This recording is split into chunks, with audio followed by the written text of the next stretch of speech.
मूषिकवाहन मङ्गलदायक गौरीनन्दना नित्यपुरीश नित्येश्वर हरि नित्येश्वर नित्येश्वर हरि नित्येश्वर मुक्तिप्रदायक विघ्नविनाशक सिद्धिविनायक नित्यपुरीश नित्येश्वर हरि नित्येश्वर नित्येश्वर हरि नित्येश्वर गंगाधर हर हे परमेश्वर जय जगदीश्वर नित्यपुरीश नित्येश्वर हरि नित्येश्वर नित्येश्वर हरि नित्येश्वर शिवशक्तीश्वर श्रीशैलेश्वर शंभो शंकर नित्यपुरीश नित्येश्वर हरि नित्येश्वर नित्येश्वर हरि नित्येश्वर माधव मुरहर मधुर मनोहर गिरिधर नागर नित्यपुरीश नित्येश्वर हरि नित्येश्वर नित्येश्वर हरि नित्येश्वर अभयप्रदायक आनंददायक भक्त उदाहरण नित्यपुरीश नित्येश्वर हरि नित्येश्वर नित्येश्वर हरि नित्येश्वर बंसीधर हर श्याम सुंदर नाचे नटवर नित्यपुरीश नित्येश्वर हरि नित्येश्वर नित्येश्वर हरि नित्येश्वर हे मधुसूदन भवभयभञ्जन मंगल पावन नित्यपुरीश नित्येश्वर हरि नित्येश्वर नित्येश्वर हरि नित्येश्वर नर्दन सुंदर नटन मनोहर करुणा सागर नित्यपुरीश नित्येश्वर हरि नित्येश्वर नित्येश्वर हरि नित्येश्वर जगदोधारण कृष्ण जनार्दन परमदयागन नित्यपुरीश नित्येश्वर हरि नित्येश्वर नित्येश्वर हरि नित्येश्वर सत्य सनातन नित्य निरंजन भक्तपरायण नित्यपुरीश नित्येश्वर हरि नित्येश्वर नित्येश्वर हरि नित्येश्वर चंद्रकलाधर गौरी मनोहर परम कृपाकर नित्य नित्यपुरीश नित्येश्वरा हरि नित्येश्वरा नित्येश्वरा हरि नित्येश्वरा गोकुलनन्दना गोपीमनोहर हरिनारायण नित्यपुरीश नित्येश्वरा हरि नित्येश्वरा नित्येश्वरा हरि नित्येश्वरा बन्धविमोचना पापसंहारक पतितपावन नित्यपुरीश नित्येश्वरा हरि नित्येश्वरा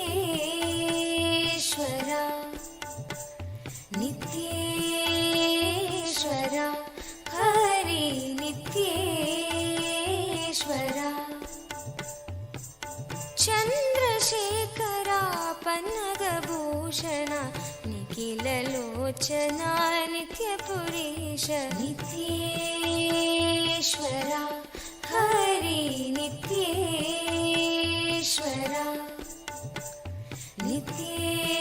नित्येश्वरा हरि नित्येश्वरा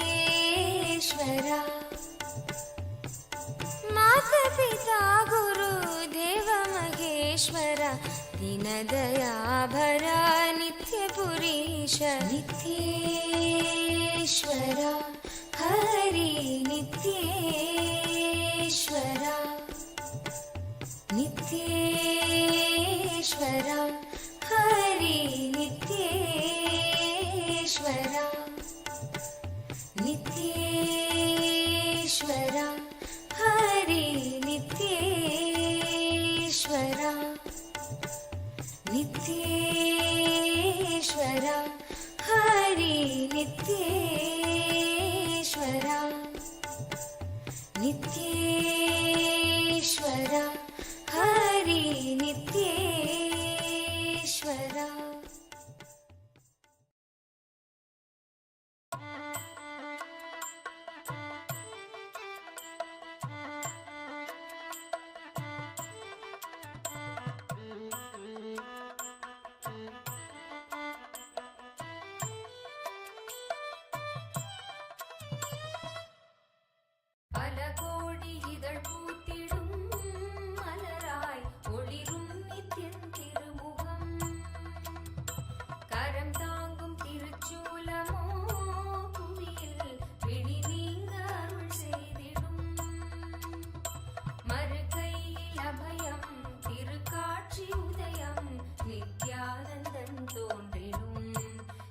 स्वर्ण सूर्य प्रभैवाहनम् मरुकैयिल अभयं तिरुकाट्सी उदयं नित्यानन्दं तोन्றிடும் இது स्वर्ण सूर्य प्रभैवाहनम्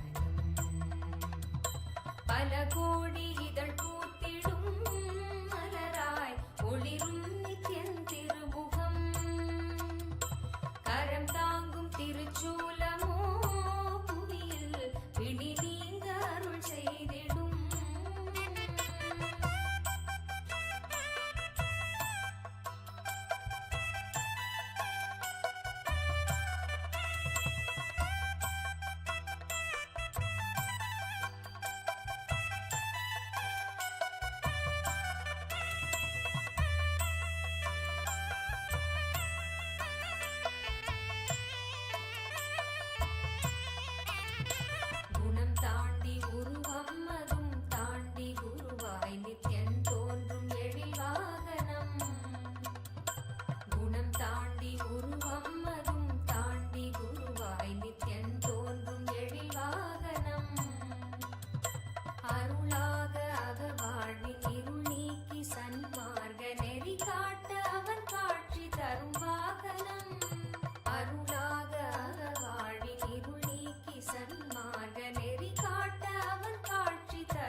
அபயம் திருக்காட்சி உதயம் நித்யானந்தன் தோன்றிடும் இது ஸ்வர்ண சூரிய பிரபை வாகனம்.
பொழியும் கல்ப விருட்ச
பிறவியின் பலன் யாவும் கூடும்.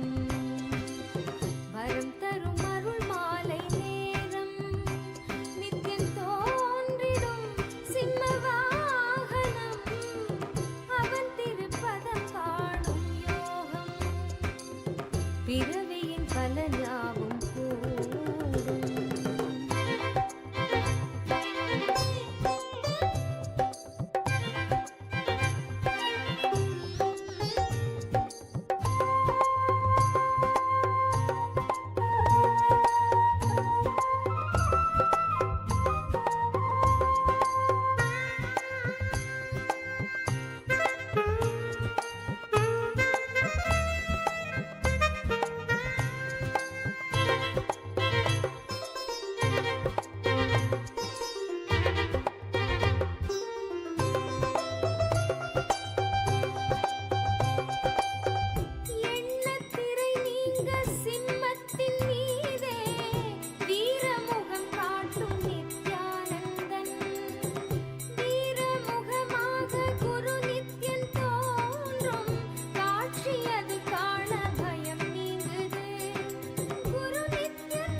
பாடிவிட அன்றத தில்லையின் ஆனந்த தாண்டவம் நித்தியரும் இன்றரங்கேற்றிவிட எண்ணத்திரை நீங்க சிம்மத்தின் மீதே வீரமுகம் காட்டும் நித்யானந்தன்.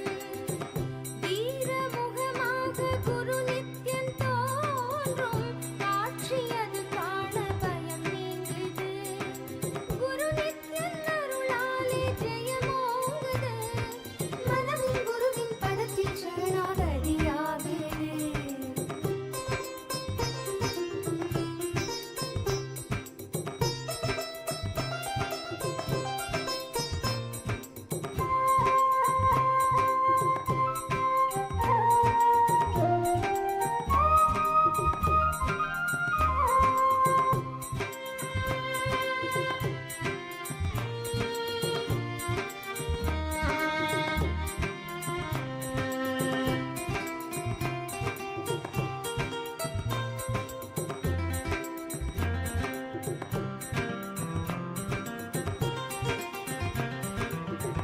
பூமி முதலான புவனங்கள் யாவும் நித்யன் அருட்கண்ணில் உருவானது.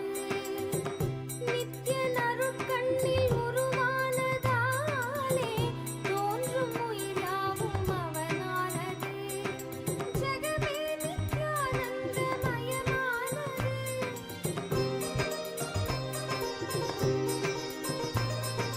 நான்மறை போற்றிடும் நாயகன் நித்யனின் ஆனந்த காட்சியை கண்டவுடன் கூடிய பக்தர்கள் யாவரும் சேர்ந்து கேட்டிட வேறென்ன வேண்டும் வரம். பூமி முதலான புவனங்கள் யாவும் நித்யன் அருட்கண்ணில் உருவானது. நித்யன் அருட்கண்ணில் உருவானதாலே தோன்றும் உயிர் யாவும் அவனானது. ஜெகமே நித்யானந்தமயமானது.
தரிசனம்.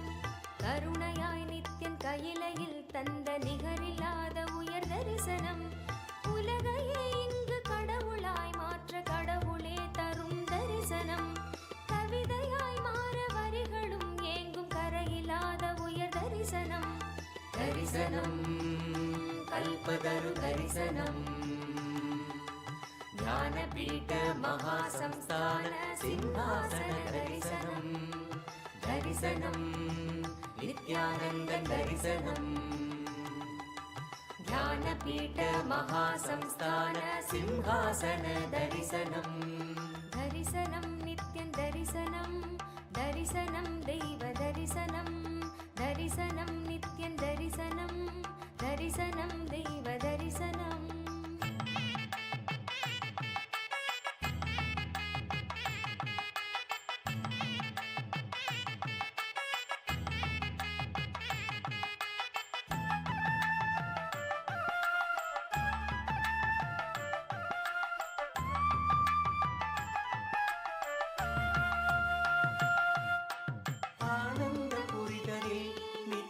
அரசாட்சி செய்யும் தரிசனம். ஞானத்தின் ரூபமாய் தெய்வத்திருக்கோலம் பூண்ட தரிசனம். ஆனந்த புரிதலில் நித்யன் அரசாட்சி செய்யும் தரிசனம். ஞானத்தின் ரூபமாய் தெய்வத்திருக்கோலம் பூண்ட தரிசனம். அன்பு வழிதனை அண்டம் முழுதிலும் நித்யனும் என்றும் நிலை பெற செய்யும் தரிசனம். இதுவோ பொங்கும் கடலென பக்தர் குழுமிட நித்யனின் தெய்வ தரிசனம். புண்ணிய தரிசனம் அல்லவோ. அருள் வாழ்வின் பொருள் இந்த தரிசனம். நித்யானந்தன் யுகம் காக்கும் தரிசனம். தரிசனம் கல்பதரு தரிசனம். ஞானபீட மகாசம்ஸ்தான சிம்ஹாசன தரிசனம். தரிசனம் நித்யானந்தன் தரிசனம். ஞானபீட மகாசம்ஸ்தான சிம்ஹாசன தரிசனம்.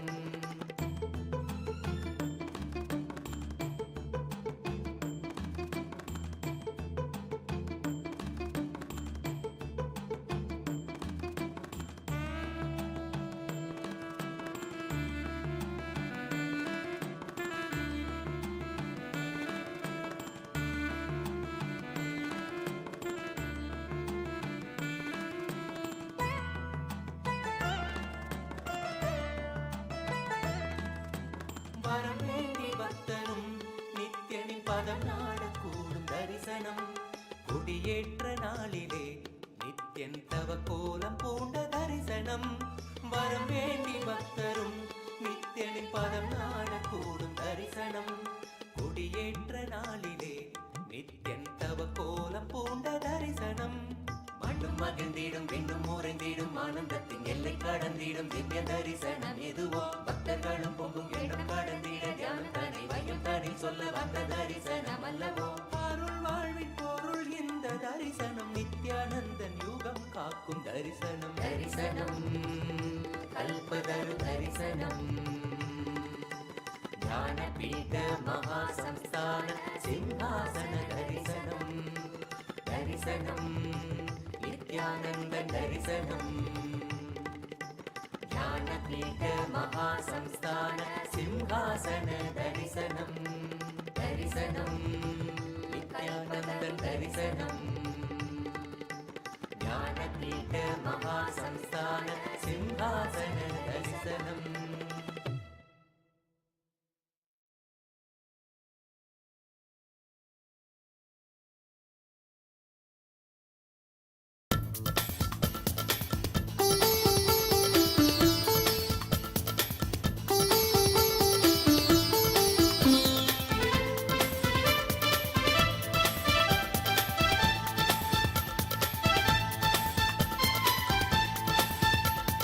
நித்யானந்தன் சொன்ன வேதோ வாழ்வின் மேலே ஏற்றி விடும் சத்தியத்தை கொஞ்சம் கேளுங்க.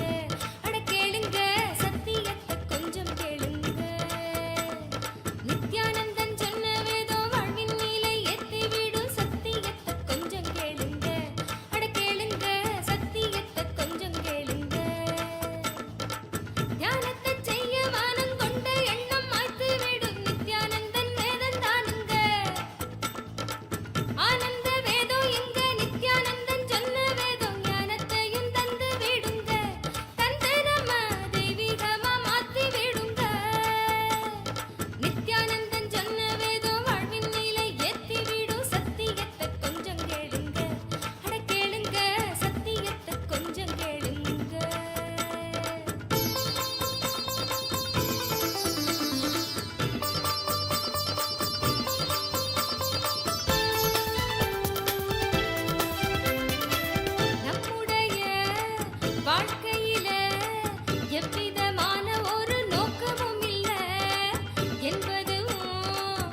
என்பதும் புரிந்துவிட வாழ்க்கையின் அர்த்தம் அது தெளிந்துவிடும்.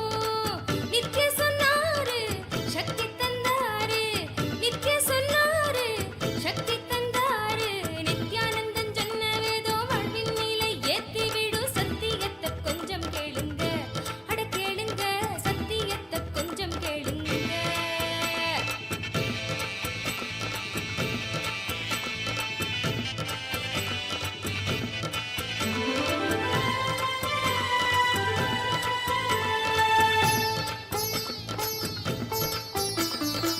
கர்மங்களை வென்றுவிட தெய்வத்தை எண்ணி நீங்க ஆடி பாடுங்க. ஆடுவதும் பாடுவதும் முக்தியடைய நல்ல மார்க்கம் தானுங்க. கர்மங்களை வென்றுவிட தெய்வத்தை எண்ணி நீங்க ஆடி பாடுங்க. ஆடுவதும் பாடுவதும் முக்தியடைய நல்ல மார்க்கம் தானுங்க. நித்ய சொன்னாரு சக்தி தந்தாரு, நித்ய சொன்னாரு Nithyanandan, Sakthi to all our dear viewers who are connected from all over the world to various social media platforms, watching this live relay from Tiruvannamalai, KAILASA Tiruvannamalai, with the grace and blessings of the Supreme Pontiff of Hinduism, Bhagavan Nithyananda Paramashiva, the living manifestation of Paramashiva. With his grace and blessings, the Aushadha Annadhan is being served in Tiruvannamalai from 2 Kailasa locations for the auspicious full moon night celebration.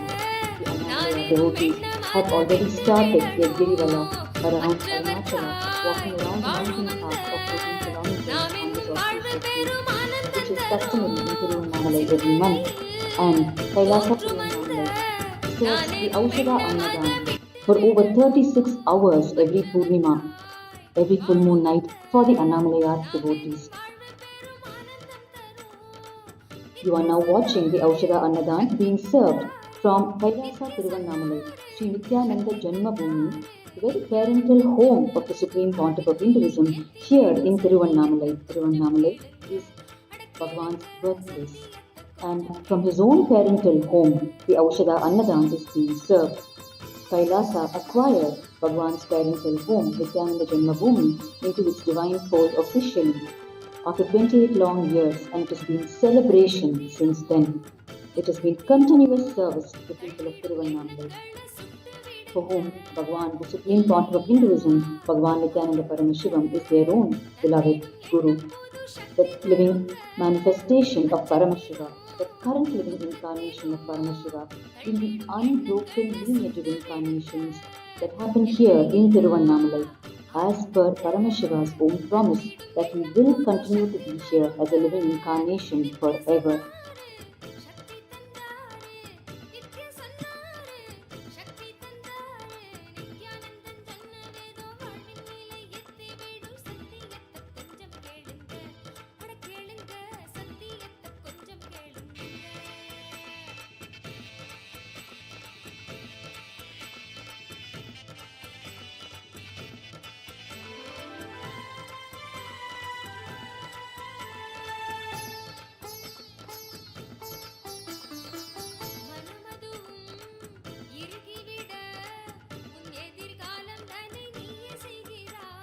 You can see the Annamalayar devotees have already started coming into Kailasa Tiruvannamalai Sri Nithyananda Janmabhūmi on Tiruvudal Street, and they are having their Aushadha meal.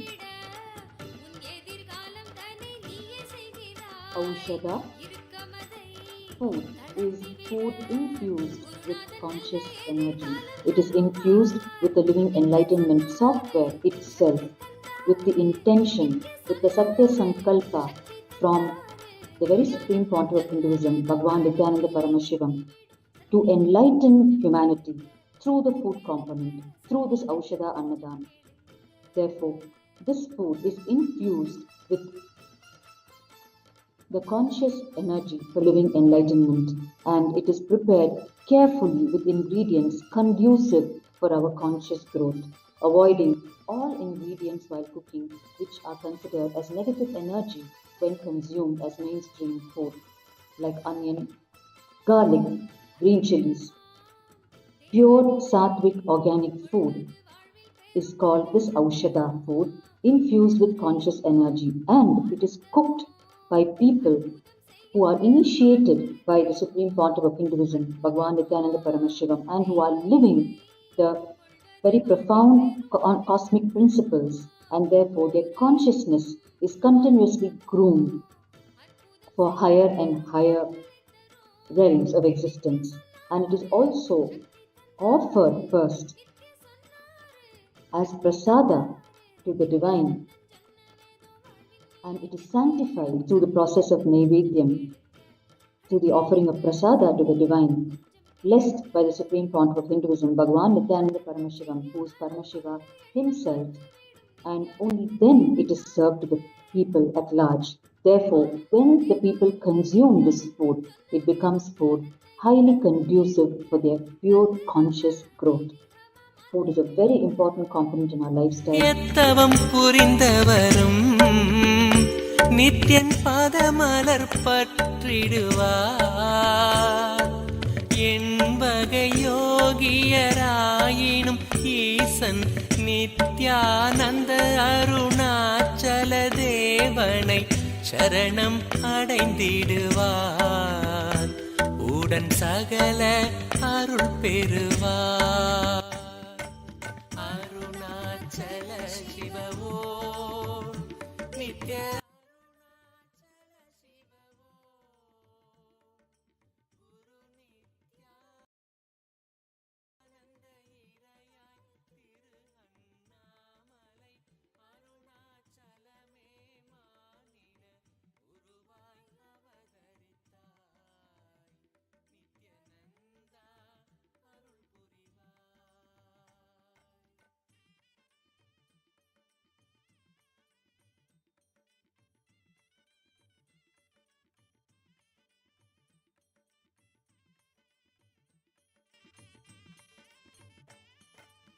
அக்னி வடிவாம் ஈசனும் மருணையில் நித்யனாய் அவதரித்தார் பூவுலகினை காக்க வந்தார். Just remembering Arunachala is mukti, liberation. Smaranat mukti Arunachalam, says the scriptures. Just mere remembrance of Arunachala will liberate us. That is the power of our Paramashiva here in Tiruvannamalai, and that is the boon and blessing he has given to the whole of humanity. That merely remembering him in this mountain form, it is Paramashiva in mountain form in Tiruvannamalai. It is his promise that he will forever be here in the form of the mountain Arunachala and in the form of Arunachaleshwara Linga inside the temple.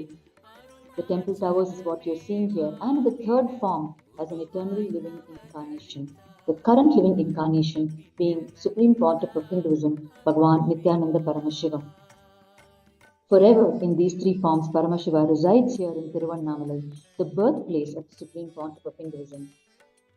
And you are having a beautiful Arunachala darshan on this auspicious full moon night, the Purnima night, when the customary Girivala, the walk around the mountain, 14-kilometer path around the mountain, is walked by the Annamalaya devotees as a sacred spiritual practice, where as you are walking around him, remembering him in your heart and soul, your mind seizes on its own and you fall into a beautiful space of Nirvikalpa Samadhi, oneness with the whole, oneness with Paramashiva. Such is the significance of the spiritual practice of doing Girivala, where your body moves and your mind automatically ceases on its own. You are literally liberated from the thought shaft while you are in the Girivala. And during this sacred practice, the Annamalaya devotees are blessed to continuously be served by none other than the living incarnation of Paramashiva himself, the Supreme Pontiff of Hinduism, through this Aushadha Annadhan being served from two locations. One, Bhagavan's own parental home on Tiruvudal Street. And second, on the mountain path itself, where Bhagavan has established a temple monastery complex at Adi Annamalai, a sprawling temple monastery complex. From both these locations, the Aushadha Annadhan will be continuously served over the next 36 hours till the last Annamalaya devotee has completed his circumambulation around Arunachala. Not only that, the Annamalaya devotees can have refuge and shelter in both the campuses of Kailasa. Especially the campus on the mountain path is sprawling to accommodate all of them. So they come in, they rest a bit, have the Aushadha Annadhan, and then they move on in their Girivala. Continuously they are served with cool, purified drinking water, Aushadha, food, shelter, and a host of spiritual services like spiritual healing, spiritual counseling, receiving powerful cognitions for their life from the scriptures of Hinduism, from the sannyasis and devotees of the Supreme Pontiff of Hinduism. The Annamalaya devotees are completely taken care during the entire Girivala Paurnami period by the Supreme Pontiff of Hinduism.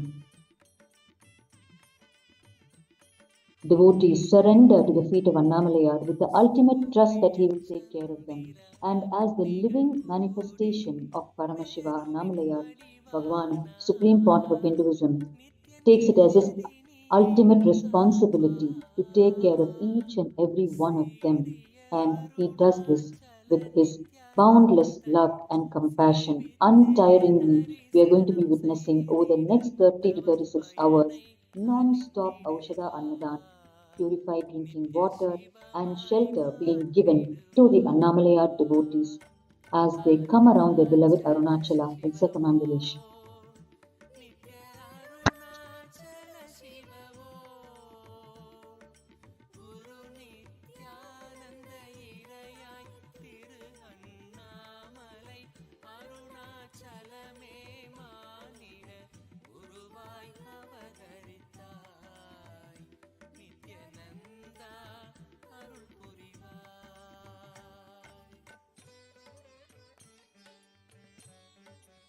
It is the pride and privilege of the sannyasis and devotees of the Supreme Pontiff of Hinduism to be serving this Aushadha Annadhan from Bhagwan's own parental home where he was born and lived the first 15 to 17 years of his life from 1978 to 1995.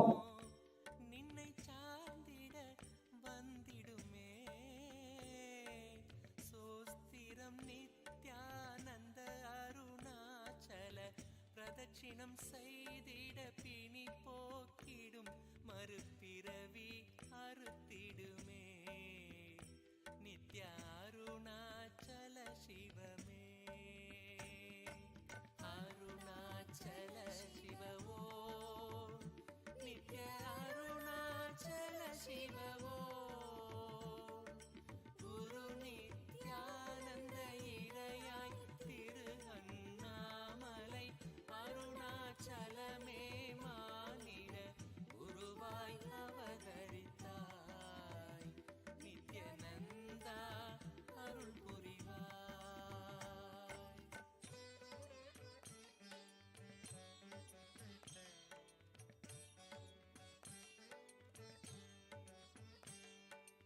பிறைமதியம் புவி காத்திட சுயமாய் பர்வத வடிவானா நித்ய அருணாச்சலமானா நிறை உயர் சேத்திரம் Meru Every Purnima night, கைலாந்தரத்தோ every full moon night, this marathon Aushadha Annadhan Seva happens at both the Kailasa locations in Tiruvannamalai, at Adiyannamalai, and from Tiruvudal Street, Bhagwan's parental home. Even before the full moon night sets in, and even after it has passed on, the Aushadha Annadhan happens, so that none of the Annamalaya devotees are left wanting for food during the sacred spiritual practice of Girivala around Arunachala.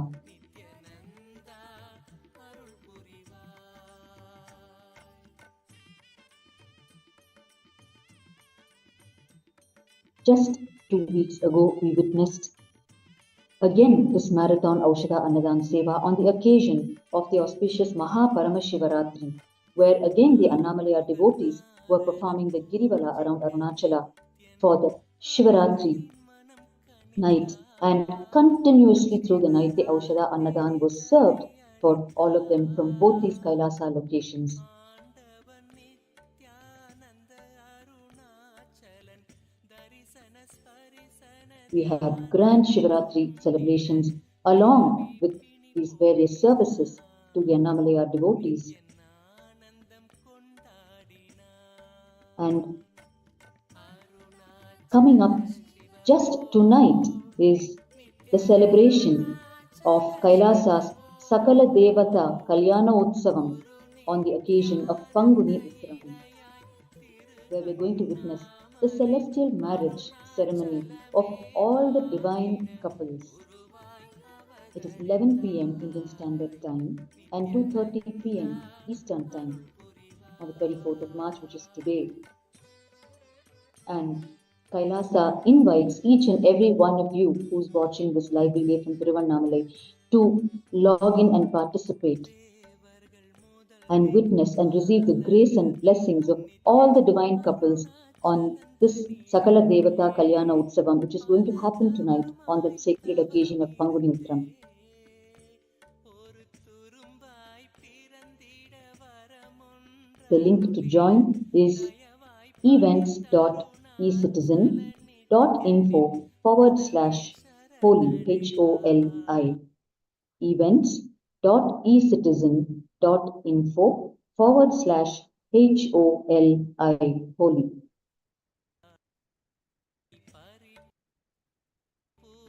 பரிபூரணமடைவார் Arunachal சிவவோ Nitya Arunachal சிவவோ On this occasion of Panguni Uttiram, on this auspicious day, we are delighted to present to you from Kailasa with the grace and blessings of the Supreme Pontiff of Hinduism, Bhagavan Nithyananda Paramashiva, the grand divine marriage ceremony of all the divine couples of the cosmos. This rare and extraordinary event brings infinite auspiciousness to anyone who is blessed to attend it. And just merely by watching this divine marriage ceremony, you can experience deep completion within yourself in all your relationships in your life, and the deep divine love just through watching this extraordinary ritual, which is going to happen tonight with the blessings and grace of the Supreme Pontiff of Hinduism. It is the Sakala Devata Kalyana Utsavam. Sakala Devata means all the cosmic beings, all the divine couples. Kalyana Utsavam means the marriage ceremony. So it is the marriage ceremony of all the divine couples of the cosmos, starting from Paramashiva and his beloved consort themselves.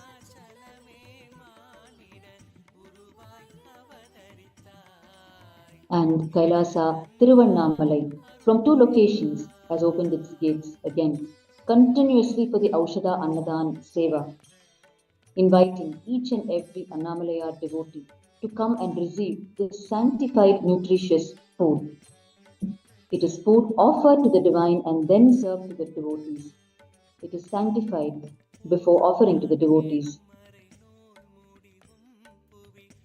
Every Purnima night, Kailasa invites you to head up to Tiruvannamalai to experience the sanctity of the Purnima night and taste the delicious medicinal food sanctified in the Kailasa temples and offered to the Annamalaya devotees by Kailasa's volunteers and sannyasis. And this Aushadha Annadhan Seva happens from two locations, from the very parental home of the Supreme Pontiff of Hinduism on Tiruvudal Street, and the second location is Adi Annamalai, which is just midway on the 7th kilometer on the 14-kilometer path around Arunachala, 7 kilometers from the Arunachaleshwara temple. So when you start the Girivala, from the Arunachaleshwara temple and proceed on the 14-kilometer path around Arunachala and come back to the temple, you will find Kailasa at Annadhan right on the 7th kilometer, midway. So, most conveniently located for you to have your meal, rest a bit, and continue on the Girivala. Nityananda இடையாய் Thiru Annamalai அருணாச்சலமே மானிட குருவாய் அவதரித்தாய் நித்யானந்தா அருள் புரிவாய் அருணாச்சல சிவ ஓம் நித்ய அருணாச்சல சிவ ஓம் குரு Nityananda இடையாய் And today is also the very auspicious occasion of Holi, 25th of March, which is tomorrow. Today we are going to be part of the Panguni Uttiram celebrations, and tomorrow we will be part of the Holi celebrations. And we invite each and every one of you to join in these eternal celebrations of Kailasa. Hinduism is the science of celebration of life, celebration of the entire cosmos, and therefore every day is a celebration. Kailasa celebrates every day as Nitya Utsava, Nitya meaning every day, Utsava meaning celebration or festival. Today, there are two celebrations happening in Kailasa. One is the sacred Purnima, full moon night celebrations. And second is the Panguni Uttiram celebrations, the grand marriage ceremony of all the divine couples, the Sakala Devata Kalyana Utsavam. And tomorrow is going to be the grand Holi celebrations, for which we invite each and every one of you to receive the grace and blessings of Bhagavan Sri Krishna, manifesting through the Supreme Pontiff of Hinduism, Bhagavan Nithyananda Paramashiva, the ultimate incarnation, who is the embodiment of all the Hindu gods and goddesses, Sarvadeva Devi Swarupa.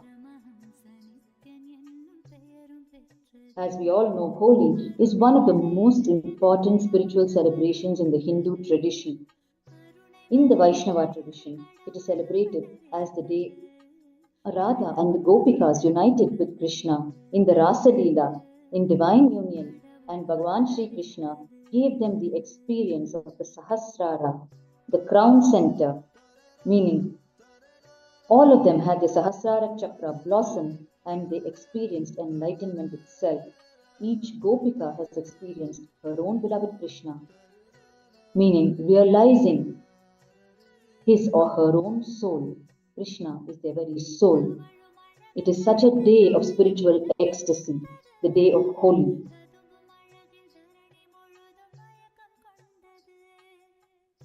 Which is coming up tomorrow on the 25th of this month.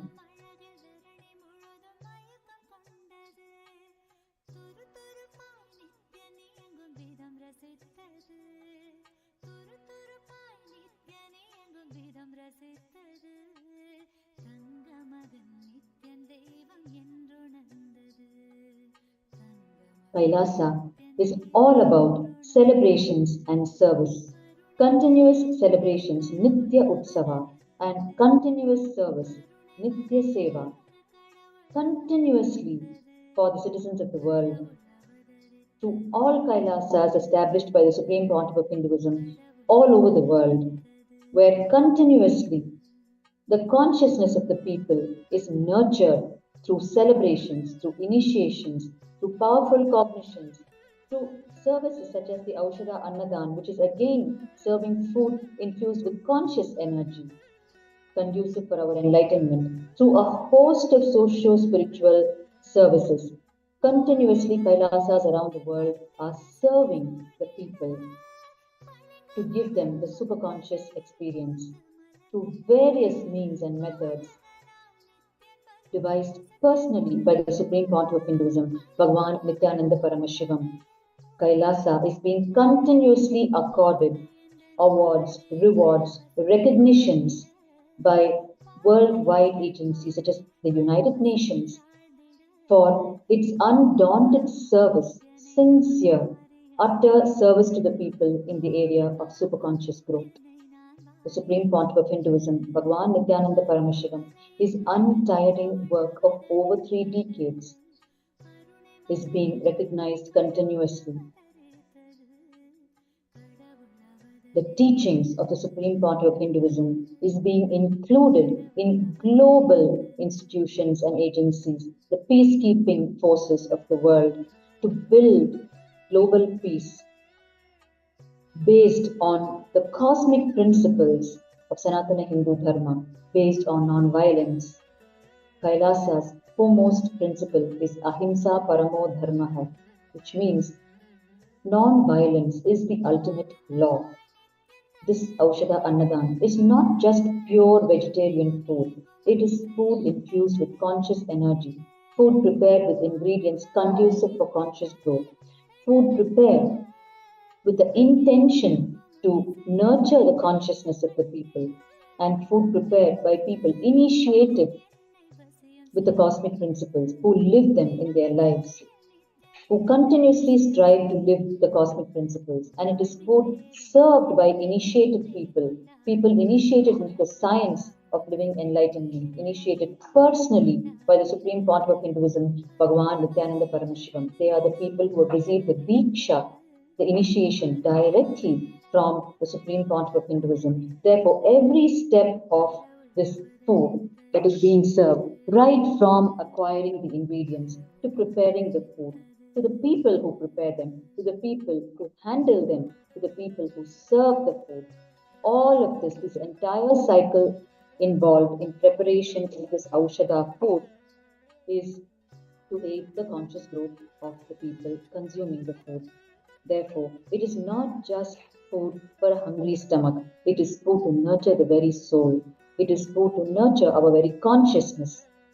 Any service that is given by the Supreme Pontiff of Hinduism to the people is a service directly to the being, directly to the consciousness, because that is the core of Sanatana Hindu Dharma, which the Supreme Pontiff of Hinduism is reviving, has revived by establishing Kailasa, the only Hindu nation in the world today.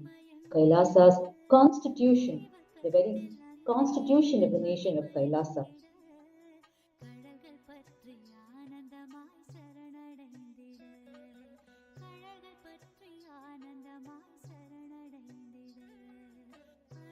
the very constitution of the nation of Kailasa is based on the Manu Dharma Shastras, the Vedas, the Agamas. The jurisprudence is based on Manu's laws.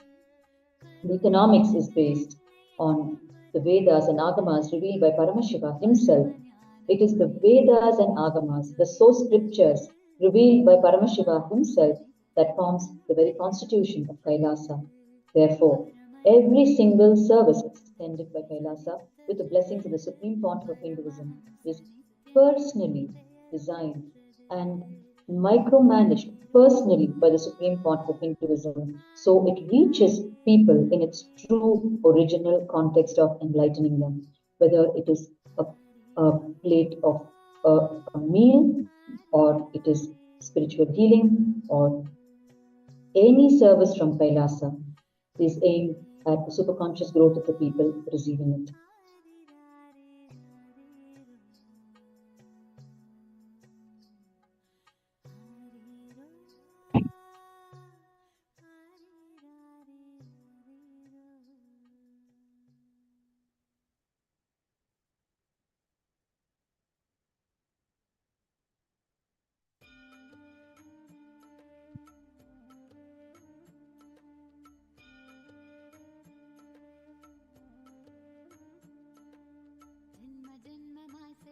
தவமோ உற்ற நண்பனாய் நித்யானந்தன் வந்து உதித்தான்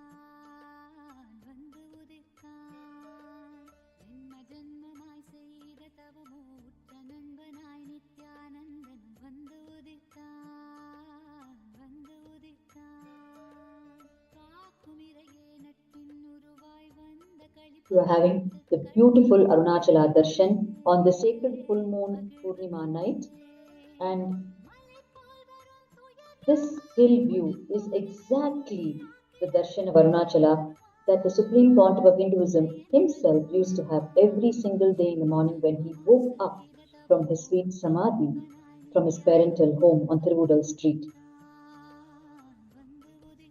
When he wakes up from his samadhi every day in the morning as a child, he would walk out to the corridor and open his eyes only there for the first time of the day, so that his eyes would be set on his beloved Arunachala. And same way, in the night, before he enters Samadhi, he will have Arunachala Darshan and close his eyes on Arunachala and then walk with closed eyes and go to rest.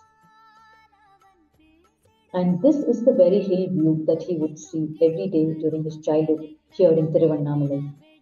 And you're also having the Gopura Darsanam, which means darshan of the temple towers of the Arunachaleshwara temple. In the Hindu tradition, it is a science where just seeing the Gopuram of the temple will give you liberation. And it is Paramashiva's boon and blessing here in Tiruvannamalai to forever be here in three forms, as the Arunachala mountain, as the Arunachaleshwara Linga inside the temple, and as an eternally living incarnation, the current living incarnation being the Supreme Pontiff of Hinduism. And we are blessed with the continuous Arunachala Darshan. For those who are unable to make it to Tiruvannamalai, Arunachala is coming to your own doorstep with the grace and blessings of Bhagavan, the Supreme Pontiff of Hinduism. And as we speak, the Kalpataru program has already started in Nithyananda Janmabhūmi Kshetram, the temple monastery complex of Kailasa located on the mountain path in Annadhan. It is a one-day program that is happening in the Tamil language with translations. The Kalpataru one-day program, which is happening every Paurnami here in Tiruvannamalai Kailasa, is a sheer gift from the Supreme Pontiff of Hinduism to the whole of humanity. It is a program which helps you to manifest your reality in your life. Whatever you wish to manifest, it helps you to manifest, and it takes you to a zone where you start aligning and manifesting the right things in your life in alignment with the cosmic principles, in alignment with the whole cosmos, so that you experience life as a shower of auspiciousness. The science of Kalpataru, where you yourself become a Kalpataru and manifest what you want in your life as a reality. You don't just pray to God, but you become God. You become the Kalpataru yourself, who blesses your own life and manifests what you want in your life. And this program gives you not only the Shakti, the power to manifest what you want in your life, it gives you the Buddhi or the cosmic intelligence to ask for the right things in alignment with the cosmic principles, to rise above our mundane requirements and pray for higher conscious things in our life, where not only our mundane requirements will be met, but over and above that, our very superconscious growth will happen. The purpose for which we have taken this human birth.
The Aushadha Annadhan is continuously being served at KAILASA Tiruvannamalai on Thiruvural Street, right next to the Arunachaleshwara temple in the 6th circumambulation path of Arunachaleshwara.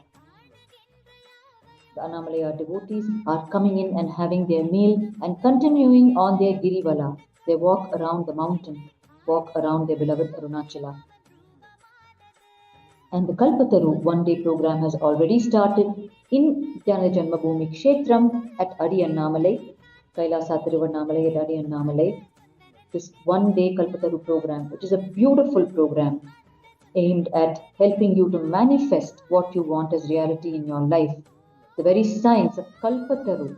Kalpataru means it refers to the Kalpa Vriksha, the boon-giving tree, the celestial boon-giving tree worshipped in the Hindu tradition, under which Paramashiva himself is seated in the cosmic realms. And this Kalpataru science of giving a boon to yourself, to becoming the Kalpataru of your life, is taught in this one-day program.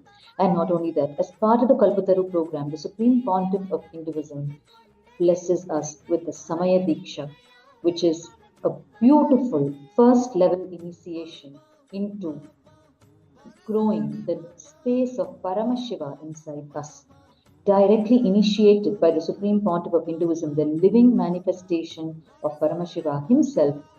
This Samaya Diksha is an initiation, direct Diksha from Bhagwan to us, where he opens up the space of Paramashiva in us, where we start experiencing the connection with the space of Paramashiva in us, which helps us to manifest Paramashivatva, the space state, the space powers, being, superconsciousness, Kailasa and Mahakailasa of Paramashiva within our own inner space. It awakens us to it in our own inner space.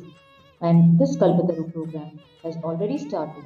It is the customary offering from Bhagwan every full moon night here in Kailasa Tiruvannamalai, and the program has already begun, with blessed souls attending the program who will be receiving the Kalpataru initiation and the Samaya Diksha initiation.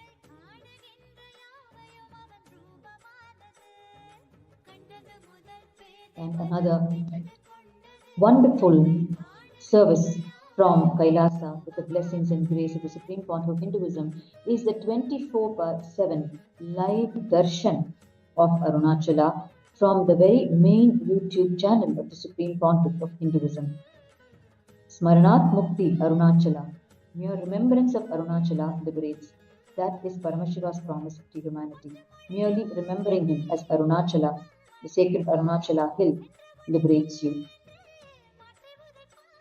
To enable this, to make this blessing a continuous reality in the lives of people, 24/7, the Supreme Pontiff of Hinduism makes available the live darshan of Arunachala continuously from the main YouTube channel of the Supreme Pontiff of Hinduism.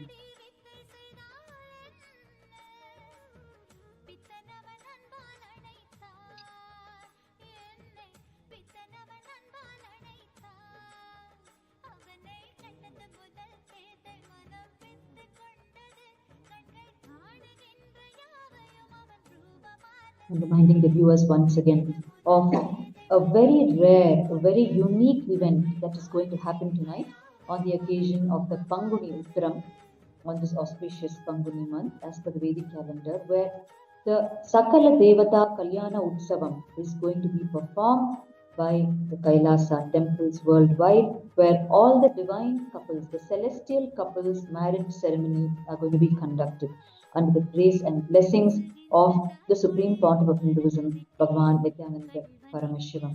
It is going to be a spiritual extravaganza, a feast for the eyes, for the soul, and we will be receiving the grace and blessings of all these celestial couples.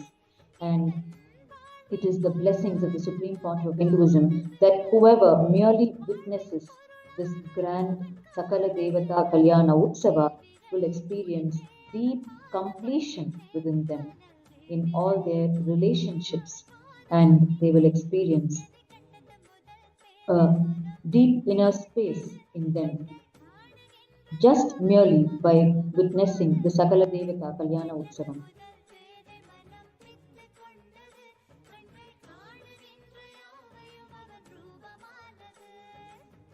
The main YouTube channel of the Supreme Pontiff of Hinduism, youtube.com/at Nithyananda TV, the at symbol at Nithyananda TV. Here you can join and have continuous Arunachala Darshan 24/7.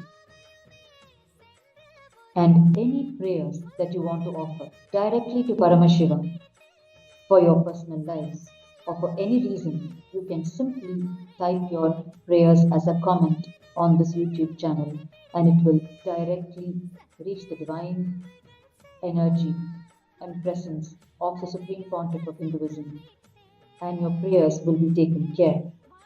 This is one of the greatest boons and blessings given by the Supreme Pontiff of Hinduism to humanity at large, reaching out to each being in the comfort of their own homes, hearing their prayers and helping them manifest it. That is the infinite love and compassion of the Supreme Pontiff of Hinduism, who continuously attends to the prayers of his devotees worldwide.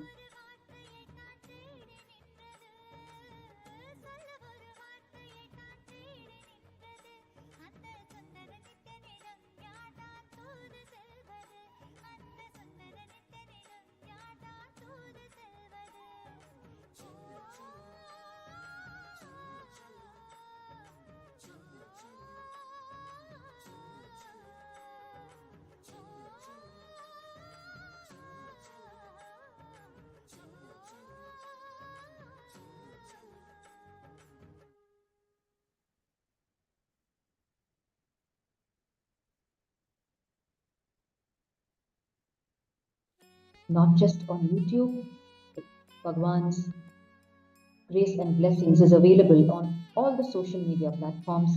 You can log into your WhatsApp, www.kailasa.org, KAILASA, kailasa.org. You can join the Kailasa WhatsApp community and send your prayers directly to Paramashiva himself.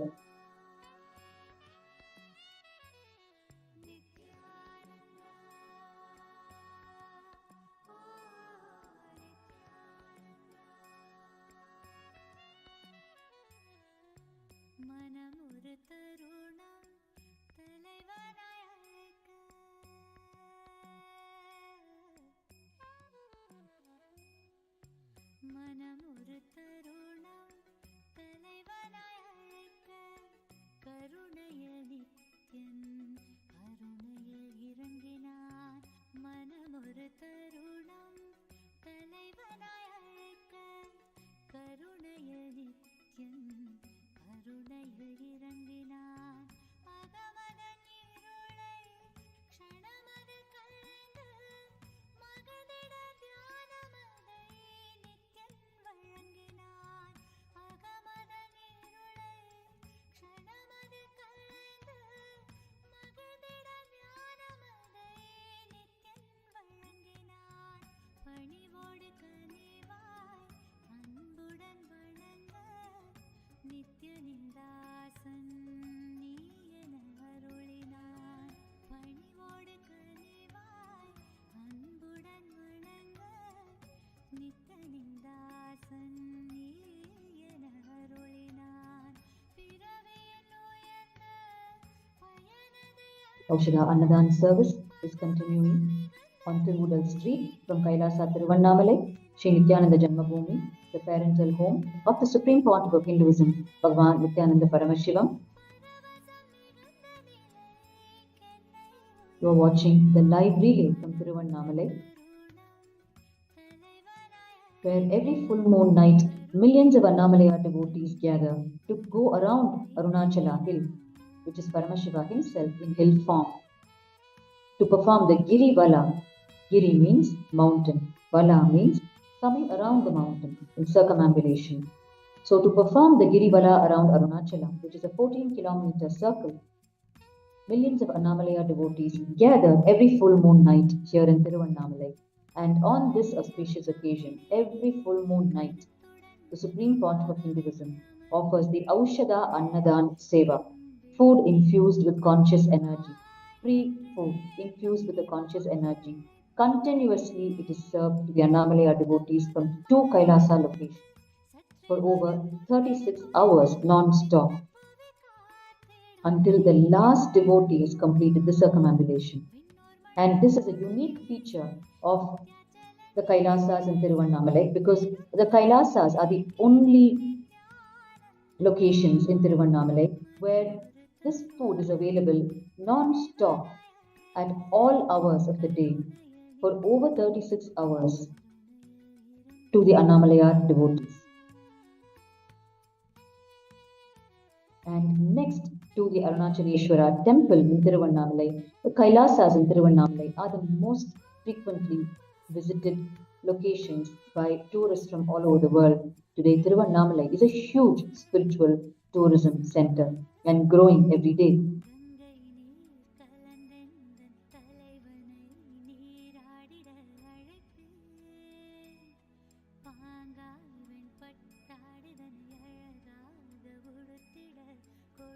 And on the 25th, which is tomorrow, early morning, 12 a.m., there will be the grand Annamalaya marriage ceremony happening in the Arunachaleshwara temple. And after that, the procession murtis, the deities of Annamalaya and his divine consort, Devi, will be coming in Girivala. So they will be coming on the Madavivi in procession, the sixth circumambulation path. So therefore, on Tiruvudal Street, which is located on the sixth circumambulation path, where Bhagwan's parental home is located, from where you're watching the Aushadha Annadhan being served, we will be witnessing the grand procession of Annamalaya and his divine consort after the marriage ceremony.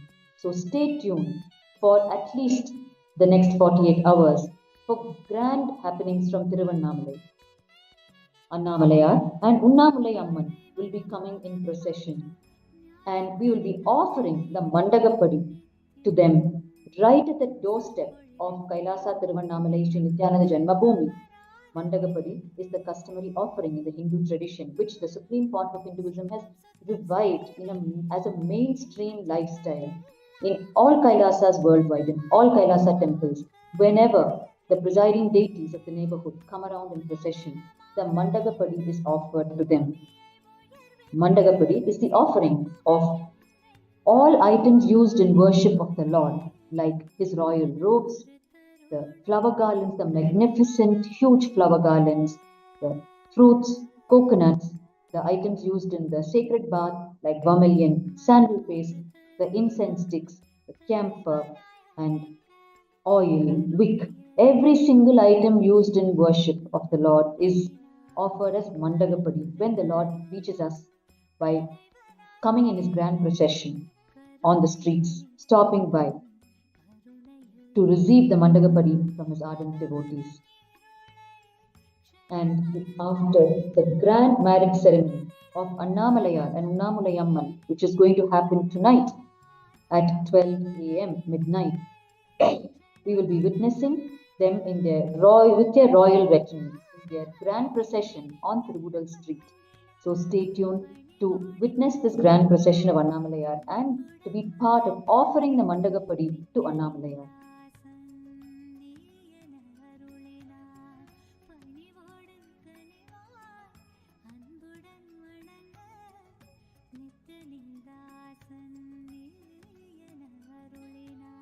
It is a series of celebrations in Hinduism. Every day is a celebration. It is Nitya Utsava. Nitya meaning every day, Utsava meaning festival.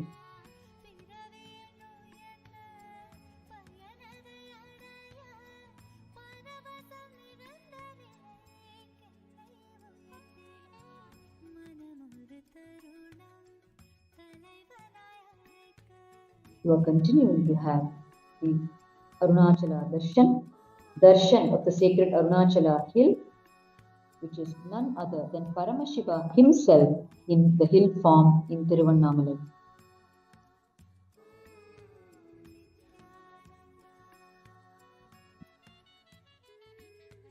You can offer your prayers directly to Paramashiva as you are having the Arunachala darshan. With the grace and blessings of the Supreme Pontiff of Hinduism, Bhagavan Nithyananda Paramashivam, the living manifestation of Paramashiva on the planet. Today, amidst us, you can offer your prayers directly at his feet. Devotees of Annamalai surrender to Annamalai with the ultimate trust that he will take care. And as his living incarnation, as his living energy and manifestation, the Supreme Pontiff of Hinduism takes it as his ultimate responsibility to answer the prayer of each of the devotees, and not only that, to take care of them completely in all possible ways, right up to their spiritual upliftment, starting from their very basic needs like food, water, and shelter.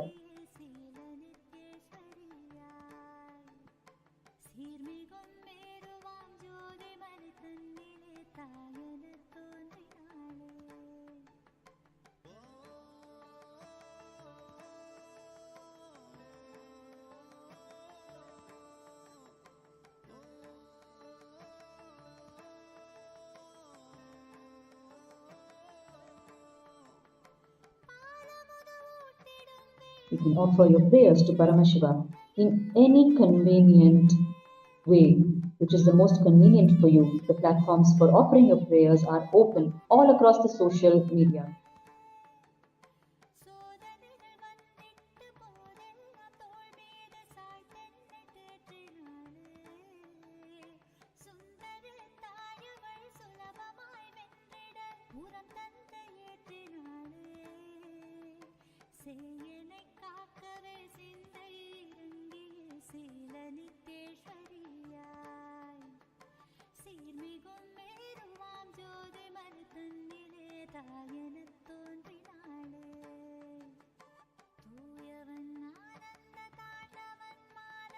You can offer your prayers to Paramashiva either at the Instagram platform, which is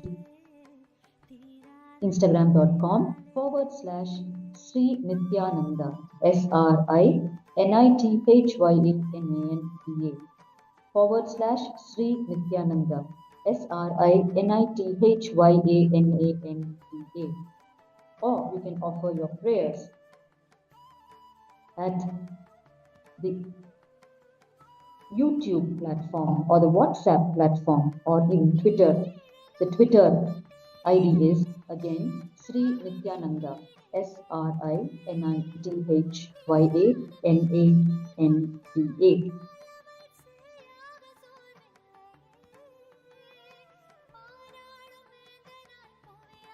And the YouTube platform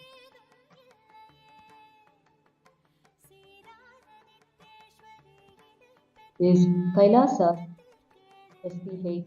Nithyananda.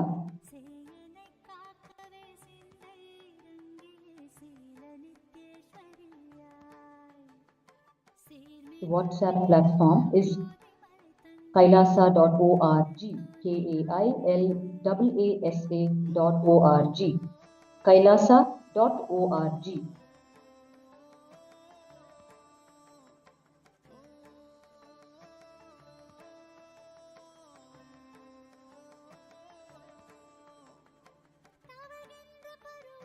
And the Twitter platform is Sri Nithyananda, SRINITHYANANDA. And you can post your prayers on Twitter along with the hashtag #AskTheAvatar, AskTheAvatar, Ask the Avatar.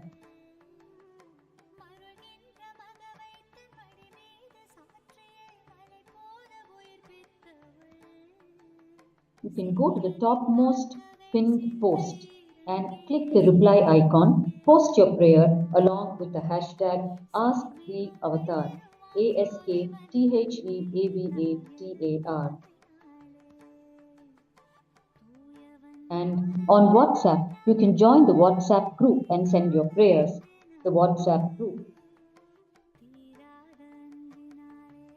which is KAILASA's SPH Nithyananda.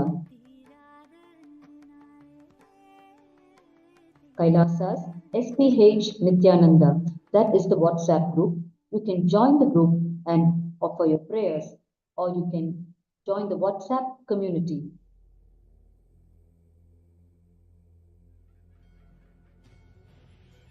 And send in your prayers. Alternately, you can go to YouTube, youtube.com/@Nithyananda TV, /@Nithyananda TV, and go to the live video and type in your prayers in the comment section. Go to the live video and type in your prayers in the comment section. Or you can go to Instagram and offer your prayers in the live comments section. The platform ID is Sri Nithyananda, SRINITHYANANDA. There are a host of platforms in which you can offer your prayers directly at the feet of Paramashiva. On Facebook, you can go to facebook.com/Paramahamsa Nithyananda,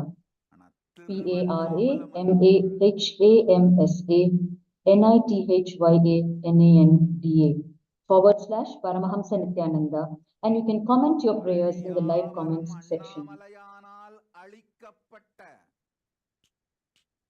Tiruvannamalai மண்புழு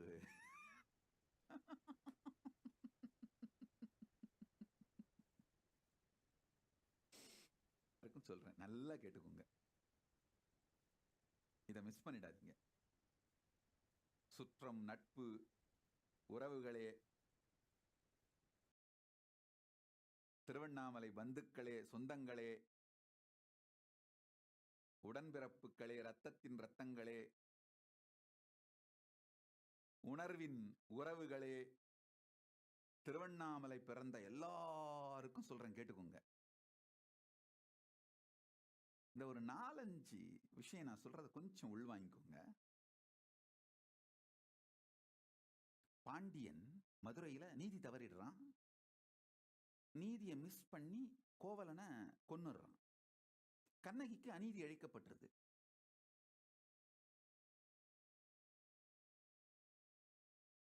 மீனாட்சி பாண்டியன் சாகட்டுன்னு விட்டுறா.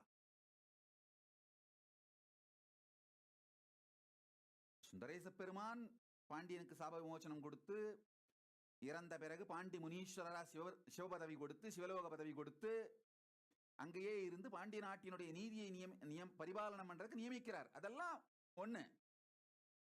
ஆனா பாண்டியன் சாவதை தடுக்கவில்லை. அது மட்டும் இல்ல, கண்ணகியின் கோபத்திற்கு, அவளுக்கு இழைக்கப்பட்ட அநீதிக்கு நீதி கிடைக்க வேண்டும்ங்கிறதுக்காக மதுரை எரியட்டுன்னு விட்டுறாங்க. பரவாயில்லன்னு விட்டுறா.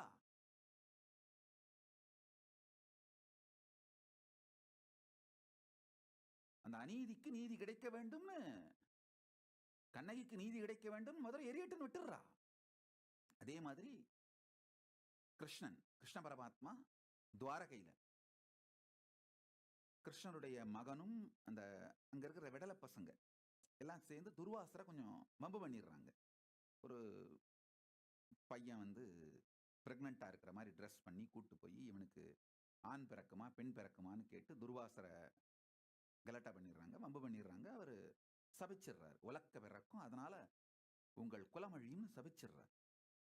கிருஷ்ணர் நினைச்சிருந்தா அந்த சாபத்தை மாற்ற முடியாதுன்னா ஒன்றும் கிடையாது. ஏன்னா மகாபாரதத்துல பரீட்சித்து மேலே எய்யப்பட்ட பிரம்மாஸ்திரத்தையே தடுத்து நிறுத்தி பரீட்சித்துவ காப்பாத்தினவர். பிரம்மாஸ்திரத்தையே தடுத்து நிறுத்தக்கூடிய சக்தி உடையவரால துர்வாசர் சாபத்தை மாற்றவும் திருத்தவும் என்ன வேணா பண்ணியிருக்க முடியும். ஆனா என்ன பண்றாரு, துர்வாசருக்கு இணைக்கப்பட்ட அநீதி, துர்வாசருக்கு இழைக்கப்பட்டது தவறு, அவமரியாதை. அந்த அநீதிக்கு நீதி கிடைக்கணும்னு அழியட்டுன்னு விட்டுறாரு. துவாரகையே அழிஞ்சு போகட்டும், அந்த யதுவம்சம் அந்த உலக்கையால் அழிஞ்சு போகட்டும்னு விட்டுறாரு. பண்ண தப்புக்கு படட்டுன்னு விட்டுறாரு. திருவாரூர் தியாகராஜ பெருமானும் மனுநீதி சோழனோட மகன் தேரிலே ஏறி கொஞ்சம் கவனக்குறைவா போய் ஒரு கன்றை கொன்று விடுகிறான். இந்த பசு நீதி கேட்குது. மனுநீதி சோழன் தன் மகனை தேர்காலில் இட்டு கொல்லுகின்றான். அந்த மகன் யாரு? வழி வழியாக தியாகராஜ பெருமானுடைய அடிமை. நல்லா தெரிஞ்சுங்க, அரசர் குலத்திலே இளவரசு பிறந்த உடனேயே கொண்டு போய் கோயில்ல சாத்தி அவனுக்கு வழி வழியாக மாதுருபாகனுக்கு அடிமை நாங்கள் எழுதிடுவாங்க. சட்டப்படி அவர்கள் பெருமானுக்கு அடிமையாக இருந்து ராஜ்யத்தை நடத்துபவர்கள். அவங்க ஒன்னும் சாதாரண ஆள் கிடையாது. பெருமானுடைய பாதத்தை தலையிலே தாங்கி அவருக்கு அடிமையாக இருந்து ராஜ்யத்தை நடத்துபவர்கள். தியாகராஜ பெருமானுடைய வழி வழி பரம்பரை அடிமை அந்த இளவரசன். ஆனாலும் கன்றுக்கு இழைக்கப்பட்ட அநீதிக்காக பரவாயில்ல, அந்த இளவரசன் கொல்லப்படுவதை அனுமதித்து விட்டார், விட்டுறாரு. சரி போகட்டும்னு. இந்த கதையெல்லாம் கேட்டுருங்க. திருவண்ணாமலை கதைக்கு வாங்க. திருவண்ணாமலையும் நம்ம ஊர் பசங்க, விடலை பசங்க, இந்த வாராவதி மேல உட்காந்து போற வர்ற பிள்ளைகளை கிண்டல் பண்ணிட்டு வம்பு பேசிட்டு இருக்கிற பசங்க ஒரு 10-20 பசங்க ஒன்னா சேர்ந்து குகை நமச்சிவாயர்னு கர்நாடகால இருந்து வந்த ஒரு பெரிய சித்தர், ஞான புருஷர், அவரை போய் வம்பு பண்றானுங்க. நல்லா கேளுங்க.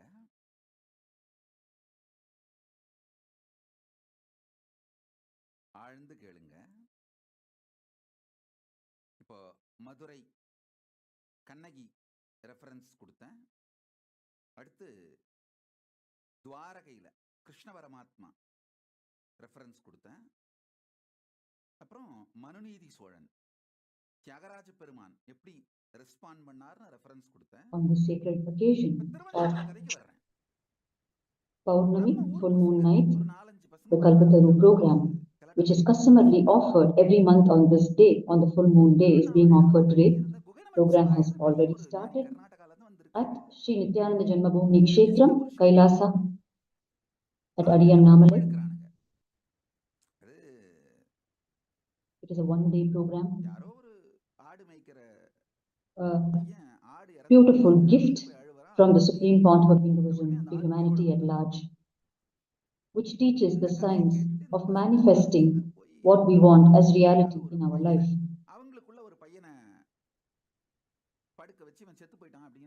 The science of Kalpataru. In the Hindu tradition, we pray to God with the profound understanding that we ourselves are God within us. And therefore, the science of manifesting what we want as reality is available to us as human beings. And this is the science that the Supreme Pontiff of Hinduism teaches and initiates us with in this one-day Kalpataru program. And included in this Kalpataru program is the Samaya Diksha, where beautifully to grow the space of God in us, the space of Paramashiva in us, the first step, the first level initiation is the Samaya Diksha, which is given directly by the Supreme Pontiff of Hinduism himself, which establishes the connection with Paramashiva, which awakens the space of Paramashivatva in us.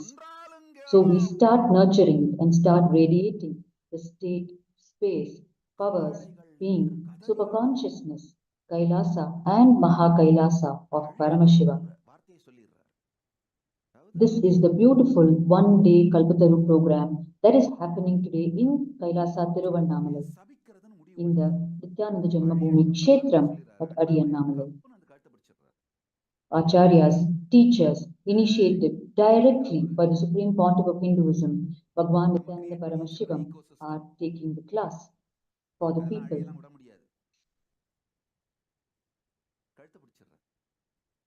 In the Hindu tradition, the ancient mutts all the Adinams, the temple monastery complexes, the Shaivite nuns, like the Tondai Mandala Adinam, the Madurai Adinam, the various other Adinams have been established with the primary responsibility of initiating the citizens of their kingdom, the ancient Hindu kingdoms, with this Samaya Diksha and the next level Vishesha Diksha, which are the two levels of initiation given as official initiation into the Shaivite enlightening lifestyle, where you grow and nurture the space of Paramashiva, the space of the cosmos itself in you.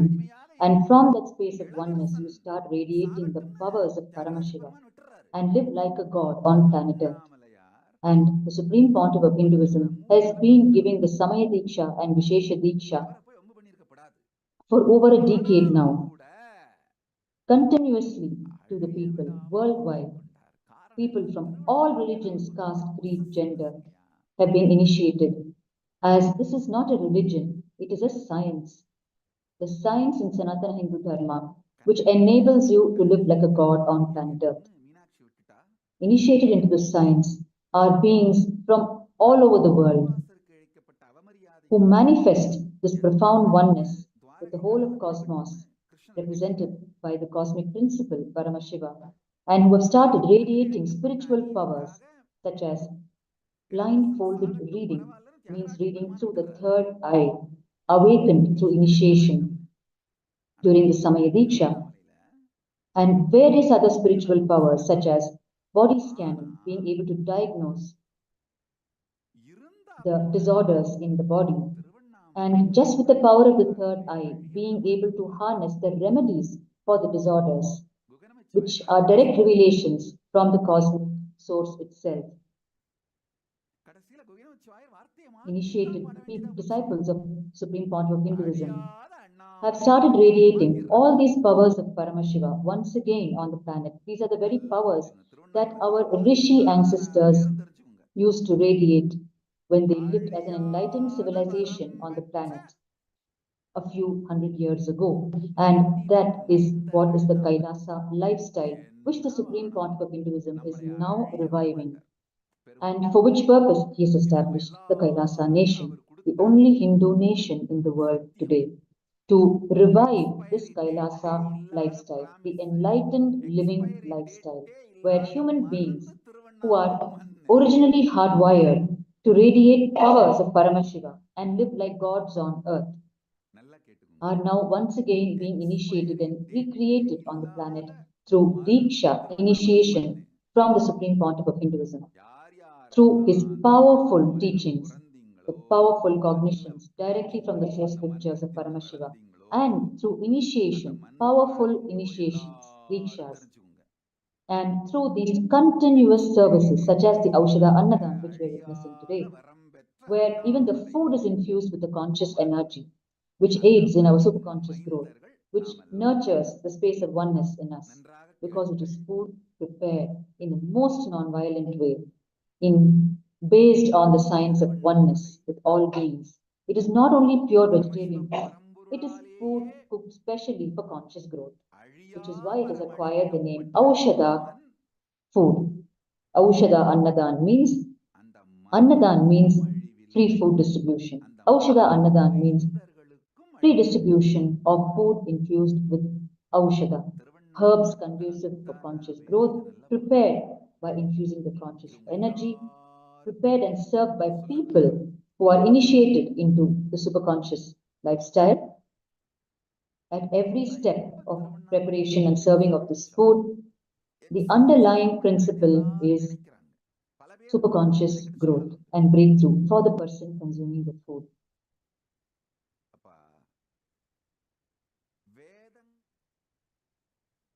We have just started a series of grand celebrations which we'll be watching live, so stay tuned to watch not just this Aushadha Annadhan Seva, which is happening and which will continue to explode over the next 36 hours. You will be seeing lakhs and lakhs of Annamalaya devotees thronging these Kailasa locations, and also you will see them in their Girivala circumambulating Arunachala, which itself is most fortunate for us to be seeing.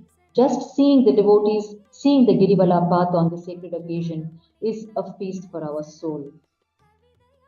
What we see with our eyes, what enters our system through all our sensory inputs plays a very crucial role in our conscious existence. Merely having the Arunachala darshan, merely seeing the Girivala path, merely seeing the Annamalaya devotees and the Kailasas in Tiruvannamalai is a huge blessing for us on the sacred occasion of full moon night.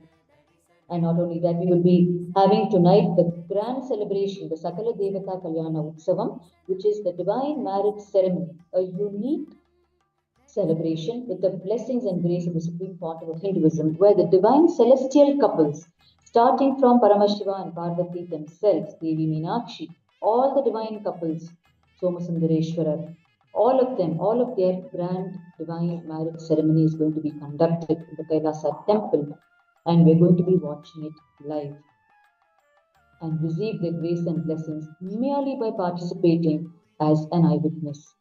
And it is the special blessing of the Supreme Pontiff of Hinduism that merely by witnessing this, we can experience deep completion within us. We can experience deep oneness with Paramashiva.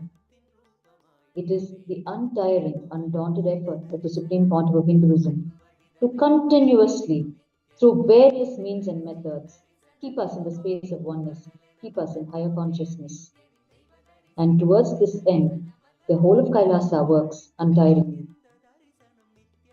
as we will be witnessing firsthand in front of our own eyes the over 36 hours, a marathon Aushadha Annadhan Seva. Distribution of free food infused with the energy of Aushadha, continuously being served to Annamalaya devotees. You can see the second location opened up with the Aushadha Annadhan at Adi Annamalai, located on the mountain path itself. And in the background, you can see the Girivala path, the road, the mountain path road, on which the Annamalaya devotees have already started their Girivala. This Aushadha Annadhan Seva happens even before the onset of Purnima, even before the full moon has set in, and completes only after the full moon has passed on, so that there is an unbroken food service to the Annamalaya devotees who choose to perform the Girivala at any point in time, whether it is early morning hours or late night or during the day. It is to this extent that this seva is micromanaged personally by the Supreme Pontiff of Hinduism for his beloved people of Tiruvannamalai. In Tiruvannamalai, worship is not mere worship of Annamalaya, it is adoration of their beloved Lord. In Tiruvannamalai, the relationship between Annamalaya Paramashiva and his devotees is too intimate to be described in words. It can only be felt in the air. It can only be smelt in the very air which is infused with the spiritual energy of Paramashiva, Annamalaya.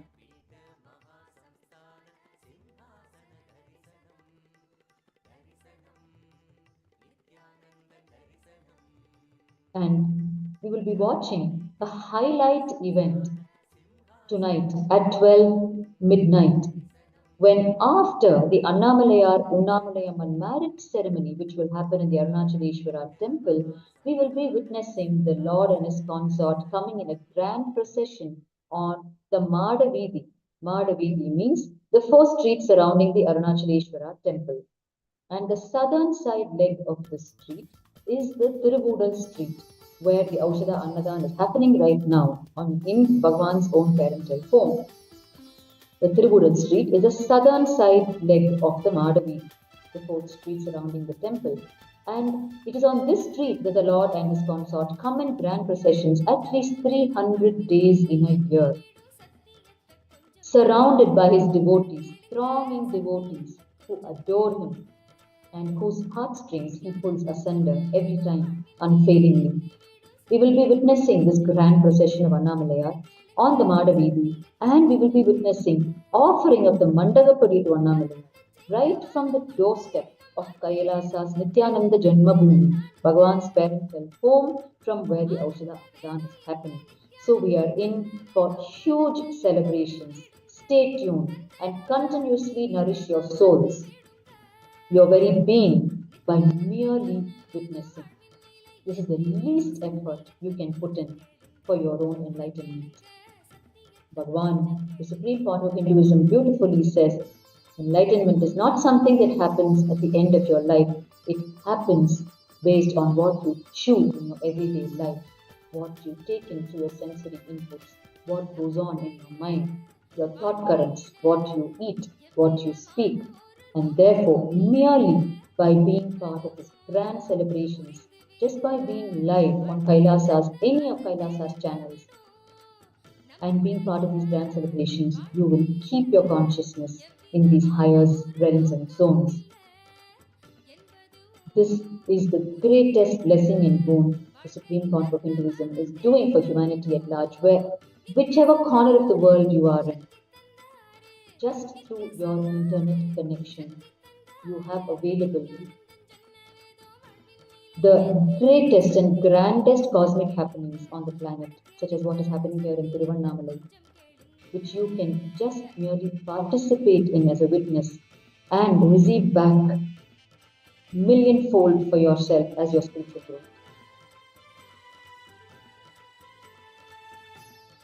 Spiritual growth cannot be made more easy than this. The Supreme Court of Hinduism has made it happen for us in our lives with the minimum effort on our part. By just connecting to the internet, we have the most profound spiritual gifts that we can receive from the very comfort of our own homes.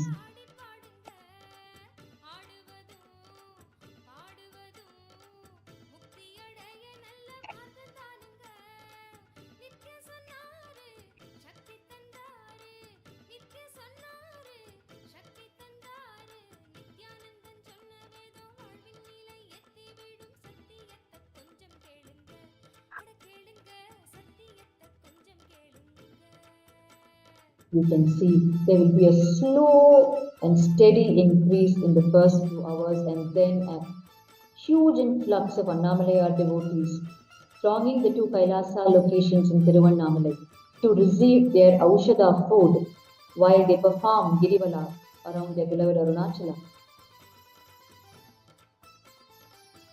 Today is also the auspicious occasion of Panguni Uttiram, and we're going to witness the grand celebrations of the divine celestial couple starting from Paramashiva and Parvati. We're going to be witnessing the grand divine marriages happening in the Kailasa temples. We will be watching it live at 12 midnight tonight, Indian Standard Time, and we will receive the grace and blessings of all the celestial couples, and we will experience deep completion within us in all our relationships. Marriage ceremony is all about consecrating a relationship between two people, and therefore when we merely witness the marriage ceremony of the celestial beings themselves, then completion will happen in our relationships in our life, where all the conflicts we experience in our relationships, the differences in opinion, small misgivings, all of them will mature. We will mature out of it, and we will experience what is called completion or fulfillment in relationships with zero conflicts. We will find our conflicts reducing as we nurture and grow this space within us, merely by receiving these gifts from the Supreme Court of Hinduism, from the very comfort of our own homes.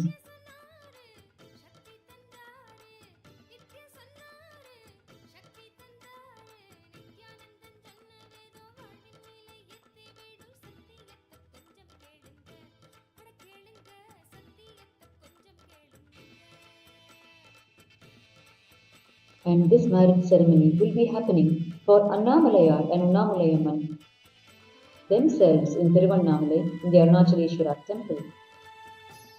And after the marriage ceremony, Annamalayar and Unnamalayamman will come around the Madhavidi streets in a grand procession, blessing the devotees right at their doorsteps.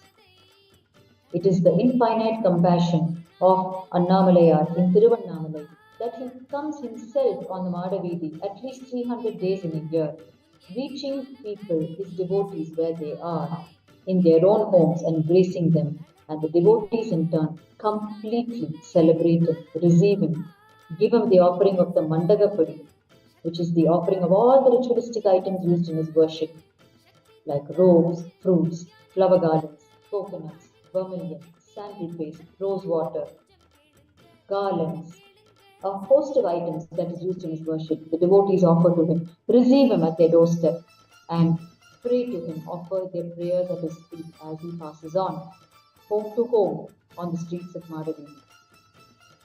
And you'll be watching Kailasa's sannyasis and devotees offering the Mandagapadi right at the doorstep of the parental home of the Supreme Founder of Hinduism. It is here in Tiruvannamalai, on Tiruvudal Street, which is part of the Madhavidi, that Supreme Founder of Hinduism was born. This is his birthplace. This is where he incarnated as the living incarnation of Paramashiva, where he lived the first 17 years of his life from 1978 to 1995. And you are inside the very parental home of the Supreme Founder of Hinduism.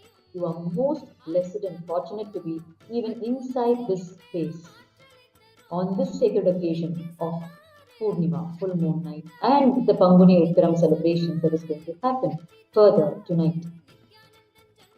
You are inside Bhagwan's parental home, witnessing the Aushadha Annadhan, the most noble seva to the Annamalaya devotees, extended by the Supreme Founder of Hinduism, with his boundless love and adoration for his people of Tiruvannamalai.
As you can see in Adi Annamalai, located on the mountain path. You can see the mountain path in the back of the screen, where the Annamalaya devotees have slowly started walking, have started their Girivala around Arunachala.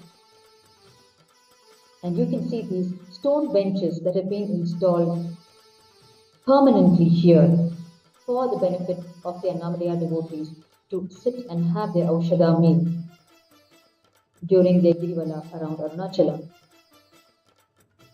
The Supreme Founder of Hinduism takes utmost care for his beloved devotees of Tiruvannamalai to make them as comfortable as possible. The Supreme Founder of Hinduism has time and again declared his vision to offer Hinduism in the most user-friendly way, to offer Sanatana Hindu Dharma in the most user-friendly way to humanity, to human beings at large. And as part of that vision, at every step in the most down-to-earth practical level, the comfort and user-friendliness is given to the people by the Supreme Founder of Hinduism. As you can see here, the comfort being made for the Annamalaya devotees, these stone benches, for them to sit and have their meal in a relaxed way before they resume their Girivala around Arunachala.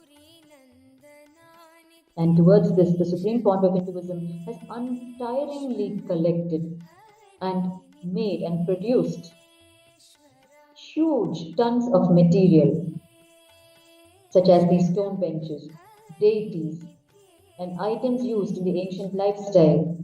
All of these heritage items, the Supreme Founder of Hinduism continuously collects and produces to make it available as the mainstream lifestyle for the people, to integrate it into their mainstream lifestyle as part of the revival of the Kailasa lifestyle, the ancient enlightening lifestyle, which once upon a time existed on planet Earth, which is what the Supreme Court of Hinduism is reviving now as the Kailasa nation. Through the Kailasa nation, its services, the Supreme Court of Hinduism is completely reviving the lifestyle in all its components and dimensions. And this Aushadha food that is being served itself is a vital component of reviving the Kailasa lifestyle. The 4 temples of Kailasa form one of the 5 main pillars of the Kailasa nation as declared by the Supreme Court of Hinduism, Bhagwan Nithyananda Paramashiva. Because food plays an important role in a human being's life. People eat at least 3 times in a day. Therefore, the quality of food that they eat plays an important role in their inner space. It defines their very inner space and consciousness, which is why Bhagwan, the Supreme Court of Hinduism, has taken up serving of free food throughout the world as one of the 5 main pillar services of Kailasa. So that through this food that is prepared for conscious growth, that is served by people who are living a conscious lifestyle, reaches people at large and nurtures the consciousness and helps them to grow and have a superconscious breakthrough.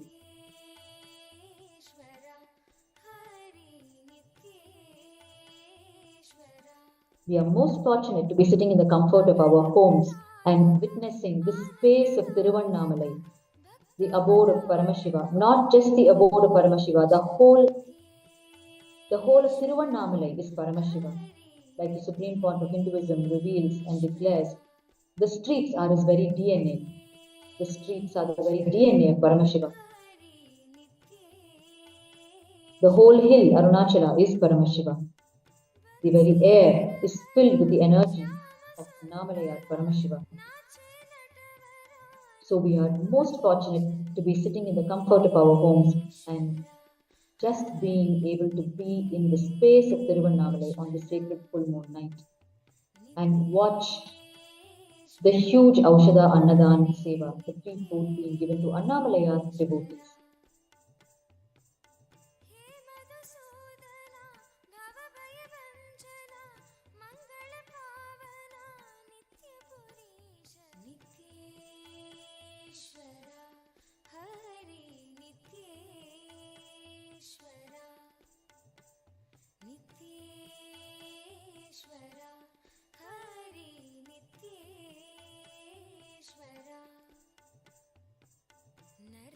सुंदर नटन मनोहर करुणा सागर नित्य पुरीश नित्येश्वर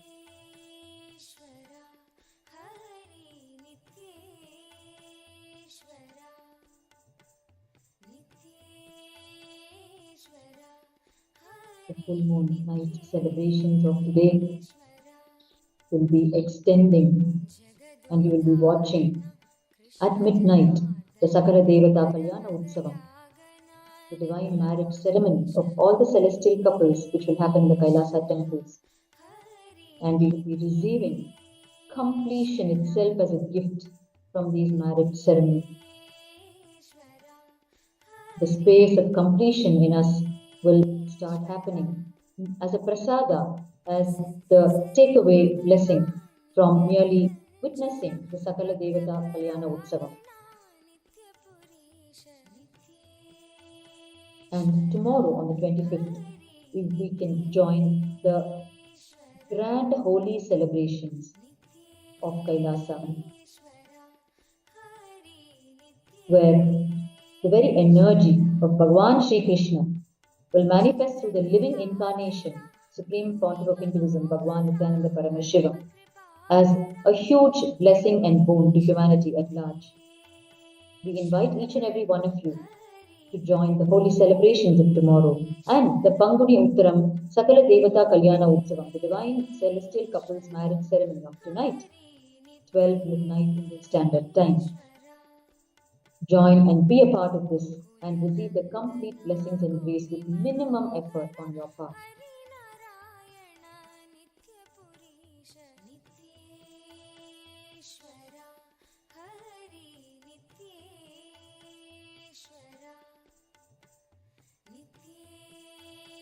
नित्येश्वर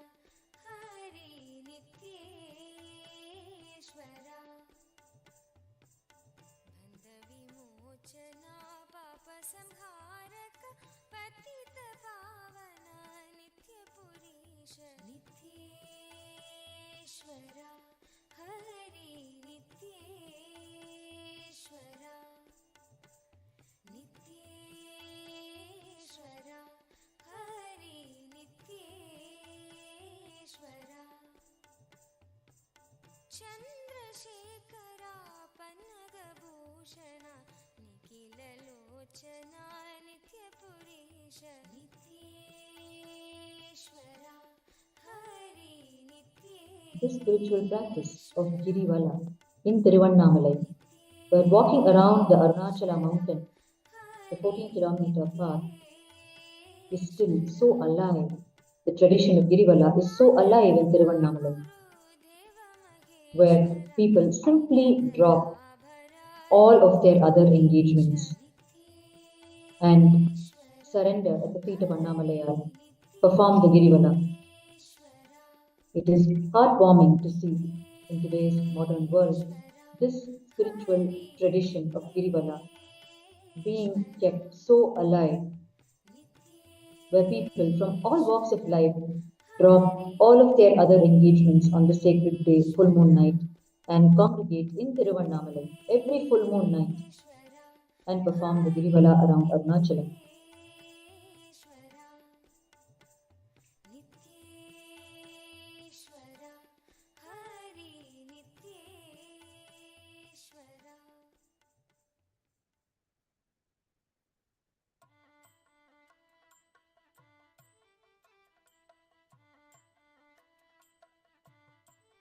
KAILASA Tiruvannamalai, Nithyananda Janmabhūmi, the parental home of the Supreme Pontiff of Hinduism, Bhagavan Nithyananda Paramashiva, from where the Aushadha Annadhan is being offered. The sannyasis here are already preparing to receive Annamalayar and Unnamalayamman at the very doorstep of Kailasa here, as they pass by in procession tonight after the grand marriage ceremony on the occasion of Panguni Uttiram today. Preparations are on to receive Annamalayar and Unnamalayamman at the doorstep of Kailasa, Sri Nithyananda Janmabhūmi on Tiruvallur Street, where the Lord and his beloved consort will pass by in a grand procession, and the sannyasis will be offering the Mandagapadi, offering of worship items of Paramashiva to Paramashiva and receiving his blessings.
Every full moon night in Tiruvannamalai, especially during the peak hours of Paurnami, the peak hours of the full moon manifestation, we will witness what is called a Naramala, which means a garland of humans around Arunachala.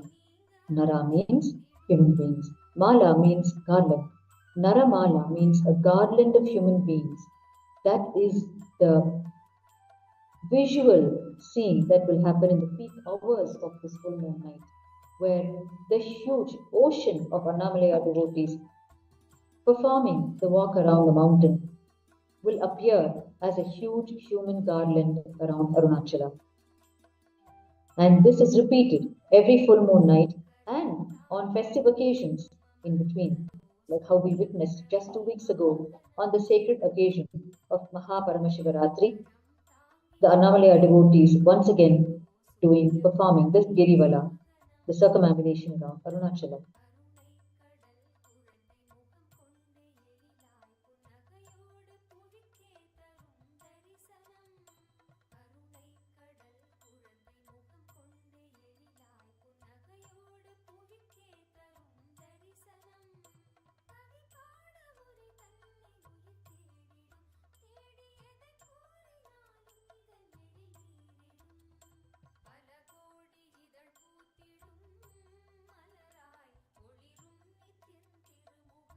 And as we speak, the Kalpataru one-day meditation program is happening at Nithyananda Janmabhūmi Kshetram, which is the temple monastery complex on the mountain path, where the Aushadha Annadhan is also happening as the second location.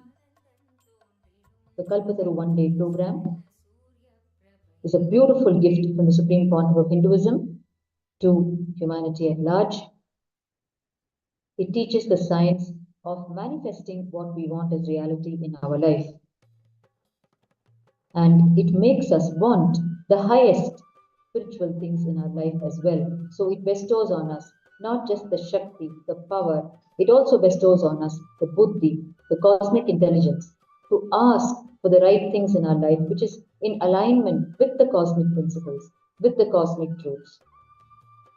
Any offering from Kailasa is aimed at aligning us to the cosmic principles, whether it is the food or it is the meditation programs or it is the powerful discourses of Bhagwan, the Supreme Pontiff of Hinduism, Bhagwan Nithyananda Paramashiva. Any service offered by Kailasas worldwide is aimed at aligning us to the cosmic principles. The Kailasa nation itself was founded by the Supreme Pontiff of Hinduism, with its constitution as the Vedas and the Agamas, the source Hindu scriptures revealed by Paramashiva himself. Therefore, the constitution of the nation of Kailasa is the very sacred Hindu scripture based. Therefore, every single service, social or spiritual, from Kailasa to humanity at large, with the blessings of the Supreme Pontiff of Hinduism, is purely for the conscious growth of human beings.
And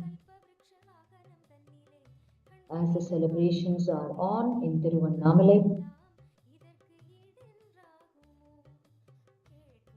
and the Aushadha Annadhan Seva is happening for Annamalai devotees,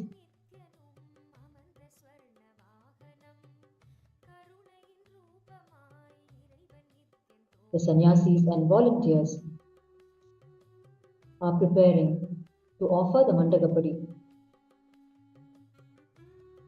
to Annamalayar and Annamalayamman past midnight tonight, when they will be passing by Kailasa's Nithyananda Janmabhūmi on Tiruvural Street in their royal procession after their marriage ceremony happens on the occasion of Panguni Uttiram today.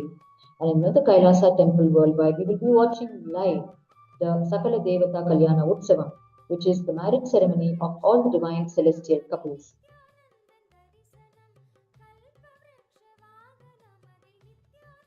And these late night celebrations, which will be leading into the celebrations of Holi, the next celebration in the Hindu tradition.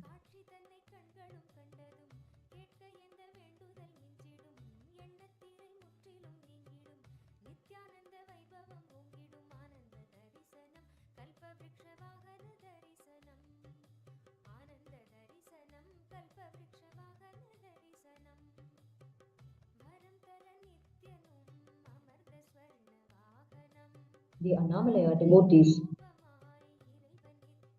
are completely familiar with the Aushadha Annadhan Seva and the other spiritual services offered at the Kailasas in Tiruvannamalai. They reach the Kailasas in Tiruvannamalai as their most preferred destination, their most preferred choice for having their meal. They know that it is special food cooked with the intention of infusing conscious energy into those eating it.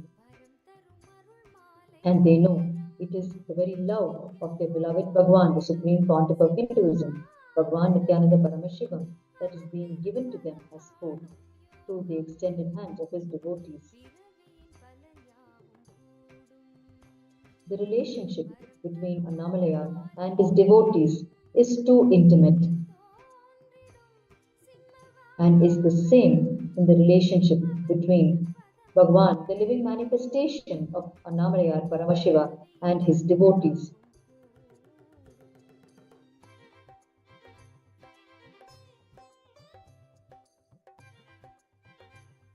In Tiruvannamalai, worship is simply adoration of their beloved Lord. As we will be witnessing when the Lord comes onto the streets past midnight tonight after the divine marriage ceremony of Annamalaya and Unnamalayamman, we will be witnessing the thronging crowds in the Madaveedi surrounding Annamalaya as he comes out in his Utsava Murti form, in his procession deity form called the Periyanaikar.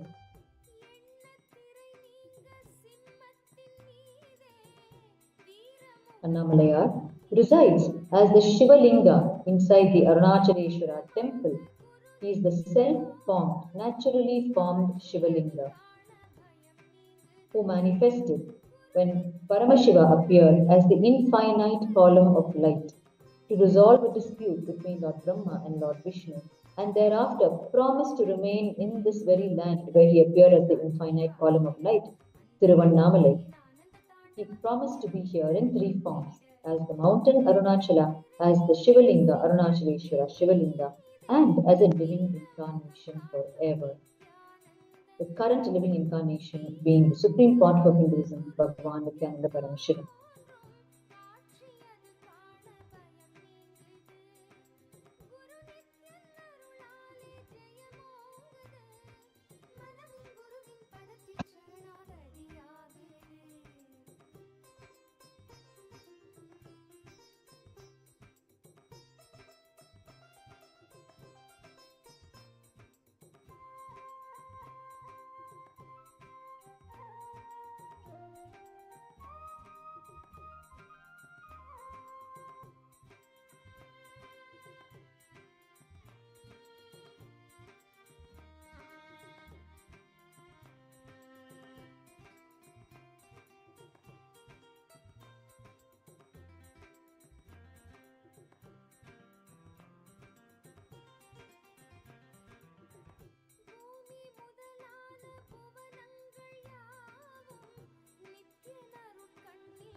The Supreme Pontiff of Hinduism continuously offers socio-spiritual services to human beings worldwide to nurture their consciousness.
The Aushadha Annadhan is continuously being served at both the Kailasa locations in Tiruvannamalai, at Adiyannamalai and on Tiruvural Street, right from the very parental home of the Supreme Court of Hinduism, Bhagavan Nithyananda Paramashiva.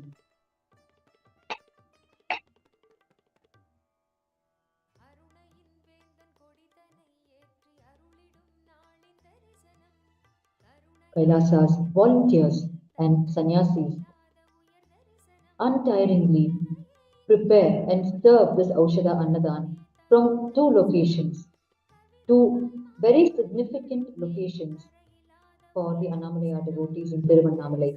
One, which is the Madavivi, where the Tiruvural Street is located, which is just outside the Arunachaleshwara temple. And second, on the mountain path itself at Adiyannamalai. Two very strategic locations, which is most convenient for the Annamalaya devotees to have their food before resuming the Girivala around Arunachala.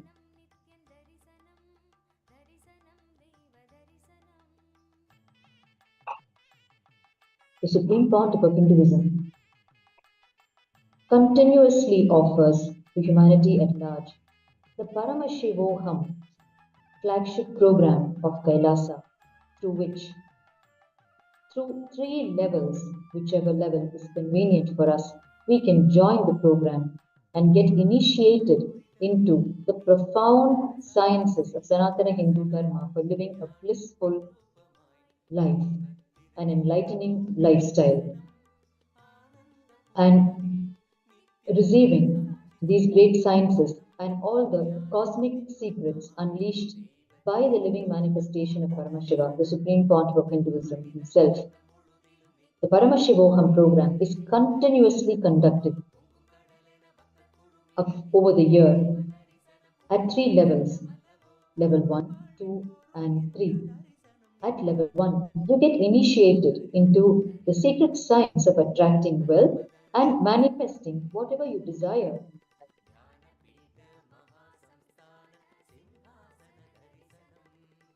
And the Supreme Pontiff of Hinduism has made it most practical and convenient for any person from any walk of life with any level of other engagements in their life to be able to participate in this Paramashivoham program, where you can participate on a daily basis or for the entire program or on any which day is convenient for you.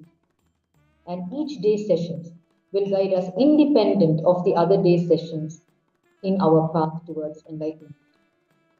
And we go through powerful processes in Paramashivoham level 1 to align our whole being towards wealth manifestation and to make the best decisions in our life and to achieve the much wanted, the financial breakthroughs in our life. That is the scope of Paramashivoham level 1, where our basic needs, for which all of us are yearning for, to be able to comfortably generate wealth in our lives. This science is unleashed in Paramashivoham level 1. And in Paramashivoham level 2, we delve deeper into the essence of wealth consciousness itself, and we learn how to be free from the fundamental human emotions, the base emotions from which we need to grow, which is comparison, jealousy, and the perception of the so-called impossibility that we create for ourselves in our life, which stands in the way of our wealth creation potential. The sessions of this level 2 of Paramashivoham, they are designed to awaken our innate creativity and drive, enabling us to break free from our own chains of limitations and enables us to embrace prosperity. And in Paramashivoham level 3, the advanced level, the sessions help us understand the principles of wealth consciousness, and they help us realize our true potential. And they help us in manifesting whatever we may want in our life, and they reveal to us the most profound cosmic secrets, which if we internalize and which if we start living in our life, we can live our life in the highest frequency possible. Each day in the Paramashivoham teaches one dimension of the cosmic principle. Today in Paramashivoham, the dimension of wealth is taught at all three levels, level 1, 2, and 3. Today's essence of Paramashivoham is the essence of wealth consciousness. In this fashion, every single day of Paramashivoham is designed to reveal and unleash one science, which is one aspect of our lifestyle, needed in our lifestyle, so that at the end of this Paramashivoham 21-day program, we will emerge completely equipped with all the different sciences required to live an enlightening life, whether it is health, whether it is wealth, whether it is our spiritual growth, any dimension, freedom from fear, freedom from greed, freedom from desires that remain unfulfilled, every single component in our life, how to manifest the highest in every aspect in our life, true to our innate potential. All of these sciences are taught in Paramashivoham through these three levels. And today, as we speak, the Paramashivoham program, is discussing the essence of wealth. It is revealing, unleashing this very science of the essence of wealth consciousness.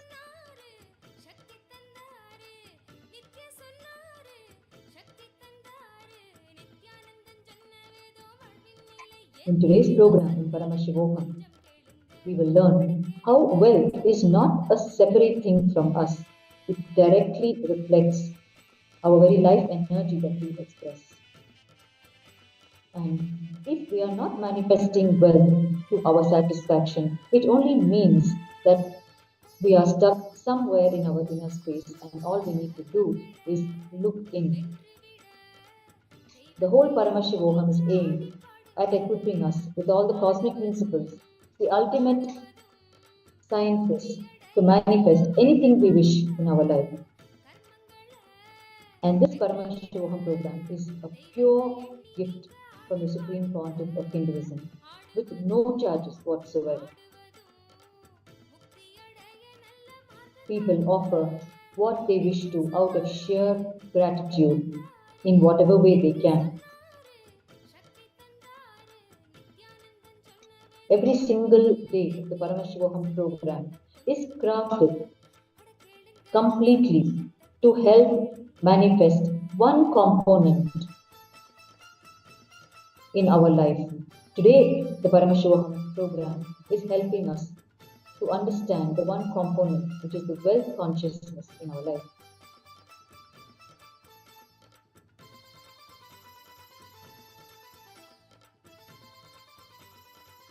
Most often in our life, we experience being stuck and not able to move as we would like to. It is mainly because of our own restrictive beliefs, our own internal barriers, our own unproductive habits, lifestyle patterns, mental patterns. It is only these that prevent us from creating whether wealth or health or spiritual upliftment, whatever it might be. And these our own internal barriers keep us in a state of scarcity, so-called seeming scarcity all the time. With the right processes, guidance, we can overcome these obstacles and create the life which we want to live. And Paramashivoham program is a pure gift designed by the Supreme Pontiff of Hinduism to give us exactly this.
Today, the Tiruvannamalai will be witnessing a larger than normal gathering, as it is the sacred occasion of Panguni Uttiram, where the grand marriage ceremony of Annamalai and Unnamalai, his beloved consort, will be happening in the Arunachaleshwara temple at 12 a.m. tonight, midnight.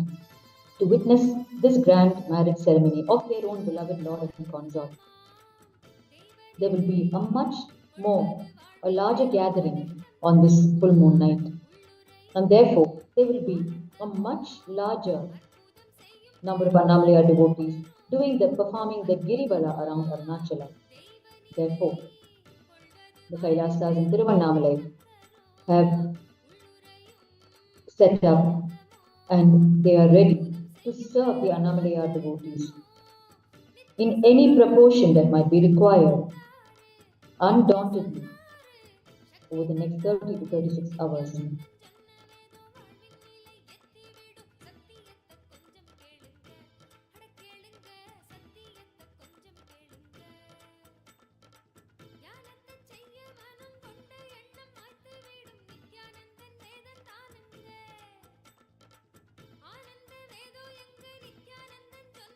As you are watching this Aushadha Annadhan Seva, you can avail of the most delightful gift offerings from the Supreme Pontiff of Hinduism, where you can offer your prayers, you can submit your prayers to Paramashiva himself through any of these social media platforms, which is being made available for the surrendering of prayers of devotees worldwide at the feet of Paramashiva himself. Through the Instagram platform, through the channel /Sri Nithyananda, SRINITHYANANDA. Through this platform on Instagram, you can type your prayers as comments in the live comments section.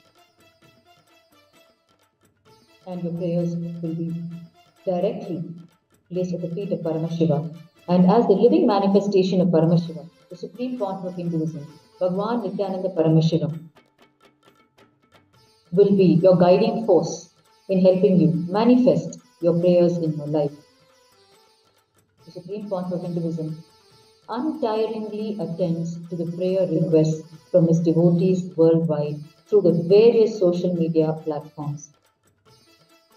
Through YouTube, you may log into the channel /@Nithyananda TV /@Nithyananda TV, NITHYANANDA TV. And you can go to the live video that you will be watching and leave your prayers in the comment section. There will be a live chat section as part of the live video, and you can type in your prayers in the chat of that section. Or alternatively, you can submit your prayers through WhatsApp channel, where you can click the WhatsApp group. The WhatsApp group, Kailasas SPH Nithyananda. The WhatsApp group is Kailasas SPH Nithyananda, and you can join this WhatsApp group and send in your prayers. And you can also click and join the WhatsApp community at www.kailasa.org, KAILASA.org.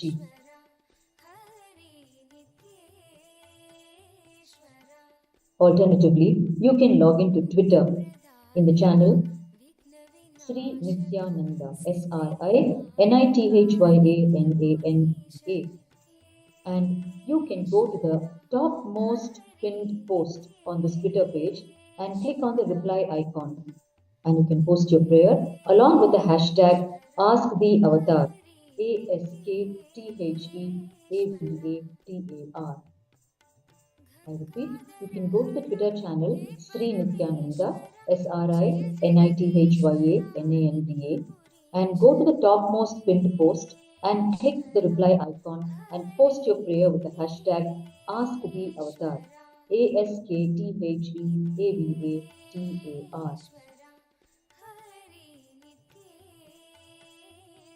Or you can go to the Instagram channel Sri Nithyananda again and leave your prayers in the comment section, in the live comments section.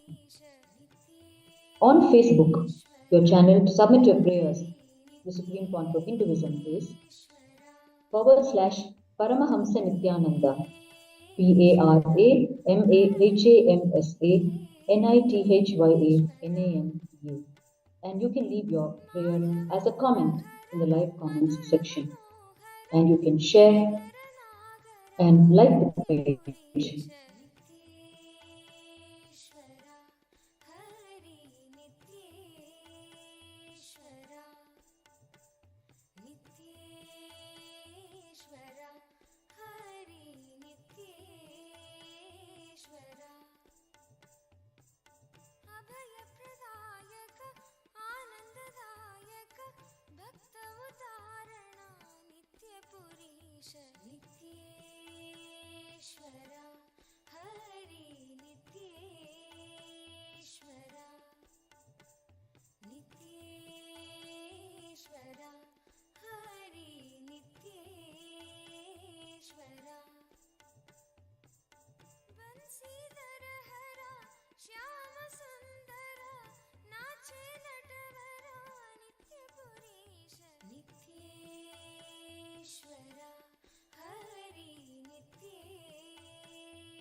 ಸುಂದರ ನಟನ ಮನೋಹರ ಕರುಣ ಸಾಗರ ನಿತ್ಯ ಪುರೀಶ ನಿತ್ಯೇಶ್ವರ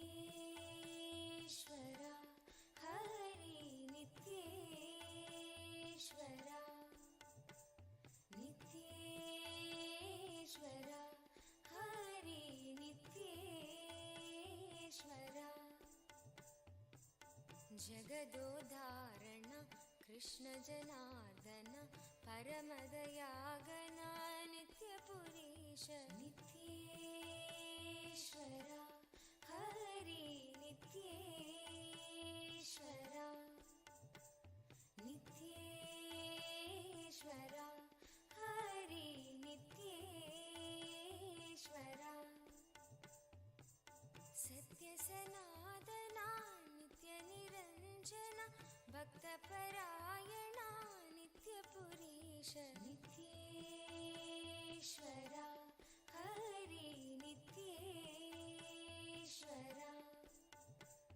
ನಿತ್ಯೇಶ್ವರ ಹರಿ ನಿತ್ಯೇಶ್ವರ ಚಂದ್ರಕಲಾಧರ ಗೌರಿ ಮನೋಹರ ಪರಮ ಕೃಪಾಕರ ನಿತ್ಯ ಪುರೀಶ. You are continuing to watch the Aushadha Annadhan Seva live from Tiruvannamalai, KAILASA Tiruvannamalai, Nithyananda Janmabhūmi, the place of birth, of incarnation of the Supreme Point of Hinduism, Bhagwan Nithyananda Paramashiva, where Bhagwan has established two Kailasa in two locations, one on Tiruvudal Street and one in Adiyannamalai, from where the enlightening services of Kailasa are being offered to the Annamalayar devotees every single day, and more so on these festive occasions such as today, the full moon night, the Purnima celebrations, where millions of Annamalayar devotees gather to perform the Giribala around Arunachala.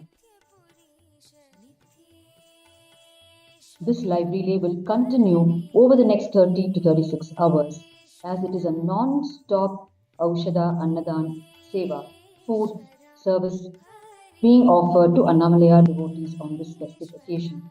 And today is doubly auspicious as late in the night, at midnight, we will be having the Panguni Uttiram celebrations, where we will be witnessing the grand marriage ceremony of Annamalayar and Unnamalayamman inside the Arunachaleshwara temple and in all Kailasa temples worldwide. In all Kailasa temples, we will also be witnessing the divine marriage ceremony of all the celestial couples, of all the main celestial couples. Merely by staying live on this channel, we will be receiving the prasada, the blessing from this divine marriage ceremony, which is completion in our inner space and a deep fulfillment where we rise above all our conflicts in life and we experience a deep peace, fulfillment, and completion within us, which we always crave for in our life. As a prasada of this divine marriage ceremony, the Supreme Pontiff of Hinduism has blessed us that merely by witnessing this marriage ceremony, which is going to happen tonight live, we will start experiencing the space of completion in us. Out of his infinite love and compassion for humanity, for which he has incarnated, the Supreme Pontiff of Hinduism, Bhagavan Nithyananda Paramashiva, continuously offers enlightening gifts to human beings so that they may partake of these gifts and move on in their path of superconscious living. And not only that, after the marriage ceremony tonight, late midnight, we will be witnessing Annamalayar and Unnamalai in the form of the Utsava Murti, meaning the procession deity. In Tiruvannamalai, the procession deity of Annamalayar is known as Periyanayakar.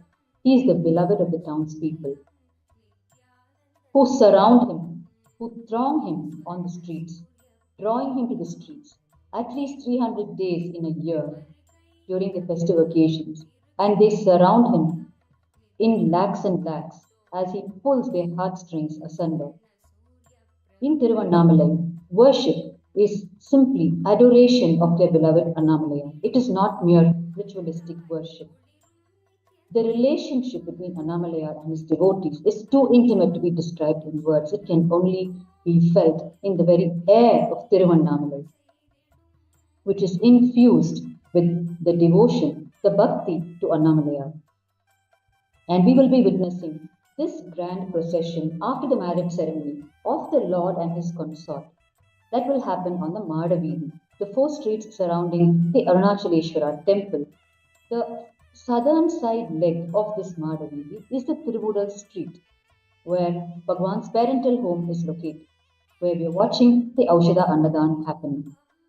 And we will be witnessing Kailasa's sannyasis and volunteers offering the Mandagapadi to Annamalayar as he passes by in his procession and stops just at the entrance of Nithyananda Janmabhūmi on Tiruvudal street and receiving the Mandagapadi from Kailasa sannyasis and volunteers as representatives of the Supreme Pontiff of Hinduism, Bhagavan Nithyananda Paramashiva, the living manifestation Paramashiva.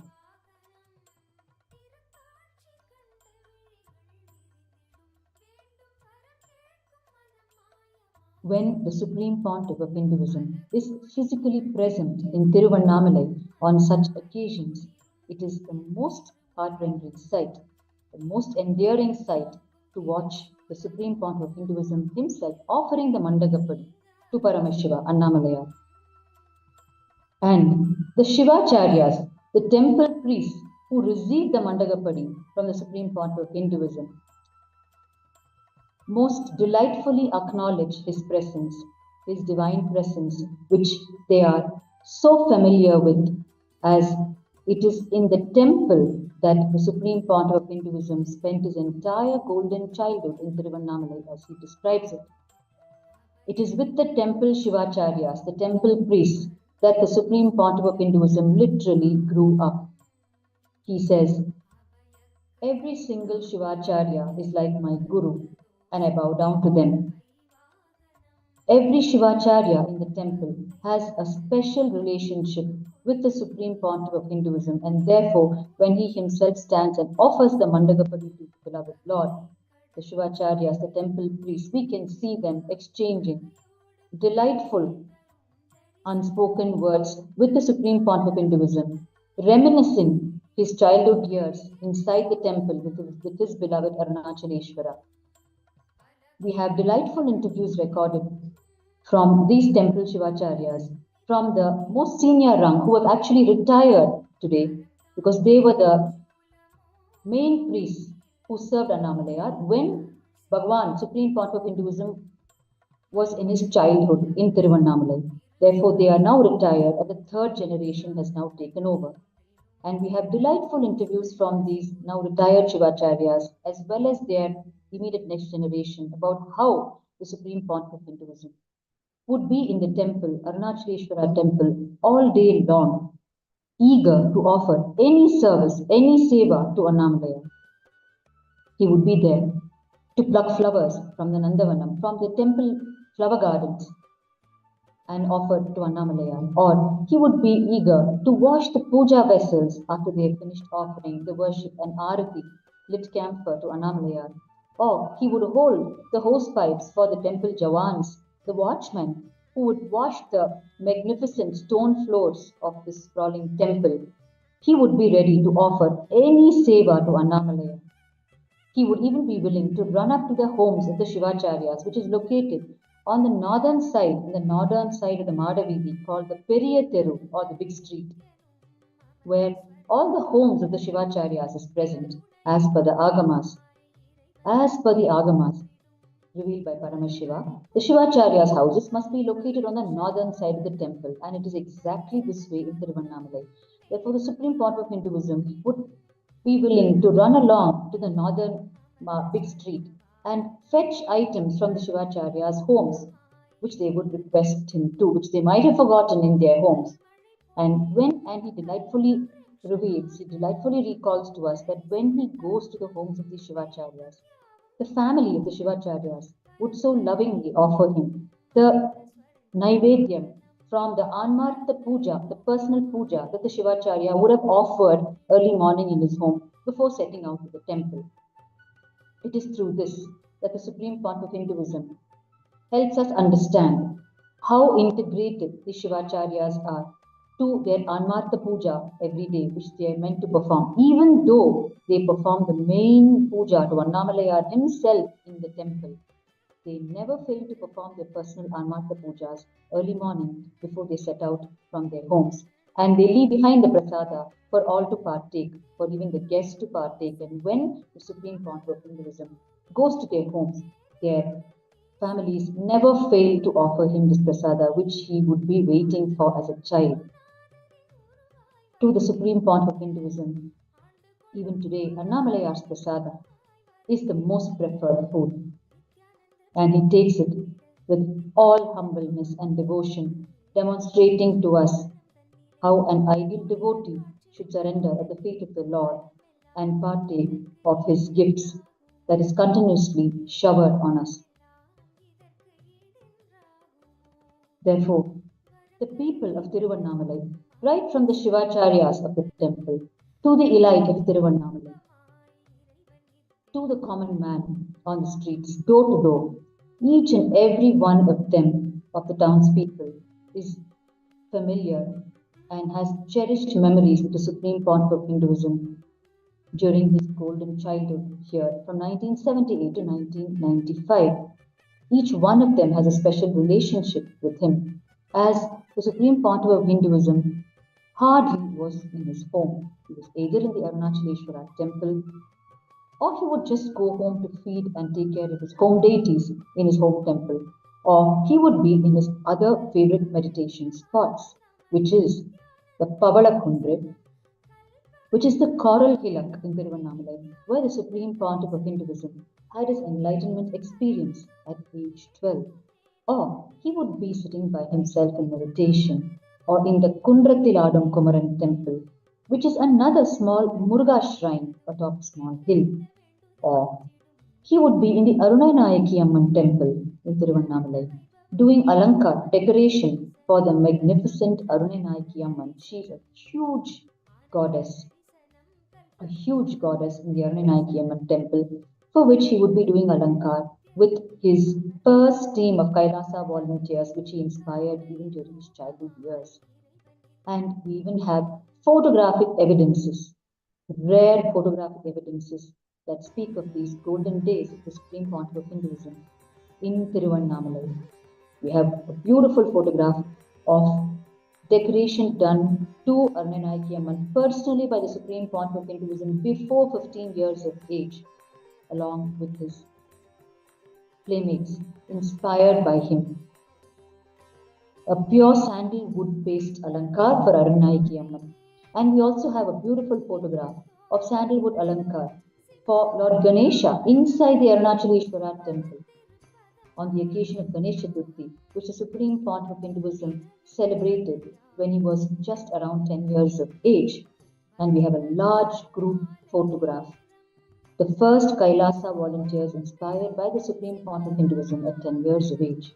And this photograph shows the sandal paste decorated Ganesha done personally by the Supreme Pontiff of Hinduism, along with the entire group that made the function of Ganesh Chaturthi happen on that special occasion, the first public function organized by the Supreme Pontiff of Hinduism, which has gone on record.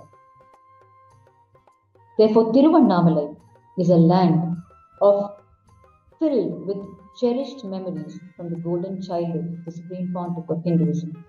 Every nook and crevice, every stone corner in the Arunachaleshwara temple, every inch of the streets of Tiruvannamalai, there is not a place where his divine feet have not fallen during his childhood years. And therefore, each and every person who lived during the time Bhagwan was a child here holds cherished memories in their hearts till date, which they share with us through their delightful interviews.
As this auspicious day proceeds, and we move closer to the full moon night, you will see a steady increase in the number of Annamalaya devotees reaching these two Kailasa locations where the Aushadha Annadhan Seva is being offered. Even as we speak, we can see the steady increase in the number of devotees coming in to have their Aushadha meal.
The Arunachaleshwara temple in Tiruvannamalai has 7 circumambulation paths around it.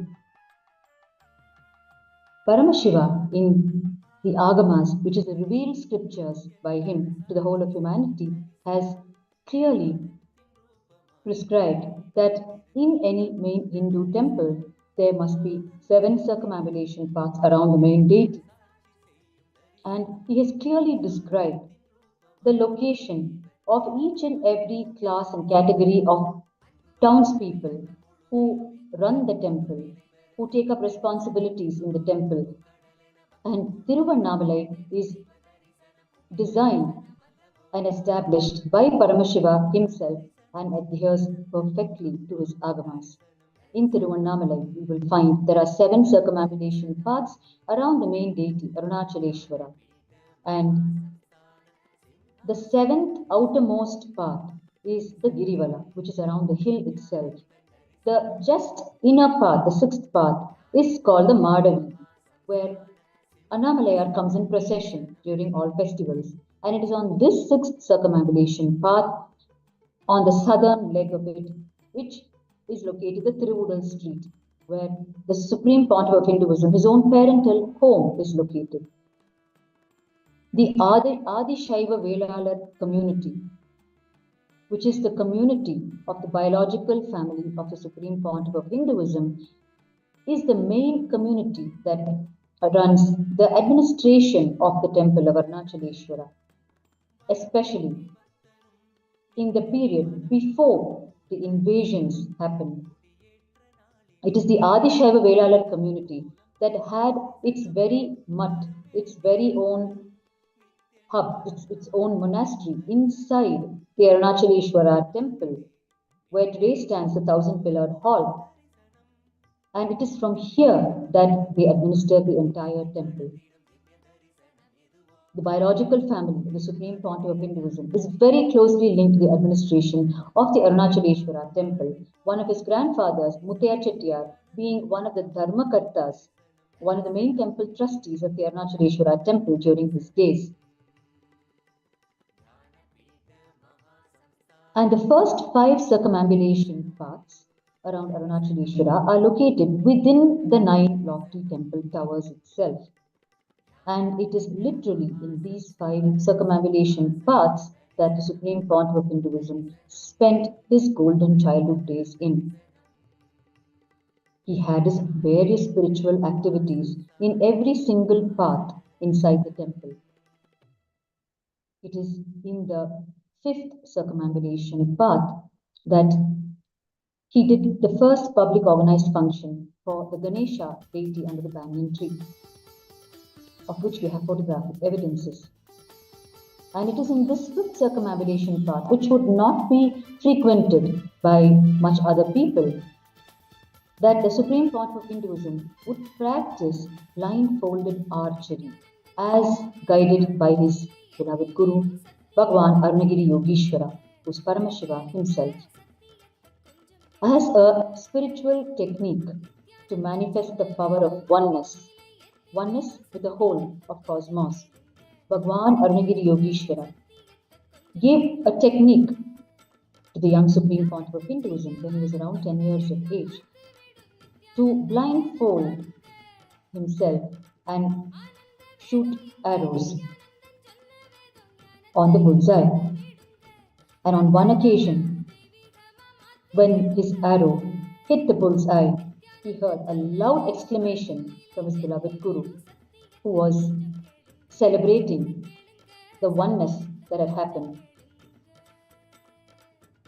During this process of blindfolded archery, our energy and attention, which usually is towards the outer world through our 2 eyes, which continuously is resting in the outer world, will be thrown back inside into our inner space during this blindfolded archery, back into our own 3rd eye and our inner space. And when this happens, the focus shifts from a very narrow outer world 120-degree vision to a complete focus on everything around us.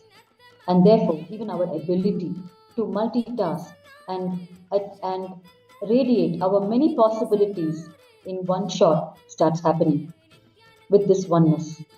Therefore, as a spiritual technique, the Supreme Pontiff of Hinduism, as a 10-year-old child, would perform blindfolded archery in the circumambulation path inside the temple, which also kept his mother away from anxiety, because otherwise he would be shooting the same arrows in their busy household on Tiruvudal Street, his own parental home, which we're witnessing now. And Bhagwan is from a large biological joint family with many children running around the house, which gave a lot of anxiety to his biological mother because he was shooting arrows blindfolded.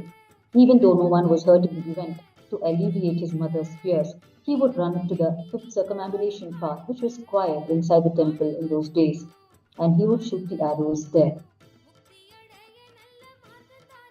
In the fourth circumambulation path inside the Arunachaleshwara temple is located the Kritika Mandapam. It is in the Kritika Mandapam that the Supreme Pontiff of Hinduism had his rigorous yogic training with his beloved yoga guru, Yogi Yogananda Puri, otherwise known as Raghupati Yogi.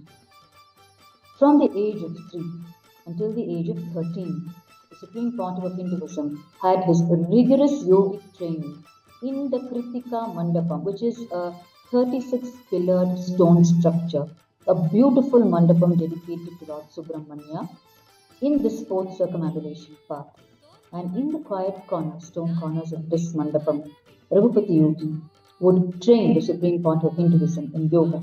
And a direct eyewitness to this is our dear Subramanyam Ayya Tiruvannamalai, the official garland maker for Annamalai. He would stand in the Kritika Mandapam all day long, tying the flower garlands for Annamalai and other deities from morning till evening, and therefore he was a first-hand witness to the 11 years of rigorous yoga training of the Supreme Pontiff of Hinduism. And he has shared with us in his delightful interview that he considered it his extreme fortune, and he has described it that he felt it was like seeing Annamalai himself in the leela of yoga in front of his own eyes every single day. Come rain or shine, he says, Bhagwan would be there promptly with Raghupati Yogi to learn yoga. Subramanyam Ayya has served from 1973 to 2012. Dedicated, utter, sincere service to Annamalai. Like Subramanyam Ayya, each citizen of Tiruvannamalai is so devoted to Annamalai, especially the people who live within the 7 circles and whose lives are dedicated to Annamalai, the Shivacharyas, and other people who hold the different temple responsibilities. The Supreme Pontiff of Hinduism has described their lives ever so often in the global presidential addresses worldwide, where he has described their utter dedication to the extent that they don't even step out of the boundary of Tiruvannamalai because they hold the temple responsibilities of every day. And even if they step out, they come back before the end of day to their beloved Lord to discharge their duties the following day. Such is the tight-knit network of townspeople here in Tiruvannamalai, held together by their devotion to their Lord Annamalai. And it is this Kailasa ecosystem of Tiruvannamalai which Bhagwan is reviving as the very Kailasa nation today. It is the ecosystem of Tiruvannamalai with its glorious gurus and its temple-based lifestyle that the Supreme Pontiff of Hinduism is reviving as the nation of Kailasa. Every dimension of this divine ecosystem, which Paramashiva himself has established, the Supreme Pontiff of Hinduism, as the living manifestation of Paramashiva, is reviving today. All the delightful dimensions of the ecosystem of Tiruvannamalai, right from waking up to the temple bell and going to sleep after putting the Lord to sleep in the temple. On Tiruvudal Street, the Supreme Pontiff of Hinduism, described his golden childhood when he would wake up every single day only to the temple bell, to the temple loudspeaker, where they would play the divine Suprabhatam, which is the sacred hymn to wake up the Lord, followed by the Shiva Puranam, the sacred verses extolling the glory of Paramashiva. And he would go to sleep only after putting Annamalayar to sleep through the last ritual of the day, the Palli Arai ritual inside the Arunachaleshwara temple. We have a delightful sharing from Vaidyanatha Shivacharya of the Arunachaleshwara temple, one of the most senior Shivacharyas, who shared that there is not a day he remembers that the Supreme Pontiff of Hinduism as a child was not present for either the early morning, the first ritual, which is the Palli Adichi ritual, or the late night, the last ritual, the Palli Arai ritual, of putting the Lord to sleep. He doesn't remember a single day when Supreme Pontiff of Hinduism was not present as a child. He goes to the extent of sharing that if on a particular day he was not present for the ritual, you can take it guaranteed that he is not in town, he is out of station. This is how the townspeople of Tiruvannamalai vouch for the integrity of Bhagwan as a child in Tiruvannamalai, his integrity to Annamalaya, the temple-based lifestyle, that they take it on themselves and vouch for his integrity and his authenticity. The Supreme Pontiff of Hinduism, in his childhood years, with his sheer integrity and authenticity, has etched the memories of the townspeople of Tiruvannamalai, so much so that they remember so vividly his childhood activities, as he has etched it so deeply in their memories, simply by his consistency, his integrity and authenticity in reviving the Kailasa lifestyle right from his childhood, which has today acquired global proportions as the nation of Kailasa, with humanity at large being continuously inspired by him. What started with the townspeople of Tiruvannamalai who were inspired by him as a child is now today at the level of the entire world, with the hub being a nation by itself, the only Hindu nation today, Kailasa, established by the Supreme Pontiff of Hinduism with a pure intention to revive the enlightening Kailasa lifestyle as this science of enlightened living is apart from any other religion. It is a pure science which is an offering from Sanatana Hindu Dharma to the rest of humanity from time immemorial. Therefore, it is not a religion, it is a science, and to revive this science and give it to humanity back, to help human beings find their roots, to help human beings once again live like our ancestral rishis, the geniuses who lived just a few hundred years ago, to enable human beings to once again function in that way as living gods on planet Earth. The Supreme Pontiff of Hinduism works 24 hours a day, continuously administering the nation of Kailasa, continuously personally guiding his sannyasis and his devotees to be his extended hands in serving humanity, continuously in building temples around the world, continuously delivering powerful cognitions through his global presidential addresses, continuously conducting programs such as the ongoing Paramashivoham program that happens in 3 levels with back-to-back seasons around the year, and various other programs personally designed by him, like the one-day Kalpataru program that is happening today in Tiruvannamalai and that happens every full moon night, not only in Tiruvannamalai, in all worldwide Kailasas.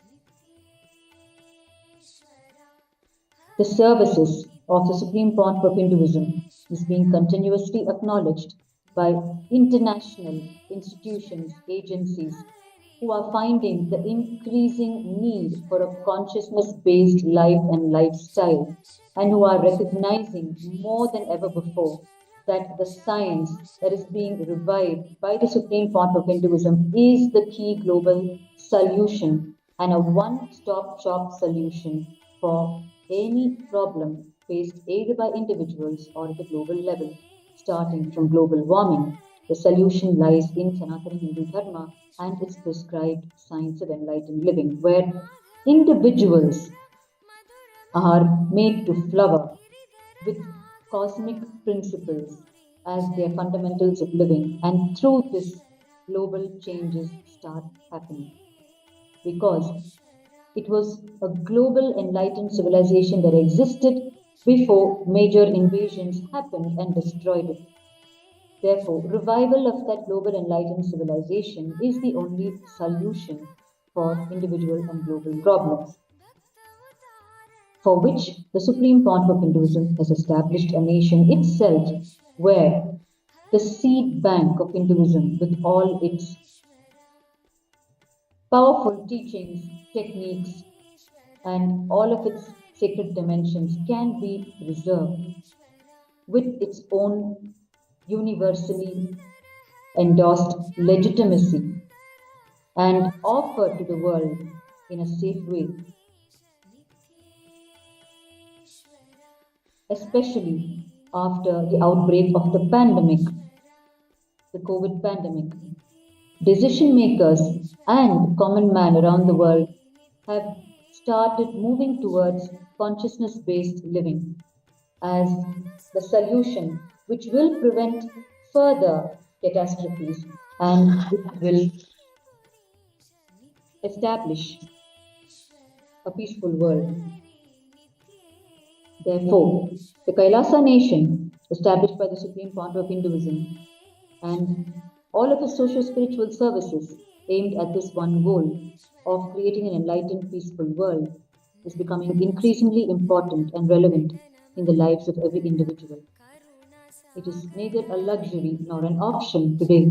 It is a bare necessity for each individual to start adopting cosmic principles as the fundamentals of living.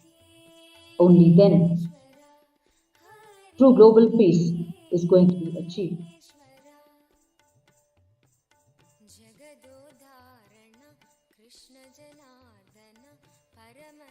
And we are seeing in front of our own eyes the untiring services of Kailasa, of the Supreme Pontiff of Hinduism, Bhagwan Nithyananda Paramashiva, happening round the clock.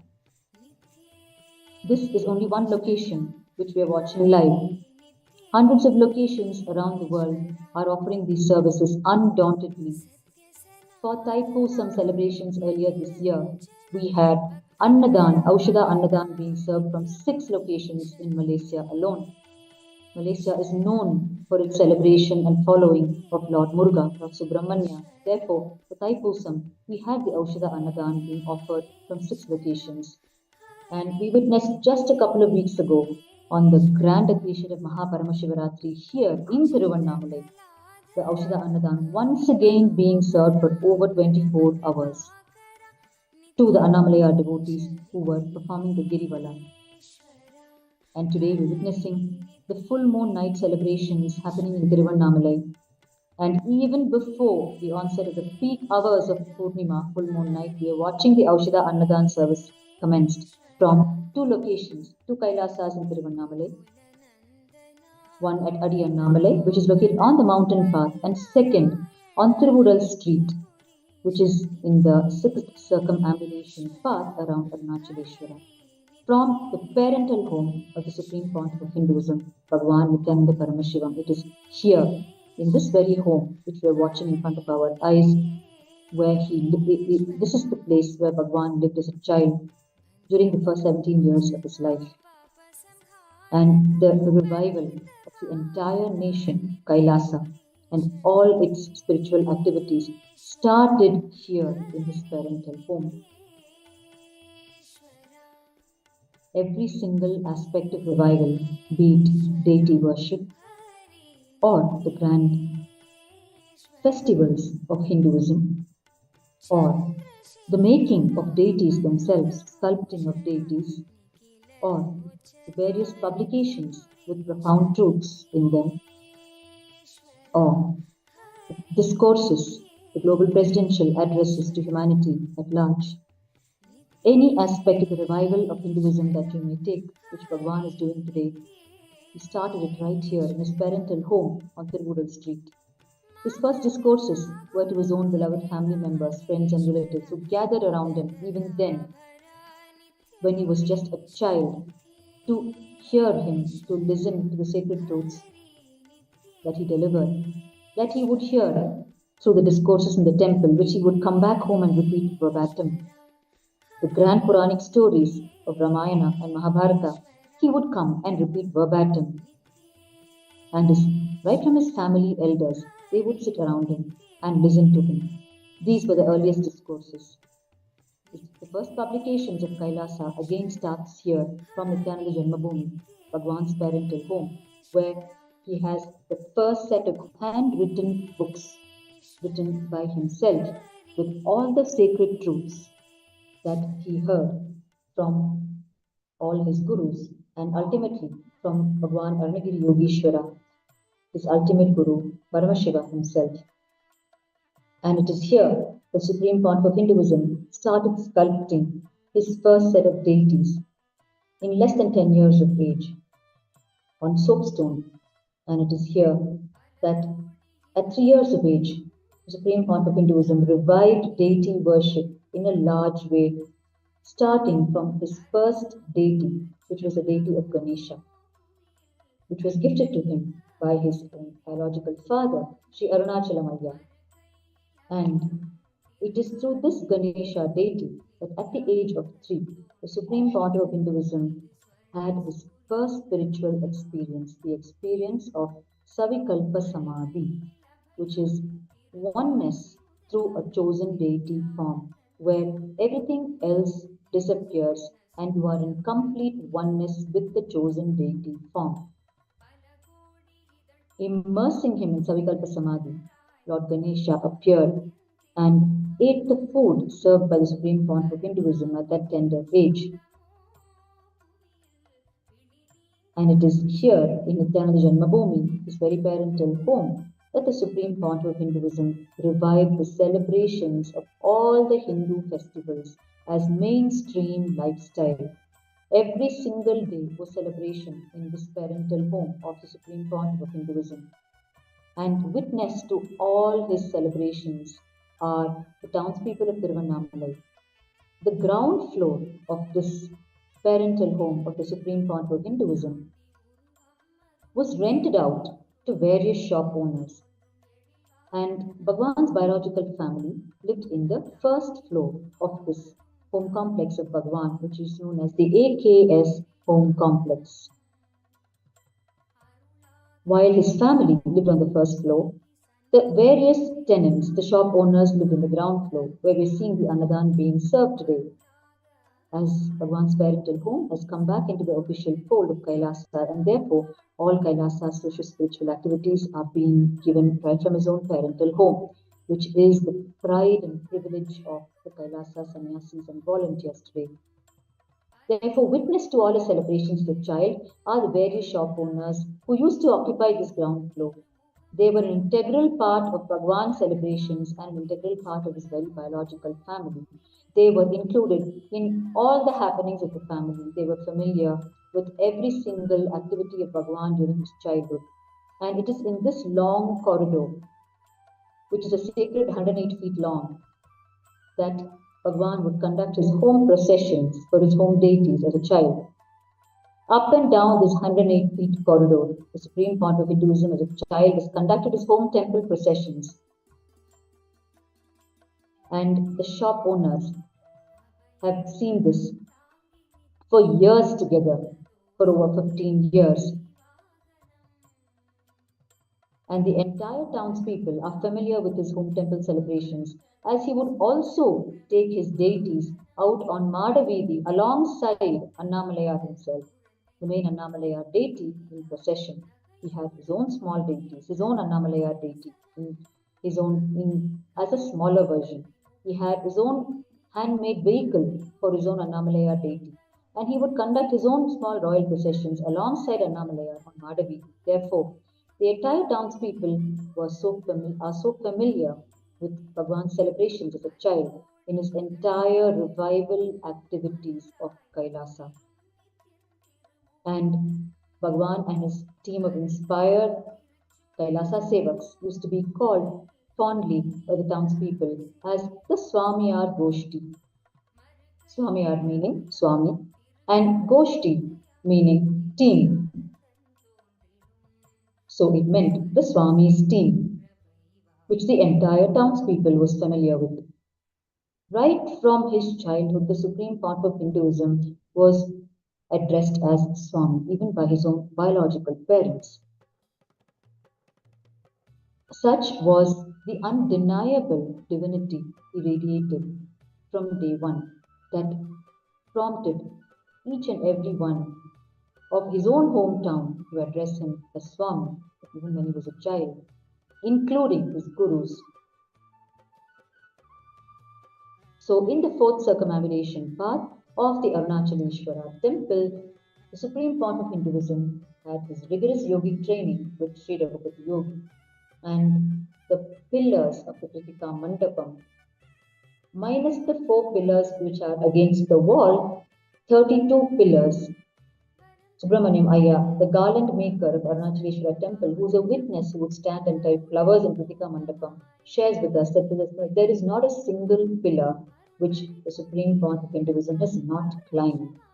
Up and down the 32 pillars he would be made to climb by Raghupada Yogi. And this was the earliest version of Mallakamba Yoga, which is the traditional yoga performed on a pole. These 32 pillars of Kritika Mandapam are literally the poles where the supreme point of Hinduism did his Mallakamba Yoga. Subramanyamaya shares he even remembers the supreme point of Hinduism going upside down on these pillars, climbing them upside down, and sometimes with both hands free or one hand free. In sheer delight, the entire rigorous yogic training happened. There were days when Yogi Yogananda Puri would make the supreme point of Hinduism do the Surya Namaskar, the yogic sequence of 12 postures dedicated to the Sun Lord. It is called the Sun Salutation.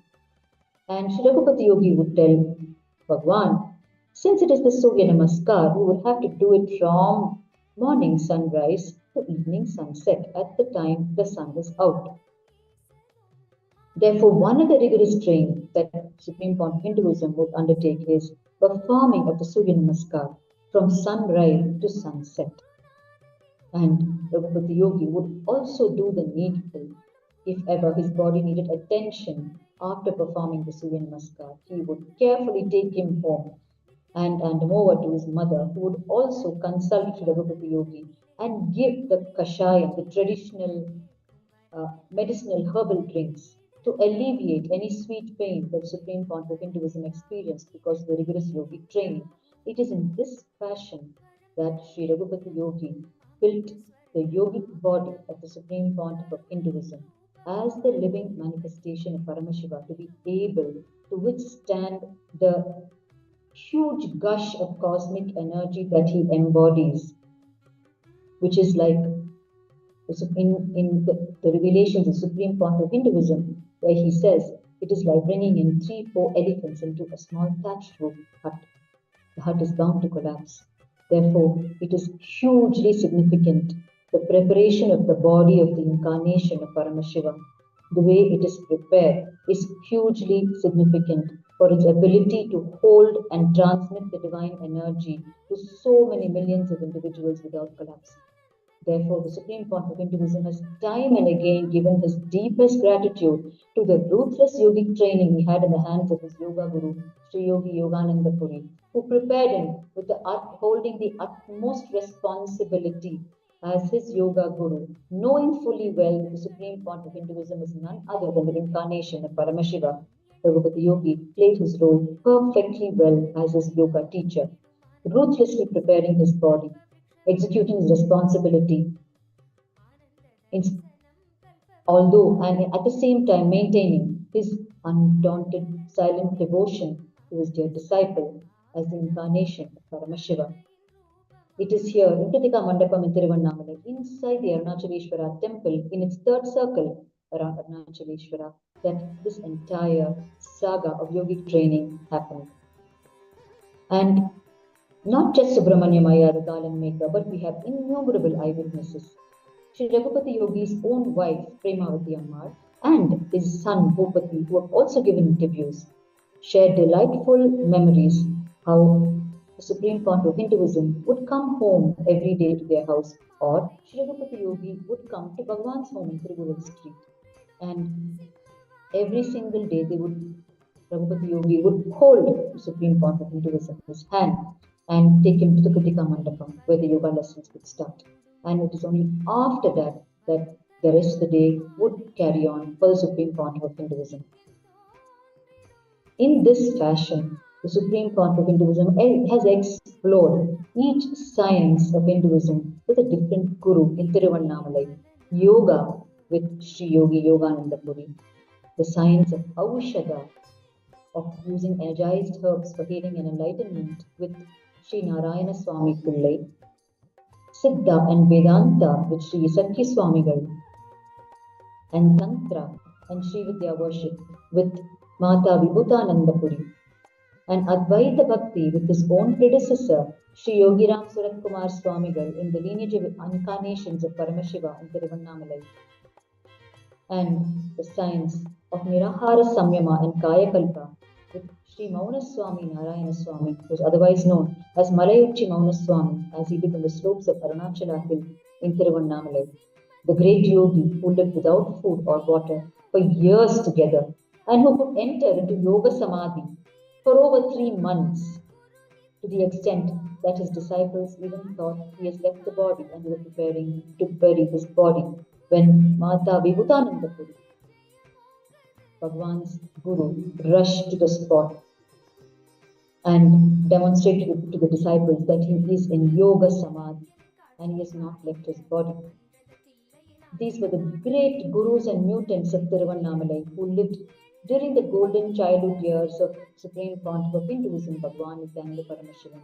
And with each one of them, the Supreme Pontiff of Hinduism explored a Hindu science such as yoga, Vedanta, Tantra, Sri Vidya, Advaita Bhakti, Nirahara Samyama, Kaya Kalpa, and so on. The Supreme Pontiff of Hinduism lived either in the temple or with his gurus or in his favorite meditation hangout spots all around Tiruvannamalai. Supreme Pontiff of Hinduism describes his childhood as the golden childhood, which was filled with these great superconscious mutants, his gurus, and the loving townspeople, and the dear Shivacharyas of the Arunachaleshwara temple. He describes his golden childhood as one that was surrounded by a 5-layer ecosystem. 5 layers of people surrounding him in his golden childhood. His first layer, his beloved gurus, who protected him completely from any gaslighting by society, who kept him grounded in the cosmic principles. Even before his individuality developed as a child, they instilled into him that he is indeed Paramashiva, and he is the manifestation of the profound cosmic principle called Paramashiva, and therefore he lived waking up to his Paramashivatva, to his incarnationhood from day one. The Supreme Pontiff of Hinduism describes his gurus as the alarm clocks that he sent ahead of him to planet Earth to be ready and to ready the space to receive him. So he might be able to come and play the whole grand Leela, divine play, as the incarnation, as their disciple exploring these great Hindu sciences and carrying forth the mantle of Paramashiva in Tiruvannamalai, furthering the Guru Parampara, the Guru disciple lineage, reviving it in Tiruvannamalai. Inside the Arunachaleshwara temple, in the third circumambulation path, we have the Jiva Samadhi of Bhagwan Arunagiri Yogeshwara, the beloved Guru of the Supreme Pontiff of Hinduism. Bhagwan Arunagiri Yogeshwara is Paramashiva himself. His Jiva Samadhi, where his energy is enshrined, is located at the third circumambulation path inside the Arunachaleshwara temple. And it is here at this Jiva Samadhi, where the Supreme Pontiff of Hinduism held his first darshan, his first sight of his beloved Bhagwan, Arunagiri Yogeshwara, when he was around 10 years of age in the year 1988. He had his first darshan, his first glimpse of him as a young sadhu. Bhagwan Arunagiri Yogeshwara assumed the form of a young, radiant sadhu, a sannyasi, and gave him the first darshan. And for over a period of 9 months, Paramashiva demonstrated forever to humanity the ideal guru-disciple relationship through manifesting as the Guru, Bhagwan Arunagiri Yogeshwara, and as the disciple, the Supreme Pontiff of Hinduism. Both roles played by incarnations of Paramashiva. Paramashiva has established forever for humanity to understand the ideal guru-disciple relationship. These glorious 9 months are described in the life stories, the biography of the Supreme Pontiff of Hinduism. And it is also in the third circumambulation path inside the Arunachaleshwara temple that we have Unnamalai Amman's shrine, Devi shrine. And it is here in this shrine that the Supreme Pontiff of Hinduism had his darshan of Parashakti, Paramashiva Shakti, the consort of the Lord, as Devi Bhuvaneshwari. He had the darshan of the feminine energy as Devi Bhuvaneshwari inside the Annamalai Amman shrine, and he rushed back home and sculpted the deity form that he saw in his vision on the soapstone. And today, this deity, sculpted by the Supreme Pontiff of Hinduism, is part of Kailasa's sovereign archives, and it receives worship till date from Bhagwan himself. Therefore, this third circumambulation path inside the Arunachaleshwara temple is as profoundly significant as other paths, if not more, because of the presence of the very Jiva Samadhi of Bhagwan Arunagiri Yogeshwara in the life of the Supreme Pontiff of Hinduism. And the second circumambulation path inside the Arunachaleshwara temple, it is here that the Supreme Pontiff of Hinduism would undauntedly attend the early morning Palli Elichi ritual of waking up Annamalai ceremoniously, and the late night, the last ritual for the day, the Palli Arai ritual of ceremoniously putting the Lord and his consort to rest. These two rituals happened in the second circumambulation path, for which the Supreme Pontiff of Hinduism was an unfailing participant. And in the first circumambulation path, which is just around the Annamalai deity inside the Arunachaleshwara temple, the great Parama Advaita Anubhuti happened to the Supreme Pontiff of Hinduism, where his beloved Guru, Bhagwan Arunagiri Yogeshwara, gave him the profound experience of oneness from inside this very sanctum sanctorum. Therefore, from the first circumambulation path, the Supreme Pontiff of Hinduism had this profound experience, the Parama Advaita Anubhuti, oneness with everything around him. Therefore, each of these 7 circumambulation paths around the main Arunachaleshwara Shivalinga, which is Paramashiva himself, all of these 7 paths hold glorious memories, spiritual, divine experiences of the Supreme Pontiff of Hinduism. And you are continuing to watch the live relay from Kailasa Tiruvannamalai, 2 Kailasa locations, one at Adi Annamalai and one on Tiruvudal Street in the heart of the town. And in both locations, the Aushadha Annadhan is being served. Free food infused with Aushadha, herbs for healing and enlightenment, and food cooked by infusing it with conscious energy.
मूषिकवाहना मङ्गलदायक Gaurinandana नित्यपुरीश नित्येश्वरा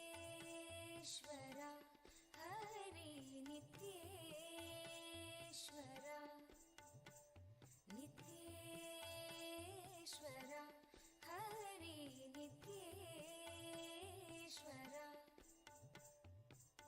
मुक्तिप्रदायक विघ्नविनाशक Siddhivinayak नित्यपुरीश नित्येश्वरा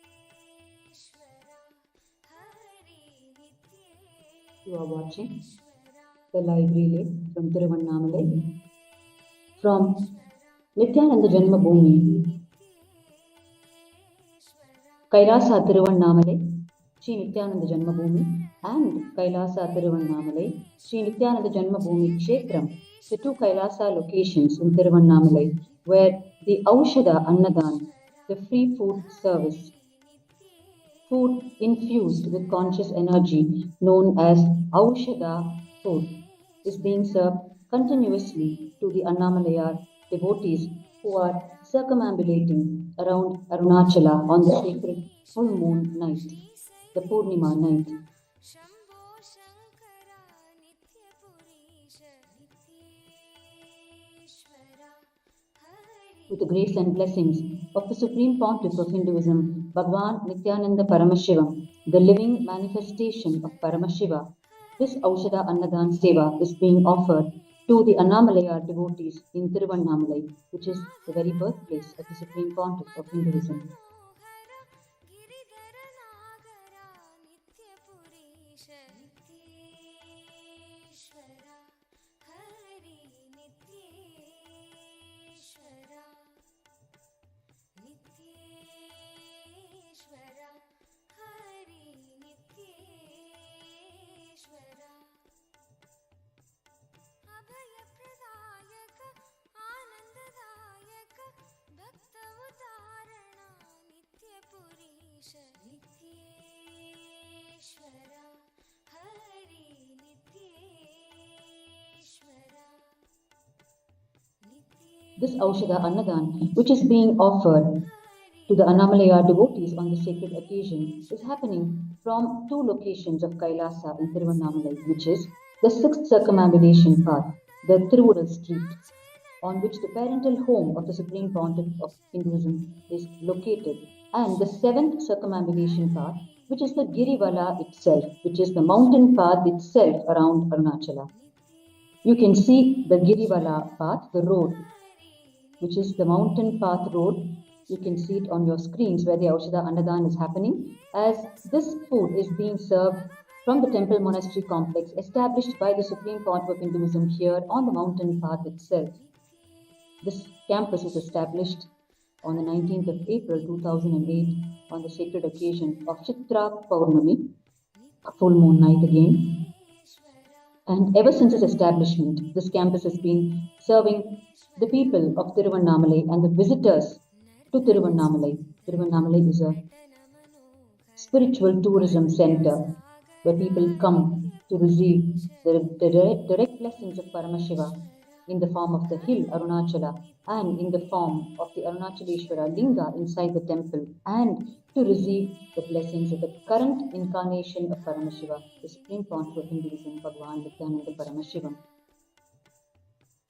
His immediate predecessors in this glorious unbroken lineage of incarnations of Paramashiva being Sri Yogiram Suratkumar Swamigal, Bhagwan Ramana Maharishi, and Sri Sheshadri Swamigal, the great Pundi Mahan, and a host of superconscious mutants and enlightened beings who form the unbroken lineage of incarnations of Paramashiva in the sacred land. And the second location where this Aushadha Annadhan is happening is on Tiruvural Street.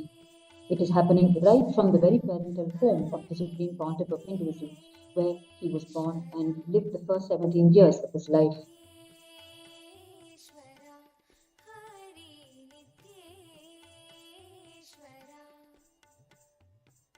चन्द्रकलाधरा Gauri मनोहरा परम कृपाकरा continuous darshan of Arunachala, the mountain form of Paramashiva, is available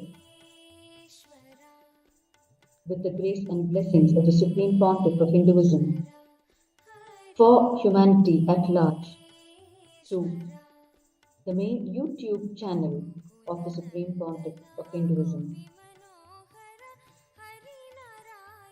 24 hours of Arunachala Darshan, which is youtube.com/at Nithyananda TV.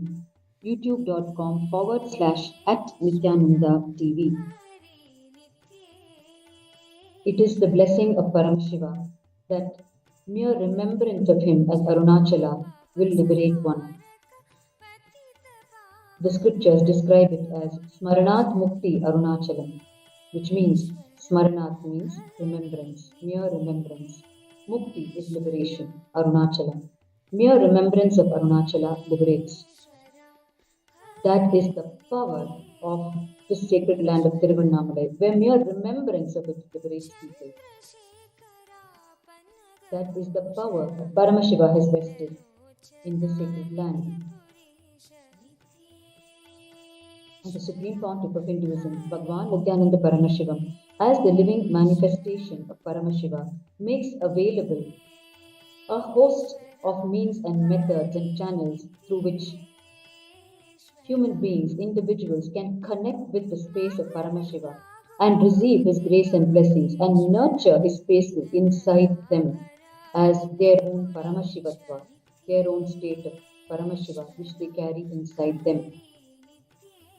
And towards this undaunted effort, the Supreme Pontiff towards this undaunted initiative, the Supreme Pontiff of Hinduism continuously gives a host of services to humanity. This Aushadha Annadhan that we are watching now, live from Tiruvannamalai, is one of the non-stop services being offered to the people, where their souls are nourished day and night with this consciousness-infused food called Aushadha, where food is medicine and medicine is food. The food is prepared in a way where it has medicinal qualities and it is handled and served and prepared by people who live increasingly conscious lifestyle, who strive to continuously be on the path of consciousness, who have an enlightening lifestyle that starts right from the Brahma Muhurta, the early morning wee hours of the day, which is 1.5 hours before sunrise, which is 4:30 to 6 a.m. The Brahma Muhurta period, which is conducive for conscious growth, as revealed by our great ancestral rishis, as it is this lifestyle that they lived, and it is this lifestyle that just even a few generations earlier lived all over the world. In this ecosystem of Tiruvannamalai, the Supreme Pontiff of Hinduism has described how during his golden childhood he has seen the elders of the family, his extended family, friends and relatives, keep up unbroken Brahma Muhurta, waking up every single day without a break during this auspicious hour and commencing their day with puja, with worship, and conclude their day by reading a few verses from the great sacred scriptures in Tamil and Sanskrit. His own maternal grandfather, Sri Raja Mudaliyar, the maternal grandfather of the Supreme Pontiff of Hinduism, the Supreme Pontiff of Hinduism has described the enlightening lifestyle of his grandfather, Sri Raja Mudaliyar, who belonged to the elite of Tiruvannamalai and who radiated the delightful divine dimensions of Tiruvannamalai as part of his own lifestyle.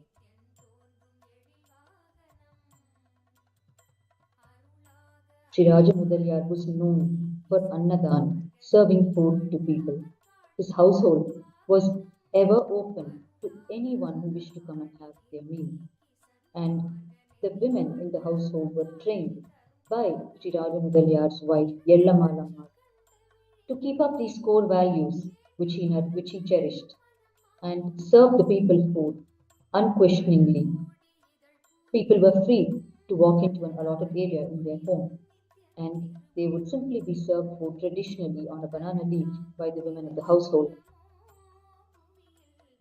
Sri Raja Mudalya was one of the key people in Tiruvannamalai during his heydays to keep up the ecosystem of Tiruvannamalai in various ways, not just in the dimension of food, but in the dimension of devotion to Annamalayan, in the dimension of seamlessly weaving business and worship together, never compromising the latter. In fact, the Supreme Pontiff of Hinduism describes his grandfather's lifestyle as how, during the peak festival seasons of Tiruvannamalai, people would simply know that Sri Raja Mudalya would not be in his shop, which was on Mandi Street in the heart of the marketplace. He was a rice merchant who fixed the very price of rice every morning with utmost integrity to the farmers and to the wholesale merchants who would pick it up from his shop. During these peak seasons, people would automatically know that they would not find Raja Mudaliyar in his shop. They would go straight to the Arunachaleshwara temple where he would be. And right there in the temple, they would finish the business deals with him. It was such a beautiful lifestyle where even the business deals were concluded in the temple because the temple remained uncompromising for them in their lifestyle. It is this temple centric lifestyle that the Supreme Pontiff of Hinduism is reviving today.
You can see Nithyananda Janmabhūmi Kailasa in Nithyananda Janmabhūmi Tiruvannamalai on Tiruvural Street is now completely filled with the Annamalaya devotees to receive their Aushadha food.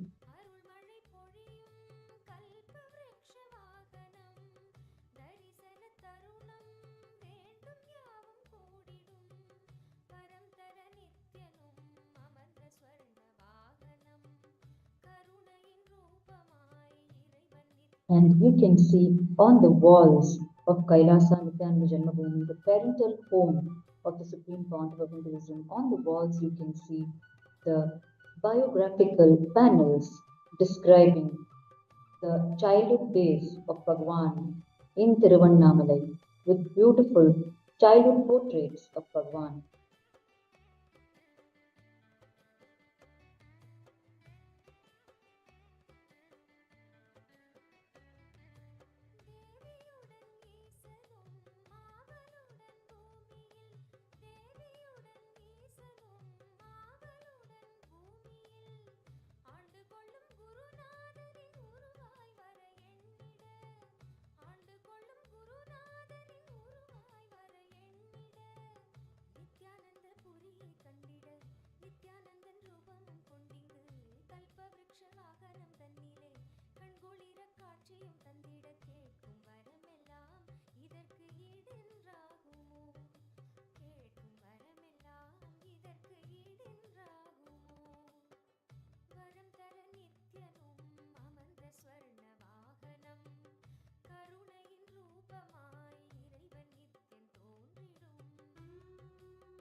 every full moon night.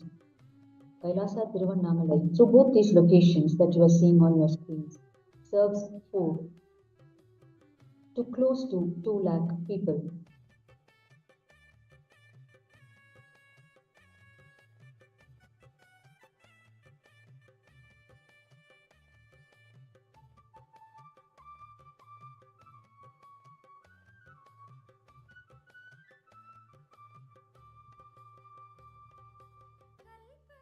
கல்பவ்ருக்ஷவாகனமதில் Nithyanandan தரிசனம் கல்பவ்ருக்ஷவாகனமதில் நித்யானந்தன் தரிசனம் வேண்டுகின்ற வரமெதுவும் வேண்டும் முன்னே தந்திடும் வேண்டுகின்ற வரமெதுவும் வேண்டும் முன்னே தந்திடும் காட்சி தன்னை கண்களும் கண்டதும் கேட்க எந்த வேண்டுதல் மிஞ்சிடும் எண்ணத்திரை முற்றிலும் நீங்கிடும் நித்யானந்த வைபவம் ஓங்கிடும் ஆனந்த தரிசனம் கல்பவ்ருக்ஷவாகன தரிசனம் ஆனந்த Supreme Pontiff of Hinduism, Bhagwan Nithyananda Paramashiva, during his golden childhood here in Tiruvannamalai, has performed the Girivala கருணையின் ரூபம் under the guidance of his Guru, Mata Vibhutanandapuri. Every single day he would perform the Girivala all by himself, or sometimes he would inspire his friends and playmates to accompany him. And he would undauntedly go back to Mata Vibhutanandapuri and report to him what happened during the Girivala on that given day.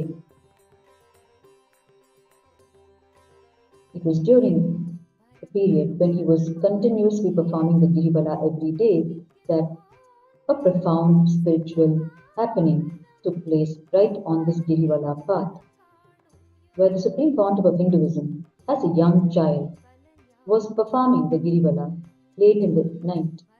It was almost near Amavasya, a new moon night. Therefore, there was not much light on the path. In those years, the Girivala mountain path was not the way we're seeing it today.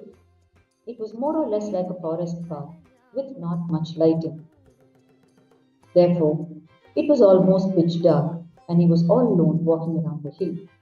And he was reading verses from the Arunachala book, verses on Arunachala, written by the great saint Shivaya. He was looking down and walking along.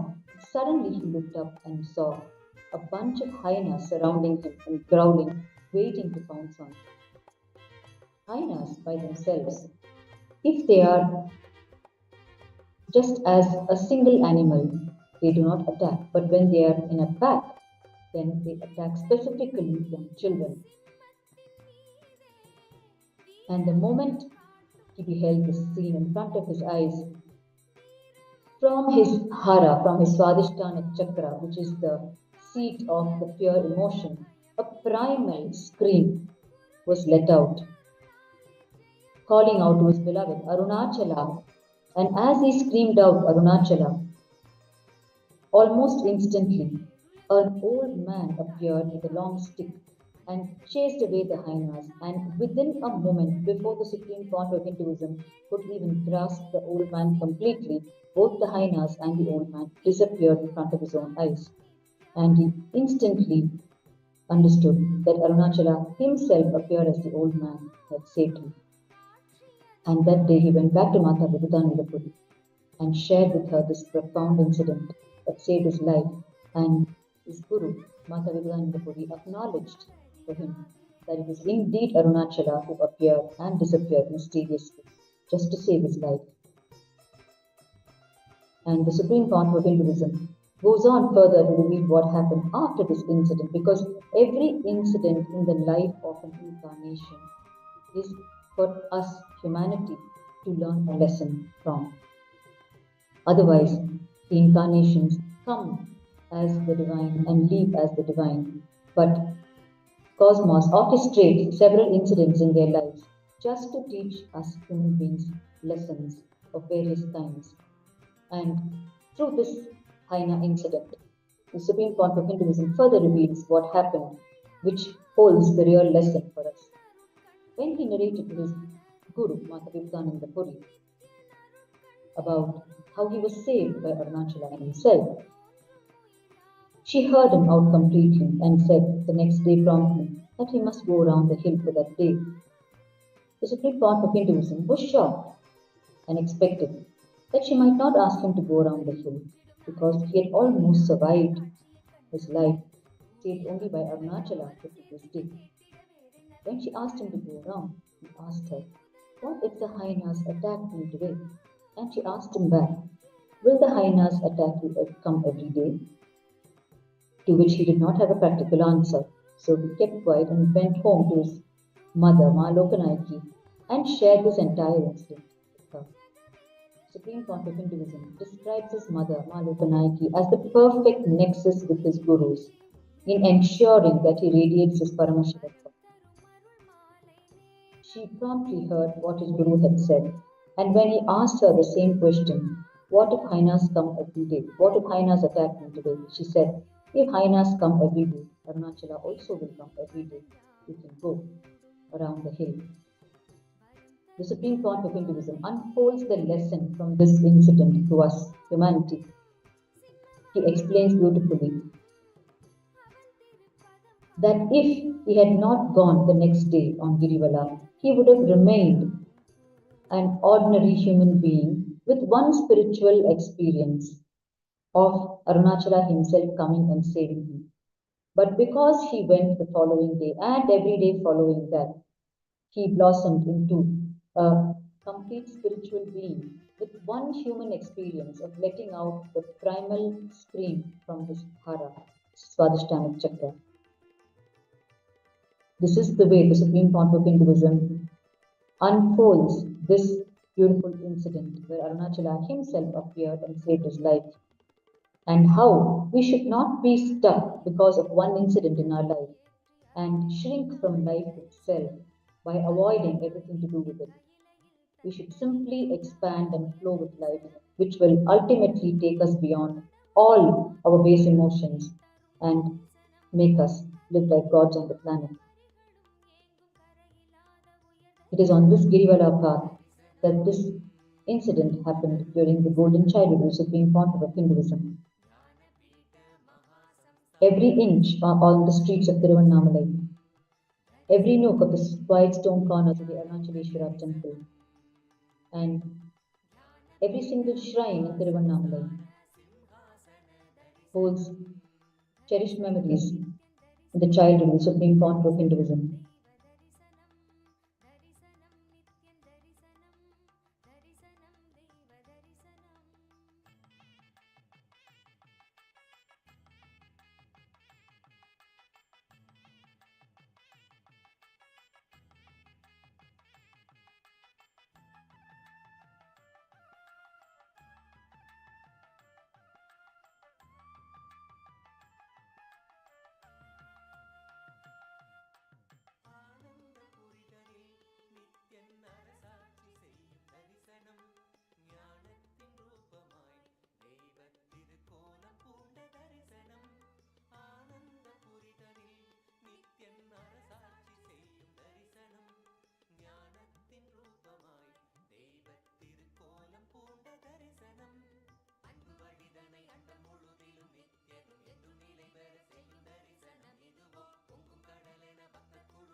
The sadhus, the sannyasis of Tiruvannamalai receive their everyday Annadhan, everyday free food from the Kailasas in Tiruvannamalai, where the everyday Aushadha Annadhan happens.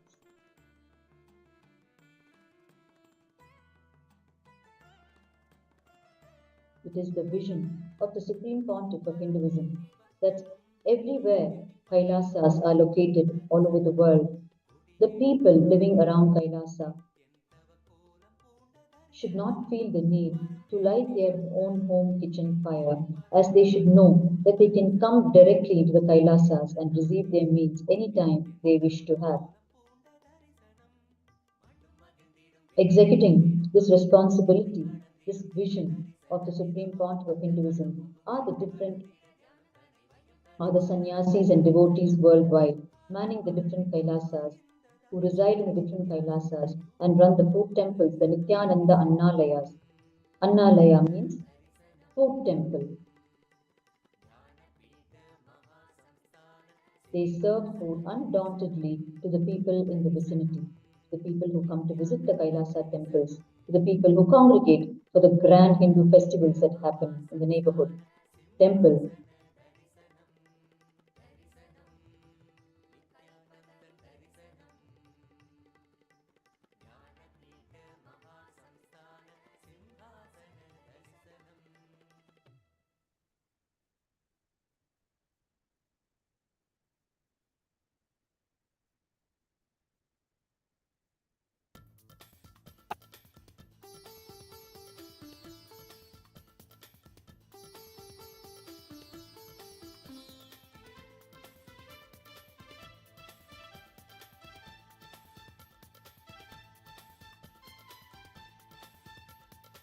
Nithyanandan சொன்னவேதோ வாழ்வின் மேலே ஏத்திவிடும் சத்தியத்தை கொஞ்சம் கேளுங்க அட கேளுங்க சத்தியத்தை கொஞ்சம் கேளுங்க நித்யானந்தன் சொன்னவேதோ வாழ்வின் மேலே ஏத்திவிடும் சத்தியத்தை கொஞ்சம் கேளுங்க அட கேளுங்க சத்தியத்தை கொஞ்சம் கேளுங்க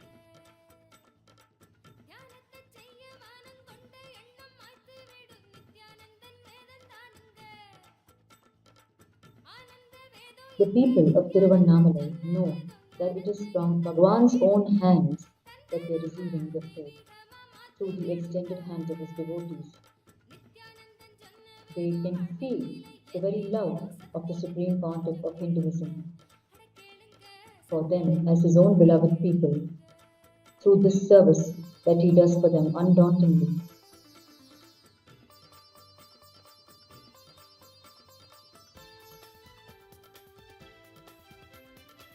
நம்முடைய வாழ்க்கையில எவ்விதமான ஒரு நோக்கமும் இல்ல என்பதும் புரிந்துவிட வாழ்க்கையின் அர்த்தம் அது தெளிந்துவிடும் நம்முடைய வாழ்க்கையில எவ்விதமான ஒரு நோக்கமும் இல்ல என்பதும் புரிந்துவிட வாழ்க்கையின் அர்த்தம் அது தெளிந்துவிடும் நித்ய சொன்னாரு சக்தி தந்தாரு நித்ய சொன்னாரு சக்தி தந்தாரு நித்யானந்தன் சொன்னவேதோ வாழ்வின் மேலே ஏத்திவிடும் சத்தியத்தை கொஞ்சம் கேளுங்க அட கேளுங்க. We invite our viewers who are watching this live relay from Tiruvannamalai to continue to be tuned with us live, for the celebrations are going to continue every single day.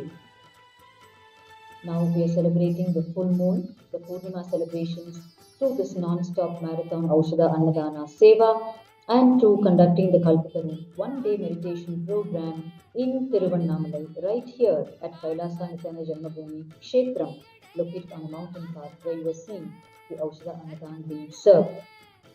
And following this itself will extend over the next 30 hours. And following it late tonight, at around midnight, we will be having the Panguni Uttiram celebrations, where in Tiruvannamalai, the Annamalayar and Annamalayamman grand marriage ceremony will be conducted by the Shivacharyas, the temple priests of Arunachaleshwara temple, and all Kailasa temples worldwide. We will be witnessing the Sakala Devata Kalyana Utsavam, which is the divine marriage ceremony of all the main celestial couples, starting from Paramashiva, Meenakshi, all the celestial couples, Valli, Muruga, Devayani. We will be witnessing, and it is the special blessing of the Supreme Pontiff of Hinduism that those who merely witness this marriage ceremony, the Sakala Devata Kalyana Utsavam, will receive as prasada the deep completion in their inner space, the deep fulfillment, conflict-free completion space inside them. And following this marriage ceremony at midnight, in Tiruvannamalai, Annamalayar and Annamalayan themselves will come in procession around the Madaveedi, in the 4 streets surrounding the temple. And they will therefore be coming on Tiruvudal Street, which is one of the 4 legs of the Madaveedi, where Bhagwan's parental home is located, where we're watching the Aushadha Annadhan being served. And we will witness the offering of the Mandagapadi by the sannyasis of Kailasa to Annamalayar, right at the doorstep of Bhagwan's parental home, when Annamalayar comes in procession. Mandagapadi is the offering of the robes for the Lord, fruits, flowers, garlands, incense, camphor, oil, wick, coconuts.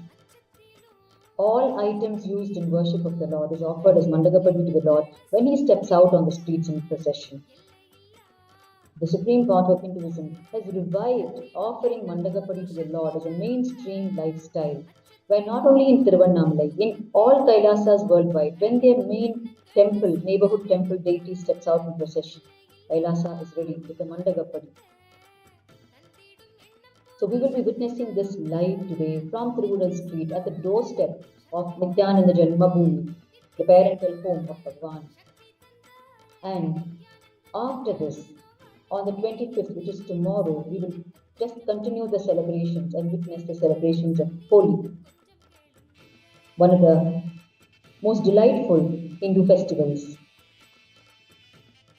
celebrating the energy of Bhagwan Sri Krishna.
मूषिकवाहना मङ्गलदायक गौरीनन्दना नित्यपुरीश नित्येश्वरा हरि नित्येश्वरा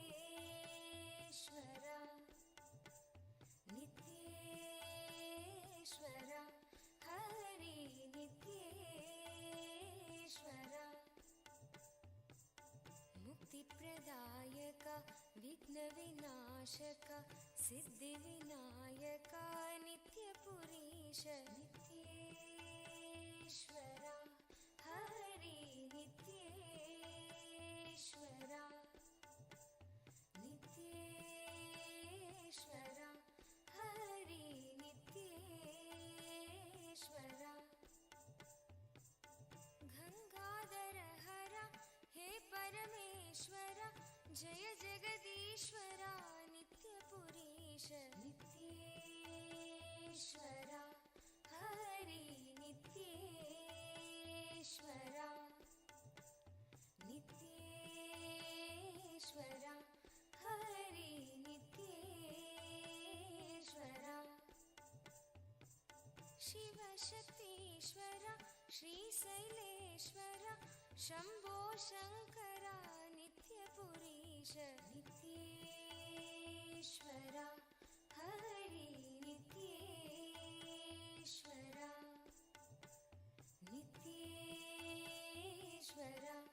हरि नित्येश्वरा माधव मुरहर मधुर मनोहर गिरिधर नागर नित्यपुरीश नित्येश्वरा हरि नित्येश्वरा नित्येश्वरा हरि नित्येश्वरा अभयप्रदायक आनन्ददायक भक्तउदार On this sacred occasion of full moon, Purnima, the one-day meditation program, the Kalpataru meditation program, is being offered with the grace and blessings of the Supreme Pontiff of Hinduism here in Tiruvannamalai for the Annamalayar devotees. And today, as we speak, the Kalpataru program has already started. It is happening here in KAILASA Tiruvannamalai on the mountain path where the Aushadha Annadhan is happening at Adiyannamalai. Acharyas, teachers, initiated by the Supreme Pontiff of Hinduism, are facilitating this Kalpataru program. The participants will be initiated into the science of Kalpataru and they will be initiated with the Samaya Diksha. The science of Kalpataru is the science of manifesting what we want in our life as a reality. In the Hindu tradition, we not only worship God, we achieve the ultimate realization that we have God within us, that we ourselves are Paramashiva. That is the ultimate teaching and ultimate aim of Hinduism, to introduce us to us as Paramashiva. Hindu tradition, as revealed by the Supreme Pontiff of Hinduism, is the only tradition that introduces you to you as the most powerful being, Paramashiva. And through this powerful introduction, the whole context is set for every being right at a young age. And from this, each individual is led to live a powerful life, manifesting what they want as a reality in their own life. This is the science of Kalpataru, coupled with the Samaya Diksha, where Samaya Diksha opens up the space, awakens the space of Paramashivatva in us, the space of Paramashiva in us. Through his powerful initiation, the Supreme Pontiff of Hinduism awakens this space in each being. This is the first level initiation in the authentic Shaivite tradition, where the being is connected to Paramashiva's space within him or her. And through this, each being starts living powerfully like Paramashiva himself, manifesting what they want as reality in their life. And today is this powerful Kalpataru program happening in Tiruvannamalai and world over through two-way video conferencing with the grace and blessings of the Supreme Pontiff of Hinduism, Bhagavan Nithyananda Paramashiva. Every full moon night, during the Purnima celebrations, along with the Aushadha Annadhan Seva, which is the service of food charity to the large gathering of Annamalaya devotees in Tiruvannamalai. The Kalpataru program is also offered. The sannyasis and volunteers of Kailasa work untiringly to offer these various social spiritual services to the Annamalaya devotees every full moon night here in Tiruvannamalai. Not only that, the everyday Annadhan happens in Tiruvannamalai for the sadhus and sannyasis and citizens of Tiruvannamalai who reside permanently in Tiruvannamalai. The everyday Annadhan food service happens from Bhagwan's parental home on Tirumural Street, as well as from the campus on the mountain path at Adiyannamalai.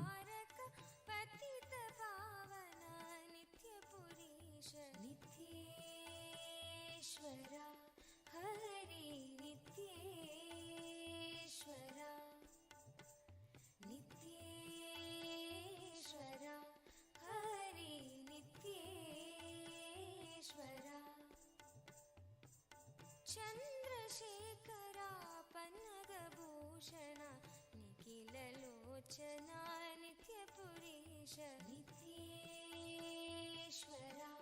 Hari नित्येश्वरा नित्येश्वरा हरि नित्येश्वरा माता-पिता गुरुदेव महेश्वर दीनदयाभर नित्यपुरीश नित्येश्वरा हरि नित्येश्वरा नित्येश्वरा हरि नित्येश्वरा नित्येश्वरा हरि नित्येश्वरा नित्येश्वरा हरि नित्येश्वरा नित्येश्वरा Hari नित्येश्वरा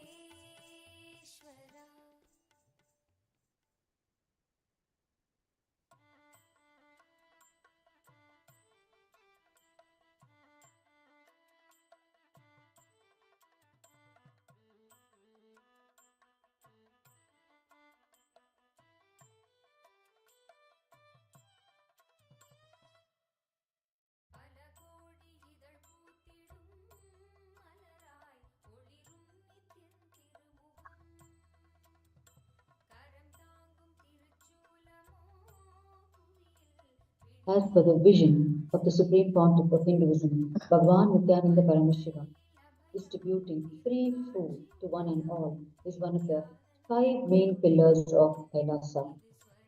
Food is an important component of our lives. Majority of the human population eats at least 3 times a day. And whose food, thought currents, and intention or sankalpa goes into making the food and serving it, that intention enters the consciousness of the person eating it and starts manifesting.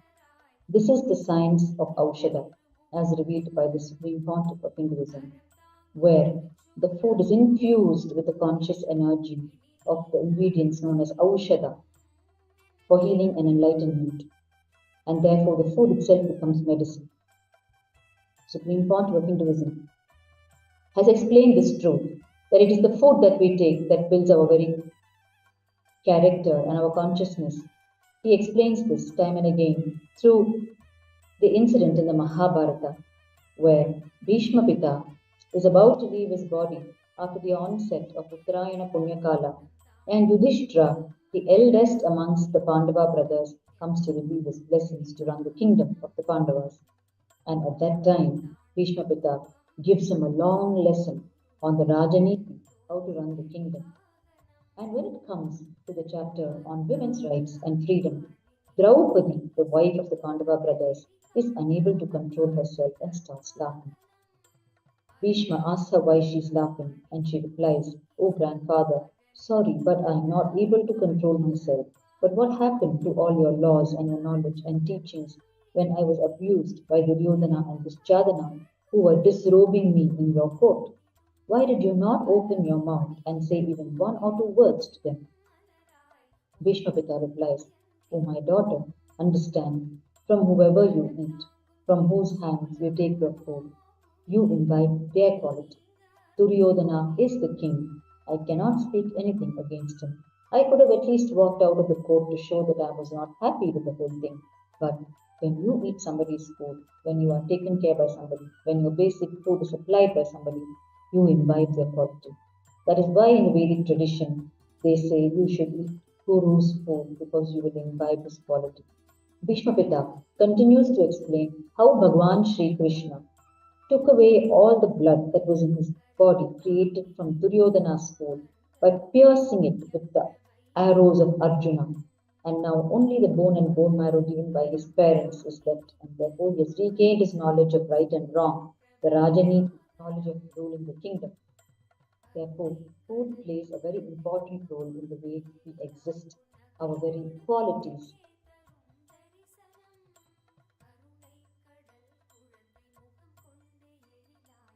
Consciousness, our own consciousness, is nurtured by the right kind of food. And food also affects the way, impacts the way how we experience ourselves, how we experience God, and how we experience the world at large, and most importantly, how others experience us. The science of Aushadha is one of the oldest Hindu sciences, tradition, and lifestyle. The Supreme Court of Hinduism was revealed on the 4th of November 2018. How the science of Aushadha wakes you up literally, physically. The Supreme Court of Hinduism explains that the mind is established on the brain. It uses the brain to cognize and operate. The physical size and shape and capabilities of the brain matter when you want to live a responsible, mature mental life. When you eat Aushadha food, there will not be any conflict between body and mind because the brain's growth will be so complete. It will be able to hold the highest cognitions of the mind's maturity. But when you eat altered food, you develop a certain lifestyle, a set of diseases, mental patterns, and you start needing medical attention for almost your entire life. Because of the food-like products consumed today, the brain's capabilities in general, the human being brain's capabilities, has been drastically brought down.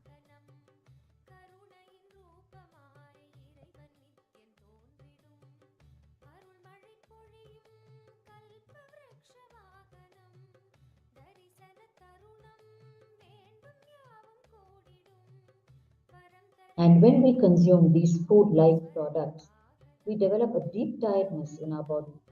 It is like we're every day beaten and put to sleep. The boredom invoked in our mind is just because of the food. And what this Aushadha food does is it clears the parasites that are built in your system due to non-organic, unnatural, toxic food.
The Annamalaya devotees here in Tiruvannamalai are continuing to come to the two Kailasa locations of Tiruvallur Street and Adiyannamalai and receiving their Aushadha food and relaxing, having their food and moving on in their Girivala around Arunachala. The walk around the mountain path of 14 kilometers on this sacred occasion of Guru Purnima. On the sacred occasion of the full moon night, Purnima.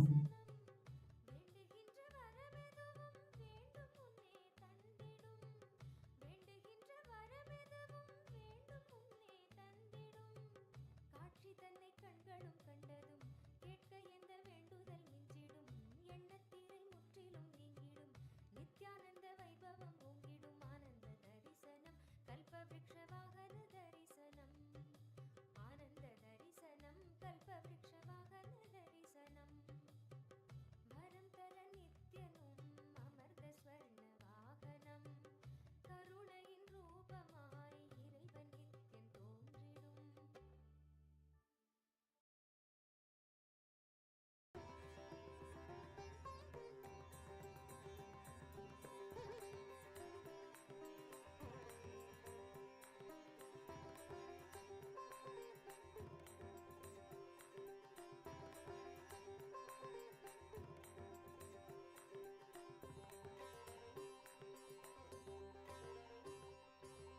வரம் தரும் அருள் மாலை நேரம் நித்யம் தோன்றிடும் சிம்ம வாகனம் அவன் திருப்பதம் காணும் யோகம் பிறவியின் பலன் யாவும் கூடும் வரம் தரும் அருள் மாலை நேரம் நித்யம் The Supreme Pontiff of Hinduism has revealed how Aushadha infused food infused with ingredients, herbs for healing and enlightenment, food infused with a conscious energy. How such food expands our very body and brain to hold the space of Mahasadashiva in us. Mahasadashiva is the glorious form of Paramashiva with 25 faces and 75 eyes, including the third eye, and 50 hands. This Aushadha-based food simply expands our body and brain to hold the space of Mahasadashiva inside us. It heavily, intensely opens up and awakens the fire of Mahasadashiva in us for us to manifest the spiritual powers of Paramashiva for which we are hardwired. The Supreme Pontiff of Hinduism continuously serves Aushadha Annadhan food worldwide, thus bringing the living enlightenment software and its principles into the very food that is being served. So anyone who consumes this food starts radiating and manifesting the very cosmic principles as a reality in their life.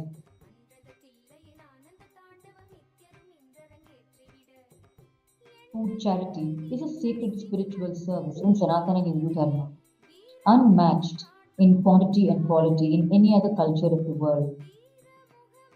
So much of free food is not offered in any other culture in the world. Anywhere congregations happen, festivals happen, free food is served. At around just 5 years of age, the Supreme Pontiff of Hinduism began worshipping the deity of Annapurna, the goddess of food. It was gifted to him by Sri Rajamudalya, his own maternal grandfather. Sri Rajamudalya, during one of his trips to Kashi, Varanasi, brought back this deity of Annapurna from Kashi for his beloved grandson, the Supreme Pontiff of Hinduism. Kashi, Varanasi is the home of Annapurna Devi, the goddess of food.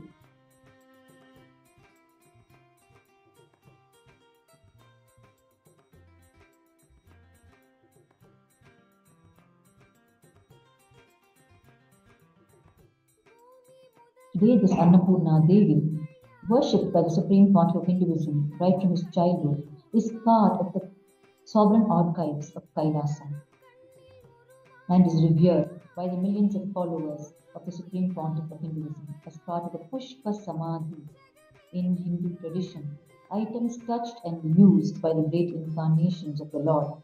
are revered as Pushpa Samadhi. They are preserved and displayed for the benefit of humanity, for the public at large to come and have darshan of these items, for them to receive the blessings through these items, as they still carry the energy of the incarnation in them. These are the Pushpa Samadhi items of the Supreme Pontiff of Hinduism.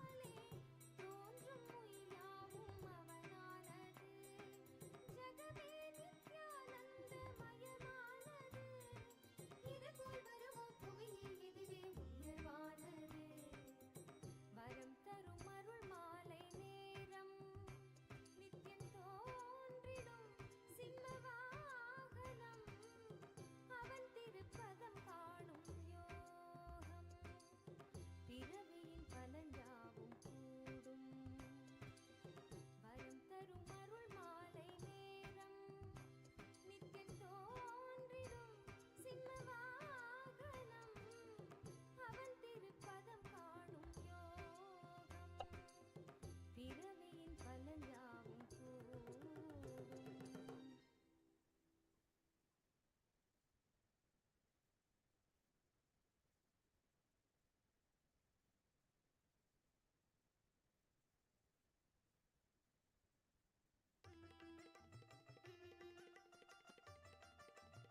Supreme Pontiff of Hinduism, Bhagwan Nithyananda Paramashiva.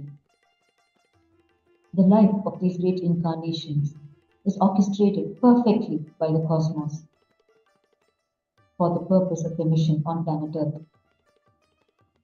The very family chosen as the biological family of the Supreme Pontiff of Hinduism is one of the most devout families of Tiruvannamalai, one of the families most devoted and dedicated to Paramashiva, to Annamalai, Sri Rajamudaliyar.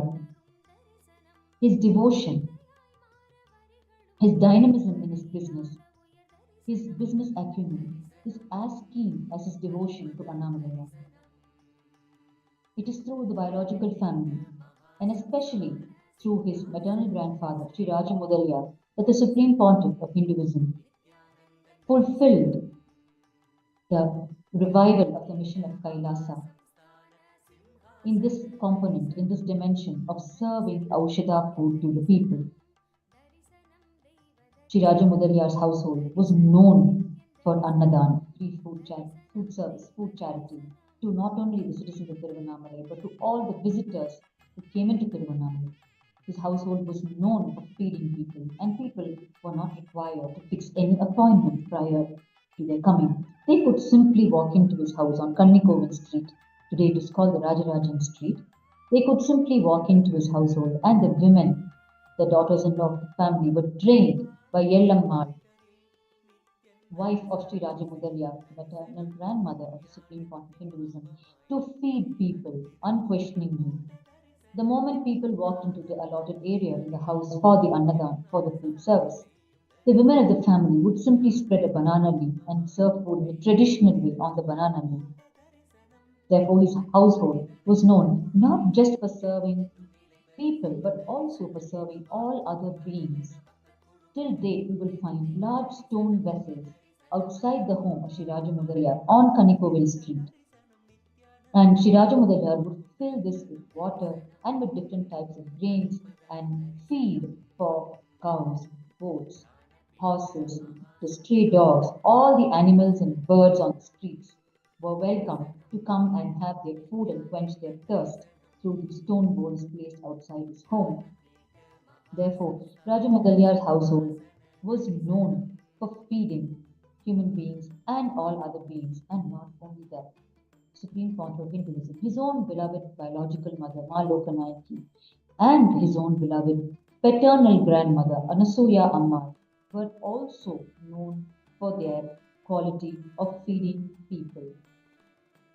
Lokanayaki Amma would unquestioningly just pack in a tiffin carrier and give to the Supreme Pontiff of Hinduism whatever he wanted every day to feed the sadhus.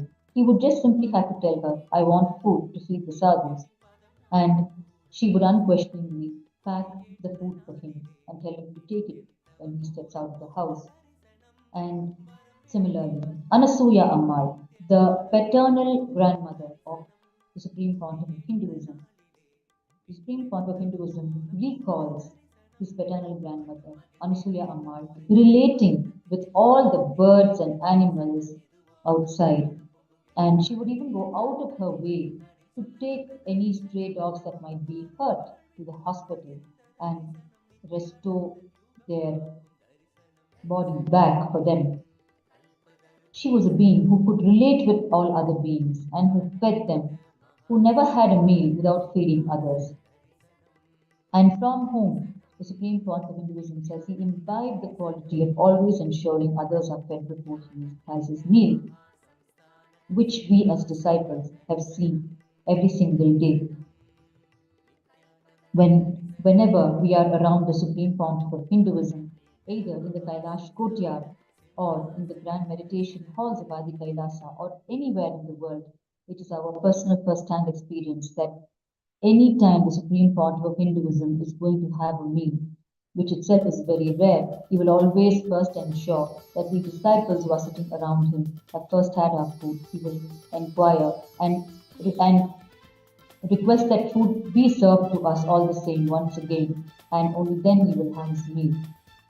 The Supreme Pontiff of Hinduism explains how the very ecosystem of Tiruvannamalai had such quality beings who lived during the 1980s, when during his golden childhood in Tiruvannamalai, and how their supreme qualities were automatically imbibed by the children in the house. How just by their living example, they educated the next generations. And this is the ecosystem that the Supreme Pontiff of Hinduism is reviving today as the mainstream lifestyle quality of beings of Kailasa. Through Kailasa, the only Hindu nation that is now established by the Supreme Pontiff of Hinduism, this is the lifestyle that he is reviving for humanity at large, where the quality of the beings plays a major role in forming the ecosystem, where the supreme qualities are radiated by the human beings. Therefore, even during his childhood years, before he could start his own food charity services individually, by choosing the most devout family with the highest family values, traditions, and principles, the Supreme Pontiff of Hinduism perfectly orchestrated the revival of Kailasa and made it happen beautifully through his own maternal grandfather, through his own biological mother, through his own paternal grandmother, Anasuya Ammal, and members of the extended family who were all tuned in to these four family values.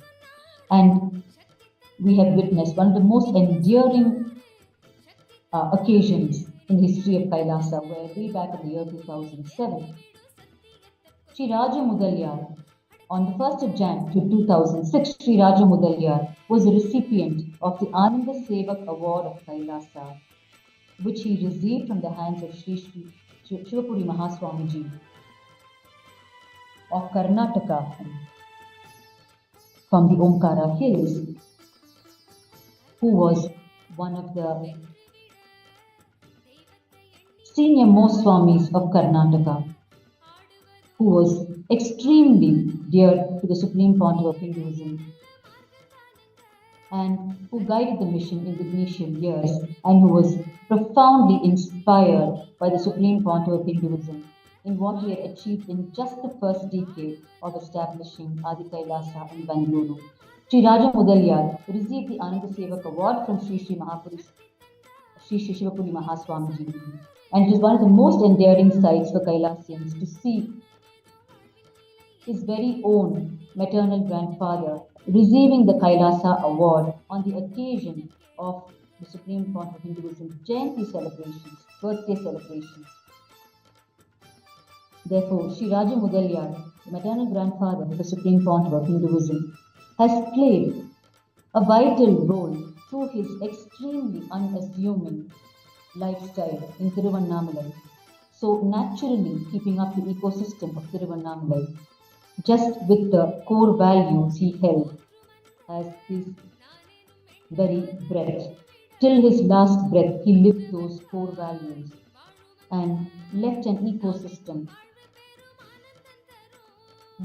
to which he has profoundly contributed throughout his life. He reached Tiruvannamalai as a young boy. He walked all alone from his native town to Tiruvannamalai as both his parents departed early from his life. He was brought up by relatives, and he walked all the way from his neighboring native village to Tiruvannamalai as a young child. And he started his career by carrying rice bags on his back and earning a few pennies for it. And from there, he graduated to writing the books of accounts for the Natukote Nagarathar families, who are known for their rich heritage and flourishing business. And from there, he finally set up his own rice merchandise, and he became the key controlling element in the rice market in Tiruvannamalai. And he was elected as the president of the General Trading Merchant Association of Tiruvannamalai, under whose joyful leadership functioned for a few years. Shiraju Mudaliar is a powerful expression of piety and leadership,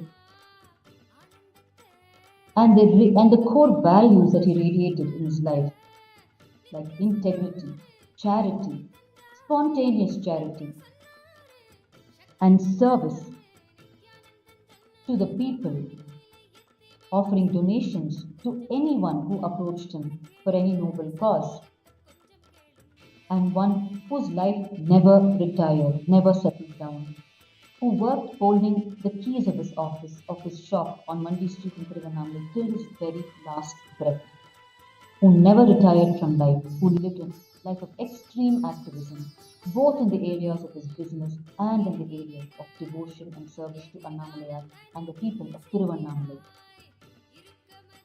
and who was almost never hospitalized except on two occasions, the second occasion being when he actually left his body. The Supreme Pontiff of Hinduism has recalled the life of his grandfather, Sri Raja Mudaliar, so often during the global presidential addresses to help us understand the qualities of human beings that made up the ecosystem of Tiruvannamalai, which the Supreme Pontiff of Hinduism has declared as the model ecosystem of Kailasa.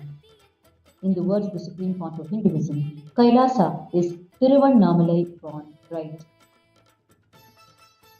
where he explains the ecosystem of Tiruvannamalai on a large scale, on a global level, is what is the Kailasa nation, where such quality of human beings exist, and where the superconscious mutants, his own beloved gurus of Tiruvannamalai, are once again incarnating as the current day individuals, as power manifestors, as gurus who will lead the further generations.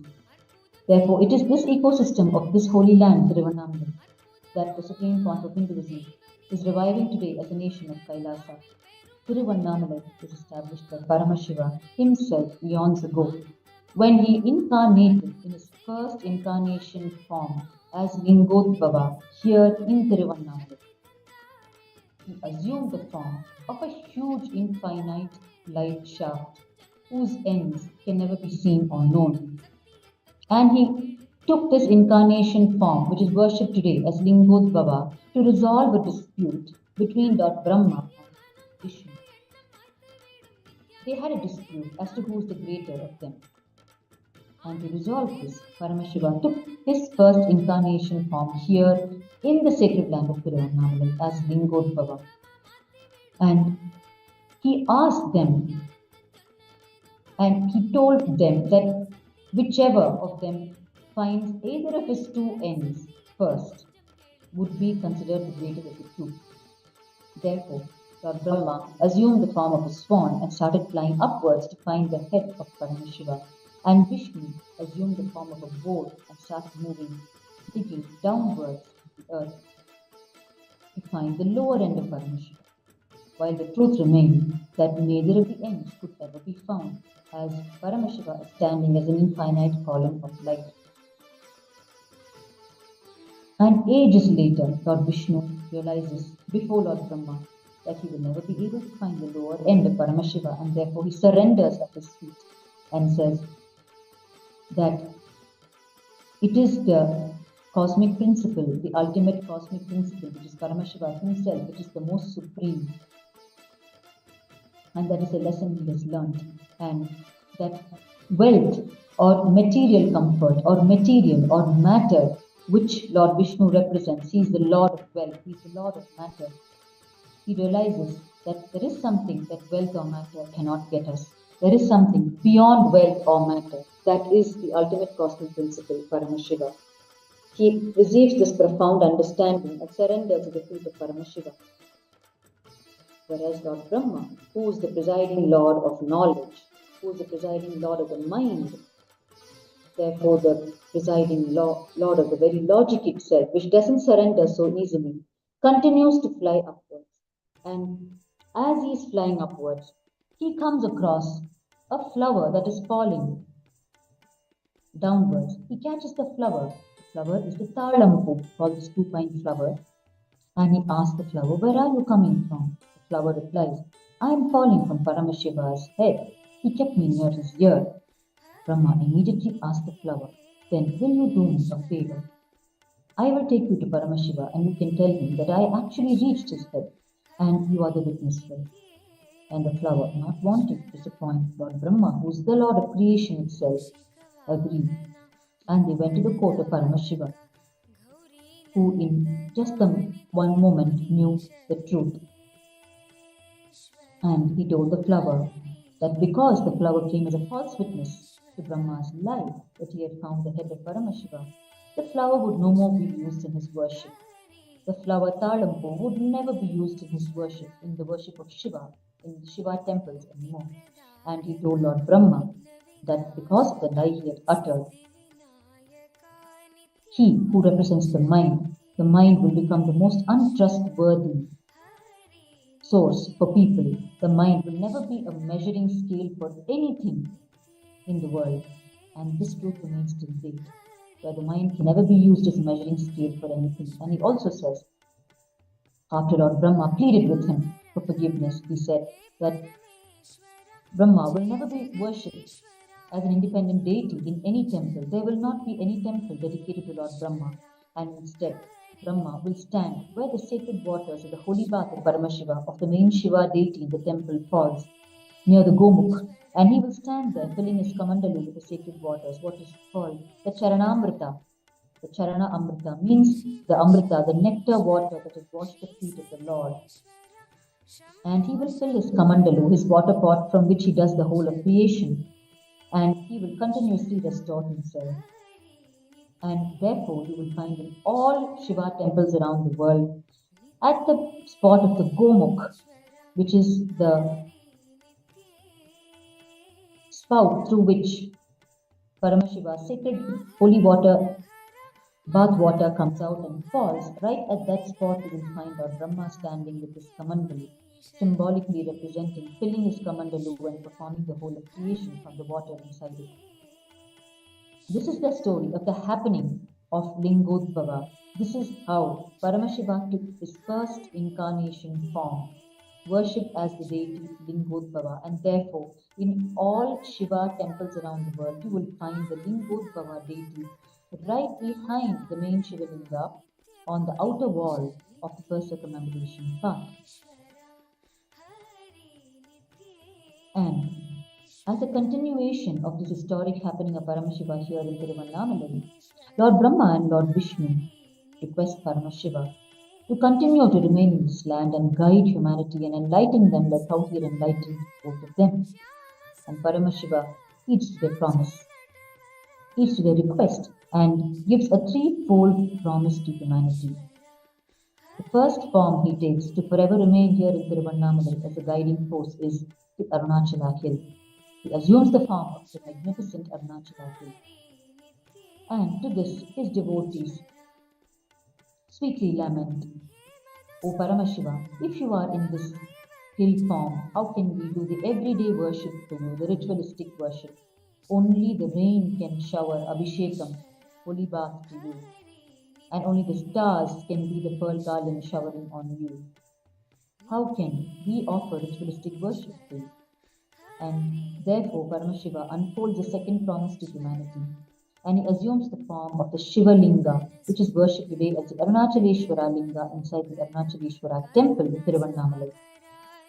And This he does to facilitate, to enable human beings to offer ritualistic worship to him every day. And leading to their further request, as he should be available here as a guru who interacts with people, who guides them personally in their lives. In human form, he heeds to them and unfolds his third promise to humanity, that he will forever be in Tiruvannamalai as the incarnation through an unbroken lineage of incarnations. Therefore, Tiruvannamalai boasts of an unbroken lineage of incarnations of Paramashiva till date. The current living manifestation of Paramashiva being the supreme pontiff of Hinduism, Bhagwan Nithyananda Paramashiva. His immediate predecessors in this unbroken lineage are Sri Yogi Ram Sarat Kumar Swamigal, who was the guiding force for humanity from Tiruvannamalai during his period as the living energy of Paramashiva, and preceding him, Bhagwan Ramana Maharishi, who established an ecosystem that is still alive today, and his predecessor, Sri Seshadri Swamigal, who was known as the Tanga Kai or golden hand that simply healed anyone that it touched.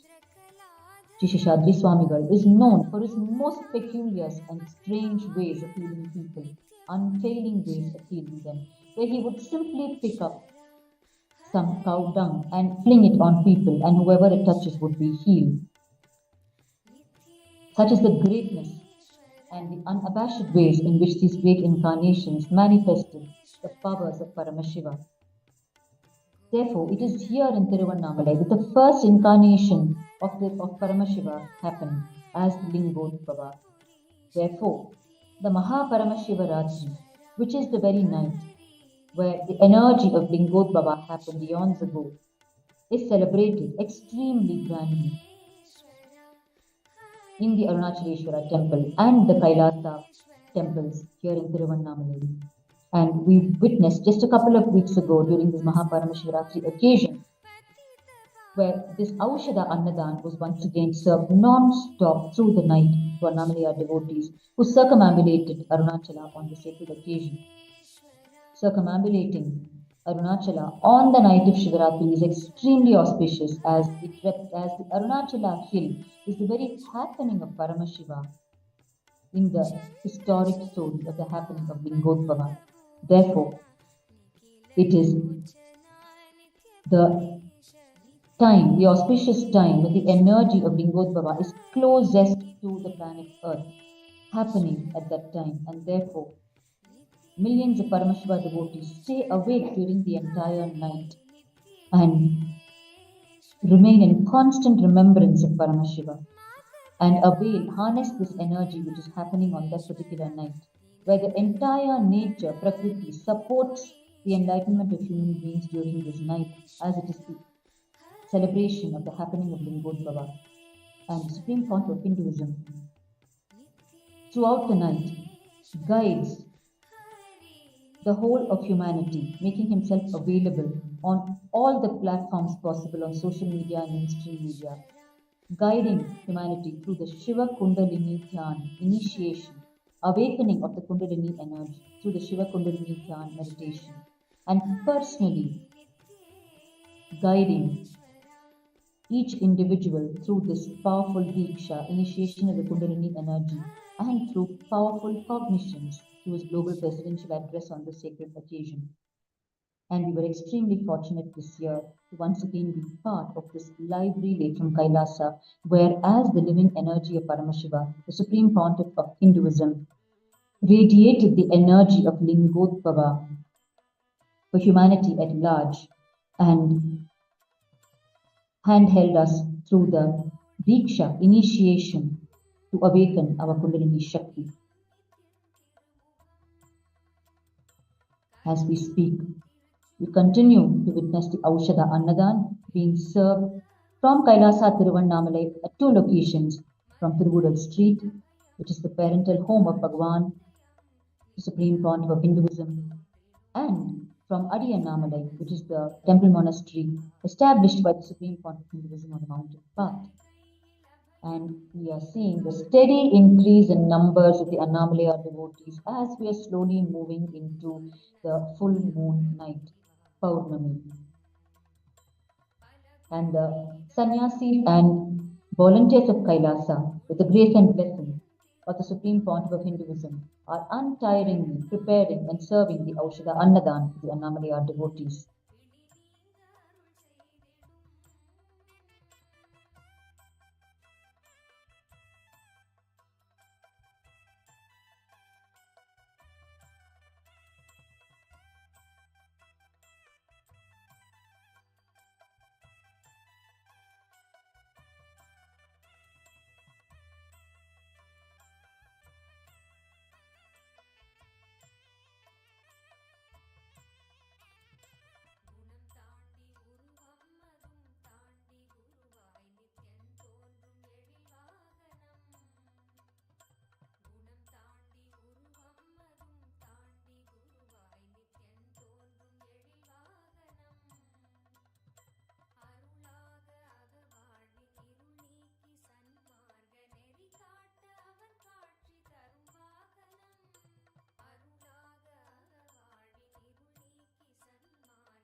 It was in the year 2002 that the Supreme Pontiff of Hinduism officially established the Nithyananda Annalaya, which is the Kailasa's food temples around the world. And this sacred happening took place in Tiruvannamalai on the most auspicious occasion of Kartika Deepam, which is the flagship festival of Tiruvannamalai, where the entire temple town is lit with a grand light celebrating the happening of Paramashiva as Lingodbhava, where the one became many, which is symbolized by the lighting of the one lamp inside the Arunachaleshwara temple, which which is which take the form of 5 lamps, each lamp representing one of the faces of Sadashiva. 5 faces of Sadashiva representing creation, sustenance, rejuvenation, putting into delusion, and giving liberation. These 5 phases, which is also the 5 cosmic tasks performed by Paramashiva, are represented as 5 lamps which are lit inside the sanctum of the Arunachaleshwara temple and brought out and lit, invoking the bioenergy of Paramashiva in the shrine of each and every deity in the Arunachaleshwara temple. And this is lit as lamps in the household of every single devotee of Paramashiva in Tiruvannamalai and world over. This is the celebration of Kartika Deepam, celebration of the one becoming many, which is the happening of Lingodbhava, when the formless decided to descend into form and become many. And during this auspicious Kartika Deepam, way back on the 19th of November 2002, the Supreme Pontiff of Hinduism led a small group of devotees on a pilgrimage to Tiruvannamalai to celebrate Kartika Deepam, and he imparted to them powerful cognitions and teachings on the sacred occasion, and he himself cooked and served food to them. This is the first occasion when officially on a pilgrimage, continuously the Nithyananda Annalaya started functioning, and the Supreme Pontiff of Hinduism himself cooked and served the food. No doubt, the earlier year of 2001 itself, the Supreme Pontiff of Hinduism had started the Annadhan through Kailasa Tiruvannamalai, the first Kailasa established by him. But as an official launch of Nithyananda Annalaya, which serves food continuously through all programs, functions, and yatras, it was on this sacred occasion of 19th November 2002 that the Supreme Pontiff of Hinduism officially launched the Nithyananda Annalaya in his very birthplace here in Tiruvannamalai. And this happened in Pavalakundru, the place of the experience of enlightenment of the Supreme Pontiff of Hinduism when he was 12 years of age. Pavalakundru is a small hillock. It's called the Coral Hillock in Tiruvannamalai. And it is here in Pavalakundru that Devi Paramashiva Shakti herself attained her oneness with Paramashiva, which is also celebrated on this Kartika Deepam day. On this very day, the Supreme Pontiff of Hinduism in the year 2002 led a small group of devotees and staying in the ashram in the first Kailasa built for him by his gurus in Pavalakkundru, spearheaded by Mata Vibhutanandapuri. He stayed in Pavalakkundru with a small group of devotees and witnessed the lighting of the lamp atop the Arunachala hill on this auspicious occasion of Kartika Deepam, and imparted to them the profound teachings, and officially launched the Nithyananda Annalaya, himself cooking and serving the food. And we have delightful photographs of Bhagwan, the Supreme Font of Hinduism, himself serving food to his devotees inside the historic first Kailasa, built for him by his gurus in Pavalakkundru, which today is the place of everyday worship, where the sannyasis of Kailasa offer everyday worship to the sacred rock, the Paramashiva Shila, on which the Supreme Font of Hinduism was seated when he had his enlightenment experience at 12 years of age.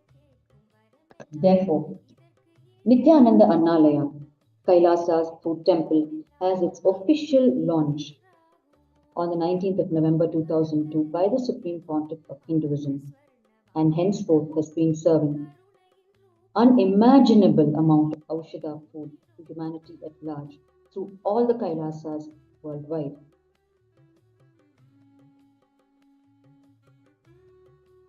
And there are ever so many recordings where those who serve food at the Nithyananda Annalaya have always experienced that the food is always overflowing in abundance, regardless of any shortages that might be faced in the neighborhood.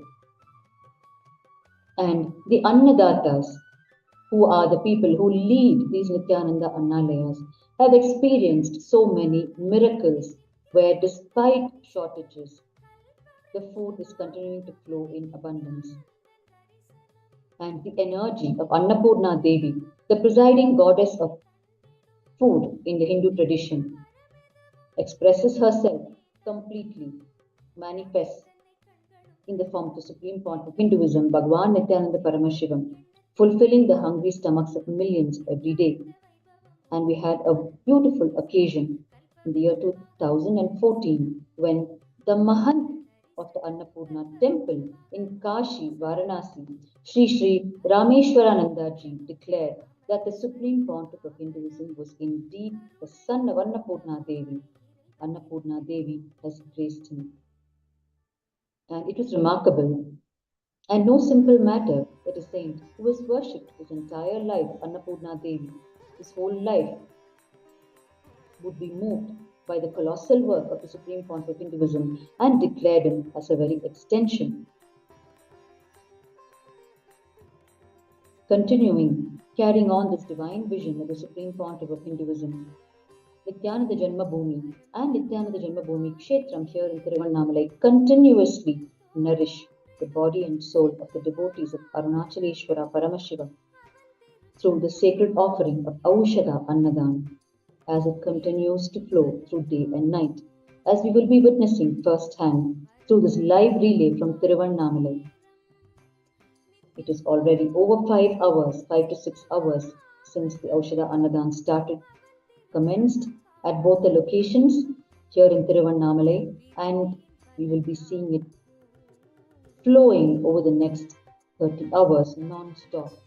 Kailasa Tiruvannamalai is the only location in Tiruvannamalai which serves food over such an extended period of time, non-stop, during every Purnima night, full moon night celebrations.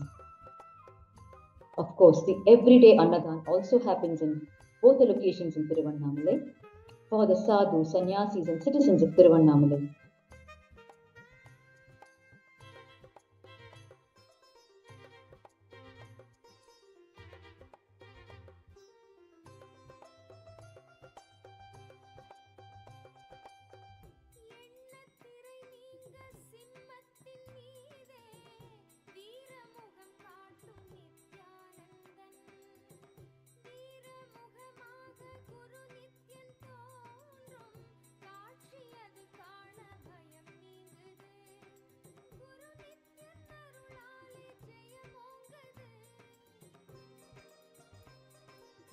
Parental home of the Supreme Pontiff of Hinduism on Thiruvural Street, is where the Aushadha Annadhan is happening as one of the two locations, and we can see it is completely filled at the moment with steadily increasing numbers of Annamalaya devotees as they commence their Girivala right next to the temple.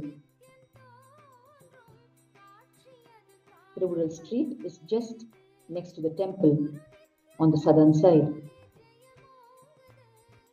All 7 circumambulation paths around the Arunachaleshwara temple are part of the temple. The first 5 paths are inside the 9 lofty temple towers, while the 6th and the 7th path are outside of it. And on the 6th circumambulation path is located Bhagwan's parental home, where the Aushadha Annadhan is happening today. And later tonight, at 12 a.m., we are going to be witnessing the grand marriage ceremony of Annamalayar and Unnamalai Amman on the occasion of Panguni Uttiram, which will happen inside the Arunachaleshwara temple, and all Kailasa temples worldwide will be celebrating this. We will be witnessing the Sakala Devata Kalyana Utsavam, which is the marriage ceremony of all the celestial couples, the main celestial couples, and they will be showering their energy on us through this most unique and rare celebration with the blessings and grace of the Supreme Pontiff of Hinduism, Bhagwan Nithyananda Paramashiva. And it is the blessed prasada of this divine marriage ceremony declared by the Supreme Pontiff of Hinduism that we will be receiving as the prasada of the ceremony, the very space of completion within us. Merely by witnessing this divine marriage ceremony, the very space of completion will be established in us to help us merge in oneness with Paramashiva, the entire cosmos with all of its beings. That is the prasada given to us by the Supreme Pontiff of Hinduism through this divine marriage ceremony, which we will be witnessing tonight at 12 a.m. Indian Standard Time.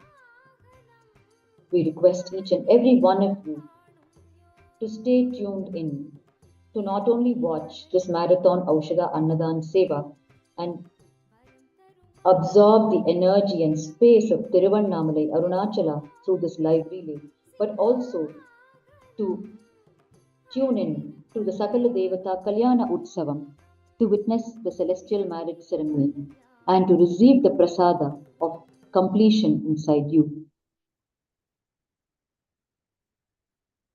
And as a continuation of the Hindu celebrations, we will be tuning in to the live holy celebrations tomorrow, the 25th. We invite you to continue to remain tuned in, where with the least effort on our individual part, with the most minimum effort on our individual part, we receive the most profound spiritual gifts from the Supreme Pontiff of Hinduism for our superconscious breakthrough. Merely by remaining in this live channel, we continue to receive powerful dikshas, initiations, blessings and grace that will keep us in our path to enlightenment, that will awaken in us the space of Paramashiva and enable us to live an enlightening life and lifestyle.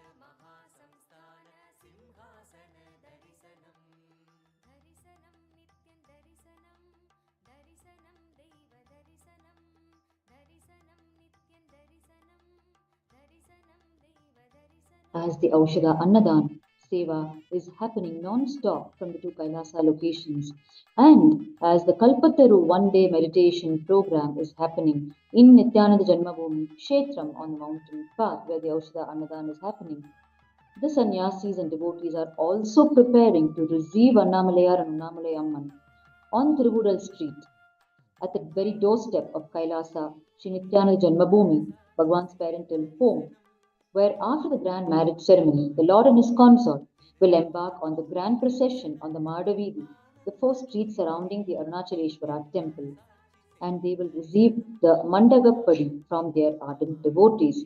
The Mandagapadi is the offering of all the worship items used for the Lord, like his robes, the flower garlands, the coconuts, the incense, the sandal paste, the vermilion, all worship items that are used for the Lord are offered to him as Mandagapadi when he reaches the devotees at their very doorsteps on the streets. And the Supreme Pontiff of Hinduism has revived this tradition of offering Mandagapadi to the Lord as a mainstream lifestyle, where all the Kailasas worldwide, when the presiding deity of the neighborhood steps onto the street, the sannyasis offer the Mandagapadi to the Lord in Tiruvannamalai, in Madurai, in every single temple town where the procession happens by the main deity of the town. The Mandagapadi is offered by the sannyasis in the Kailasa there. Therefore, we will be witnessing after the marriage ceremony of Annamalai and Annamalai Amman, the Lord and his consort in procession on Madavidhi, and we will be witnessing the offering of the Mandagapadi to the Lord and his divine consort at the very doorstep of Kailasa's Nithyananda Janmabhūmi, the parental home of the Supreme Pontiff of Hinduism in Tiruvannamalai here on Tiruvallai Street. Therefore, stay tuned to continuously soak yourself, immerse yourself in these multivarious, profound spiritual activities and services of Kailasa.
You are continuing to watch the live relay from Tiruvannamalai, where the Aushadha Annadhan, the free food service, is continuing for the Annamalaya devotees from KAILASA Tiruvannamalai at two locations in Tiruvannamalai, one on Tiruvudal Street, from the very parental home of the Supreme Pontiff of Hinduism, Bhagavan Nithyananda Paramashiva, and the second location on mountain path at Adi Annamalai, where the temple monastery campus is located. The Annamalaya devotees are performing the Giri Vala, which is the walk around the Arunachala hill, the 14-kilometer walk around the hill, which is the traditional Tiruvannamalai. To circumambulate Arunachala every full moon night, where millions of Annamalaya devotees gather and walk around Arunachala the whole night. And during this sacred spiritual practice, Kailasa Tiruvannamalai from both these locations serves the Aushadha Annadhan, food infused with a conscious energy, with the intention of awakening the individual consciousness, food that is infused with thought currents, conducive for spiritual growth of the person consuming the food, and food that is prepared, cooked, and served by people who are initiated into the enlightenment, the very science of enlightened living, directly by the Supreme Pontiff of Hinduism, Bhagavan Nithyananda Paramashiva, which is what we are witnessing in front of our own eyes. This Aushadha Annadhan being served to the Annamalaya devotees when they are engaged in their spiritual practice of Girivala. The Supreme Pontiff of Hinduism has explained ever so many times to us that when people are engaged in sincere spiritual practices, they should be supported in all possible ways.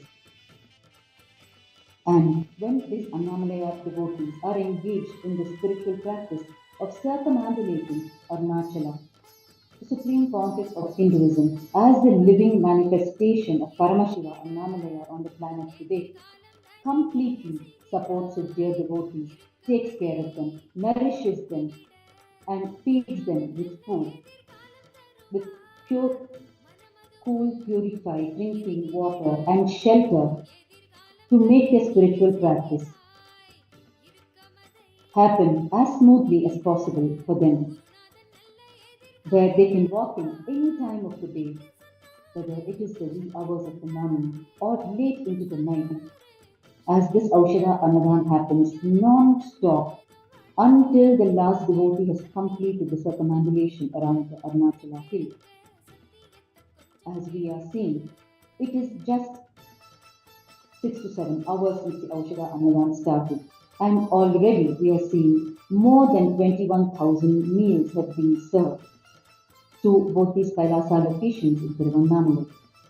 Every full moon night, every month, close to 2 lakh people are served this Aushadha Annadhan.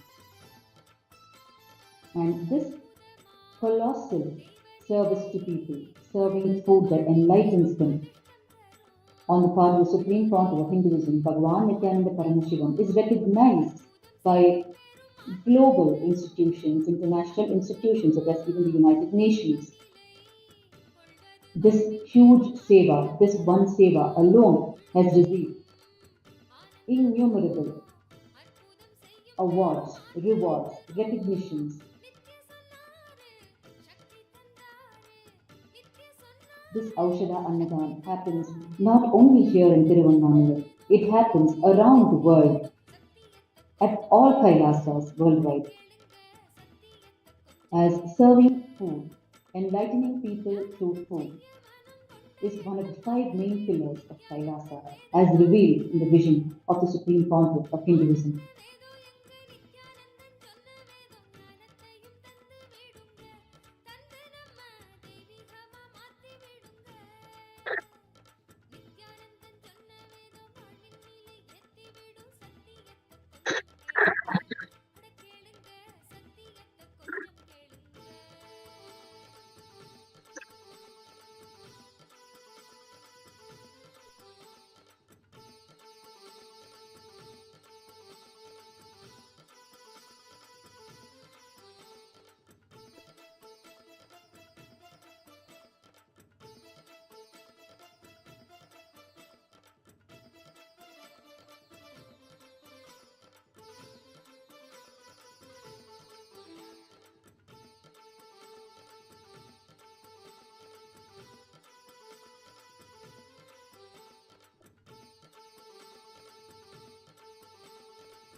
The Supreme Pontiff of Hinduism has repeatedly explained the importance of having vegetarian food for the peaceful coexistence of human beings with all other creatures on the planet and amongst each other.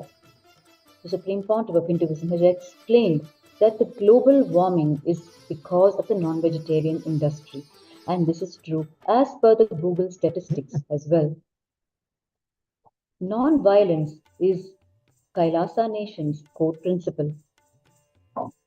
Ahimsa paramo dharmaha, it means non-violence is the ultimate cosmic law. And the entire nation of Kailasa, the Supreme Pontiff of Hinduism, has established on this core principle of non-violence is the ultimate cosmic law. The Aushadha Annadhan, this conscious energy infused food served by Kailasa, is strictly vegetarian, non-violent and infused with conscious energy and served with the intention of growing conscious sovereignty in each being who consumes it. The sankalpa or the conscious resolution that goes behind serving this Aushadha Annadhan, this Aushadha food, is from the Supreme Pontiff of Hinduism himself.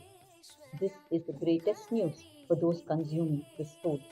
As the living manifestation of Paramashiva, the eternal sankalpa or the conscious resolution of the Supreme Pontiff of Hinduism for the whole of humanity and other creatures in this universe is for each being to manifest the space of Paramashiva in us. Shivoham, the space of Paramashiva. It is only this that will fulfill the purpose of all human beings, bringing them excellence beyond their imagination in the inner and outer worlds. Therefore, this blessing, intention, and sankalpa of the living manifestation of Paramashiva, the Supreme Pontiff of Hinduism, is what manifests as the intention behind serving this food. Therefore, this is what manifests in any human being consuming this food. Therefore, this Aushadha Annadhan becomes profoundly significant not just as food for hungry stomachs, but as food for the very souls of those who consume it. Merely by consuming Aushadha food on a regular basis, human beings will ultimately lead to global peace, as it is only individuals who have to evolve and create the space of global peace. As individuals evolve to the space of non-violence and conscious sovereignty, only that will lead to global peace. And this whole colossal effort of the Supreme Pontiff of Hinduism, along with the cosmic principle of Ahimsa Paramo Dharmaha, and how non-violence is achieved in the food, and how it can be used as the most powerful tool in building a non-violent global community. The Supreme Pontiff of Hinduism has attracted the attention of international forums and platforms, including the United Nations, where his very teachings and his recommendations have been started to be included in the policies of such global agencies and organizations, where it will start reaching worldwide, globally, people in all countries, which will ultimately lead to these very fundamental cosmic principles entering back into people's life as their mainstream lifestyle and fundamentals of living, which is the original intention and purpose of establishing Kailasa, the only Hindu nation, by the Supreme Pontiff of Hinduism, Bhagwan Nithyananda Paramashiva. Kailasa's core mission is to bring back the cosmic principles as the fundamentals of living of individuals.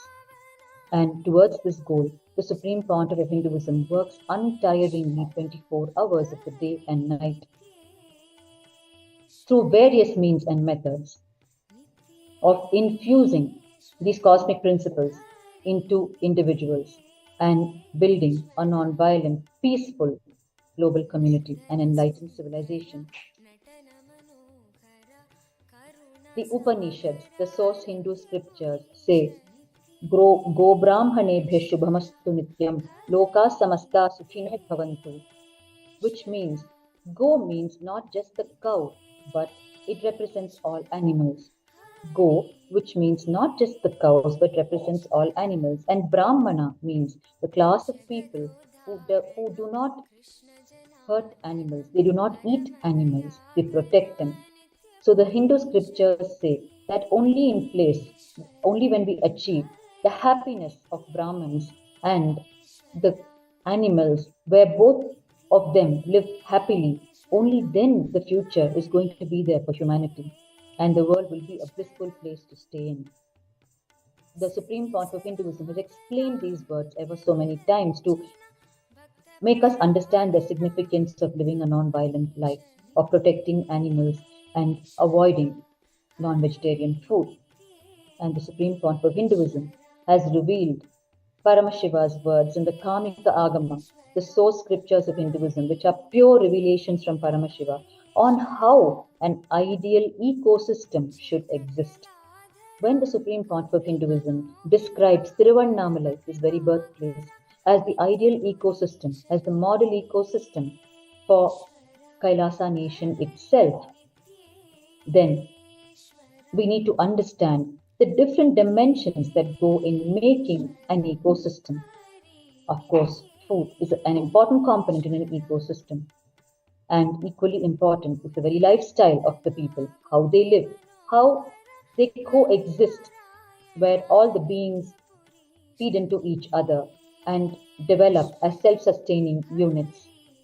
The Supreme Court of Hinduism has revealed in his global presidential addresses, down to the minutest detail, how such ecosystems existed and how they need to be revived and rebuilt, which is the only solution for building a peaceful world where all beings coexist and all villages survive as self-sustaining units.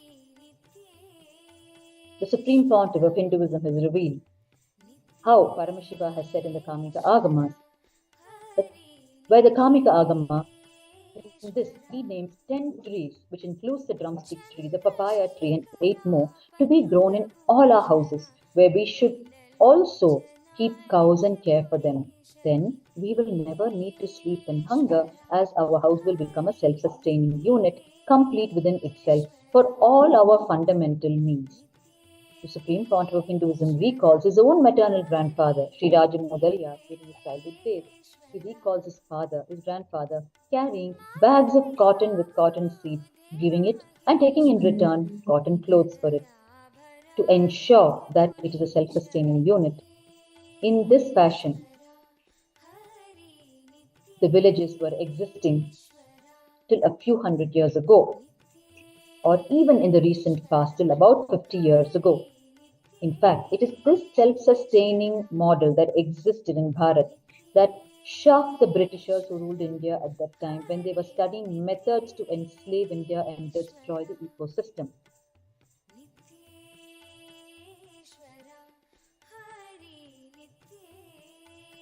And Supreme Pontiff of Hinduism has further revealed that because of the self-sustaining model, our roads in Bharat were made only for pilgrimage purposes and not for the transportation of goods. Because every village was self-sufficient, the kitchen water of such an ecosystem, when it is drunk by the hens and the ducks, keep them healthy, which means the whole system is organic, with no chemicals used in the day-to-day cooking or living. And each village will have naturally formed honeycombs. For a bee to survive and build these natural honeycombs, a few things are required. The land cannot be polluted. If the flowers grow in polluted land, and if the bees drink that honey that is found in the flowers, they will simply die within a few seconds. Second, for these flowers to be pure, the air has to be pure. Third, the water source has to be pure. Only then the flowers will be pure. And when the bees suck honey from such flowers, they flourish and build honeycombs. This is how a self-sustaining unit exists as a pure organic system. Further, as per the revelations of the Supreme Pontiff of Hinduism from the Agamas, he says we must hang mango flowers, neem flowers, and rice paddy on our door frames, and sparrows must come and eat them. It means that the air is pure and conducive for living because sparrows have very sensitive lungs. And only if the air pollution is low, below a certain level, and the air is so pure that the sparrows will even come and live in that area. Therefore, sparrows chirping is an indication of pure air in the living area. We have witnessed often how in the Kailash courtyard, where we would see the paddy hanging, sparrows would come flocking in and chirp and eat what is being hung for them on the doorways, and they would continue to live there. And it is then the Supreme Council of Hinduism has explained to us practically at the ground level on the field how such an ecosystem should be evolved. And further, Paramashiva has revealed in the Agamas, as revealed by the Supreme Pontiff of Hinduism, how one must walk without shoes, barefoot.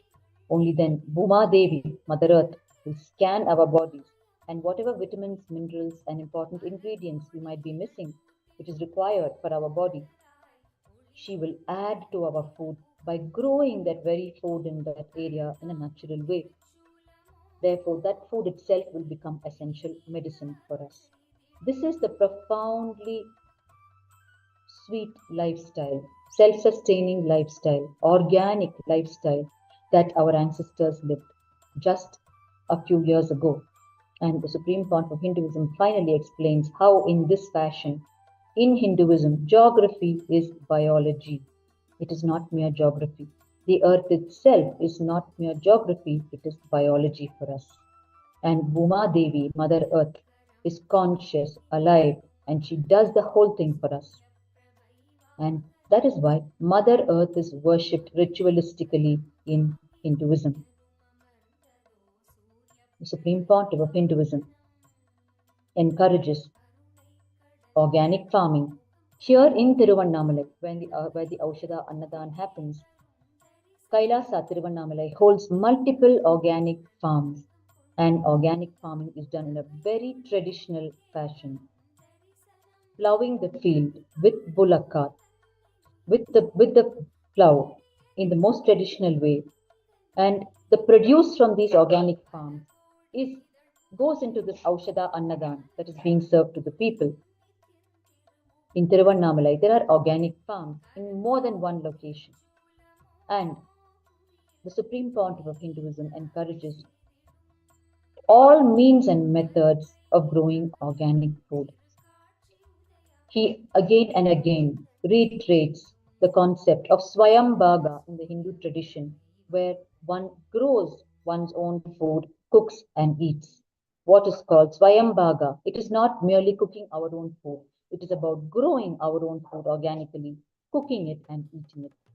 The Supreme Court of Hinduism encourages the Swayambhaga lifestyle, where we grow our own produce and we cook it organically, and it becomes the most healthy food to have versus the food-like products that are available in today's market, which grossly not only destroy our bodies, but destroy our very consciousness, our very conscious mechanism that we have inside us.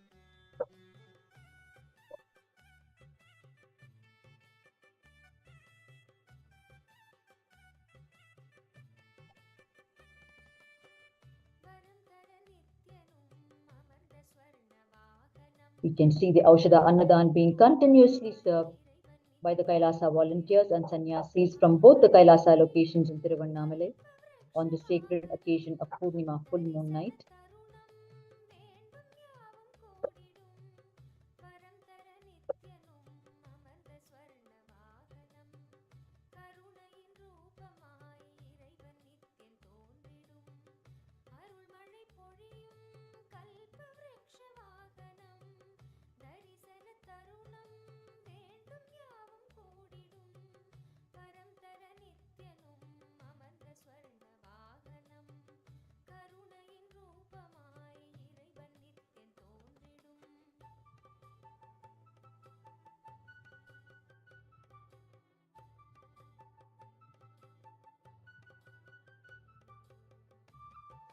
with the grace and blessings of the Supreme Pontiff of Hinduism, Bhagwan Nithyananda Paramashivam, the Aushadha Annadhan, food infused with conscious energy, is being served continuously to all the Annamalayar devotees who are performing the sacred Girivala, the walk around Arunachala hill, on this auspicious occasion of Purnima, full moon night celebrations.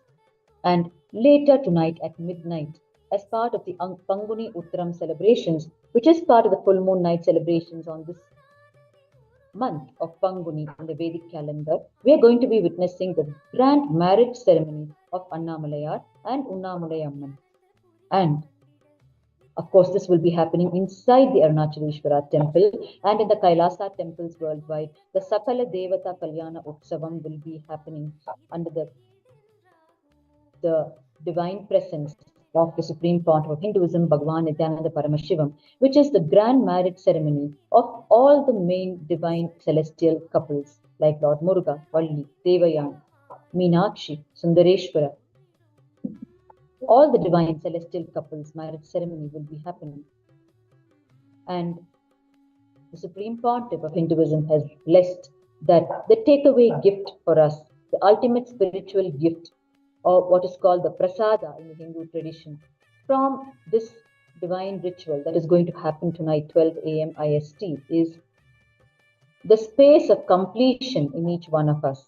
This is the profound gift we receive from merely witnessing the divine marriage ceremony of the celestial couples and fulfilling relationships in our life. Relationships of completion in our life, as the marriage ceremony is nothing but completion, the blessings for completion between two individuals to live a life of completion and fulfillment. Therefore, merely by witnessing this divine marriage ceremony, we will be blessed with completion in all our relationships. So we invite each of our viewers who is watching this live relay from Tiruvannamalai to stay tuned, not only to watch this marathon Aushadha Annadhan Seva to Annamalayar devotees, but also to partake in the Panguni Uttiram celebrations at midnight, 12 a.m. Indian Standard Time, and witness the divine celestial marriage ceremony and receive the gift of completion and fulfilling relationships in your life.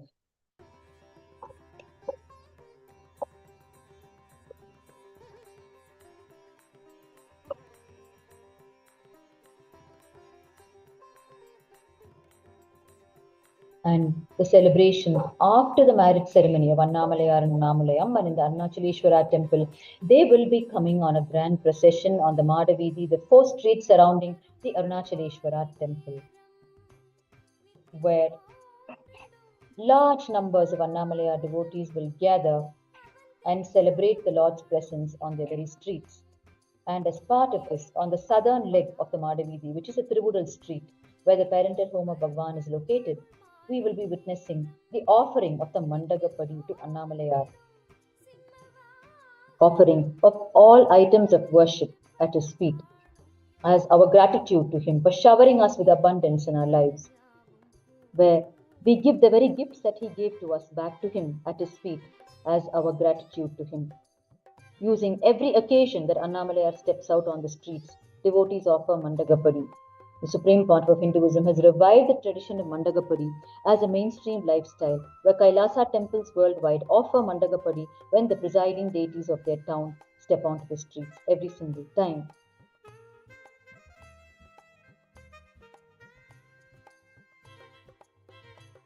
The Supreme Pontiff of Hinduism has revealed how the entire Aushadha-based lifestyle, means lifestyle based on a lifestyle where the Aushadha items such as herbs for healing and enlightenment, become a part of our mainstream lifestyle, where today the Kailasians worldwide wake up in the morning and the first thing they have is the neem juice, which is a very vital Aushadha component, Aushadha item, as the neem juice powerfully detoxifies the body, prepares it for spiritual power manifestation. Therefore, when we wake up in the Brahma Muhurta time, we have our glass of neem juice as the first food for the day. And then we proceed to the rest of the morning routine, the spiritual routine that is followed in all worldwide Kailasas. Therefore, the Supreme Pontiff of Hinduism has revealed how the entire Aushadha-based lifestyle is a Vatavarana, which means an ambience, an ecosystem by itself for us to experience Shivoham, the space of Paramashiva inside us. The science of Aushadha is an alchemy science originated from Paramashiva, who is the Adi Siddha. Adi means primordial. Siddha refers to the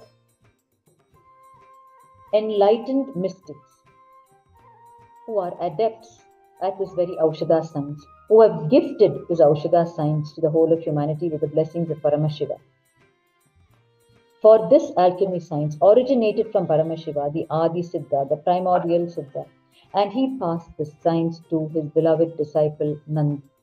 He transmitted this science to Nandi Deva, the sacred bull of Paramashiva. And from Nandi Deva, it reached the whole of humanity. Paramashiva shared his various teachings with various disciples and ensured that it reaches the whole of humanity through them. Paramashiva shared the Paramashiva Vijnana, his experiences themselves through with Devi, his divine consort. He shared the knowledge of creating a civilization through his disciples, with his disciple Subramanya, his own son. And through this, Lord Subramanya created a civilization in the south. And this alchemy science of Aushadha, Paramashiva shared with the world through his sacred bull, Nandi Deva. Because Nandi Deva knows all the herbs that grow around as he is all the time roaming in Kailasa. He knows where all the natural products are available, where the herbs are available. And Paramashiva, all his esoteric mystical components of knowledge, he shared with the world through the 7 great sages, the Sapta Rishis. His logical thinking, the science of thinking, Sankhya, Paramashiva shared with the world through sage Kapila Muni. And the entire enlightenment science, all the 4 Vedas, Paramashiva shared with the world through the 4 sons of Lord Brahma, the Sanaka Rishis. Such is the beautiful method of dissemination of knowledge from Paramashiva to the whole of humanity. Each disciple specialized in one branch of knowledge and spread it to the rest of humanity.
Today, the one-day Kalpataru meditation program is happening here in Tiruvannamalai and world over. Here in Tiruvannamalai, it is happening on the mountain path in this very campus, the Kailasa campus, Nithyananda Janmabhūmi Kshetram, where the Aushadha Annadhan is happening, where acharyas, teachers initiated directly by the Supreme Pontiff of Hinduism, Bhagwan Nithyananda Paramashivam, are facilitating this Kalpataru program. This Kalpataru program teaches the science of manifesting our reality in our life. It teaches us how to live like gods on planet Earth. As in the Hindu tradition, we not only pray to God, we pray along with the understanding that we are also God and we are only yet to manifest our Paramashivatva. And we are on the path of manifesting our Paramashivatva. This is the underlying principle, the cosmic principle, on which the entire Kailasa nation is built by the Supreme Pontiff of Hinduism, where each individual is Paramashiva has the right to be treated as Paramashiva and should treat others as Paramashiva. And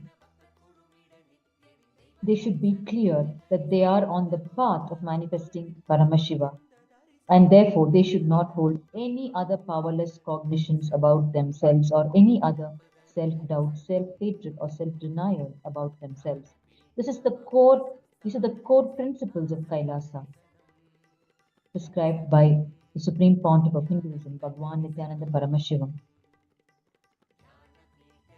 So this Kalpataru program teaches us the science of manifesting what we want as reality in our life. And built into the Kalpataru program is the Samaya Diksha. The Samaya Diksha acts as a powerful supplement to our capability to be a Kalpataru in our life, manifesting our own reality as Paramashiva. For the Samaya Diksha is the first ever initiation where the Supreme Pontiff of Hinduism awakens the space of Paramashiva in us, connects us to the energy of Paramashiva, of which we are unaware until we receive the powerful cognitions and initiation. Therefore, this Kalpataru program offers the Samaya Diksha, through which the Supreme Pontiff of Hinduism awakens the space of Paramashiva in us. This powerful Kalpataru program is happening today in Tiruvannamalai. It happens every full moon night and during special occasions. So through this Kalpataru program, large numbers of people are initiated into the space of Paramashiva, where they start living their Paramashivatva, their state, space, powers, being, consciousness, superconsciousness, Kailasa and Mahakailasa of Paramashiva.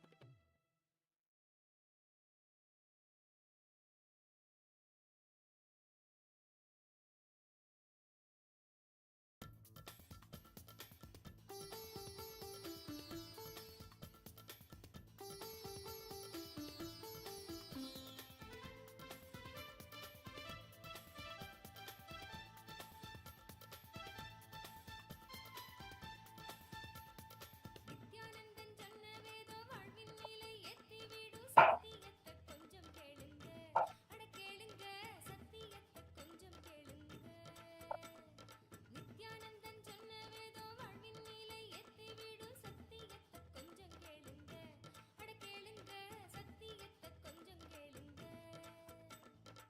தியானத்தை செய்ய வானம் கொண்ட எண்ணம் மாய்த்து விடும் நித்யானந்தன் வேதம் தானுங்க ஆனந்த வேதம் எங்க நித்யானந்தன் சொன்ன வேதம் ஞானத்தையும் தந்து விடுங்க தந்து நம்ம தெய்வீகமா மாத்தி விடுங்க நித்யானந்தன் சொன்ன வேதம் வாழ்வின் மேலே ஏத்தி விடும் சத்தியத்தை கொஞ்சம் கேளுங்க அட கேளுங்க சத்தியத்தை கொஞ்சம் கேளுங்க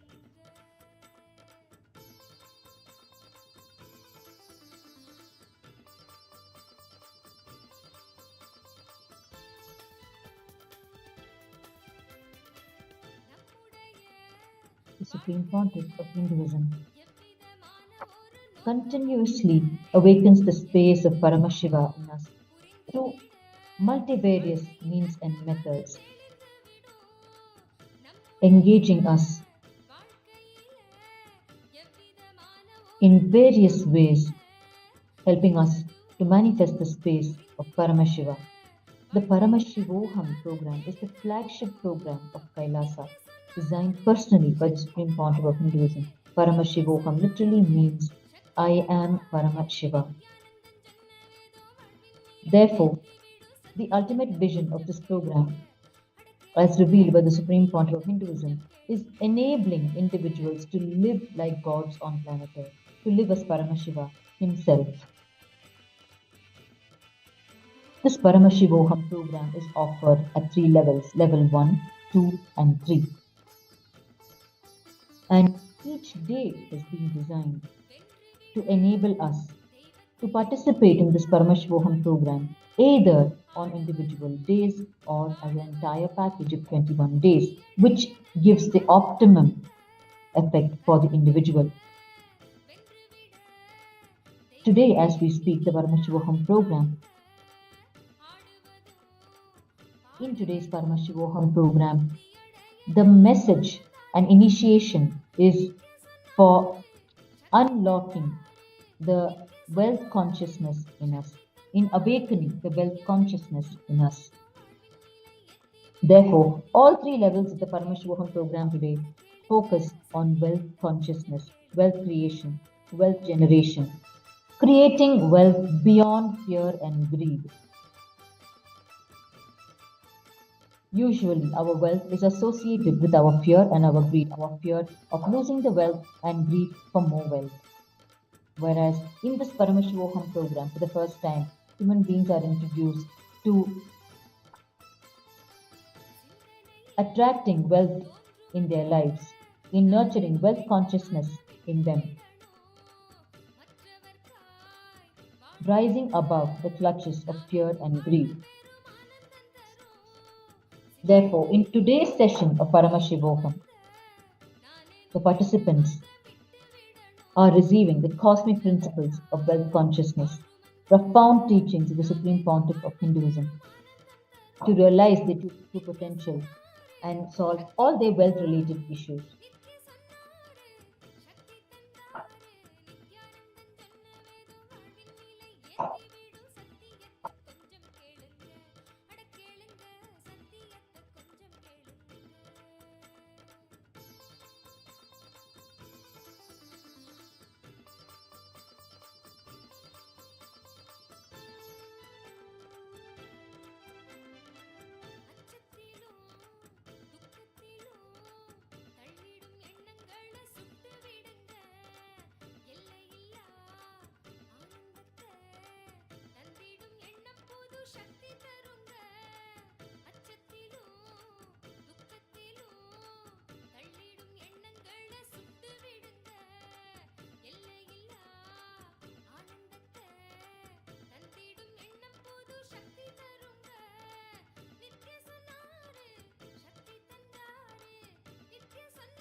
In today's sessions, in the flagship program of KAILASA Paramashivoham, level 1, 2, and 3, participants from all over the world are getting initiated into wealth consciousness, the right wealth consciousness, where in Paramashivoham level 1, they get initiated into the secret science of attracting wealth and manifesting whatever we desire, where the sessions today will guide us through powerful processes to align our whole being towards wealth manifestation and make the best life decisions and achieve the breakthrough that we want in the area of wealth.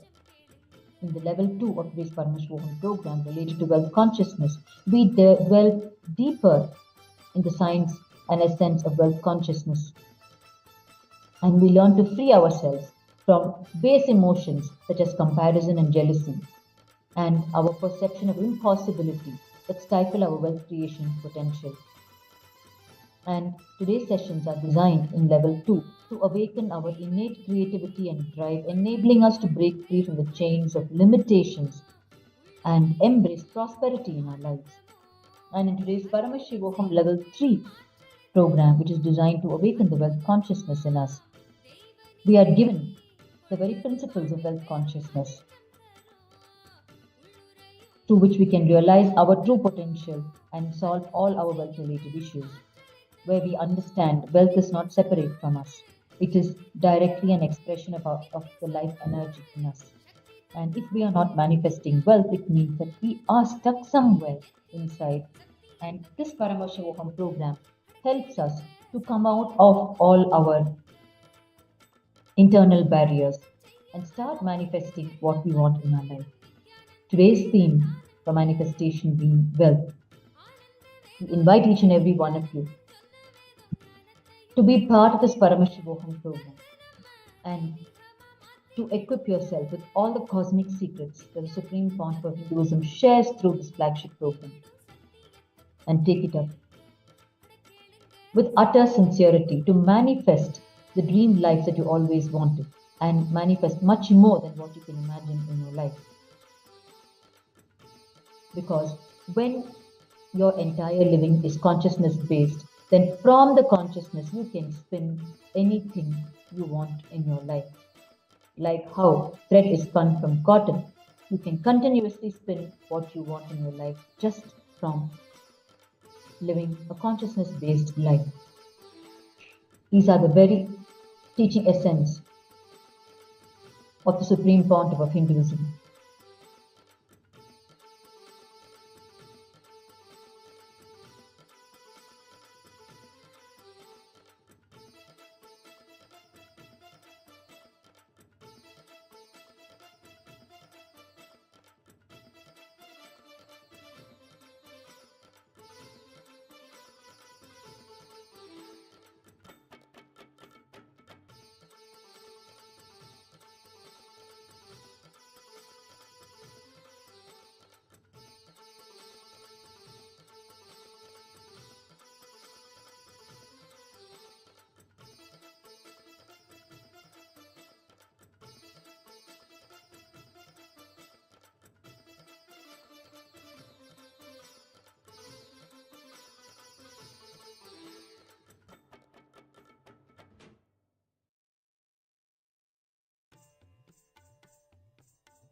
Aushadha Annadhan is being served continuously at both the KAILASA locations in Tiruvannamalai. The food is served to the Annamalaya devotees who are performing the Girivala, the spiritual practice of walking around the Arunachala hill. It is the teachings of all the great incarnations of Tiruvannamalai, including Bhagwan Ramana Maharishi, Shisheshadri Swamigal, and Sri Yogiram Kumar Swamigal, and the Supreme Pontiff of Hinduism, Bhagwan Nithyananda Paramashiva, of how the spiritual practice of Girivala works on us and lifts us to higher levels of consciousness. Because as we perform Girivala, as our body is moved around the hill, around Arunachala, in constant and utter remembrance of him, of Paramashiva, Arunachala, then our mind automatically ceases to exist, which is the truth in reality, where our mind does not have an independent existence. It is like a shadow without an object, but which keeps us bound to it. Therefore, when we do the circumambulation around Arunachala, continuously in remembrance of him, automatically our mind ceases to exist. Which is why the Girivala is considered the ultimate spiritual practice here in Tiruvannamalai.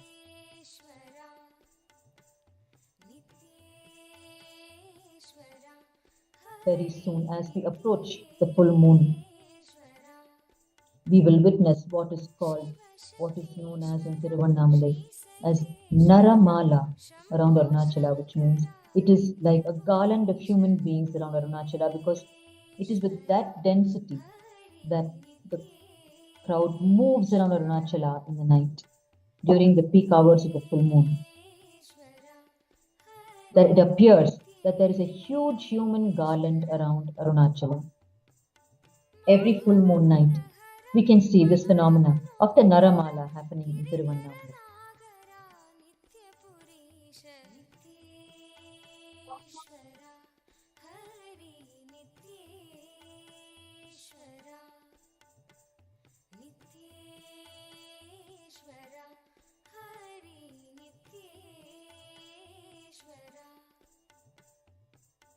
अभयप्रदायक आनन्ददायक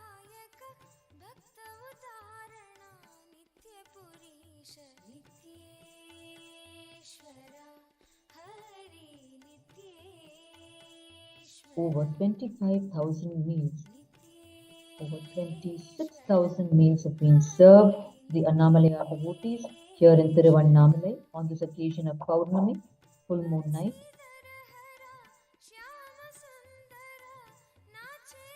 Both the locations, both the Kailasas and Tiruvannamalai have together served 26,000 meals and are still continuing to serve. They will continue to serve until the last Annamalaya devotee completes the circumambulation around Arunachala.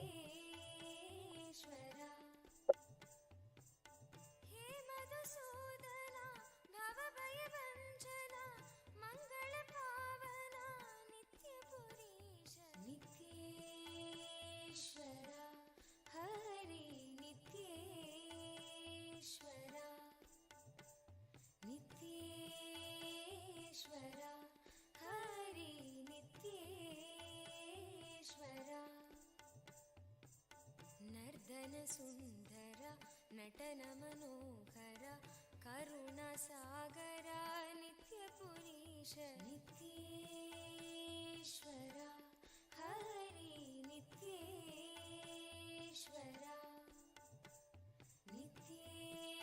ನಿತ್ಯೇಶ್ವರ ಹರಿ ನಿತ್ಯೇಶ್ವರ ಜಗದೋಧಾರಣ ಕೃಷ್ಣ ಜನಾರ್ದನ ಪರಮದಯಾಗನ ನಿತ್ಯ ಪುರೀಶ ನಿತ್ಯೇಶ್ವರ ಹರಿ ನಿತ್ಯೇಶ್ವರ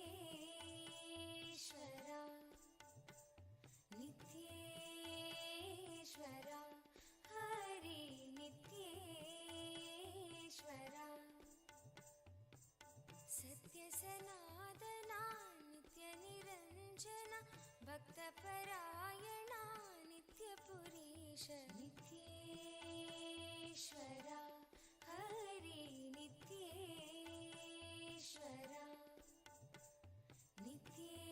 ನಿತ್ಯೇಶ್ವರ ಹರಿ ನಿತ್ಯೇಶ್ವರ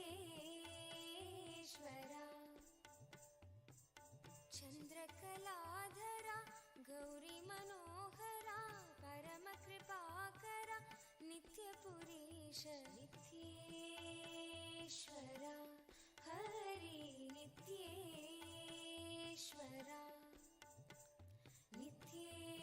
ನಿತ್ಯೇಶ್ವರ ಹರಿ ನಿತ್ಯೇಶ್ವರ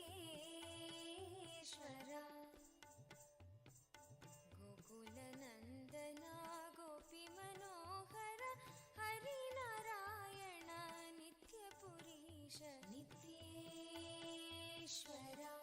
ಹರಿ ನಿತ್ಯೇಶ್ವರ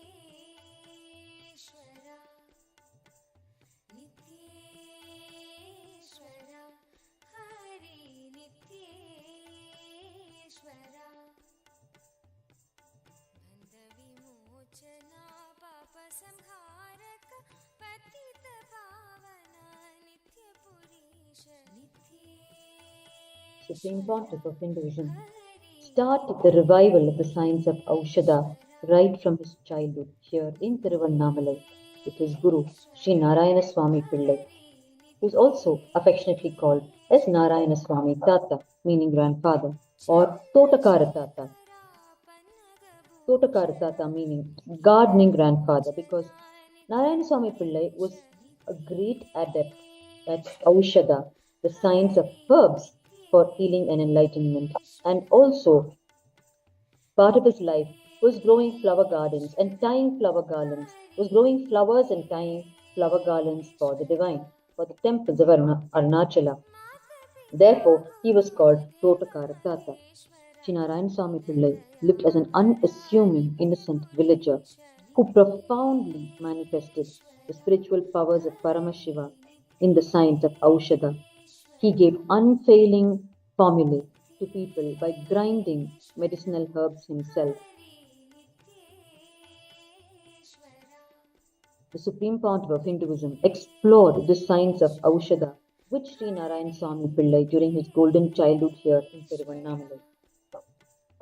Sri Narayana Swami Pillai lived on the VOC street, the VOC street in Tiruvannamalai at door number 1. And it is here that the Supreme Pontiff of Hinduism would come every day and spend hours with Sri Narayan Swami Pillai exploring the science of Aushadha and also the science of yantras. The Supreme Pontiff of Hinduism has revealed on one occasion when he drew the Subramanya Yantra, the sacred geometry carrying the energy of Lord Subramanya, Lord Muruga. When he drew it effortlessly, he revealed that his guru, Sri Narayan Swami Pillai, in the science of Aushadha and the science of Yantra, is the one from whom he learned the science of drawing yantras and the very science behind the yantras.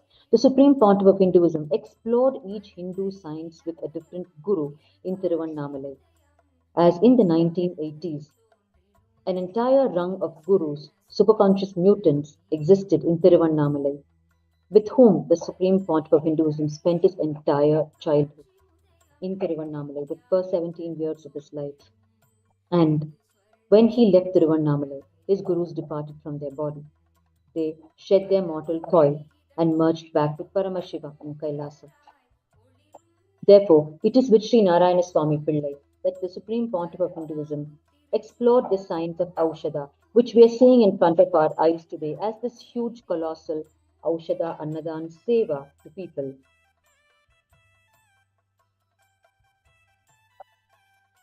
The Supreme Pontiff of Hinduism has gifted different types of Aushadha to humanity for external and oral applications, for specific purposes, and is continuing to revive more and more types of Aushadha. Some of the Aushadha gifted to humanity by the Supreme Pontiff of Hinduism are Aushadha to awaken the Kundalini energy, Aushadha to awaken the third eye to manifest all the spiritual powers of Paramashiva, Aushadha for immortality, Aushadha for anti-aging.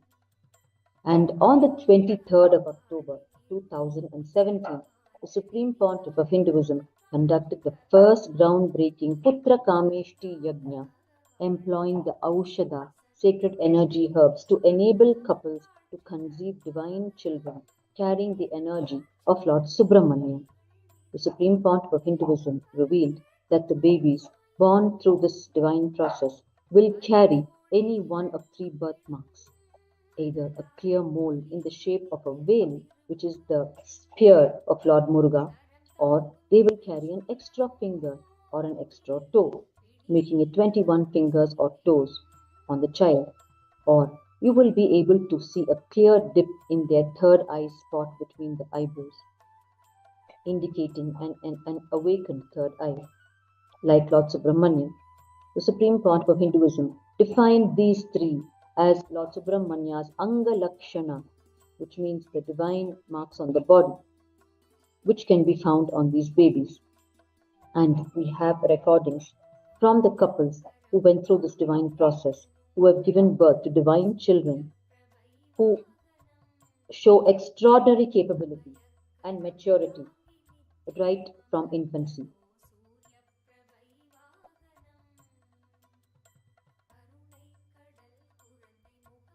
On the 5th of November 2017, the Supreme Pontiff of Hinduism unleashed the Dhanakarshana Bhairava Aushadha, which is Aushadha infused with the highest wealth-based conscious thought currents.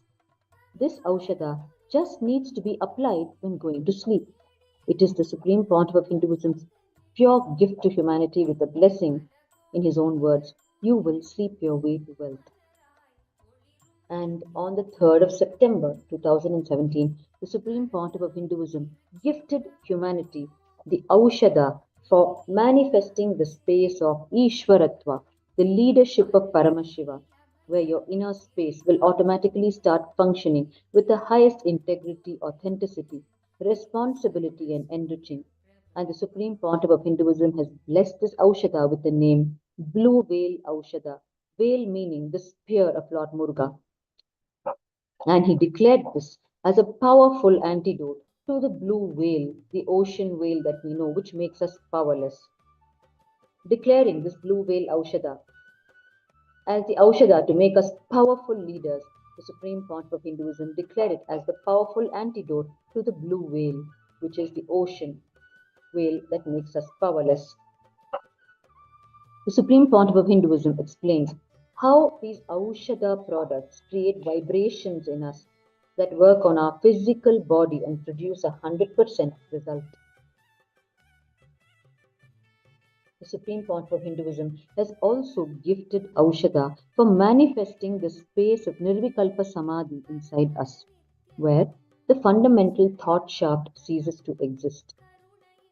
The Supreme Pontiff of Hinduism has explained the life of an ardent Shiva devotee by the name Kungilikalaya Nayanar, who used to create and spread the fragrant Aushadha smoke called the Sambrani or the Kungiliam in Tamil.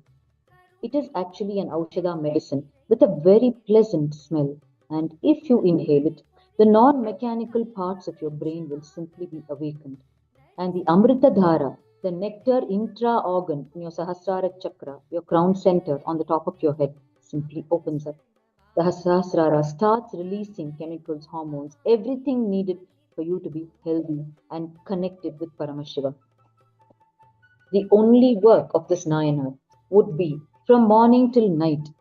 He will go to the temple for the pujas that are offered 6 times in a day, and he will create the Sambrani smoke there during the puja. Paramashiva gave him the space of Kailasa, the Shiva Padavi, just because of this one noble service of this Nayanar of creating the Sambrani smoke, because even this smoke matters to keep the ecosystem alive. The Supreme Pontiff of Hinduism has made at least 1,000 Kungili Kalayam vessels and distributed to all the Kailasa ecosystems worldwide.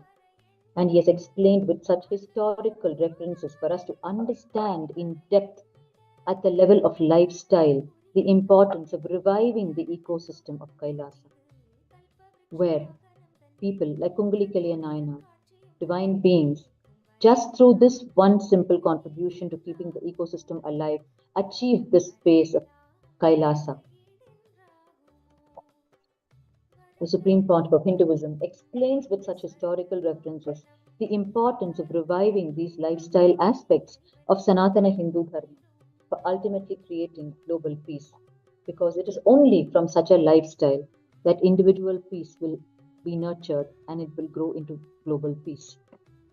The Supreme Pontiff of Hinduism further explains that, especially during the satsangs, his global presidential addresses, or his Kundalini awakening processes, the Diksha, the initiation processes, if the Kungali Kiliam smoke is created, we will literally experience Kailasa there, because the non mechanical parts of our brain will awaken and the quality of our very consciousness will raise by inhaling that smoke. And Supreme Pontiff of Hinduism further explains how to keep the third eye pure and awakened. The third eye, which is located between our two eyebrows, has nerves just like the normal two eyes that get calcified by the neurotoxins that develop because of the poor quality of food that we eat. The detoxification of these toxins need to happen, and this can be achieved by rubbing pure organic turmeric on the third eye every day before going to sleep. Turmeric is a powerful Aushadha which aids through both oral application and internal and external application.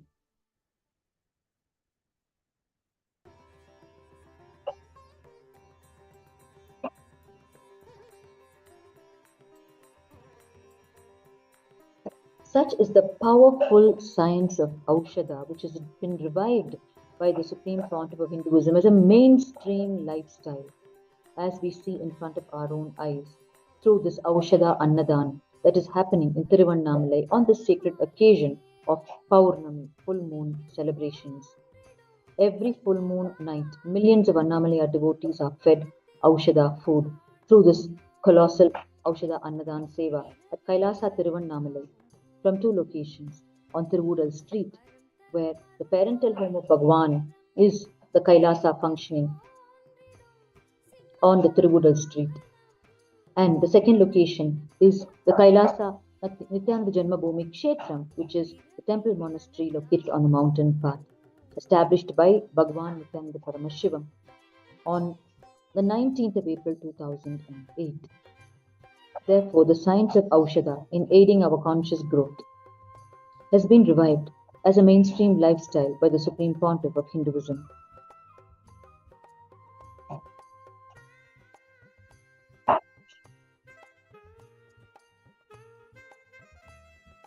Kailasians worldwide, the sannyasis and the volunteers, wake up during the auspicious Brahma Muhurta hour every single day, and the first thing they consume is a glass of neem juice, which is a powerful aushadha to detoxify our body, our system, so that our body becomes pure, to radiate the powers of Paramashiva.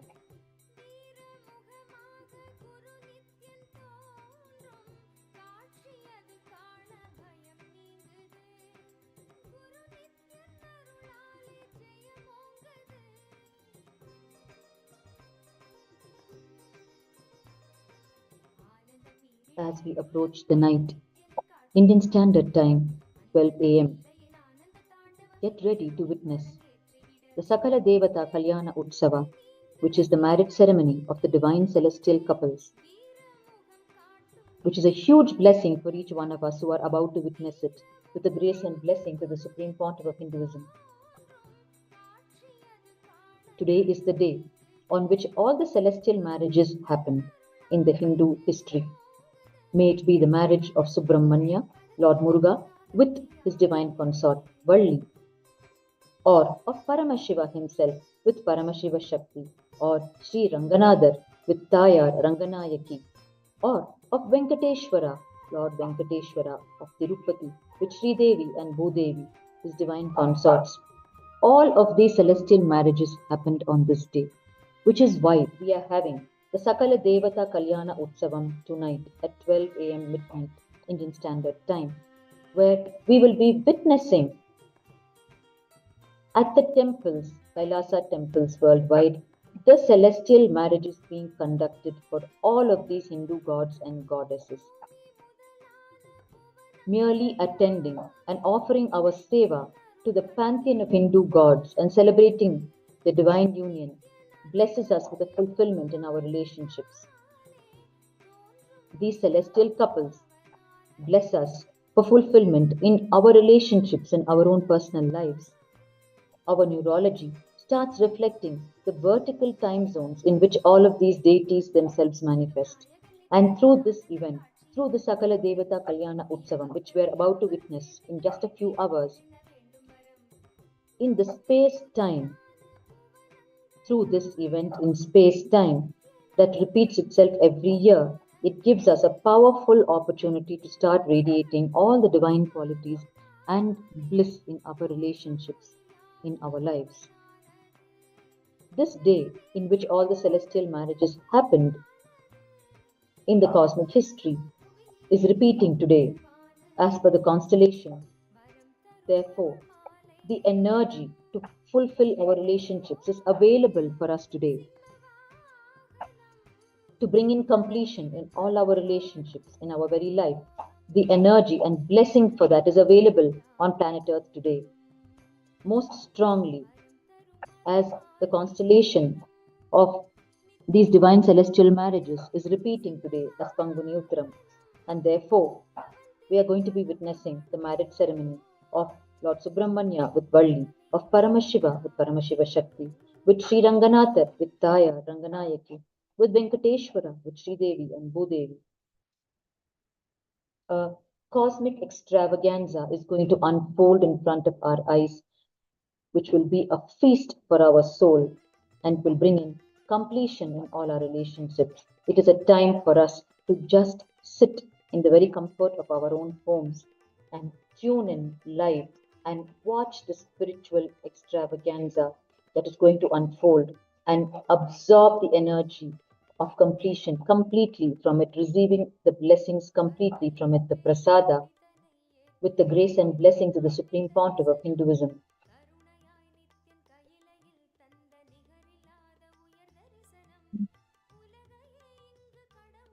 Devotees around the world are offering seva of some sort and offering all that they wish to offer at the feet of these their beloved gods and goddesses on the sacred occasion as their deep gratitude for receiving the gift of completion and fulfilling relationships in their own lives.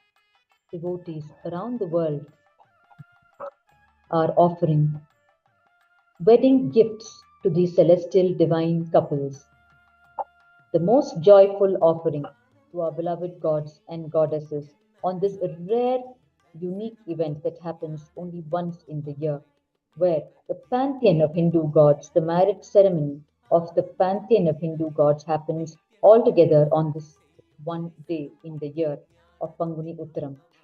Devotees worldwide are offering their wedding gifts continuously at events.ecitizen.info/holy, HOLI. I repeat, wedding gifts for the celestial marriage ceremony of all the divine couples that is going to happen tonight midnight at Sakala Devata Kalyana Utsavam. Offering of wedding gifts to the divine couples are being continuously offered at events.ecitizen.info/HOLI.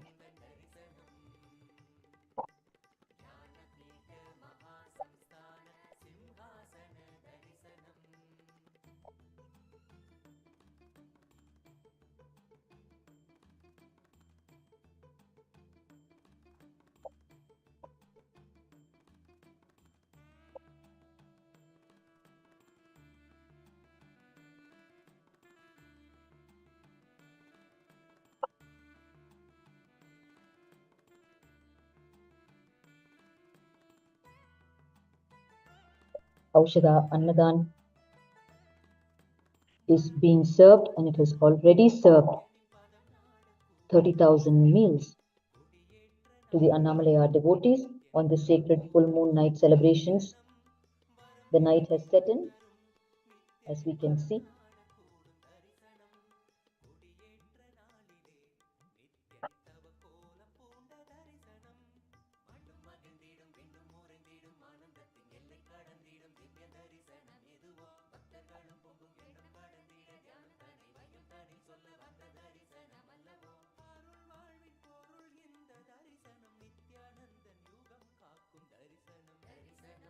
Kailasa volunteers and sannyasis are untiringly serving the Aushadha Annadhan. The Supreme Pontiff of Hinduism has revealed that serving food for Annamalaya devotees is doubly significant in the highest spiritual sense, as the Annamalaya devotees, when they circumambulate Arunachala, constantly remembering Arunachala, Annamalaya inside them, their very digestive fire in their stomach becomes Annamalaya himself, as Annamalaya in Tiruvannamalai is worshipped as the fire element, as he appeared as the infinite fire shaft to resolve the dispute between Lord Brahma and Lord Vishnu, after which he took the form of the hill, the Arunachaleshwara Linga, and the living incarnation. Therefore, in Tiruvannamalai, Paramashiva is worshipped as the fire element. Therefore, when his devotees are in constant remembrance of him while doing the circumambulation, he becomes their very digestive fire in their stomach. Therefore, when you serve food to Annamalaya devotees in Tiruvannamalai, especially when they're performing the Girivala, you are serving food directly into Annamalaya himself. Every ladle of food is being served directly into Annamalaya. Such is the highest spiritual credit that you receive for serving Annamalaya devotees food. And this is endorsed in the spiritual scriptures of Hinduism. In the very Arunachala Purana, where Paramashiva reveals the profound significance of serving food to the people, his people of Tiruvannamalai.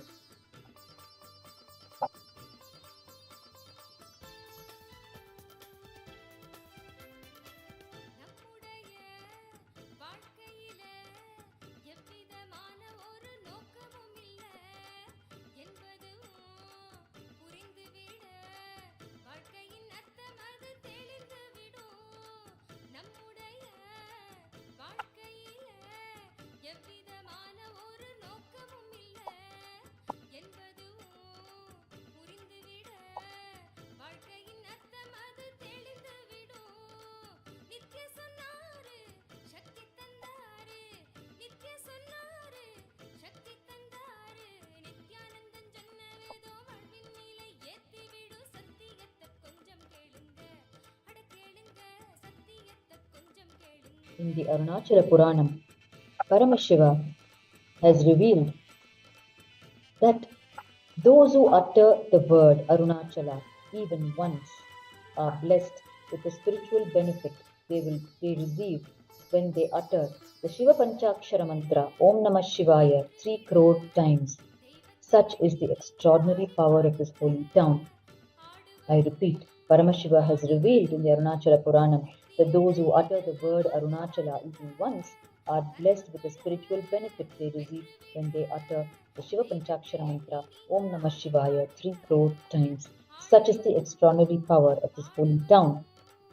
And in the Arunachala Puranam, Paramashiva describes how Arunachala has withstood the cyclic movement of time called the yugas, where even though the great deluge has happened and yugas have moved in cycle, and the 4 ages of time called the 4 yugas that continuously appear in cyclic succession have passed on, and the creation itself has undergone complete dissolution and recreation, Arunachala has withstood the entire passage of time untouched by it. And in the Arunachala Puranam, Paramashiva describes this extraordinary phenomenon of his Arunachala form, where he says, as the fiery mountain in Sakti Yuga, as the Manikam or gemstone mountain in the Treta Yuga, as the silver mountain in the Dwapara Yuga, and as the stone mountain in Kali Yuga, Kali being our present time and age.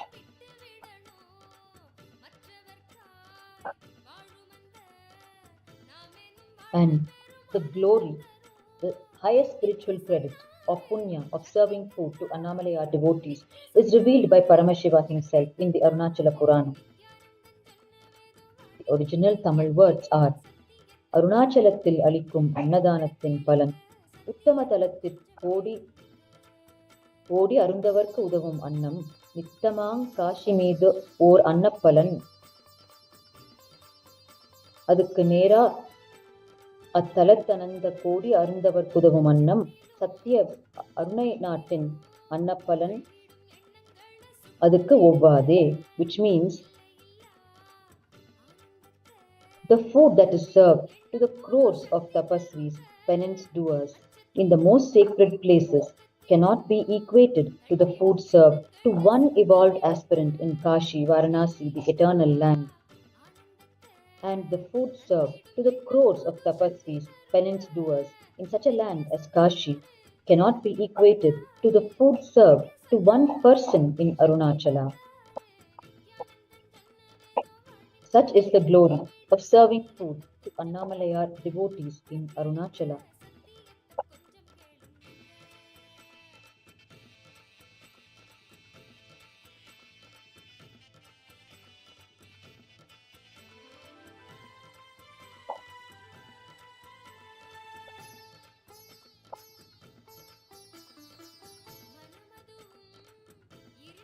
The great incarnation, Tirujnana Sambandar, sings in his famous Devaram verses. He says, when you sing and dance the glory of Arunachala, your karmas and incompletions simply leave you.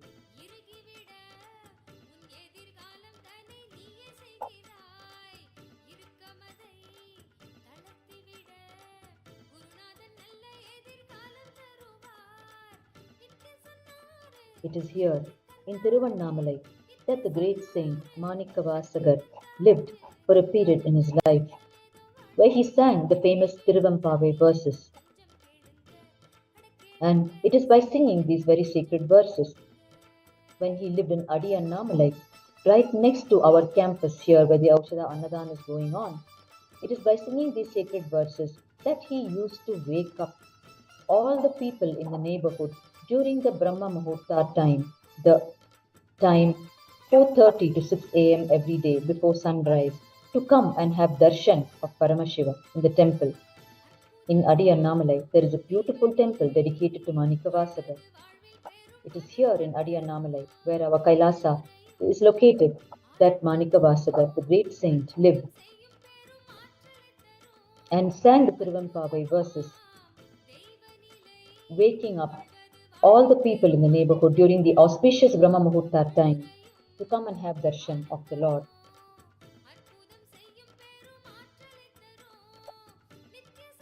Enriching the lives of all in the neighborhood.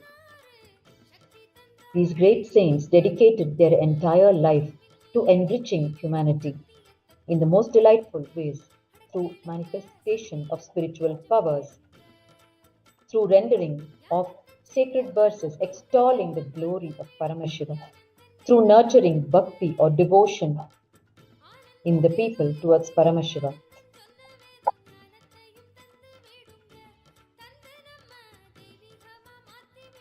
And it is here where Kailasa Tiruvannamalai, Sri Nithyananda Janmabhūmi Kshetram, the campus on the mountain path, is located, that we have the famous Gautama Ashrama, which is right opposite our campus on this Girivala road. And it is here that Devi Paramashiva Shakti herself came down from Kailasa and learned under the tutelage of the Gautama Rishi, Gautama Muni, the sage Gautama, who also instructed her to perform the Girivala around Arunachala. Sage Gautama is the first master who gave Girivala as a spiritual instruction to his disciples. Devi Paramashiva Shakti herself performed the Girivala.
मूषिकवाहन मङ्गलदायक Gaurinandana नित्यपुरीश Devi Parvati, the divine consort and the left half of Paramashiva, one day playfully closes Paramashiva's eyes, directing his entire energy to his third eye to illuminate the universe, which was immersed in darkness by Devi closing his eyes. The entire energy of Paramashiva was directed to his third eye to illuminate the whole of creation, which was immersed for a few moments in darkness by the act of Devi. Paramashiva then sends Devi down from Kailasa to the planet, where Devi observes severe austerities. and establishes the very ecosystem of Paramashiva, of Kailasa, in several locations such as Kanchipuram, Tiruvannamalai, Madurai. And she reaches the Gautama Ashrama, the Rishi Gautama, his ashram here in Tiruvannamalai, which is right opposite our campus on this mountain path. And under his tutelage, Devi stays and learns for a period of time. And it is during this time that Devi Paramashiva Shakti asks Gautama Rishi, "O Mahamuni, the Lord of Munis, what should be the tapas, meaning the penance, for me to regain Kailasa?" Devi asks sage Gautama, what is the way for her to go back to Kailasa? And very beautifully, Gautama Muni describes, drop all the actions inspired by chemicals, whether it is the guilt or fear or suffering or anger or anxiety. And he describes 24 emotions that happen because of the chemicals in the body. And he says, all your actions, thoughts, everything were a natural expression of these chemicals. You are not responsible for any action. You do only one thing. Just move your body around the hill. And the Supreme Pontiff of Hinduism reveals that Gautama Muni is the first master who gave the initiation into going around the hill. And then Devi Paramashiva Shakti asks him the next question. Now, if I go around the hill, I will save myself in future. But what about my past karma? To which he replies, O Devi, the moment you realize inside you that it is the balancing or imbalancing of the 24 emotions due to the chemical and hormonal changes, you are suddenly relieved of all your past actions as well. Such is the power of performing Girivala, where our very thought shaft ceases, our mind ceases, and huge incompletion with our past happens inside us. Where Devi Paramashiva Shakti herself performed the Girivala.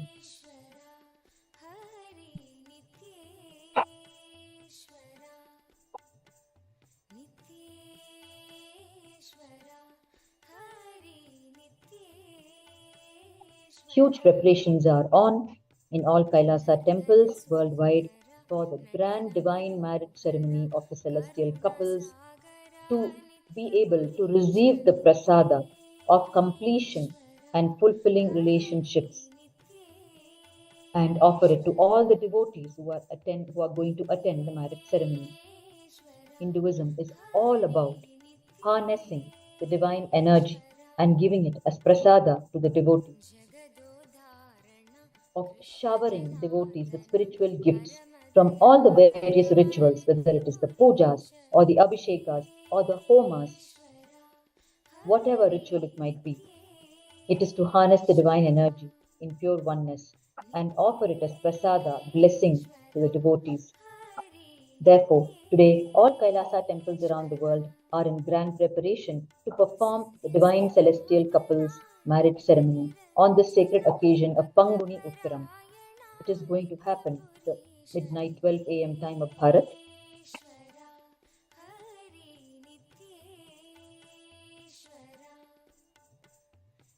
We are going to be witnessing the grand marriage ceremony. So stay tuned with us. Remain awake through the night on the sacred occasion of Panguni Utram and nourish your souls by feasting your eyes on this divine marriage ceremony of Lord Subramanya with his divine consort Valli, of Paramashiva with Paramashiva Shakti, of Sri Ranganadhar with Taya Ranganayaki, of Venkateshwara Bhagwan with Sri Devi and Bhudevi. Devotees around the world are offering marriage gifts to the divine couples as their deep expression of gratitude for the showering in their lives. The wedding gifts are being offered at events.ecitizen.info/HOLI, holy. I repeat, the link for offering the wedding gifts to the celestial couples is events.ecitizen.info/holy, HOLI.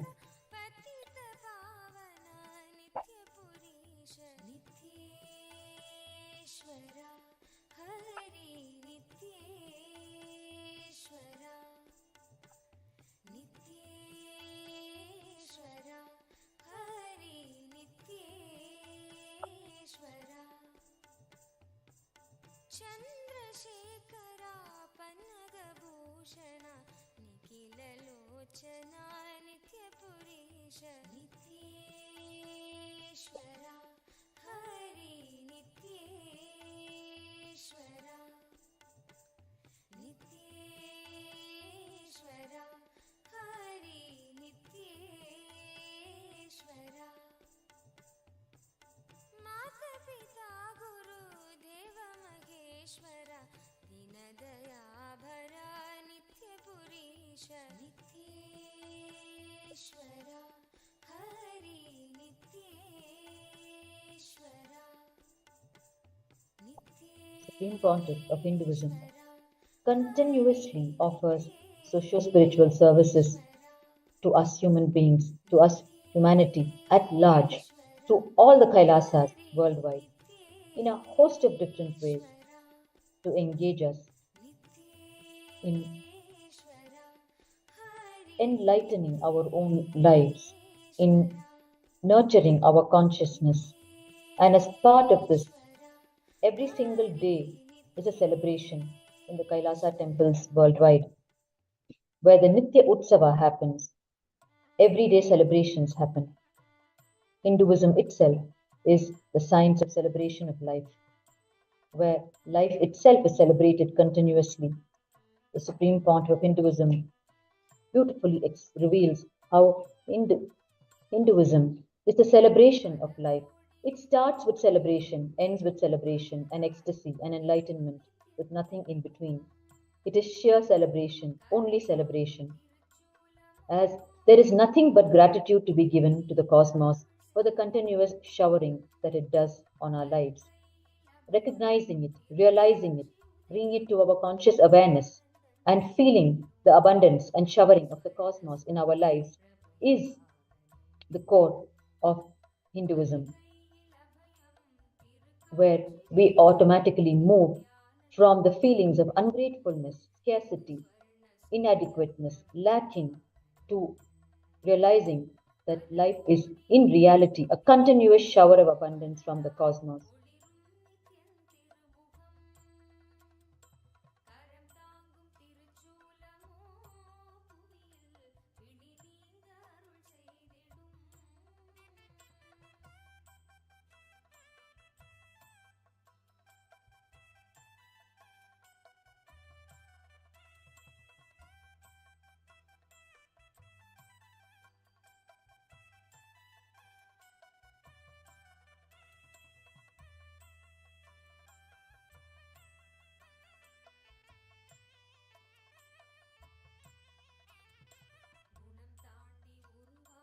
The Supreme Pontiff of Hinduism has repeatedly explained the importance of vegetarian food and peaceful coexistence of human beings with all creatures on the planet.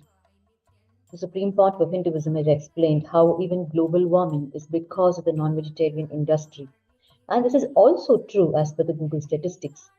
During his address on the 5th of October 2013, on the occasion of the 41st International Vegetarian Union World Veg Fest and the 6th Asian Vegetarian Congress at Kuala Lumpur, celebrating the 108th year of the Vegetarian Union, the Supreme Pontiff of Hinduism has explained the direct relation between vegetarian food and awakening of our Kundalini energy. He has explained, we become what we eat. Anything we eat becomes us. One part of what we eat becomes our bone, muscle, flesh, blood. One part of what we eat becomes our words. One part of what we eat becomes our thinking. One part of what we eat becomes our feeling. One part of what we eat becomes our being. Our Kundalini Shakti is what is called our bioenergy. We need to understand, when we kill an animal for our food and consume that as food, what are all the effects happening to our inner potential energy? And if we eat vegetarian sattvic diet, the word sattvic means pure, then what happens to our inner potential energy? Our flesh has the capacity to store memory. All our memories are stored, recorded in our flesh. You can call it as muscle, bone marrow, bone, different names you can give, but it is stored in our body. In that way, you can give deeper inner names, brain, heart, liver, kidney, organs, names. But the ultimate truth is memories get stored in our flesh, in our body. That is why certain memories, when they are rekindled in you, certain organs in your body get affected immediately. As an example, if you become upset and start feeling depressed, immediately your stomach will be attacked. You will have stomach upset because the depression attacks the navel center. In Sanskrit, we have a word, Manipuraka, the energy center situated on the navel. So each emotion, each memory heals or kills, makes or breaks certain part of your body. Your emotions and your body are very closely connected because your memories are recorded in your body. So when an animal is killed, the animal is not going to be blessing you when it is dying. Naturally, it is going to express so much of hatred, anger, fear, unfulfilled desire for life, and a deep incompletion. When it is dying, it is going to release all these powerful incompletions into its muscle memory, into its bio memory, into its very body, which is actually so many powerful poisonous toxins and chemicals. So, when you eat food filled with so much of incomplete bio memory, incomplete bioenergy, incomplete memories, your own muscle memory or bio memory is going to be created only out of that food. There are tons and tons of researches available to prove that the crime rates and depression in the non-vegetarian food-based society is much higher than in the vegetarian food-based society. And surveys also prove that vegetarians are happier than meat eaters. And all the surveys prove vegetarians are more non-violent in their thinking and feeling and in their actions than meat eaters. Study in nutritional journals record that vegetarians have lower incidence of depression, anxiety, and other mood problems than their meat-eating neighbors. The Supreme Pontiff of Hinduism quotes the great Saint Adi Shankara, who says, "Purifying your food purifies your memory. When your memory is purified, your consciousness is purified. When the consciousness is purified, all the blessings of life is showered on you."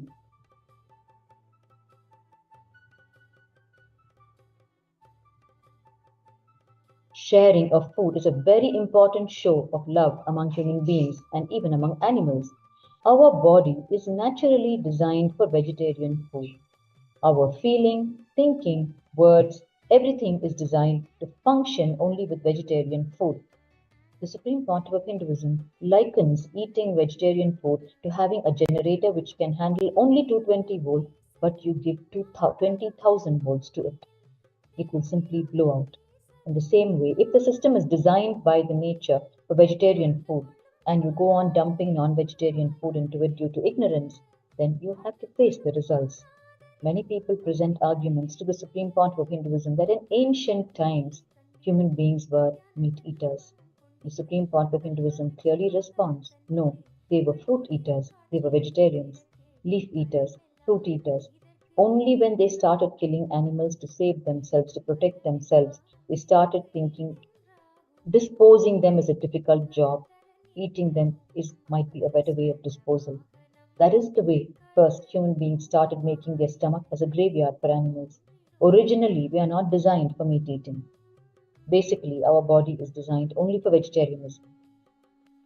The Supreme Pontiff of Hinduism further explains all non-vegetarian animals will have only the vertical movement of the jaws, no sideway movements. All vegetarian animals will have vertical and horizontal both movements. Human beings have the side movement of the jaws, both the movements. It means we are designed for vegetarian food. Unfortunately, we have the freedom to do what we want, and we misuse and abuse the freedom. Going into further detail, the Supreme Pontiff of Hinduism explains the length of our intestines, the intestinal tract length, and our bowels, the way they are designed, is also only for vegetarianism. Because the length of the intestine is more than 10 or 12 times of the body length. Our saliva is of alkaline nature to pre-digest plant foods. Our bowels have pockets for optimal nutrition absorption. Our teeth structure have flat molars, not pointed ones, for tearing meat. All these are very clear indications that nature has designed our body to be vegetarians. The supreme contour of Hinduism clearly reveals we are born to be vegetarians. He urges if majority of the population of the countries decide to live with vegetarian food, the agitation human beings experience, the depression human beings experience, the fear human beings experience will drastically drop, and that will really help the peace, joy, and prosperity of humanity.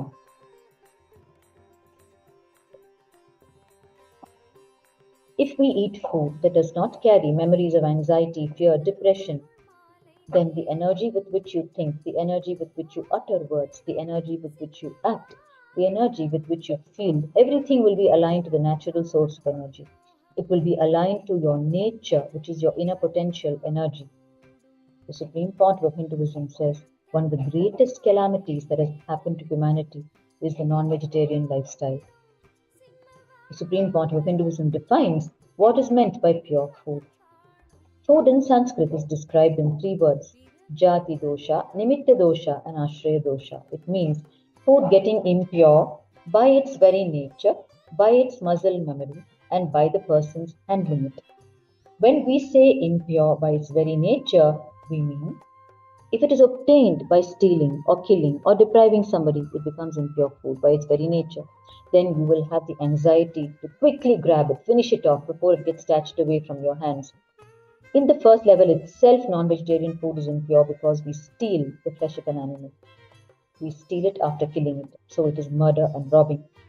The second, nimitta dosha, where we say food is impure by its muscle memory, is the way the food comes to you. For example, the non-vegetarian food comes with so much of anger, fear, and depression, and bio-memory spilled in it. So again, it is not pure food. Third is the ashraya dosha, is food that becomes impure through the people handling it. The person who kills the animal is going to handle it and make food for you. Anything which is touched by a person who can commit a murder is going to carry that same energy, that aura, that biomemory in it. So he adds a little more poison as his contribution to it. Supreme Court of Hinduism further explains plants do not feel the suffering or pain or emotion in our level of frequency because the degree of life in them is different. And our body is also naturally designed for eating vegetables, fruits, and the vegetarian diet. So we are going with our natural flow when we eat vegetarian food.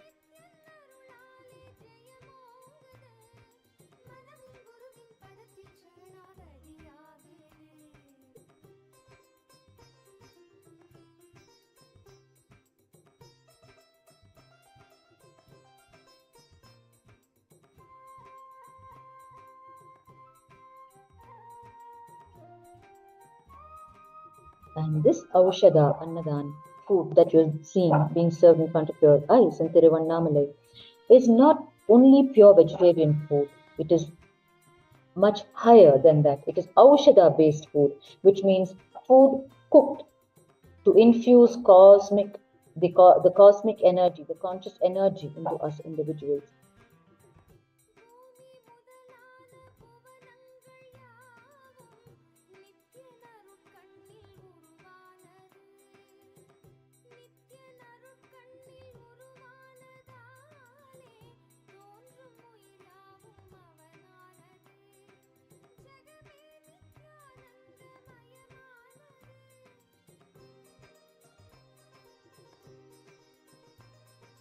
நான் மறை போற்றிடும் நாயகன்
Annamalai devotees are continuing to perform the Girivala around Arunachala,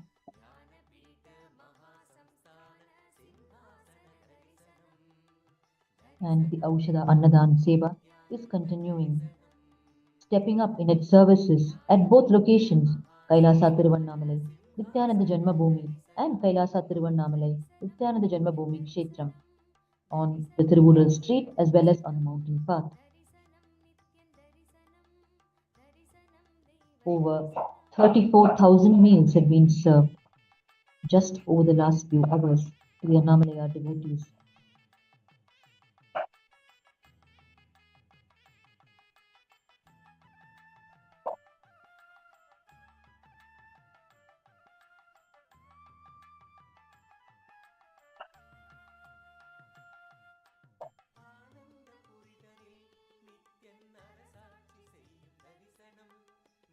And on this sacred occasion, the Kalpataru meditation program is being conducted for a large gathering of people in Tiruvannamalai and worldwide. The Kalpataru meditation program is personally designed by the Supreme Pontiff of Hinduism to teach us the science of manifesting our own reality in our life. What we desire in our life, to give life to it and manifest it as reality. That is the science, a Hindu science, which is taught to us through this program by the Supreme Pontiff of Hinduism through his initiated teachers, Acharyas.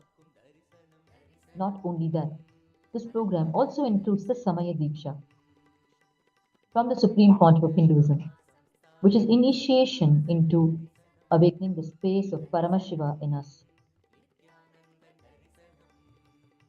where we realize we are Paramashiva himself, yet to manifest him completely. The Samaya Diksha sows the first seed of connecting us to Paramashiva before we start fully, completely radiating Paramashivatva in us.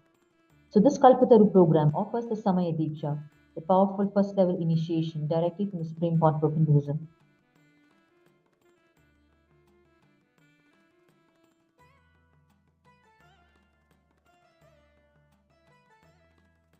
This Kalpataru program, along with the Samaya Diksha, also includes the Third Eye Awakening Diksha, where the Supreme Pontiff of Hinduism awakens our third eye energy.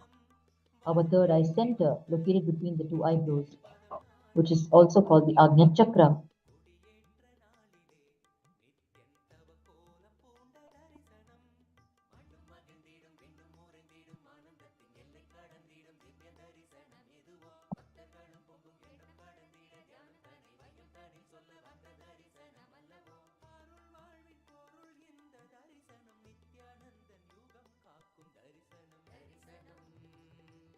And today at 12 a.m., on the occasion of Panguni Uttiram, we will be witnessing not only the divine marriage ceremony of the celestial couples, but we will also be receiving the live darshan of the Supreme Pontiff of Hinduism, Bhagwan Nithyananda Paramashiva, who will be manifesting the energy of Paramashiva in his dimension of Kalyana Sundara Murti, the Kalyana Sundara Murti Bhava Samadhi Darshan.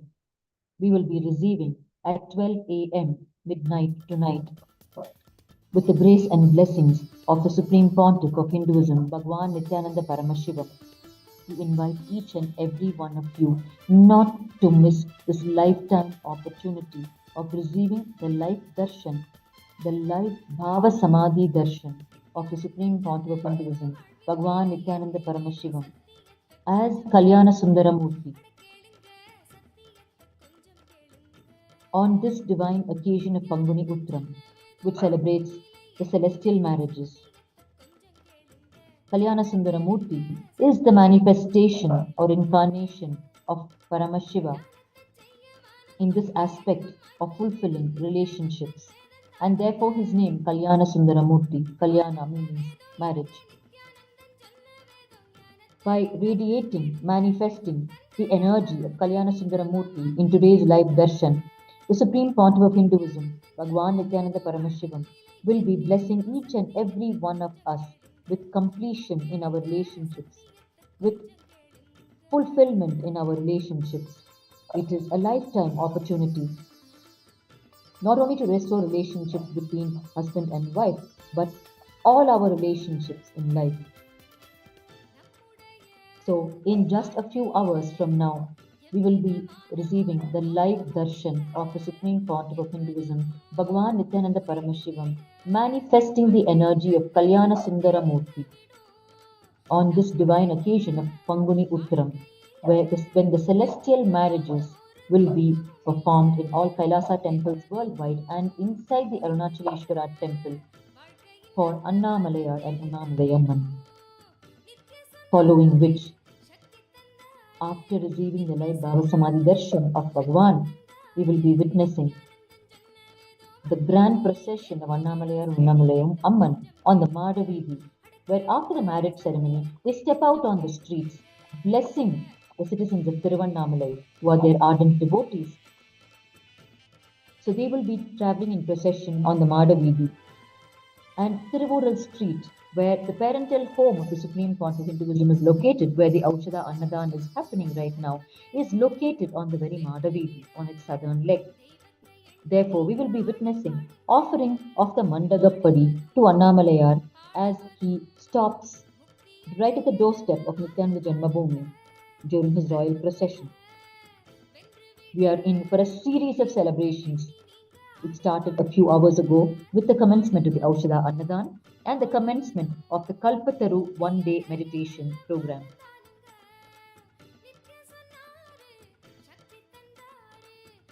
Our series of celebrations continues even until tomorrow, when we will be celebrating the grand festival of Holi.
During the Paramashivoham program, personally designed and offered by the Supreme Pontiff of Hinduism for the whole of humanity, during this 21-day program, the Supreme Pontiff of Hinduism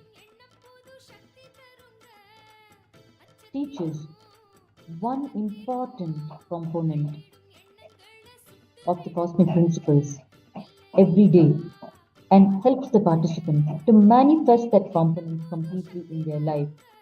So at the end of the 21 days, they start living like gods on planet Earth, radiating 21 primary dimensions of Paramashiva himself, represented by his 21 various incarnations, or 64 incarnations, the 64 superconscious mutations of Paramashiva. Today, in the ongoing Paramashivam program, in all its three levels of level 1, 2, and 3, the wealth consciousness, the wealth dimension of Paramashiva is being taught.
Supreme Pontiff of Hinduism, has explained the science of money, mantra, and Aushadha on multiple occasions during his global presidential addresses.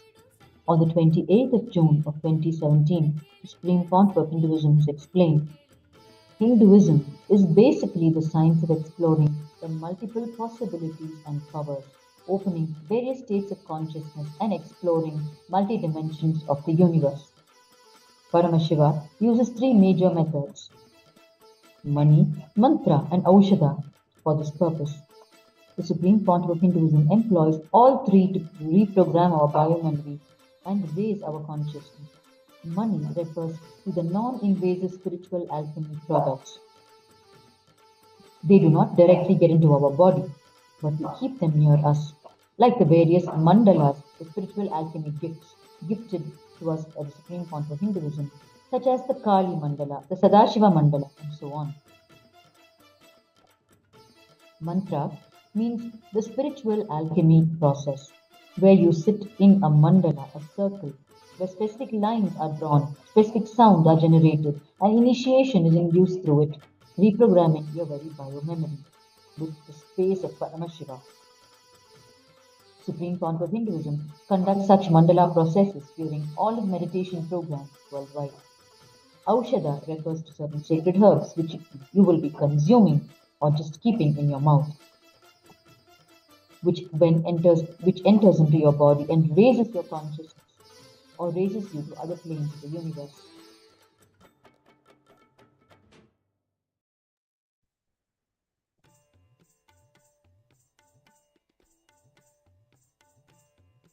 On the 12th of August 2017, the Supreme Pontiff of Hinduism has revealed the four dimensions of Aushadha. First are the energized herbs that need to be consumed or eaten. Second, herbs that need to be kept between the teeth or in your ears or in your eyes during the awakening process. Third, certain mutations or actions that need to be done to your body, such as fire walking, or taking bath in turmeric water or boiling neem leaves and drinking the water. The Supreme Pontiff of Hinduism has revealed that even dengue fever can be taken care of through such simple remedies. The Supreme Pontiff of Hinduism has revealed the science behind fire walking in temples. He says, the depth with which you feel violence and feel violated, with that same depth, if you feel sacrifice, commitment, devotion, then that violence in you will be muted. The actions which you will feel violated, which make you feel violated when you are forced to do them, if you do them voluntarily in the name of devotion, commitment, and sacrifice to a particular god or goddess, then it becomes tapas, penance. It becomes mutation of your fundamental instincts. Same way, when you allow lemon piercing to be done on your body, which is a traditional Hindu way of, it is a spiritual practice in Hinduism where you pierce your body with lemons. It is called Alagu Kuttugal in Tamil. When it is done out of pure devotion to the universal cosmic mother, which is normally done in all the villages of South India, Tamil Nadu, then the violence you will normally feel when pierced will be muted because you are undergoing the same piercing act out of devotion to the goddess. So the same instinct is kindled with the clarity that you are dedicating it to your preferred deity, Ishta Devata or Kula Devata. The same intensity is awakened, but muting your feeling of being violated. Sacrifice mutes, transmutes the feeling of violation. Tapas transmutes the feeling of being violated and violence. So all these acts like fire walking, body piercing are all the third dimension of Aushadha. The fourth dimension of Aushadha is inhaling certain herbal perfumes before falling asleep and while you are asleep. These are the four primary Aushadha processes Paramashiva prescribes. He gives it to us. And the Supreme Pontiff of Hinduism, Bhagavan Nithyananda Paramashiva, facilitates all four for us. As the living manifestation of Paramashiva, he makes us manifest the multiple powers of Paramashiva, the state of Paramashiva, and the space of Paramashiva. This Aushadha Annadhan that is being served comes in the first category of Aushadha, which when consumed causes healing and upliftment of the consciousness.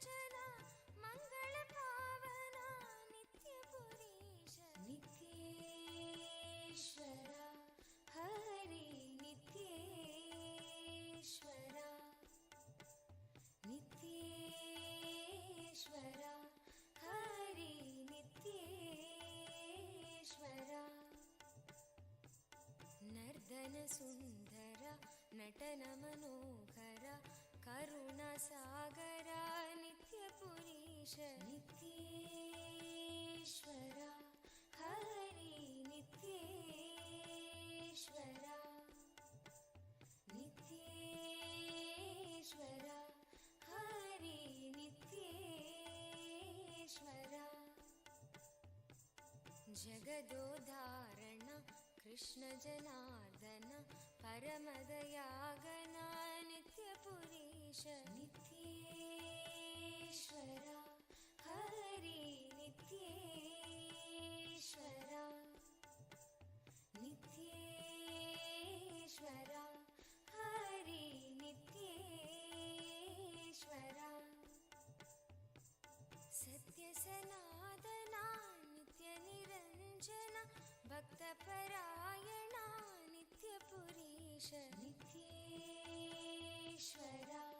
ಹರಿ ನಿತ್ಯೇಶ್ವರ ನಿತ್ಯೇಶ್ವರ ಹರಿ ನಿತ್ಯೇಶ್ವರ ಚಂದ್ರಕಲಾಧರ ಗೌರಿ ಮನೋಹರ ಪರಮ ಕೃಪಾಕರ ನಿತ್ಯ ಪುರೀಶ ನಿತ್ಯೇಶ್ವರ ಹರಿ ನಿತ್ಯೇಶ್ವರ ನಿತ್ಯೇಶ್ವರ ಹರಿ ನಿತ್ಯೇಶ್ವರ.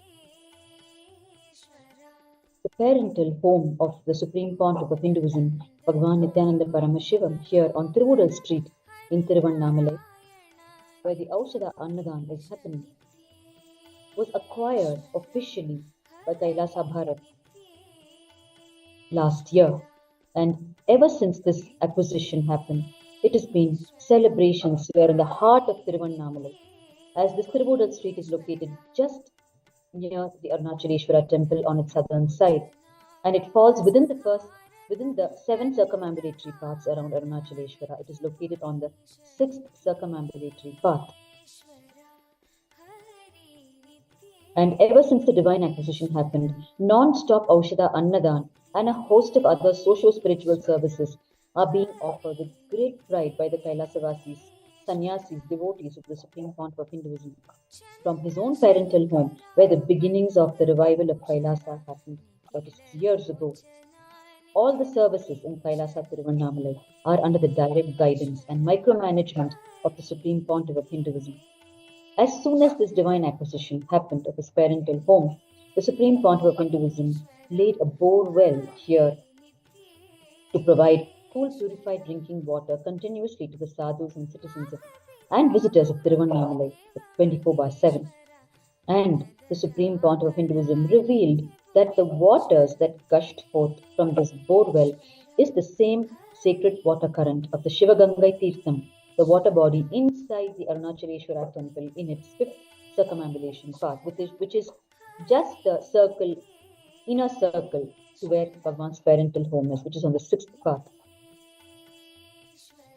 Healers initiated by the Supreme Pontiff of Hinduism offer spiritual healing here at Nithyananda Janmabhūmi, along with the Aushadha Annadhan.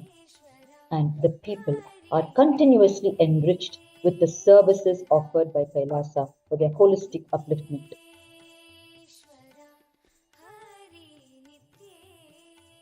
And during the golden childhood of the Supreme Pontiff of Hinduism here in Tiruvudal Street, on all the days that Annamalai would come in procession on the Madavivi, which means on this Tiruvudal Street, where his divine shadow and hallowed feet would grace at least 300 days in a year, and where he is carried on the shoulders of his ardent devotees and royal retinue. All the relatives of the Supreme Pontiff of Hinduism would gather in his home to have a first row pavilion view of Annamalai as he passes by.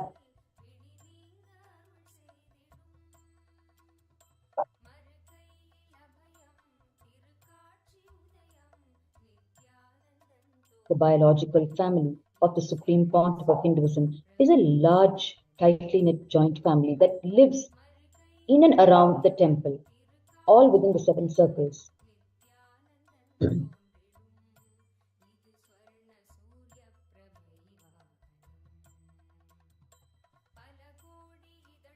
This parental home of the Supreme Pontiff of Hinduism, where the Aushadha Annadhan is happening today, was originally a traditional tile roof structure with 2 independent houses in the same property, one for the paternal grandfather of the Supreme Pontiff of Hinduism, Annamalai Chettiar, and his wife Anasuya Ammal, and one for his elder brother, Annamalai Chettiar's elder brother, which is the elder grandfather of the Supreme Pontiff of Hinduism, Sami Chettiar, and his wife Danakoti Ammal.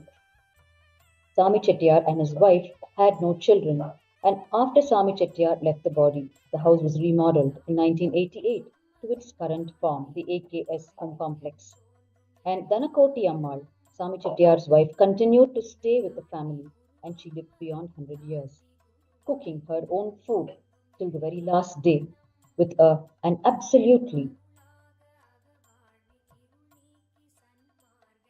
extraordinary health line, which the Supreme Pontiff of Hinduism recalls so often, where he shares that the people in this ecosystem of Tiruvannamalai easily live beyond 95 years of age to 100 years and beyond. The health line was so good, so healthy, because of the entire lifestyle that was lived here, the temple-centric lifestyle and the ecosystem in all its dimensions. This home complex, the AKS complex, when it was rebuilt in 1988, was remodeled as 2 parts. One for the biological father of the Supreme Pontiff of Hinduism, Sri Arunachala, and one for his father's elder brother, Sri Kumaraswamy Iyer, who was a spiritual confidant of the Supreme Pontiff of Hinduism during his years in Tiruvannamalai. Both the families lived as a large joint family on the first floor of this home complex, while the ground floor they rented out to various shop owners.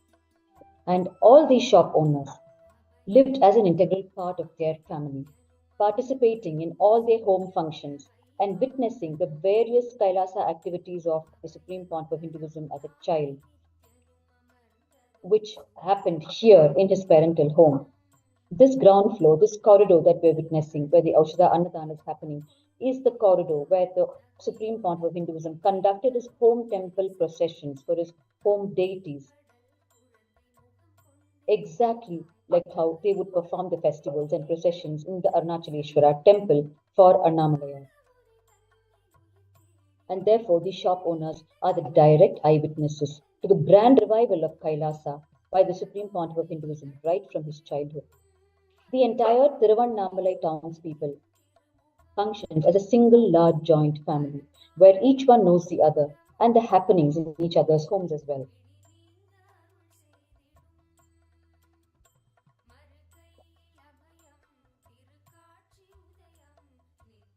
It is here in his parental home that the Supreme Pontiff of Hinduism would wake up every morning from Samadhi and walk outside to the corridor with closed eyes and open his eyes to see his beloved Arunachala as the first sight in the morning. His brothers would jocularly turn him around, trying to disorient him, and if ever he opened his eyes on anything other than Arunachala, he would go right back to his mat and wake up all over again and walk with closed eyes once again to the corridor and open his eyes on his beloved Arunachala. And before going to sleep every night, he would set his eyes on Arunachala, have his darshan, last darshan for the day, and close his eyes on Arunachala and walk with closed eyes and go to rest. It is here in his parental home that the Supreme Pontiff of Hinduism conducted all the Hindu festivals with such fervor that the passers-by would participate with equal fervor in his celebrations as they would in the temple. Today, the Supreme Pontiff of Hinduism conducts the 11-day and 21-day Brahmotsavams, the grand Hindu festivals, every single month, dedicated to various deities in all the Kailasa temples worldwide.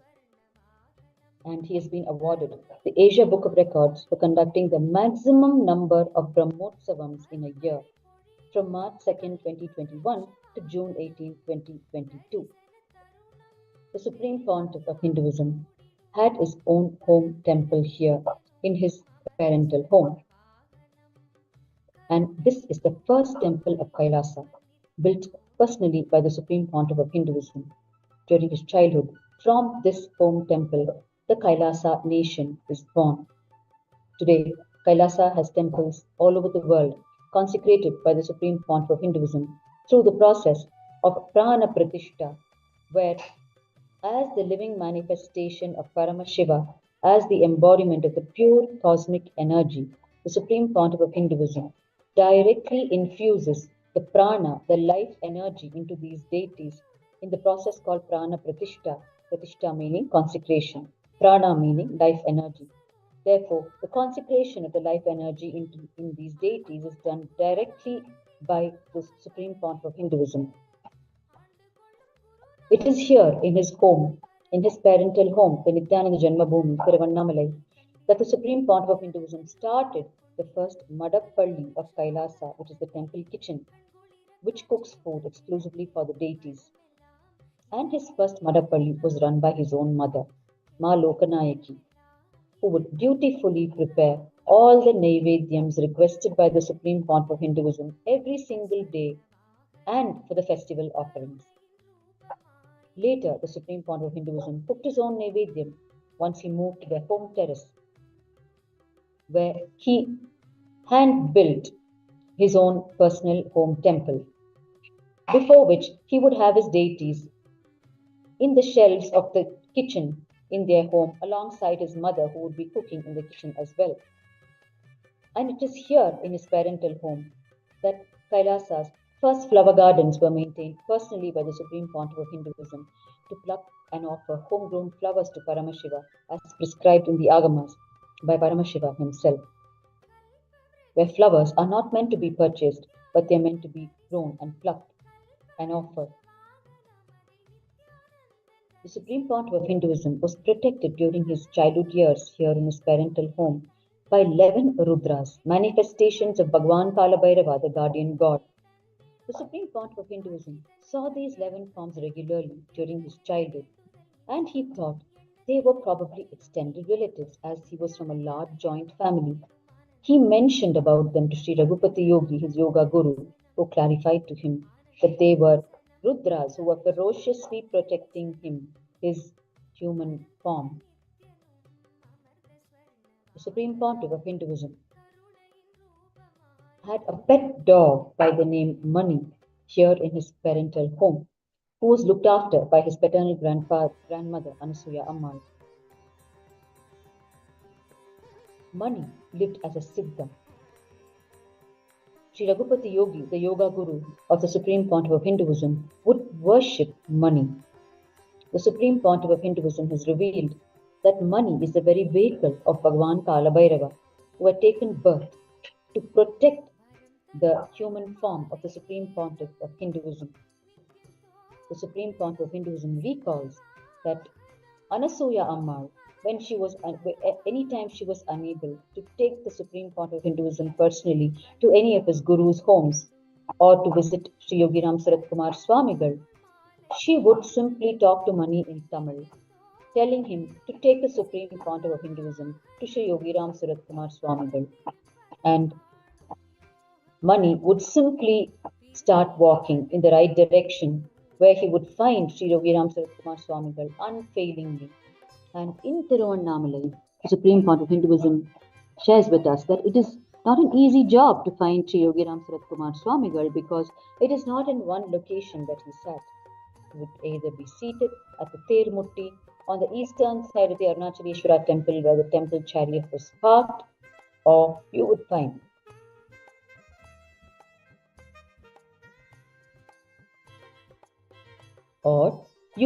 him seated in the burial grounds near Ishanya Linga.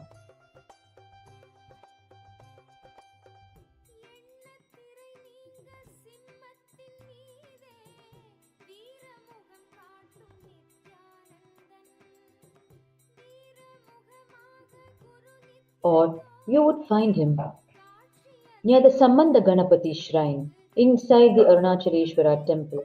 He would be found in multiple locations, but money always went straight to the location where he would be seated. And Sri Yogiram Sarathkumar Swamigal had 2 to 3 pet dogs around him, which would not allow anyone else to come near him, but they would allow money to come near him. And the same way, money would ferociously protect the Supreme Pontiff of Hinduism, not allowing anyone else to come near him. The Supreme Pontiff of Hinduism has revealed that it is money, the vehicle of Bhagwan Kalabhairava, the guardian god, who protected his home complex on Tirugudal Street for 28 long years after he left his home and brought his home complex back into the fold of Kailasa.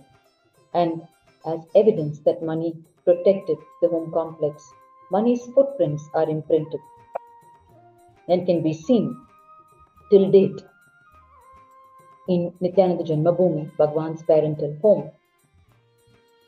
Money left his footprints as evidence to show that he is protected for 28 long years and brought the Nithyananda Janmabhūmi back into the divine fold of Kailasa.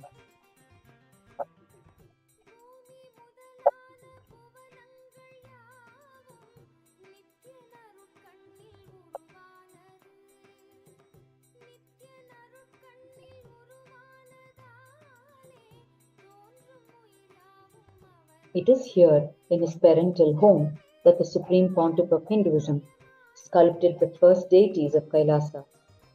The Supreme Pontiff of Hinduism had darshan of the universal cosmic mother as Devi Bhuvaneshwari inside the Devi shrine of the Arunachaleshwara temple at around 10 to 11 years of age.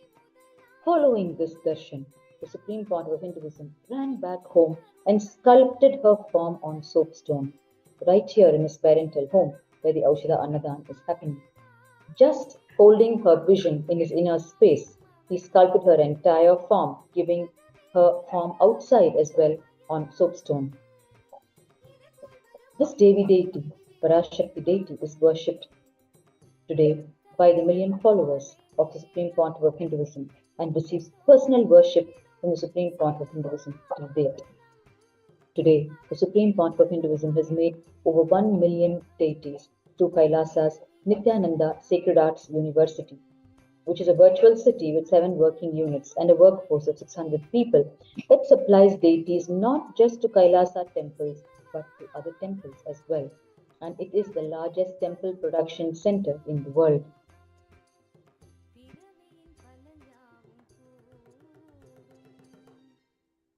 The Supreme Pontiff of Hinduism had the darshan of the Sri Yantra at around age 12. Once again in the Devi shrine with Arunachaleshwara temple. And he etched the sacred geometry, the Sri Yantra, on a copper foil here in his parental home where the Aushadha Annadhan is happening. And today, the Supreme Pontiff of Hinduism has gifted innumerable yantras to his worldwide followers as powerful tools to aid their religious and spiritual practices. So all of these beginnings of Kailasa, all the services of Kailasa that have assumed global proportions today has its beginnings here in Bhagwan's parental home in Tiruvannamalai. The revival started right from his childhood, from day one. It is here in his parental home that the Supreme Pontiff of Hinduism created all the handmade temple jewelry, robes, deity vehicles, and other procession and decoration items comprising the temple arts as offering to his home temple deities. And today, the Supreme Pontiff of Hinduism makes these very same items through Kailasa's Nithyananda Sacred Arts University and ships them on a global scale for the various Kailasa temples around the world, and in the process offering livelihood to all the artisans involved in it, including the stapatis who sculpt the deities and the various people who are adepts who make a livelihood out of producing these temple art objects. It is here in his parental home that the Supreme Pontiff of Hinduism delivered his first discourses as a child to his own family members, friends, and relatives. He used to repeat verbatim the discourses he heard from the great Shaivite scholars and orators who visited Tiruvannamalai during the festivals, during the famous Arunagirinathar festival organized around the 15th of August every year by Sri Dhanusu here in Tiruvannamalai. The narration of the Ramayanam, the Puranic happening in Hindu history, is the first discourse by the Supreme Pontiff of Hinduism at age 3. Today, the Supreme Pontiff of Hinduism has been awarded the Asia Book of Records for the maximum number of hours of public discourse delivered by a single individual, which stands at 2,89,928 hours on 7,407 topics. At the time this award was given, of course, the figures have been crossed already by the Supreme Pontiff of Hinduism. And it is here in his parental home that the Supreme Pontiff of Hinduism hand wrote his first spiritual books, which are the publications of Kailasa, carrying the profound spiritual truths imparted to him, the understandings he received from his beloved gurus, including Bhagwan Arunagiri Yogeshwara Paramashiva himself. And today, the Supreme Pontiff of Hinduism has been awarded the Asia Book of Records for the maximum number of books published by a single author, which is 1,123 books. At the time the award was given, now this number has been surpassed by the Supreme Pontiff of Hinduism himself. It is here in his parental home, Nithyananda Janmabhūmi Tiruvannamalai, that the Supreme Pontiff of Hinduism commenced the revival of yoga, which is Yoga Guru, Yogiraj Yogananda Puri, at age 3. Today, the Supreme Pontiff of Hinduism has been awarded the Asia Book of Records for the maximum number of traditional asanas performed by a group of people, which is 508 asanas in 108 minutes, and the award for the longest duration to hold the Padmasana yogic posture by a group of people, which is at 3 hours and 10 minutes. The Supreme Pontiff of Hinduism is also the recipient of the Guinness Book of Records for the largest rope yoga lessons. Rope yoga, known traditionally as Kundalini Rajju, is performing of yogic postures on a hanging rope, which builds extreme body strength and flexibility. This award was given to the Supreme Pontiff of Hinduism on the 30th of September 2017. And he is also the recipient of the Guinness Book of Record for the largest pole yoga lesson, traditionally called the Mallakkamba pole yoga, on the 3rd of October 2017. Both these yoga forms tremendously increase the body strength and flexibility and awaken the Kundalini energy, whereby we start radiating spiritual powers as a natural consequence. This is the original intention of yoga prescribed by Paramashiva, which is to radiate his spiritual powers. The Supreme Pontiff of Hinduism has also been awarded the Guinness record for the largest number of people in the formation of the sacred syllable Om on the 17th of December 2017. It is here in his parental home, the Nithyananda Janmabhūmi in Tiruvannamalai, that the Supreme Pontiff of Hinduism revived the entire Hindu science of ritualistic worship. He owned his set of small deities gifted to him by his guru, Arunagiri Yogeshwara, which his guru materialized out of his body, and a couple of deities gifted by his maternal grandfather, Sri Rajamudalya, and by his father, Sri Arunachaleshwara Swami. and deities of the Supreme Pontiff of Hinduism, picked up from his mother's worship set that formed part of her wedding trousseau gifted to her by her father, Sri Raja Mudaliar.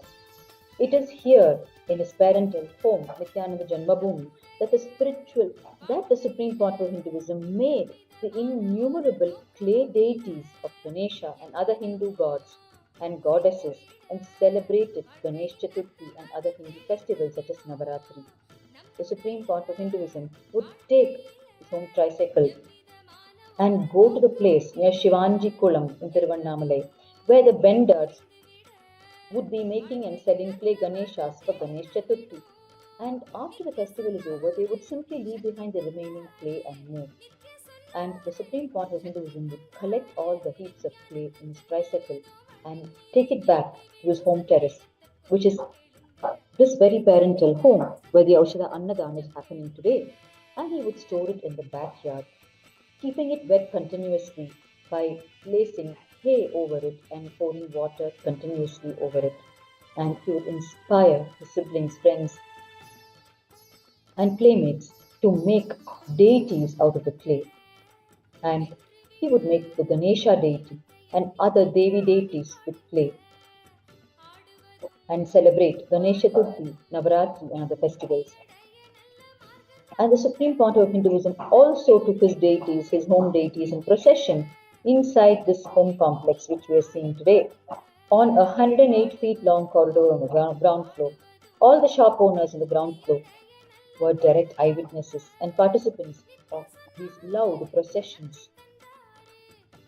And the Supreme Pontiff of Hinduism also took his deities in procession on the Madaveedi alongside Annamalayar himself.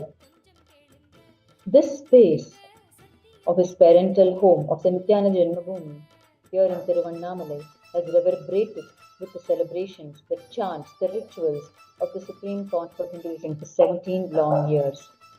Today, the Supreme Pontiff of Hinduism has been awarded the Asia Book of Records for the maximum verses chanted in 1 hour by his disciples, which is 999 verses, and the award for the longest duration to chant the Rudram mantra, which is at 30 hours. And it is also here in his parental home that the Supreme Pontiff of Hinduism sung his first devotional songs towards the Lord, reviving the bhakti dimension, the devotion dimension. Today, the Supreme Pontiff of Hinduism has been awarded the Asia Book of Records for the maximum number of kirtans, songs dedicated to a single person alive, which stands at 530 songs. These are the songs offered at the divine feet of the Supreme Pontiff of Hinduism by his ardent disciples and devotees. Every extraordinary milestone of Kailasa has its beginnings here in Nithyananda Janmabhūmi Tiruvannamalai, the parental home of the Supreme Pontiff of Hinduism. Through attracting these various awards and rewards, the Supreme Pontiff of Hinduism continuously restores legitimacy to the various dimensions of Hinduism that was destroyed by the invaders. Through this, the Supreme Pontiff of Hinduism restores confidence in born and practicing Hindus on their own culture and tradition, which was robbed from them by the invaders. Thus, the Supreme Pontiff of Hinduism works continuously, relentlessly, day and night to restore legitimacy to these Hindu sciences, which is the only hope and way to help humanity have the superconscious breakthrough. The science of Sanatana Hindu Dharma holds the key to humanity's superconscious breakthrough, which is why the Supreme Pontiff of Hinduism untiringly works to revive these sciences. It is here in his parental home that the Supreme Pontiff of Hinduism revived the glorious Guru Parampara of Tiruvannamalai by learning at the feet of his beloved Gurus as their disciple and learning from the Acharyas who visited Tiruvannamalai and who lived in Tiruvannamalai, starting from Bhagwan Arunagiri Yogeshwara, Vidwan Pandurangam. All the Gurus of the Supreme Pontiff of Hinduism have stepped foot into this parental home of the Supreme Pontiff of Hinduism, further sanctifying the sacred space.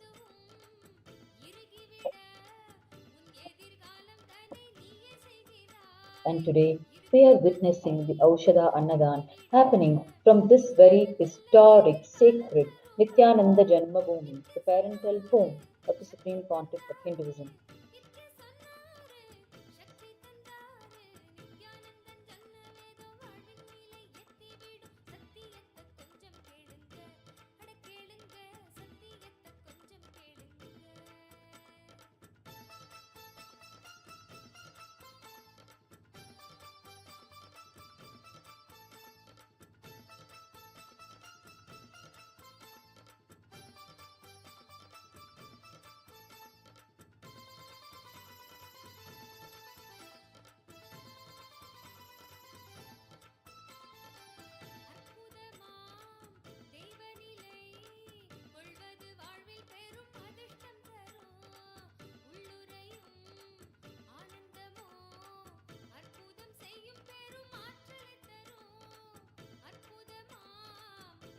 As we are watching this live Aushadha Annadhan Seva to the Annamalaya devotees here from KAILASA Tiruvannamalai, we are just a few hours away from the live darshan of the Supreme Pontiff of Hinduism, Bhagwan Nithyananda Paramashiva, manifesting as the Kalyana Sundaramurti on the occasion of Panguni Uttiram,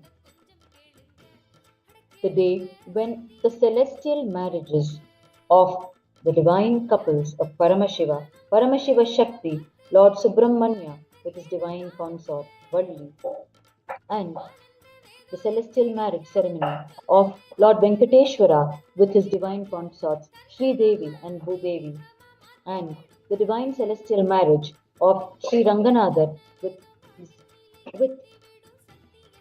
his divine consort Taya Ranganayaki.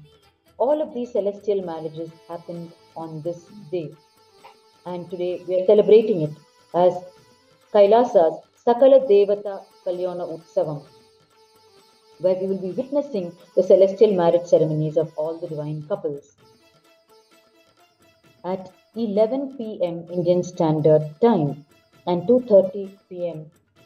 Eastern Time, and devotees have already started offering wedding gifts to these divine couples as their offering of deep gratitude for having received and continuing to receive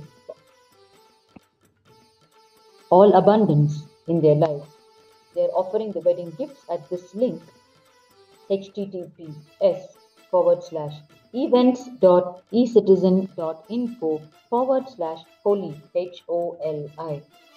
I repeat, the devotees worldwide are offering wedding gifts to the celestial couples at https://events.ecitizen.info/holy HOLI.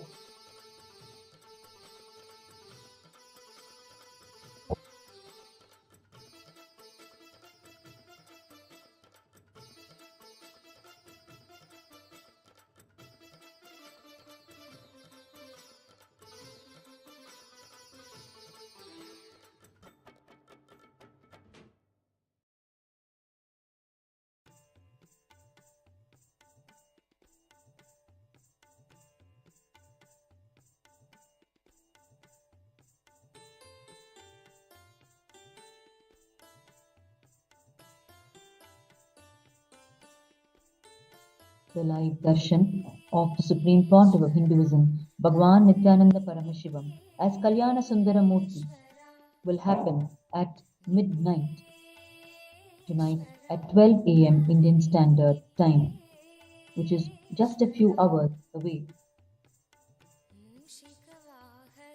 And the grand marriage ceremony of Annamalaya and Unnamalayamman will happen in the Arunachaleshwara temple, following which the Lord and his consort will come in a grand procession on the Madavidi, the 4 streets surrounding the Arunachaleshwara temple, where Bhagwan's parental home is located on Tirumudal Street. And we will be witnessing giving of the Mandagappadi to Lord Annamalaya, which is offering of all the worship items to Annamalaya as he comes in his procession on the streets. We will be witnessing the offering of Mandagappadi from Bhagwan's own parental home, located on Tirumudal Street.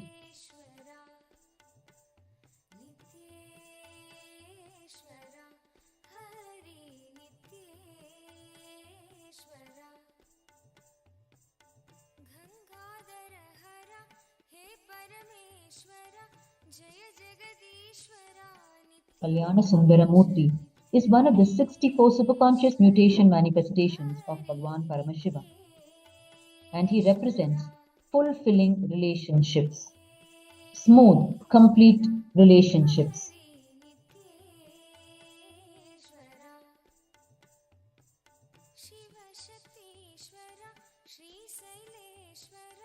Shambho Shankara नित्यपुरीश नित्येश्वरा हरि नित्येश्वरा नित्येश्वरा हरि नित्येश्वरा माधव मुरहर मधुर मनोहर गिरिधर नागरा नित्यपुरीश नित्येश्वरा हरि नित्येश्वरा नित्येश्वरा हरि नित्येश्वरा अभय प्रदायक आनंददायक भक्त उदाहरणा नित्यपुरीश नित्येश्वरा हरि नित्येश्वरा नित्येश्वरा हरि नित्येश्वरा बंसीधर हरा श्याम सुंदर नाचे नटवरा नित्यपुरीश नित्येश्वरा हरि नित्येश्वरा नित्येश्वरा हरि नित्येश्वरा हे मधुसूदना भवभयभञ्जना मंगल पावना नित्यपुरीश नित्येश्वरा हरि नित्येश्वरा नित्येश्वरा हरि नित्येश्वरा नर्दन सुंदर नटन मनोहर करुण सागर नित्यपुरीश नित्येश्वरा हरि नित्येश्वरा नित्येश्वरा हरि नित्येश्वरा जगदोधारण कृष्ण जनार्दन परमदयागन नित्यपुरीश नित्येश्वरा Hari नित्येश्वरा The Aushadha Annadhan Seva continues here in Kailasa Tiruvannamalai from two locations, one on Tiruvudal Street, where the parental home of Bhagwan is located, and from the mountain path, where the temple monastery complex, Kailasa, is located. And over 40,000 meals have been served already to the Annamalaya devotees as we are progressing further into the full moon night. And the Annamalaya devotees are continuing performing the Girivala around Arunachala. It's a 14-kilometer path around the Arunachala hill. And during their Girivala, they step into either of the Kailasas and have their Aushadha food and resume the Girivala. The Supreme Pontiff of Hinduism offers food, water, basic shelter, and spiritual upliftment to all the Annamalaya devotees on the sacred occasion of Purnima and every day to the everyday Aushadha Annadhan Seva.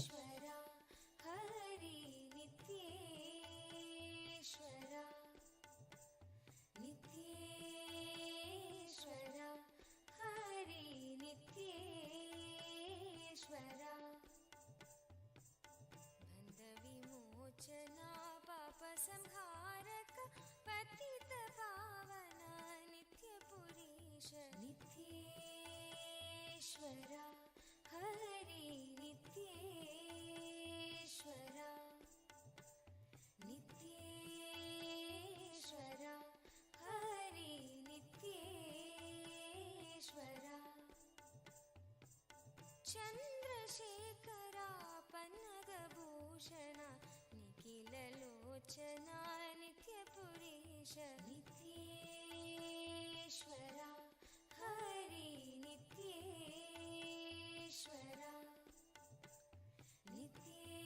नित्येश्वरा Hari नित्येश्वरा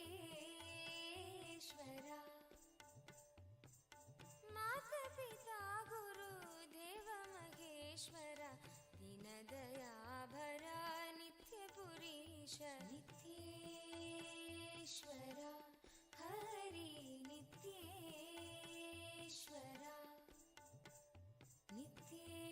नित्येश्वरा हरि नित्येश्वरा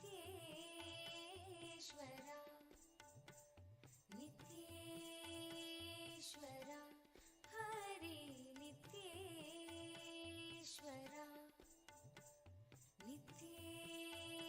नित्येश्वरा हरि नित्येश्वरा नित्येश्वरा Hari नित्येश्वरा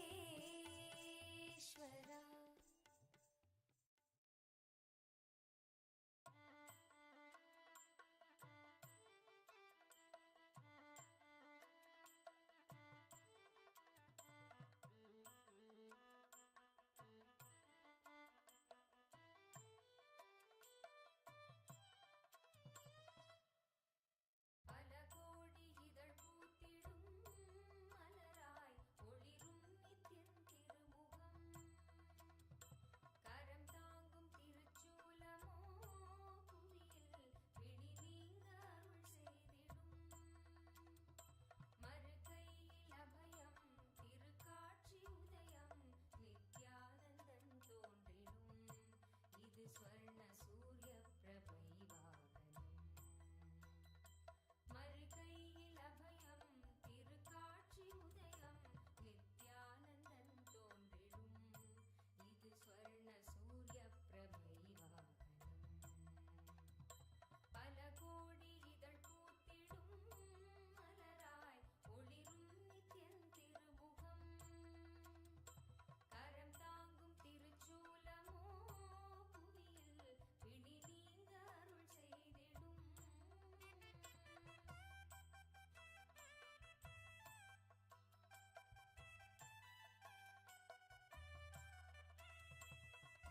The Annamalaya devotees can be seen filling both the Kailasa locations in Tiruvannamalai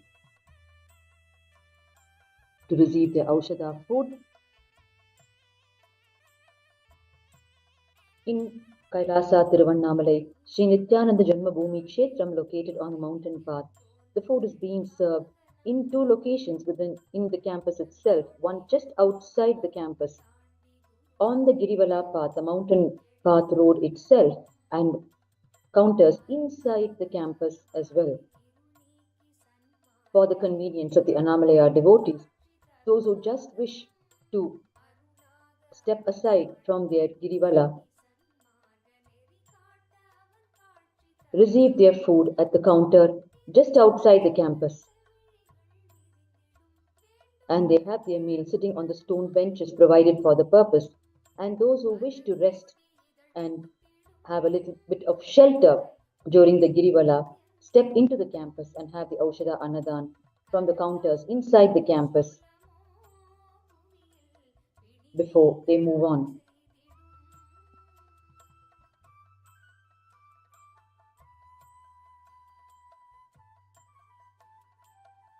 Celebrations of Kailasa are continuing every day in Nitya Utsava, eternal celebrations. This full moon night, you will be witnessing the divine marriage ceremony of the Hindu gods and goddesses. And the celebrations will continue as Annamalayar and Unnamalayamman come in procession on the Madaviri. And tomorrow is the grand procession, the grand celebration of the holy festival of the Hindu tradition.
In the Hindu tradition, the Holi festival is one of the most important spiritual celebrations, as it is celebrated in the Vaishnava tradition as the day that Radha and Gopikas united with Bhagavan Sri Krishna in the Rasa Leela, and Bhagavan Sri Krishna gave them the experience of the Sahasrara, which means all of them had the Sahasrara chakras blossom and experienced enlightenment.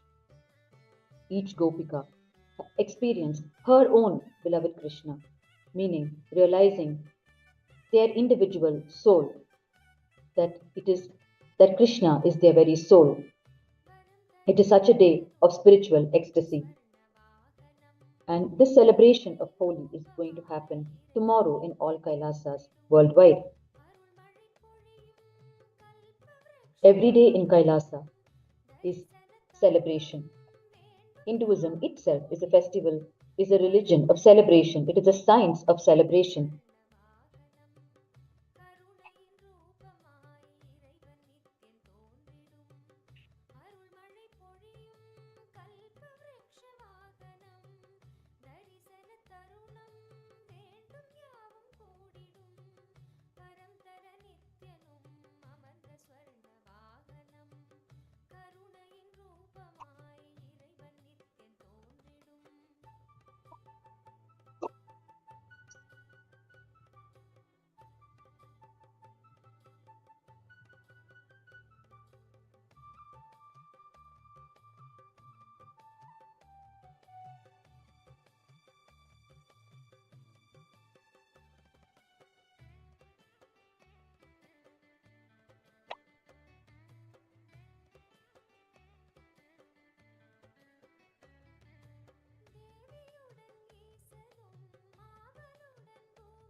While it is Paramashiva's promise to humanity to remain here in Tiruvannamalai in three forms forever, as the sacred Arunachala hill, as the Arunachaleshwara Linga, and in the form of an incarnation, the current living incarnation being the supreme pontiff of Hinduism, Bhagavan Nithyananda Paramashivam.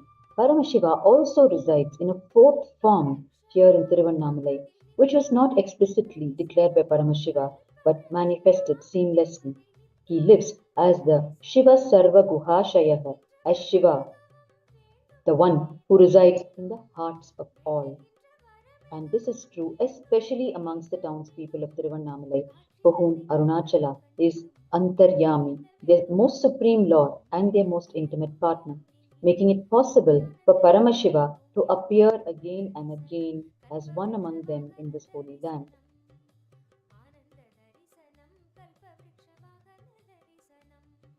Arunachala is extolled as the hill that beckons.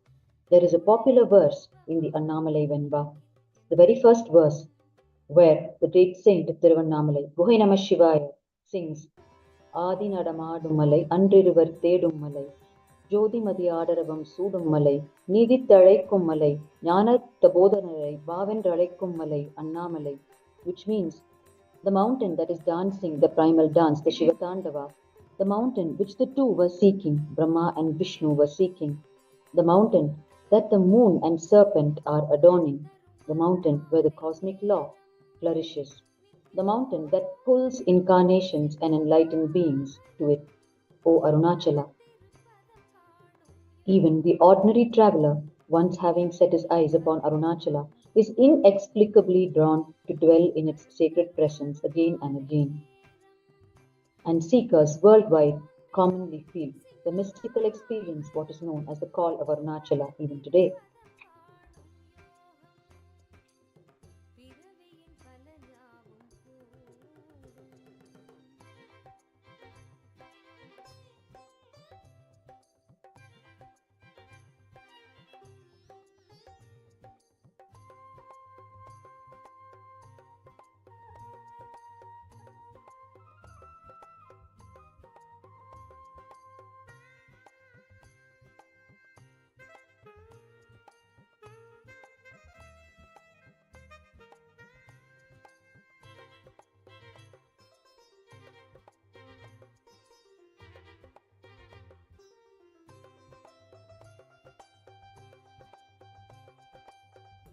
எண்ணத்திரை நீங்க சிம்மத்தின் மீதே வீரமுகம் காட்டும் நித்யானந்தன் வீரமுகமாக குரு நித்யன் தோன்றும் காட்சி அது காண பயம் நீங்குது குரு நித்யன் அருளாலே ஜெயமோங்குது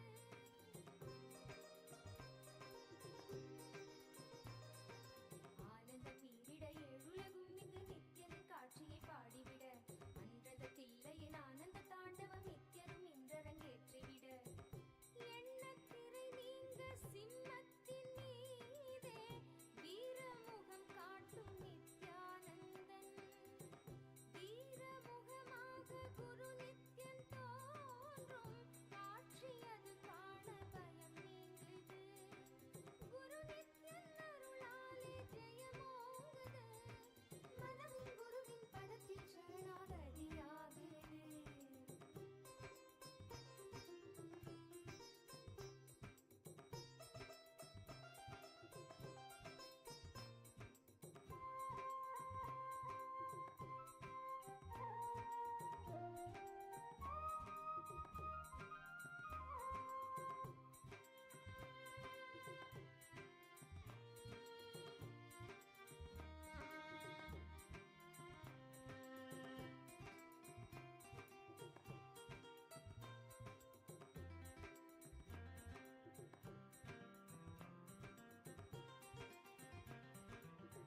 பூமி முதலான புவனங்கள் யாவும் நித்யனருட்கண்ணில் உருவானது நித்யனருட்கண்ணில் உருவானதாலே தோன்றும் உயிர் யாவும் அவனானது ஜெகமே நித்யானந்தமயமானது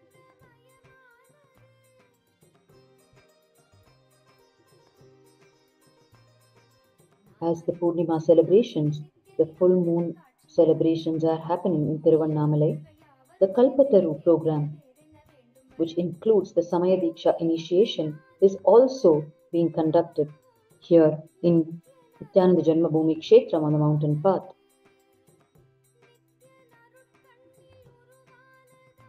The participants are being initiated into the science of Kalpataru, the science of manifesting what we want as reality in our life, as the very space, state, being, powers of Paramashiva.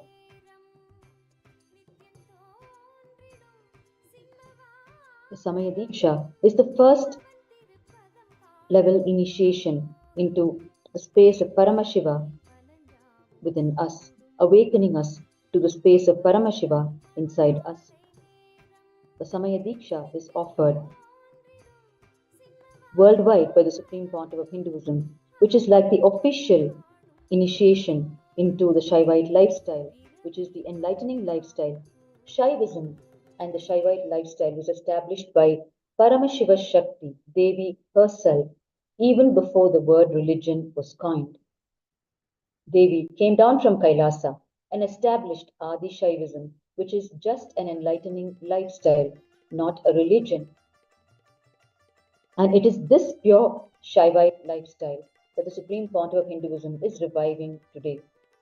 It is only because this lifestyle was largely lost due to the persistent invasions and the mass brainwashing done by the invaders on our people, making them adopt the foreign lifestyle of the invaders. Only when this happened, the Adishaivism lifestyle was largely lost, and it is one of the main reasons for the huge degradation of consciousness in the human society. Therefore, it is this lifestyle that the Supreme Pontiff of Hinduism is reviving today as the Kailasa lifestyle, where life was lived as a temple based, temple centric lifestyle. And the Gurukul system of education was the knowledge transmission system. Reviving of the Gurukul knowledge transmission system of education and reviving the Adishaivism lifestyle, which is the Kailasa lifestyle, is the core of the mission of the Supreme Pontiff of Hinduism in reviving Kailasa.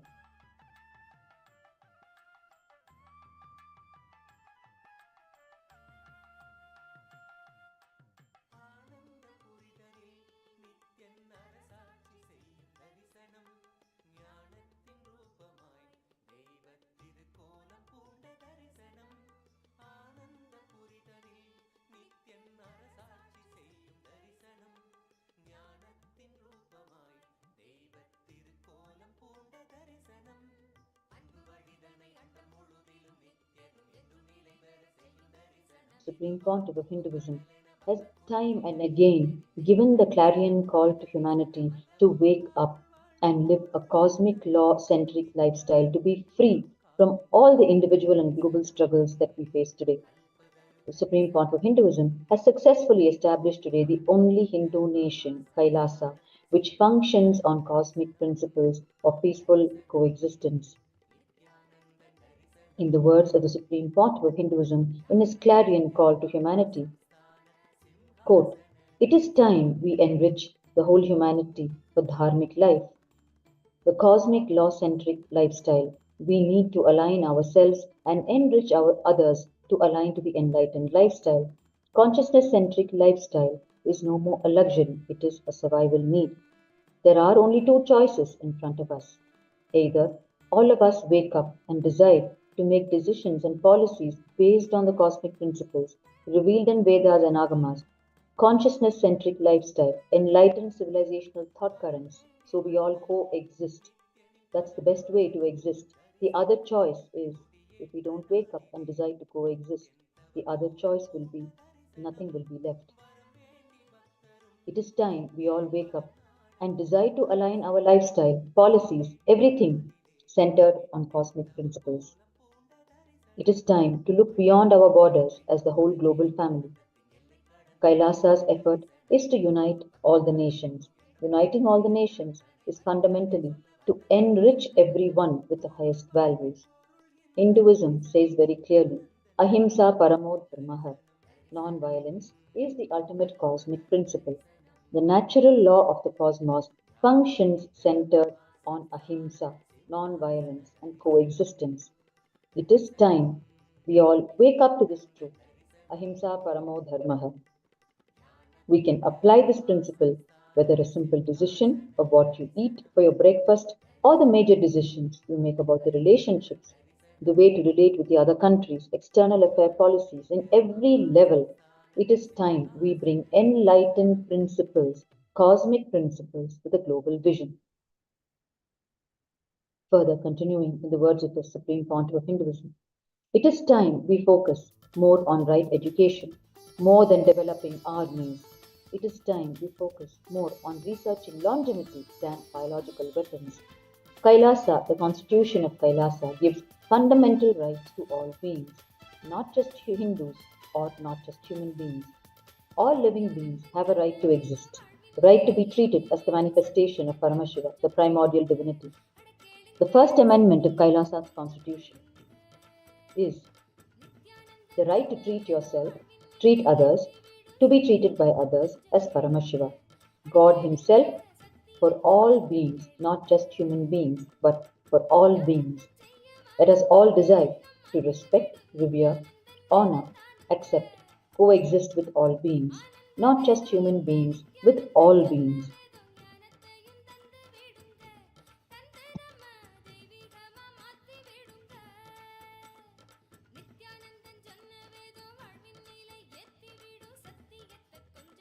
Planet Earth for animals. Planet Earth is for animals too, not just for human beings. We human beings need to realize we cannot survive on the planet by eliminating all other species. It is time we wake up and treat all beings not just with human rights, with divine rights. All beings have a right to exist, treat themselves, treat others, to be treated by others as divine, Paramashiva, ultimate God Himself, ultimate itself. It is time we look beyond the ideas of currency, beyond the ideas of army, beyond the ideas of political ideologies, beyond the ideas of political borders, beyond the ideas of religious philosophy. It is time we look at the whole planet Earth and all the beings through the cosmic principles. Kailasa is striving to present cosmic, conscious, enlightened, principle-centric model communities, ecosystems all over the world. With the blessings of Paramashiva and the gods and goddesses of Kailasa, we do have a territory, but we are not just territory-centric nation, we are territory-based civilizational nation. This territory is just for us to stay and operate. It is time we all start looking beyond borders. Hindus all over the world, you are all successful. O Hindus, you are the richest ethnic minority in every country you have settled down, whether it is United States of America or Canada or UK or Australia.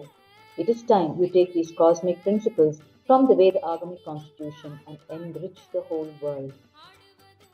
It is time we need to enrich the world with these cosmic principles and revive the ancient enlightened civilization.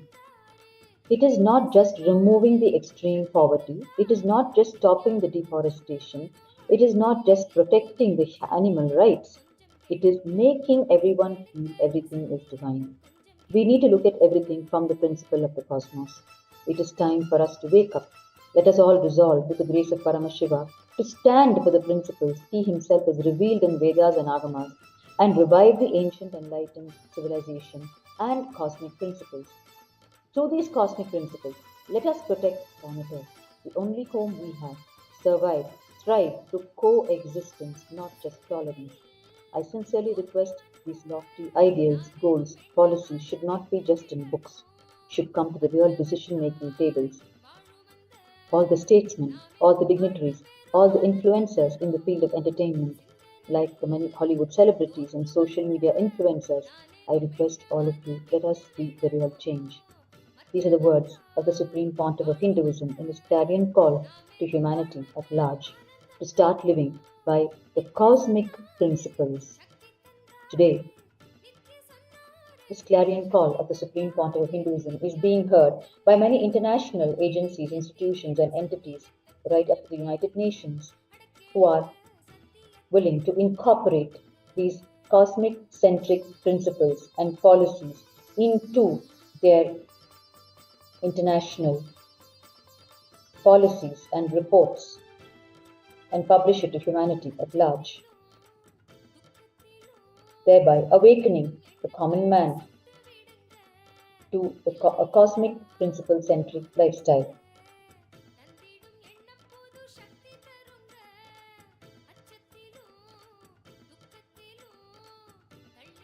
The Supreme Pontiff of Hinduism is untiringly working in all levels, in all dimensions, from grassroots level right up to the top levels, working with decision makers, social media influencers, with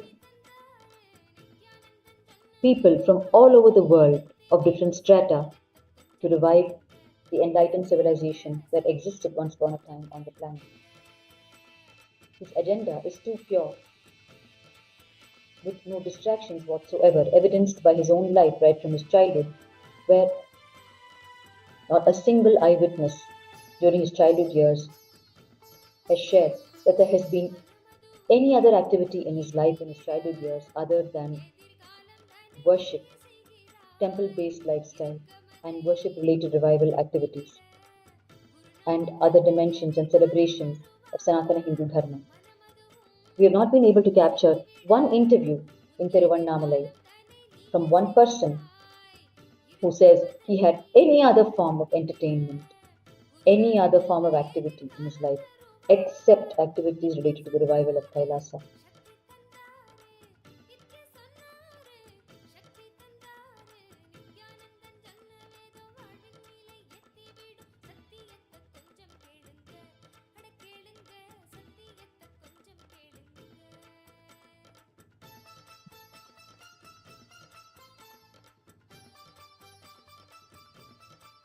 Out of his infinite compassion and love for the whole of humanity, the Supreme Pontiff of Hinduism has thrown open a series of social media platforms for humanity at large, for human beings to offer their prayers at the feet of Paramashiva, which the living manifestation, Paramashiva, the Supreme Pontiff of Hinduism, will bless and grace to fulfill and support all the beings in fulfilling all their prayers. In the Instagram platform, you may submit your prayers as comments in the live comment section of instagram.com/Sri Nithyananda, SRINITHYANANDA. I repeat, in Instagram, the platform to submit your comments, your prayers as comments in the live comment section is instagram.com/Sri Nithyananda, SRINITHYANANDA. And in the YouTube platform, you may comment your prayers in the live chat section of youtube.com/@Nithyananda TV, youtube.com/@Nithyananda TV, NITHYANANDA. And on your phone, on the WhatsApp, you can join the WhatsApp group and send your prayers. The WhatsApp group is Kailasa's SPH Nithyananda. Or you can join the WhatsApp community at kailasa.org, KAILASA.org.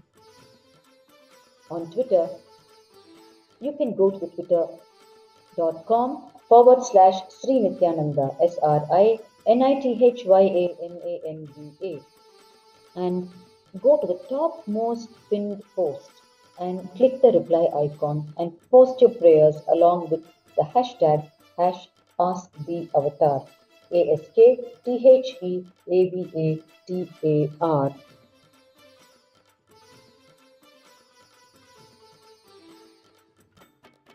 And on Facebook, you may go to facebook.com/Paramahamsa Nithyananda, PARAMAHAMSA, Paramahamsa Nithyananda. And you may leave your prayers as comments in the live comment section.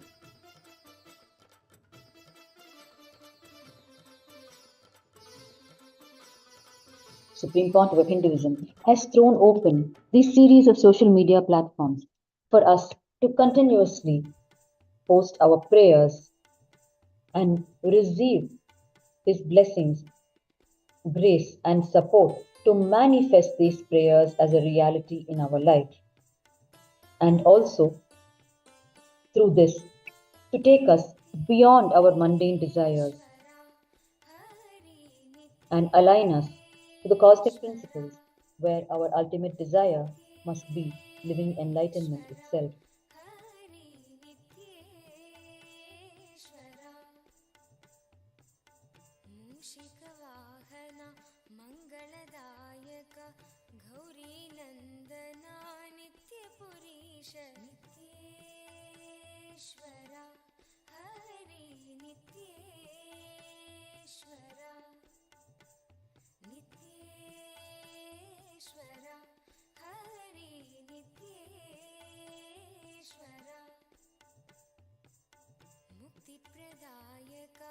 विघ्नविनाशक Siddhivinayak नित्यपुरीश नित्येश्वर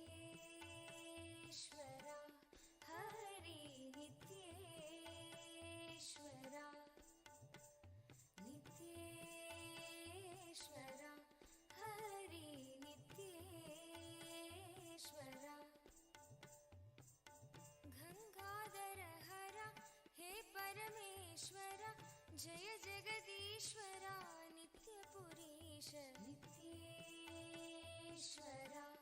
Hari नित्येश्वरा नित्येश्वरा हरि नित्येश्वरा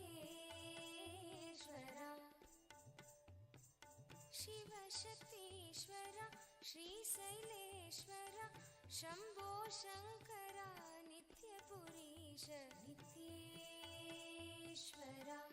हरि नित्येश्वरा नित्येश्वरा हरि नित्येश्वरा माधव मुरहर मधुर मनोहर गिरिधर नागरा नित्यपुरीश नित्येश्वरा हरि नित्येश्वरा नित्येश्वरा हरि नित्येश्वरा अभयप्रदायक आनन्ददायक भक्त उदाहरण नित्यपुरीश नित्येश्वरा Hari Aushadha Annadhan Seva in KAILASA Tiruvannamalai from both the locations at Annamalai and on Tiruvudal Street. It has crossed serving of over 44,000 meals.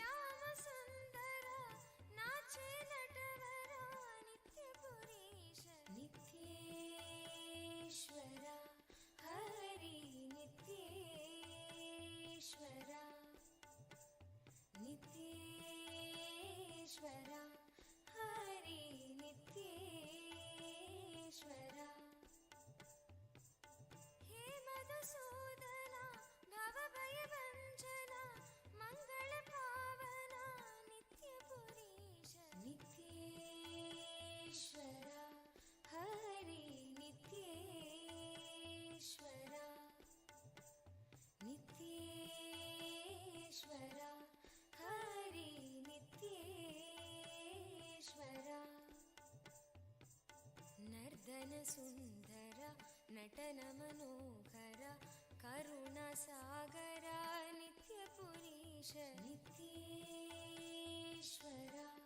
Hari नित्येश्वरा नित्येश्वरा हरि नित्येश्वरा जगदोधारण कृष्ण जनार्दन परमदयागन नित्यपुरीश नित्येश्वरा हरि नित्येश्वरा नित्येश्वरा हरि नित्येश्वरा सत्यसनातना नित्यनिरञ्जना भक्तपरायणा नित्यपुरीश नित्येश्वरा हरि नित्येश्वरा नित्येश्वरा हरि नित्येश्वरा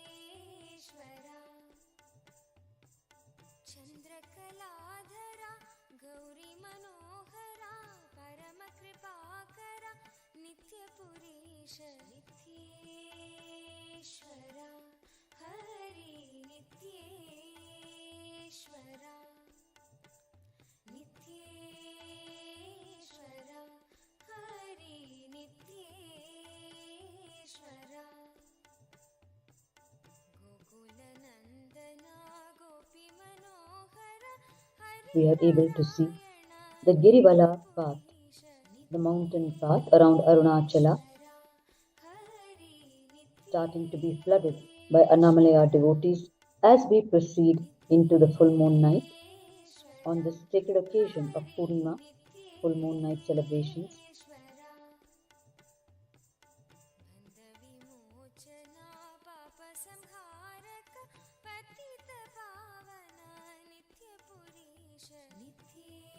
नित्येश्वरा हरि नित्येश्वरा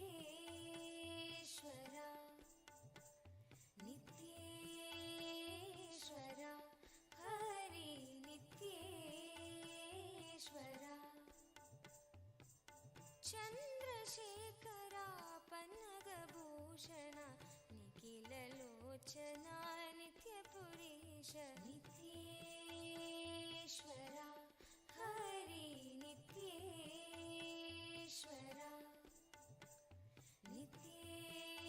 नित्येश्वरा हरि नित्येश्वरा माता पिता गुरु देव महेश्वर दीनदयाभर नित्यपुरीश नित्येश्वरा हरि नित्येश्वरा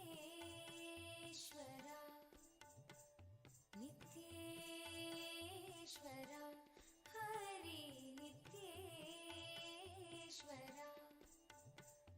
नित्येश्वरा हरि नित्येश्वरा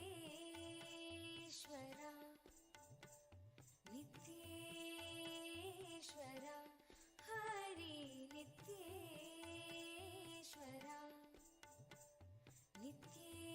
नित्येश्वरा हरि नित्येश्वरा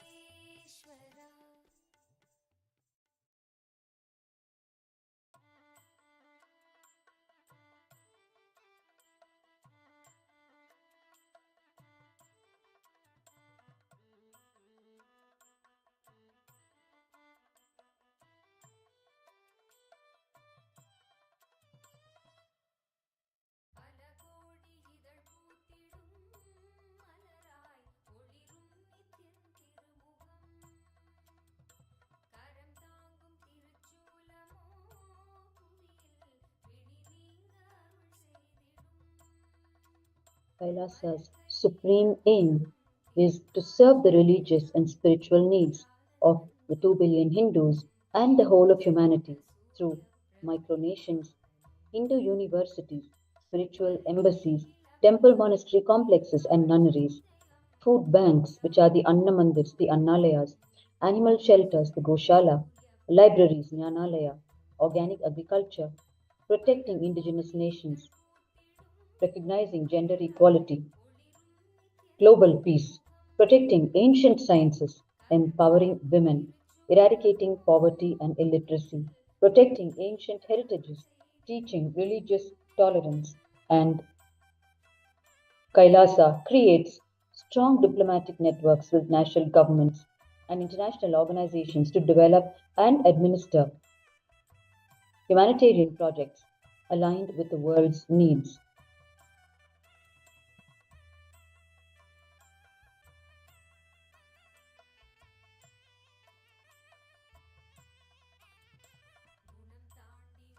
தாண்டி உருவம் அதும் தாண்டி குருவாய் நித்யன் தோன்றும் எழில் வாகனம் குணம் தாண்டி உருவம் Kailasa represented the global Hindu diaspora of 2 billion at the 14th session of the United Nations Forum on Minority Issues in the December of 2021.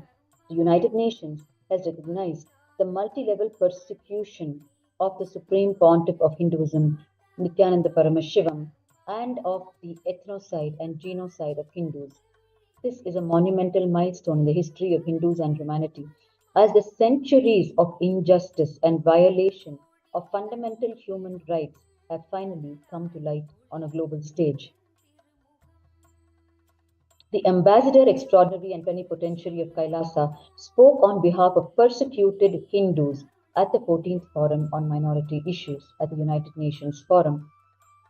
The United Nations Office of the High Commission of Human Rights has published over 12 reports submitted by Kailasa on aspects of Hindu genocide thus far, which include the rights of indigenous women, prevention of femicide, COVID-19 and multilateralism, women and girls' enjoyment of human rights, gender, justice, and freedom of opinion and expression, elimination of discrimination against women, special report on violence against women, causes and consequences, Special report on freedom of opinion and expressions, enforced disappearances, abuse and exploitation of children, the right to education advances and challenges, indigenous peoples and the right to freedom of religion or belief.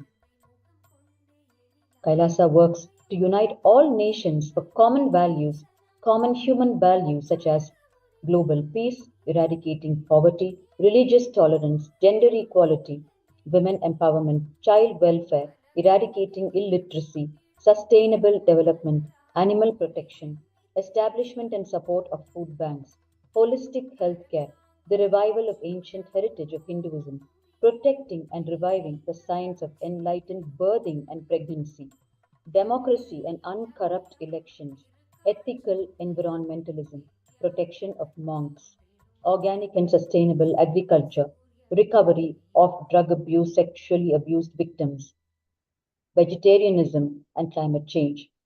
Towards this goal of uniting nations, Kailasa has established over 108 organizations and initiatives around the world, such as Kailasa Uniting Nations for Nonviolence and Global Peace, Kailasa Uniting Nations for Feminine Empowerment and Gender Equality, Kailasa Uniting Nations for Mental Health and Development, Kailasa Uniting Nations for Nutritious Food and a Hunger-Free World, and so on. The United Nations, the United States of Kailasa is committed to global peace by building bridges of understanding and deepening ties of friendship between nations through spiritual and cultural diplomacy, as per the guidance of the Supreme Pontiff of Hinduism, Bhagwan Nithyananda Paramashiva. Kailasa achieves this by supporting forums of discussion and representation over the years. Representatives have attended forums on focused issues. They have voiced out the concerns of the 2 billion Hindu diaspora and advocated for Hindu solutions to countries across the world to implement in their policies, as Hindu solutions are cosmic principle-based solutions and therefore universal and best. Over 50 cities across the globe have declared the 3rd of January as the Supreme Pontiff of Hinduism Nithyananda Day in recognition of the contributions of the Supreme Pontiff of Hinduism to the world.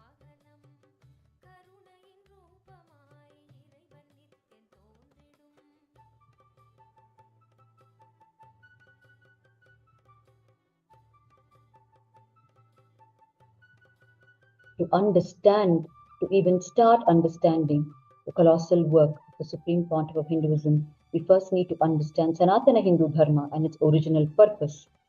The word Hindu Dharma has originated from Paramashiva himself. In the Meru Tantra, one of the sacred texts revealed by Paramashiva to Devi Paramashiva Shakti, Paramashiva describes, in Kali Yuga, by chanting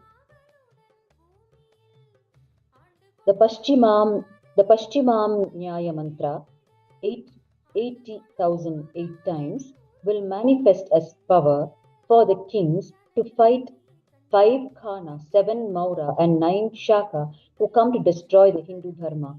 O Devi, the word Hindu literally means whole, those who defeat the evil. This Paramashiva has revealed in the Meru Tantra, in the 33rd Prakasha, in the Shabdakalpa Druma. So much before Hindu Dharma became a religion as we cognize it today, Hindu Dharma was a defining aspect of a person who was keenly intent on destroying evil, not just externally, but by breaking the bondage of Maya or delusion within. Hindu is therefore a quality of a person who recognizes the internal spiritual quest for the experience of oneness with Paramashiva and powerfulness as a more tangible journey than what we are in the modern day venture to achieve in our material life. As a philosophy, as a civilization, and as a lifestyle, Hindu Dharma emerged from Paramashiva. Over time, it has undergone countless cycles of creation, destruction, revival, and expansion in all directions, but it has never died. And therefore, it has earned the prefix Sanatana or eternal and became Sanatana Hindu Dharma. It encompasses a pantheon of tradition, lineages, and heritages that are still living today after its origin many, many thousands of years ago. Sanatana Hindu Dharma was never just one philosophy, one god, or one tradition. It was always vast and expanding.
உலகம் முழுவதிலிருந்தும் நித்யானந்தா தொலைக்காட்சியின் வழியாகவும், YouTube பதிப்பகம், கட்செவி போன்ற சமூக வலைதளங்கள் மூலமாகவும் எங்களோடு இணைந்திருக்கும் அன்பர்கள், பக்தர்கள் மற்றும் நேயர்கள் அனைவரையும் வணங்கி வரவேற்கின்றோம். நீங்கள் அனைவரும் இப்பொழுது கைலாசா திருவண்ணாமலையிலிருந்து நிகழும் நேரடி ஒளிபரப்பை பார்த்துக் கொண்டிருக்கின்றீர்கள். கைலாசத்தின் குருமகா சந்நிதானம் பகவான் ஸ்ரீ நித்யானந்த பரமசிவம் அவர்களின் பேரருளாலும் நேரடி வழிகாட்டுதலின் படியும் கைலாசா திருவண்ணாமலையில் பௌர்ணமி திருநாள் வெகு சிறப்பாக நடைபெற்றுக் கொண்டிருக்கின்றது. இந்த பௌர்ணமி திருநாள் அன்று அண்ணாமலையானை கிரிவலம் வந்து கொண்டிருக்கும் லட்சக்கணக்கான அண்ணாமலையாரின் பக்தர்களும் சிவனடியார்களுக்கும் சிறப்பு ஔஷத அன்னதானம் இலவசமாக அளிக்கப்படுகின்றது. திருவண்ணாமலையில் 2 இடங்களில் அன்னதானம் அளிக்கப்படுகின்றது.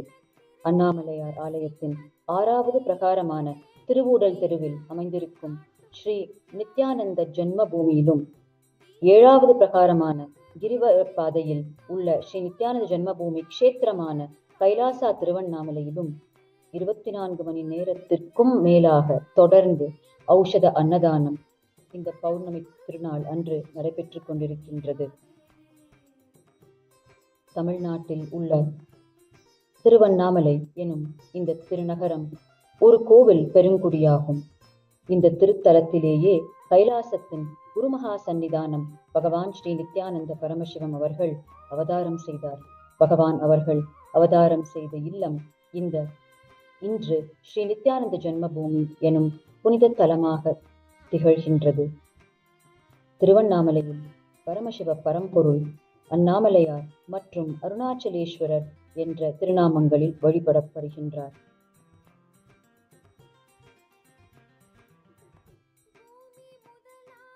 அருணாச்சலா எனும் நாமத்தை ஒரு முறை உச்சரிப்பதன் பலனை பற்றி சிவபெருமானே அருணாச்சல புராணத்தில் மிக அழகாக விவரிக்கின்றார். அவர் கூறுகின்றார், அருணாச்சலம் என ஒரு தரம் சொன்னவர்க்கு பஞ்சாட்சரத்தை 3 கோடி தரம் உச்சரித்த பலன் கிட்டும் என்று சிவபெருமானே அருளியுள்ளார். திருவண்ணாமலையில் மலையே சிவன், சிவனே மலை. அருணாச்சல மலையானது திரேத்த யுகத்தில் அக்னி மலையாகவும், திரேத்த யுகத்தில் மாணிக்க மலையாகவும், துவாபர யுகத்தில் தாமிர மலையாகவும், இன்று கலியுகத்தில் கல்மலையாகவும் காட்சியளிக்கின்றது. பகவான் அவர்கள் அருணாச்சல மலையை பற்றி குறிப்பிடும் பொழுது, அது பரமசிவனின் திருமேனி என்றும், வடிவம் தாங்கிய உயிர்களுக்கு முக்தி அளிப்பதாக வடிவமற்ற பரமசிவ பரம்பொருள் தாங்கிய வடிவமே அருணாச்சல மலை. அதனால் அருணாச்சல மலையை தியானியுங்கள் என்றும் வெளிப்படுத்தினார். இந்த மொத்த திருவண்ணாமலை நகரமுமே அருணாச்சல மலையை மையமாக கொண்டு அமைந்த நகரமாகும். அண்ணாமலையார் ஆலயம் அண்ணாமலையார் லிங்கத்தை மையமாக கொண்டு கட்டமைக்கப்பட்டுள்ளது.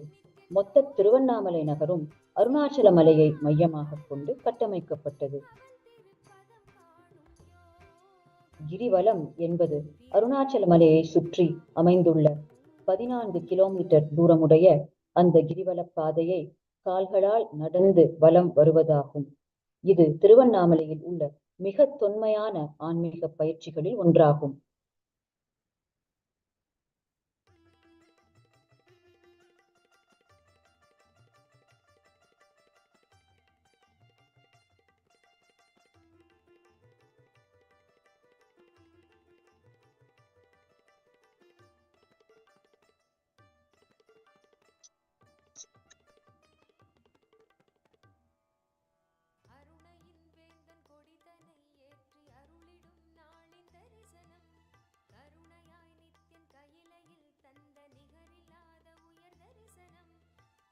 நினைக்க முக்தி தரும் அண்ணாமலையானை ஒருவர் வலம் வரும் பொழுது அவருடைய மனம் தேவையற்ற எண்ணங்களை துறக்குகிறது. மேலும் அனைத்து எண்ணங்களையும் கடந்த பெருநிலையான நிர்விகல்ப நிலையை அனுபவமாக உணர்கின்றது. ஆடிப்பாடி அண்ணாமலை கைத்தொழ ஓடிப்போகும் உள்ள வினைகளே என்று திருஞான சம்பந்த பெருந்தகை சொல்வதை போன்று சிவநாமத்தை பாடிக்கொண்டும் அவரை நினைந்து ஆடிக்கொண்டும் கிரிவலம் செய்யும் பொழுது நமது வாழ்வில் உள்ள எல்லா துக்கங்களும் கரைந்து விடுகின்றது. உயிர் சிவோகம் எனும் நிலையை அனுபவமாக உணர்கின்றது. இந்த புனிதமான திருத்தலத்தில் வாழும் ஒவ்வொருவருக்கும் மற்றும் அண்ணாமலையார் நம்மை பார்த்து கொள்வார் என்ற நம்பிக்கையோடு இங்கு வருகை தந்து அண்ணாமலையாரை சரணடையும் சாதுக்கள், சந்நியாசிகள் மற்றும் அண்ணாமலையாரின் கோடிக்கணக்கான பக்தர்களுக்கும் உணவளித்து அவர்களை கவனித்துக் கொள்வதற்காக மட்டுமே பரமசிவனின் நிஜாவதாரமான கைலாசத்தின் குருமகா சந்நிதானம் பகவான் ஸ்ரீ நித்யானந்த பரமசிவம் அவர்கள் கைலாசா திருவண்ணாமலை க்ஷேத்திரத்தை ஸ்தாபித்தார்.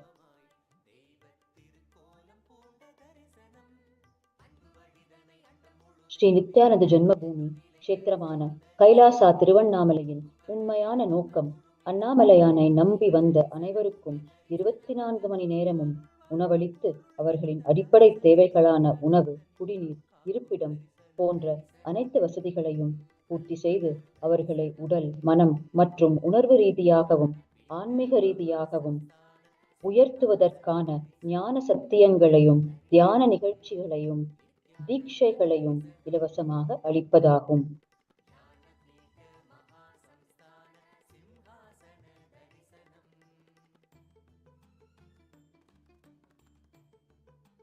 திருவண்ணாமலையில் கைலாசத்தின் குருமகா சந்நிதானம் பகவான் ஸ்ரீ நித்யானந்த பரமசிவம் அவர்கள் அவதாரம் செய்த இல்லமான திருவூடல் தெருவில் உள்ள ஸ்ரீ நித்யானந்த ஜன்மபூமியிலும் கிரிவலப்பாதையில் உள்ள கைலாசா திருவண்ணாமலையிலும் தினந்தோறும் நாள் முழுவதும் ஔஷத அன்னதானம் நிகழ்த்து கொண்டிருக்கின்றது. பௌர்ணமி சிறப்பு நாட்களில் மலை வலம் வரும் அனைத்து அடியார்களுக்கும் ஔஷத அன்னதானம் அளிக்கப்படுகின்றது. இரு இடங்களிலும் தினந்தோறும் ஔஷத அன்னதானம் நிகழ்ந்து கொண்டிருக்கின்றது. மேலும் ஒவ்வொரு பௌர்ணமி திருநாளன்றும் 24 மணி நேரத்திலிருந்து 36 மணி நேரம் வரை இவ்விரு இடங்களிலும் தொடர்ந்து ஔஷத அன்னதானம் நடைபெற்று கொண்டே இருக்கின்றது. இதில் குறிப்பிடத்தக்க ஒரு விவரம் என்னவெனில், திருவண்ணாமலை நகரிலேயே அண்ணாமலையார் ஆலயத்திற்கு பிறகு அதிக மக்கள் வருகை தரும் ஒரே தலம் நம்முடைய கைலாசா திருவண்ணாமலை க்ஷேத்திரத்திற்கு தான்.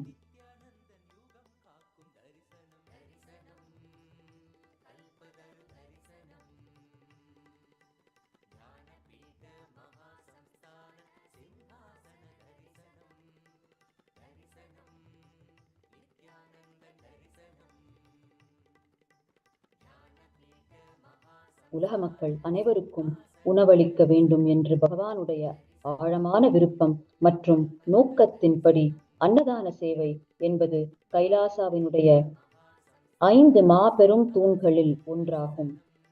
உணவு என்பதும் நம்முடைய அன்றாட வாழ்வில் ஒரு இன்றியமையாத பாகமாகும். அனுதினமும் 3 வேளையும் உணவை உட்கொள்வது பெரும்பாலான மக்களின் வாழ்க்கை முறையாக உள்ளது. அதில் நாம் யாரிடமிருந்து உணவை உட்கொள்கிறோம் என்பது மிகவும் குறிப்பிடத்தக்கது. ஏனெனில் நாம் யாரிடமிருந்து நாம் உட்கொள்கின்றோமோ அவருடைய எண்ண ஓட்டமும் அவருடைய சங்கல்பமும் அந்த உணவிற்குள் செல்கிறது. மேலும் அந்த உணவை உண்பவரின் உயிருக்குள்ளும் அது செல்கிறது. இதுவே ஔஷதத்தின் அறிவியல் என்று பகவான் அவர்கள் வெளிப்படுத்துகின்றார். உதாரணத்திற்கு மகாபாரதத்தில் மகாபாரத யுத்தம் முடிந்த பிறகு தர்மராஜா யுதிஷ்டிரர் ஆசீர்வாதங்களை பெறுவதற்காகவும் எப்படி ராஜ்யத்தை பரிபாலனம் செய்வது என்பதற்கான ராஜ நீதிகளை கேட்பதற்காகவும் அம்பு படுக்கையில் இருக்கும் பீஷ்மரிடம் செல்கின்றார். ராஜநீதிகளை பற்றி பீஷ்மர் சொல்லிக் கொண்டிருக்கும் பொழுது பெண்களுக்கான உரிமைகள் மற்றும் சுதந்திரத்தை பற்றிய அத்தியாயங்களை பீஷ்மர் உரைக்கின்றார். அதை கேட்கும் திரௌபதி தன்னை கட்டுப்படுத்த இயலாமல் பீஷ்மரை பார்த்து சிரிக்கின்றார். திரௌபதி சிரிப்பதன் காரணத்தை பீஷ்மர் கேட்கின்றார். அதற்கு திரௌபதி, பிதாமகரே, மன்னித்து விடுங்கள், என்னால் என்னை கட்டுப்படுத்த இயலவில்லை. நீங்கள் இன்று உரைக்கும் உங்களுடைய அனைத்து விதிகள், ஞானம், போதனை இவையெல்லாம் அன்று எங்கு போனது? அன்று உங்கள் ராஜசபையில் துரியோதனும் துஷ்சாதனனும் என்னை துயில் உரியும் பொழுது நீங்கள் ஏன் துரியோதனையும் துச்சாதனையும் நிறுத்த ஒரு வார்த்தை கூட சொல்லவில்லை என்று கேட்கிறார். அதற்கு பீஷ்ம பிதா சொல்கிறார், மகளே, நீ யாருடைய உணவை உண்கிறாயோ, எவர் அளிக்கும் உணவை உட்கொள்கிறாயோ அவர்களுடைய குணத்தை நீ உள்வாங்குகின்றாய்.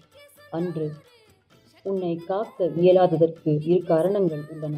ஒன்று, துரியோதனன் ஒரு அரசன், அதனால் நான் அவருக்கு எதிராக எதுவும் சொல்ல இயலாது.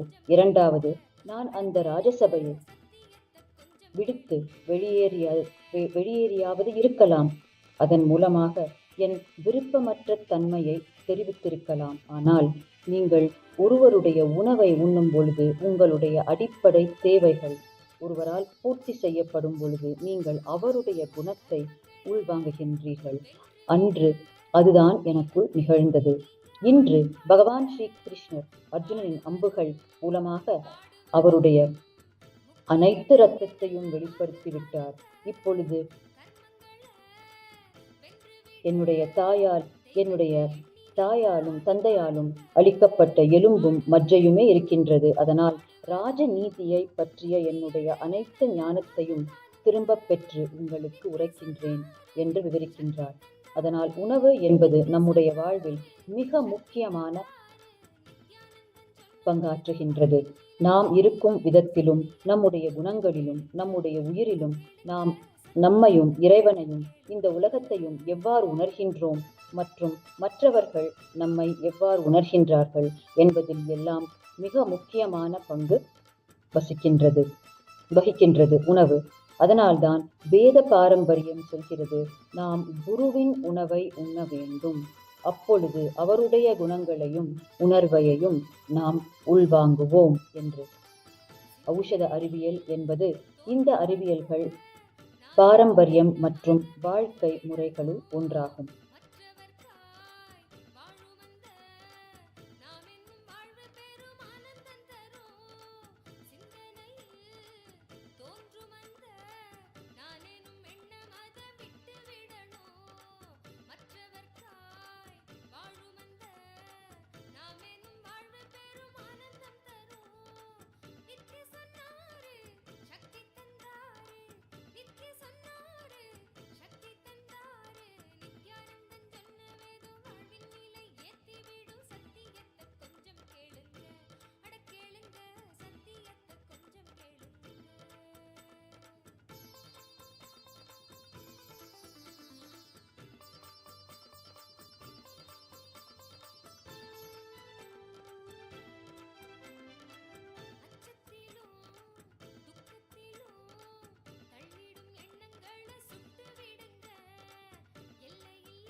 பகவான் சொல்கின்றார், நம் மனமானது நம்முடைய மூளையை சார்ந்து உள்ளது.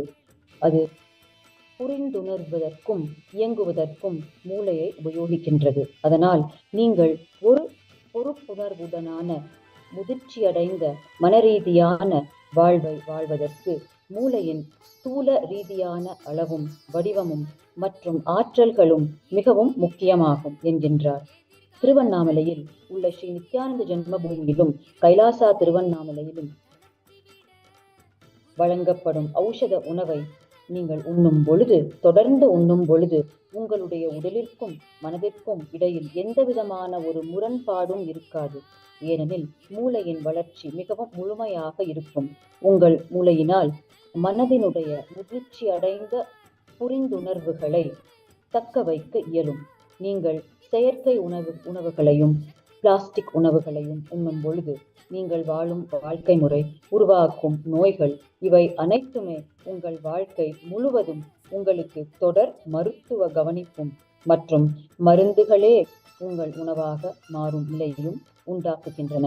ஏனெனில் இன்று மக்கள் உட்கொள்ளும் செயற்கை உணவுகள் மூளையின் ஆற்றலை முழுமையாக குறைத்து விடுகின்றது. உங்கள் உடல் மிகுந்த சோர்வடைகின்றது. இது தினந்தோறும் உங்களை அடித்து உறங்க வைப்பதை போன்றதாகும். இந்த செயற்கை உணவுப் பொருட்களினால் மட்டுமே உங்கள் மனதில் சலிப்புத்தன்மை ஏற்படுகின்றது. ரசாயனங்கள் கலந்த செயற்கையான நச்சு உணவுகளால் உங்கள் உருவான ஓட்டுண்ணிகளையும் உயிருண்ணிகளையும் இந்த ஔஷதங்கள் முழுமையாக நீக்குகின்றன. மகா சதாசிவ உணர்வை நிலையாக தக்க வைத்துக் கொள்வதற்கு ஔஷதங்கள் உங்கள் மூளையை விரிவடைய செய்கின்றன மற்றும் உடலை தூய்மைப்படுத்துகின்றன. மேலும் அது உங்களுக்குள் ஆழமாக மலர்ந்து உங்களுடைய இந்த மனித உடல் எந்த நோக்கத்திற்காக கட்டமைக்கப்பட்டதோ அந்த உண்மையான நோக்கமான மகா சதாசிவ சக்திகளை நீங்கள் வெளிப்படுத்துவதற்கான அந்த ஸ்ரத்தையை உங்களுக்குள் விழிப்படைய செய்கிறது. இது போன்று ஔஷதத்தின் பற்பல சக்திகளையும் நன்மைகளையும் பலன்களையும் பகவான் அவர்கள் தொடர்ந்து நித்திய சத்சங்கள் மூலமாக உலகிற்கு வெளிப்படுத்திக் கொண்டிருக்கின்றார். மேலும் உலக மக்கள் அனைவரும் இந்த ஔஷத அன்னதானத்தை உண்டு பயனடைய வேண்டும் என்று ஒரே நோக்கத்திற்காக பகவான் அவர்கள் உலகம் முழுவதிலும் தொடர்ந்து ஔஷத அன்னதானத்தை அளித்துக் கொண்டிருக்கின்றார். நீங்கள் உண்ணும் இந்த ஔஷத உணவில் ஞானத்தின் அறிவியலும் மற்றும் அதன் தத்துவங்களும் உட்செலுத்தியே அளிக்கப்படுகின்றது.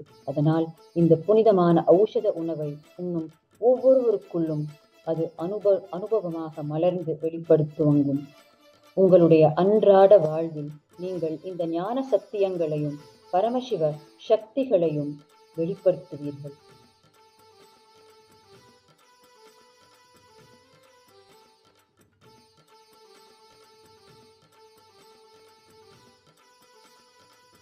கைலாசத்தின் குருமகா சன்னிதானம் பகவான் ஸ்ரீ நித்யானந்த பரமசிவம் அவர்கள் சைவ உணவின் மகத்துவத்தை பற்றியும் நாம் உடல் அளவிலும் உணர்வளவிலும் ஒரு இனிமையான வாழ்வை வாழ்வதற்கு சைவ உணவு எத்தனை முக்கியம் என்பதை பற்றியும் தம்முடைய சத்சங்களின் வாயிலாக பல முறை விளக்கியுள்ளார். மனிதர்களாகிய நாம் பூமியில் உள்ள அனைத்து உயிரினங்களுடனும் ஒன்றிணைந்து வாழ வேண்டும் என்பதை பகவான் அவர்கள் மீண்டும் மீண்டும் வலியுறுத்துகின்றார். மேலும் புவியின் வெப்பநிலை அதிகரிப்பதற்கு அசைவ உணவை உற்பத்தி செய்யும் நிறுவனங்களே காரணம் என்பதையும் விளக்குகின்றார். இந்த விவரம் இணையதளத்தில் உள்ள புள்ளி விவரங்களின் படியும் உண்மையானதாகும்.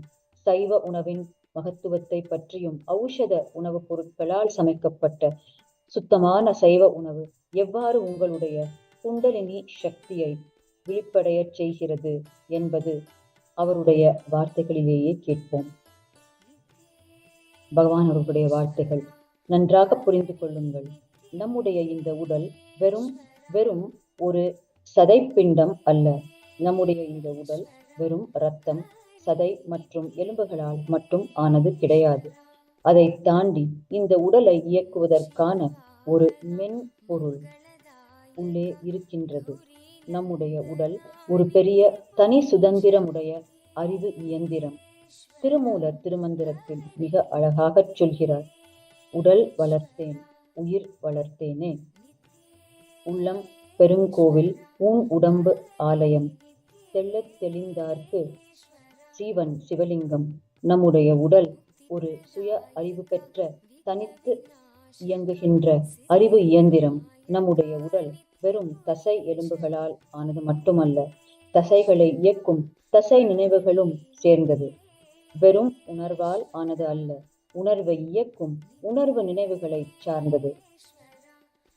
நம்முடைய தசை நினைவுகளைத்தான் மசில் மெமரி என்று சொல்கிறோம். உயிர் நினைவுகளைத்தான் பயோ மெமரி என்று சொல்கிறோம். தசை நினைவு, உயிர் நினைவு, இதை இரண்டையும் இயக்கின்ற உயிர் சக்தியை தான் ஆன்மா என்று சொல்கிறோம். சைவ உணவு நமக்கு உடல் நலத்தையும் மனநலத்தையும் தருகின்றது என்று பல பெரிய பெரிய பிரபலமான பல்கலைக்கழகங்கள் ஆராய்ச்சிகள் செய்து அவர்களுடைய முடிவுகளை புள்ளி விவரங்களாக இணையதளத்தில் வெளியிட்டுள்ளார். சைவ உணவு நமக்கு அளிக்கும் உடல் நலம், மனநலம் போன்றவைகளை பற்றிய அசைக்க முடியாத ஆதாரங்கள் வெளியிடப்பட்டுள்ளன. அடிப்படையான சில உண்மைகளை புரிந்து கொள்ளுங்கள். சைவ உணவு முறை நமக்குள் இருக்கும் அளப்பரிய ஆற்றலான குண்டலினி சக்தியை உயிர்ப்பிக்கின்றது. நம்முடைய சித்தர்கள் இந்த குண்டலினியை பற்றி ஆயிரக்கணக்கான பாடல்களை எழுதியிருக்கின்றார்கள். தமிழ் மொழியில்தான் இந்த குண்டலினியை சார்ந்த மிக பெரிய ஆராய்ச்சிகள் செய்யப்பட்டு இருக்கின்றன. தமிழ் சாதாரணமான ஒரு மொழி அல்ல, அது வாழ்க்கை முறைக்காக உருவாக்கப்பட்ட சப்த தொகுப்பு. தமிழ் ஒரு வாழ்க்கை முறையை வாழவும் மற்றவர்களுக்கு சொல்லவும் உருவாக்கப்பட்ட ஒரு சப்த தொகுப்பு. குண்டலினி சக்தியை பற்றி சித்தர் சிவவாக்கியர் பாடும் ஒரு அருமையான பாடல். மூல நாடி தன்னிலே முளைத்தெழுந்த சோதியை நாலு நாடி உம்முளே நாடி நாடி நாடியே இருந்த பின் பாலனாகி வாழலாம் பரபிரம்மமாகலாம் ஆலமுண்ட கண்டராய் அம்மை ஆணையே உண்மையே. தசை நினைவு பகுதி மசில் மெமரி, உயிர் நினைவு பகுதி பயோ மெமரி, இரண்டையும் உயிர்ப்பிக்கின்ற சக்தி இந்த மூல நாடிக்கு உண்டு. மேலும் அடிப்படையாக இந்த குண்டலினி சக்திக்கான விளக்கத்தை ஆழ்ந்து உள்வாங்குங்கள். நம் எல்லோருக்குள்ளும் இருக்கின்ற சிந்தனையையும் உணர்ச்சிகளையும் உணர்வையும் உயிரோடு வைக்கின்ற சக்தியான குண்டலினி சக்தி சிந்தனை, உணர்ச்சி மற்றும் உணர்வுகளை உயிர்ப்பிக்கின்ற மூல சக்திதான் குண்டலினி சக்தி. நன்றாக புரிந்து கொள்ளுங்கள். நமக்குள் உணர்ச்சியின் வேகம் இல்லாமல் உள்ளுக்குள் ஒரு வார்த்தையோ அல்லது சிந்தனையோ நடந்தால் அது நிஜமாவதில்லை. ஆனால் ஒரு வார்த்தையோ சிந்தனையோ உணர்ச்சி வேகம் கலந்து வெளிப்படுமானால் அது உங்கள் வாழ்க்கையில் உங்களுக்குள்ளும் மற்றவர்களுக்குள்ளும் பெரும் மாற்றத்தை ஏற்படுத்துகிறது. உங்கள் வார்த்தைகளுக்கும் சிந்தனைக்கும் உயிர் கொடுக்கும் சக்தி உங்கள் உணர்ச்சிக்கு உண்டு. அந்த உணர்ச்சிக்கே உயிர் கொடுக்கும் சக்தி குண்டலினிக்கு உண்டு. அந்த உணர்ச்சிகளுக்கு உயிர் கொடுக்கின்ற சக்தியான குண்டலினி, அந்த குண்டலினி சக்தி அசைவ உணவினால் மிகுந்த பாதிப்புக்குள்ளாகின்றது. ஆனால் சைவ உணவினால் உயிர் பெற்று விழிப்படைகின்றது என்று சைவ உணவின் மகத்துவத்தை பற்றி விளக்குகின்றார் பகவான் அவர்கள். கைலாசாவின் அடிப்படை தத்துவம் அஹிம்சா பரமோ தர்மக, வன்முறை இல்லாமையே மிக உயர்ந்த உன்னதமான பிரபஞ்ச விதி. கைலாசத்தினால் அளிக்கப்படும் இந்த ஔஷத அன்னதானம் முற்றிலுமாக சாத்விகமான சைவ உணவாகும். மேலும் உயிர் உணர்வின் சக்தி உட்செலுத்தப்பட்ட அதை உண்ணும் ஒவ்வொருவருக்கும் ஆத்ம சித்தி மலர வேண்டும் என்று ஆழமான நோக்கத்துடன் சமைத்து பரிமாறப்படும் சக்தியூட்டப்பட்ட பிரசாதமாகும். கைலாசத்தின் குருமகா சன்னிதானம் பகவான் ஸ்ரீ நித்யானந்த பரமசிவம் அவர்களே இந்த முழுமையான ஔஷத அன்னதானத்திற்காக தம்முடைய உயிரில் உணர்வை தாங்குபவராவார். அதனால் அதை உண்ணும் உங்கள் அனைவருக்குள்ளும் பகவானுடைய உணர்வே மலர்ந்து வெளிப்படும் என்பதே உங்களுக்கான நற்செய்தி. பரமசிவ பரம்பொருளின் வாழும் வெளிப்பாடான பகவான் அவர்களுடைய உணர்வு எப்பொழுதும் பரமாத்வைத உணர்வான, சுத்தாத்வைத சுகபோக உணர்வான சிவோகம் என்பதே ஆகும். அதனால் அவர் அளிக்கும் உணவை உண்ணும் அனைவருக்குள்ளும் அந்த சிவோகம் உணர்வே மலர்ந்து வெளிப்படும். ஔஷத அன்னதானத்தை தொடர்ந்து உட்கொள்வதன் மூலமாக ஒரு தனி மனிதர் தமக்குள் அக அமைதியையும் மொத்த மனித குலமும் உலக அமைதியையும் அடைய முடியும். ஔஷத அன்னதானம் ஒரு மனிதரை வன்முறை உணர்விலிருந்து விடுவித்து அஹிம்சை உணர்விற்கும் ஆத்ம சித்தியின் அனுபவத்திற்கும் வழிநடத்துகின்றது. தனி மனித அமைதி மட்டுமே உலக அமைதிக்கு வழிவகுக்க இயலும். உபநிடதம் மிக அழகாகச் சொல்கின்றது, கோ பிராமணேபிய சுபமஸ்து நித்யம் லோகா சமஸ்தா சுகினோ பவந்து. கோ என்றால் பசு மட்டும் அல்ல, அனைத்து விலங்குகளையும் குறிக்கின்றது. பிராமணன் என்றால் விலங்குகளை உண்ணாதவர், ஆனால் அவற்றை பாதுகாப்பவர். இவர்கள் இருவரும் மகிழ்வுடன் ஆனந்தமாக வாழ வேண்டும். பிறகே நமக்கு ஒரு எதிர்காலம், ஆனந்தமான எதிர்காலம் உண்டு. இதுவே இந்த வரிகளின் அர்த்தம். மேலும் பகவான் அவர்கள் சொல்கிறார், பரமசிவனாலே அருளப்பட்ட காமிக ஆகமத்தில் ஒரு சூழலியல் எவ்வாறு இருக்க வேண்டும் என்று உதாரணம் அளிக்கப்பட்டுள்ளது. காமிக ஆகமம் சொல்கிறது, ஒரு இல்லத்தில் முருங்கை மரம், பப்பாளி மரம் போன்ற மரங்களை வளர்ப்பதும் பசுவை பராமரிப்பதும் அக்குடும்பத்திற்கு ஒரு நிலையான ஆதாரமாக இருக்கும். அது அவர்களுடைய அனைத்து அடிப்படை தேவைகளையும் பூர்த்தி செய்துவிடும். பசியோடு உறங்க வேண்டிய தேவை ஒரு நாளும் அவர்களுக்கு நேராது. மேலும் பகவான் அவர்கள் திருவண்ணாமலையில் சில தசாப்தங்களுக்கு முன்பு கூட தன்னுடைய பாட்டனார் திரு ராஜு முதலியார் அவர்கள் ஒரு மூட்டை நிறைய பஞ்சுக்களையும் பஞ்சு விதைகளையும் அளித்து அதற்கு மாற்றாக துணிகளை வாங்கி வருவதை கண்டிருக்கின்றதாக நினைவு கூறுகின்றார். இது நம்முடைய பாரம்பரியத்தில் பண்டமாற்ற முறை என்று அழைக்கப்படும். ஒரு பொருளுக்கு மாற்றாக இன்னொரு பொருளை பெறுவது. இதன் மூலமாக ஒரு சிறிய சமூகமானது தன்னுடைய அனைத்து தேவைகளையும் தாமாகவே பூர்த்தி செய்து கொள்வதற்கான நிலையான ஆதாரமாக மாறிவிடுகின்றது. அக்காலங்களில் பாரதத்தை ஆட்சி புரிந்து பாரத நாட்டையும் அதன் சூழலியலையும் அடிமைப்படுத்துவதற்கான திட்டங்களை தீட்டிக் கொண்டிருந்த பிரிட்டிஷ் ஆட்சியாளர்கள் நம்முடைய இந்த பண்டமாற்ற முறையை கண்டு அதிர்ச்சியுற்றனர். பகவான் அவர்கள் மேலும் விவரிக்கின்றார், பரமசிவ பரம்பொருள் ஆகமங்களில் அருளியபடியான ஒரு சூழலியலையே கைலாசா மூலமாக புனரமைத்துக் கொண்டிருக்கின்றோம். கைலாசாவில் சமைக்கப்படும் தூய இயற்கையான உணவினால் சமையற்கூடத்திலிருந்து வெளியேறும் நீரை கூட பறவைகளால் அருந்த முடிய வேண்டும். அந்த அளவிற்கு உணவானது இயற்கையாக விளைந்த பொருட்களாலும் ரசாயனங்கள் கலக்காமலும் சமைக்கப்பட வேண்டும் என்கிறார். ஒவ்வொரு கிராமத்திலும் இயற்கையாக தோன்றிய தேன் கூடுகள் இருக்க வேண்டும். ஒரு தேனி உயிரோடு இருப்பதற்கு 4 விஷயங்கள் அடிப்படை தேவை. அந்த நிலம் மாசடையாது இருத்தல் வேண்டும். மாசுபடிந்த நிலத்தில் விளைந்த மலர்களில் உள்ள தேனை பருகினால் அந்த தேனி ஒரு சில நொடிகளில் இறந்துவிடும். 2வது, மலர்கள் தூய்மையாக இருப்பதற்கு காற்று தூய்மையாக இருக்க வேண்டும். 3வது, நீர்நிலைகள் தூய்மையாக இருக்க வேண்டும். பிறகுதான் மலர்கள் தூய்மையாக இருக்கும். தேனீக்கள் அந்த மலரிலிருந்து தேன் அருந்தினால் அவை செழித்து தேன் கூட்டுக்களை கட்டும். மேலும் பரமசிவன் சொல்கிறார், நாம் மாங்காய் மலர்களையும் வேம்பப்பூவையும் அரிசி நெல்லையும் நம்முடைய வீட்டின் வாயிற்கதவில் கட்டி தொங்கவிட வேண்டும். சிட்டுக்குருவிகள் அதை உண்ண வேண்டும். அப்பொழுதுதான் நீங்கள் வாழும் அந்த இடத்தின் காற்றானது சுவாசிப்பதற்கு ஏற்றது, அந்த இடம் வாழ்வதற்கு ஏற்றது. ஏனெனில் சிட்டுக்குருவிகளின் நுரையீரல் மிகவும் மென்மையானது. காற்றில் மாசு குறைவாக இருந்தால் மட்டுமே அந்த காற்று தூய்மையாக இருக்கிறது என்று அர்த்தம். அங்கு மட்டுமே சிட்டுக்குருவிகள் வந்து வாழ முடியும். சிட்டுக்குருவிகள் ஒரு இடத்தில் வாழ்ந்தால் அது அந்த இடத்தில் உள்ள காற்று சுவாசிப்பதற்கு உகந்த காற்று என்பதற்கான அறிகுறி ஆகும். பிறகு பரமசிவன் சொல்கிறார், ஒருவர் பாதுகைகள் அணியாமல் வெறும் காலோடு தங்கள் பாதங்கள் பூமித்தாயின் மீது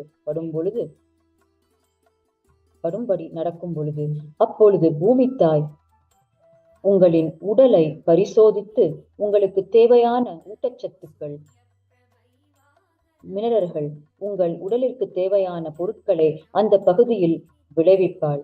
அதனால் அங்கு விளையும் பொருட்களே உங்கள் உடலில் குறைவாக உள்ள ஊட்டச்சத்துக்களுக்கு உகந்த மருந்தாக அமையும். பகவான் அவர்கள் மிக அழகாக சொல்கிறார், இந்து மதத்தில் பூமி என்பது ஒரு புவியியல் அல்ல, அது ஒரு உயிரியல்.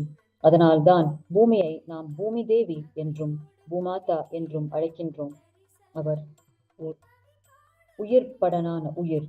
நமக்கு தேவையான அனைத்தையும் அவளே செய்கின்றாள். இந்து மதத்தில் பூமித்தாய் பாரம்பரியமாக வழிபடப்படுகின்றாள் என்கிறார் பகவான் அவர்கள்.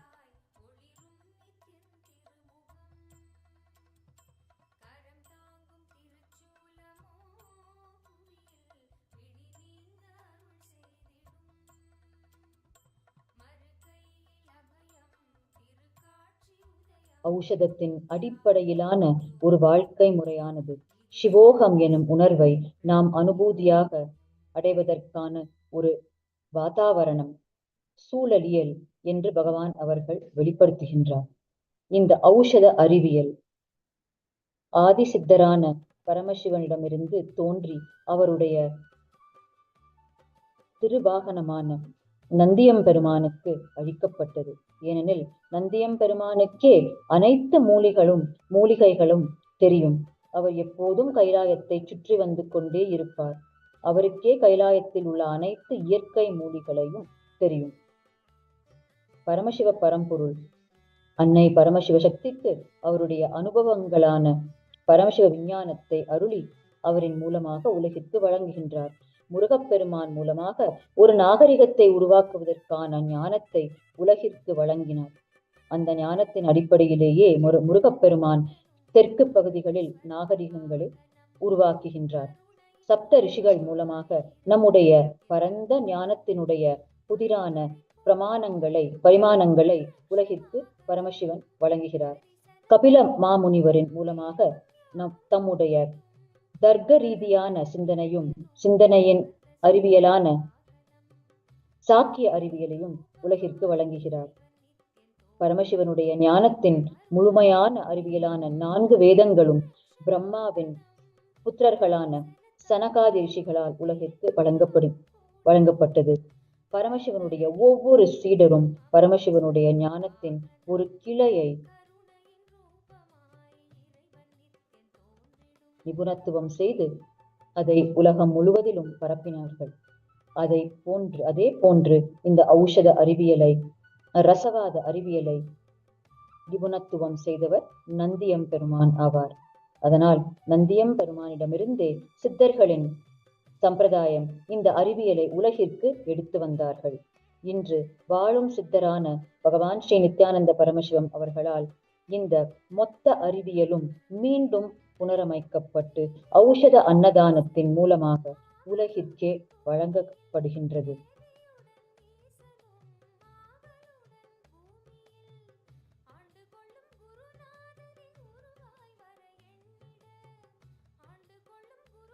கைலாசத்தின் குருமகா சன்னிதானம் பகவான் ஸ்ரீ நித்யானந்த பரமசிவம் அவர்கள் இந்த ஔஷத அறிவியலின் புனரமைப்பை தம்முடைய குருவான திரு நாராயணசாமி பிள்ளை அவர்களோடு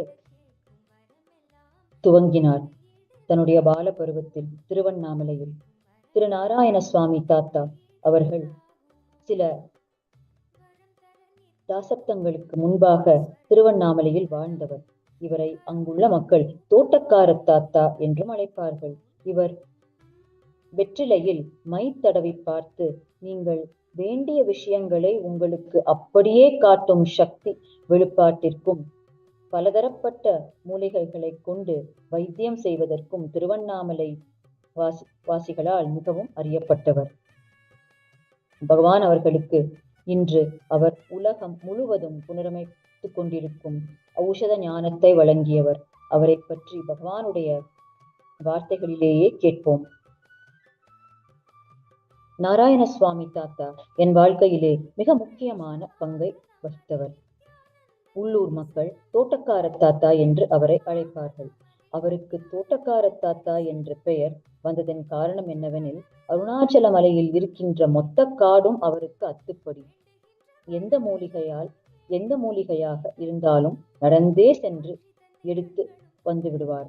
அருணாச்சல மலையில் இருக்கின்ற அத்துணை மூலிகைகளும் அவருக்கு தெரியும். அது மட்டுமன்றி மூலிகைகளை உபயோகிக்கின்ற விதமும் அவருக்கு தெரியும். ஒரு ஆட்டுக்கு குறிப்பிட்ட மூலிகையை கொடுத்து அதை சாப்பிட வைத்து அதற்கு பிறகு இடுகின்ற அந்த ஆட்டுப்புழுக்கையை எடுத்து வரட்டியாக தட்டி அதை எரிய வைத்து அந்த சாம்பலை மருந்தாக உபயோகப்படுத்துவார். அந்த அளவிற்கு எல்லா விதமான நுணுக்கமும் தெரிந்தவர். இவர்கள் ஒவ்வொருவரும் என் வாழ்க்கையில் ஆற்றிய பங்கு விவரிக்க இயலாது என்கிறார் பகவான் அவர்கள். இவ்வாறு பகவான் அவர்கள் திருவண்ணாமலையில் திரு நாராயண சுவாமி பிள்ளை அவர்களிடமிருந்து பெற்ற ஞானத்தை இன்று உலகம் முழுவதற்கும் அளித்து வருகின்றார்.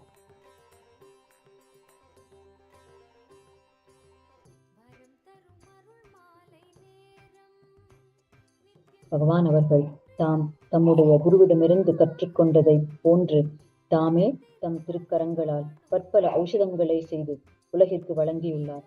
ஒரு குறிப்பிட்ட நோக்கத்திற்காகவும் ஆன்மீக வெளிப்படைவதற்காகவும் நாம் உட்கொள்வதற்கான ஔஷதங்களையும் தேகத்தின் மீது பூசிக்கொள்வதற்கான ஔஷதங்களையும் தாமே செய்து உலகிற்கு வழங்கியுள்ளார். பகவான் அவர்களே செய்தளித்த சில ஔஷதங்கள்: குண்டலினி சக்தி வெளிப்படைவதற்கான ஔஷதம், 3ஆம் கண் வெளிப்படைந்து பரமசிவனின் அனைத்து சக்திகளையும் வெளிப்படுத்துவதற்கான ஔஷதம், அமரத்துவத்தை அடைவதற்கான ஔஷதம், முதுமையை தடுப்பதற்கான ஔஷதம் போன்ற இன்னும் பல ஔஷதங்களாகும். மேலும் உணவே மருந்து எனும் பழமொழிக்கேற்ப ஔஷத குணமுடைய பொருட்களான மஞ்சள், மிளகு, இஞ்சி, கடுக்காய், எலுமிச்சை, வேம்பு, சுக்கு, அதிமதுரம், ஏலக்காய் போன்ற பொருட்களை அனுதினமும் உணவில் சேர்த்து கொள்ளுமாறும் தம்முடைய சத்சங்கங்களின் மூலமாக பகவான் அவர்கள் தொடர்ந்து அறிவுறுத்தியிருக்கின்றார். இந்த ஔஷதங்களின் அற்புத சக்தியை உலகிற்கு நிரூபிக்கும் வகையில் பகவான் அவர்கள் 23 அக்டோபர் 2017 அன்று புனிதமான சக்தி வாய்ந்த ஔஷதங்களை உபயோகித்து இந்து பாரம்பரியத்தில் மிக தொன்மை வாய்ந்த யாகமான புத்திரகாமேஷ்டி யாகத்தை தாமே நிகழ்த்தினார். புத்திரகாமேஷ்டி யாகம் என்பது பொதுவாக இந்து மதத்தில் தெய்வீக குழந்தைகளை ஈன்றெடுப்பதற்காக செய்யப்படும் புனித சடங்காகும். முருகப்பெருமானுடைய சக்தியை தாங்கிய குழந்தைகளை பூமியில் பிறக்கச் செய்வதற்காக குறிப்பிட்ட மூலிகைகளை கொண்டு பகவான் அவர்கள் அன்று இந்த புத்திரகாமேஷ்டி யாகத்தை செய்தார்.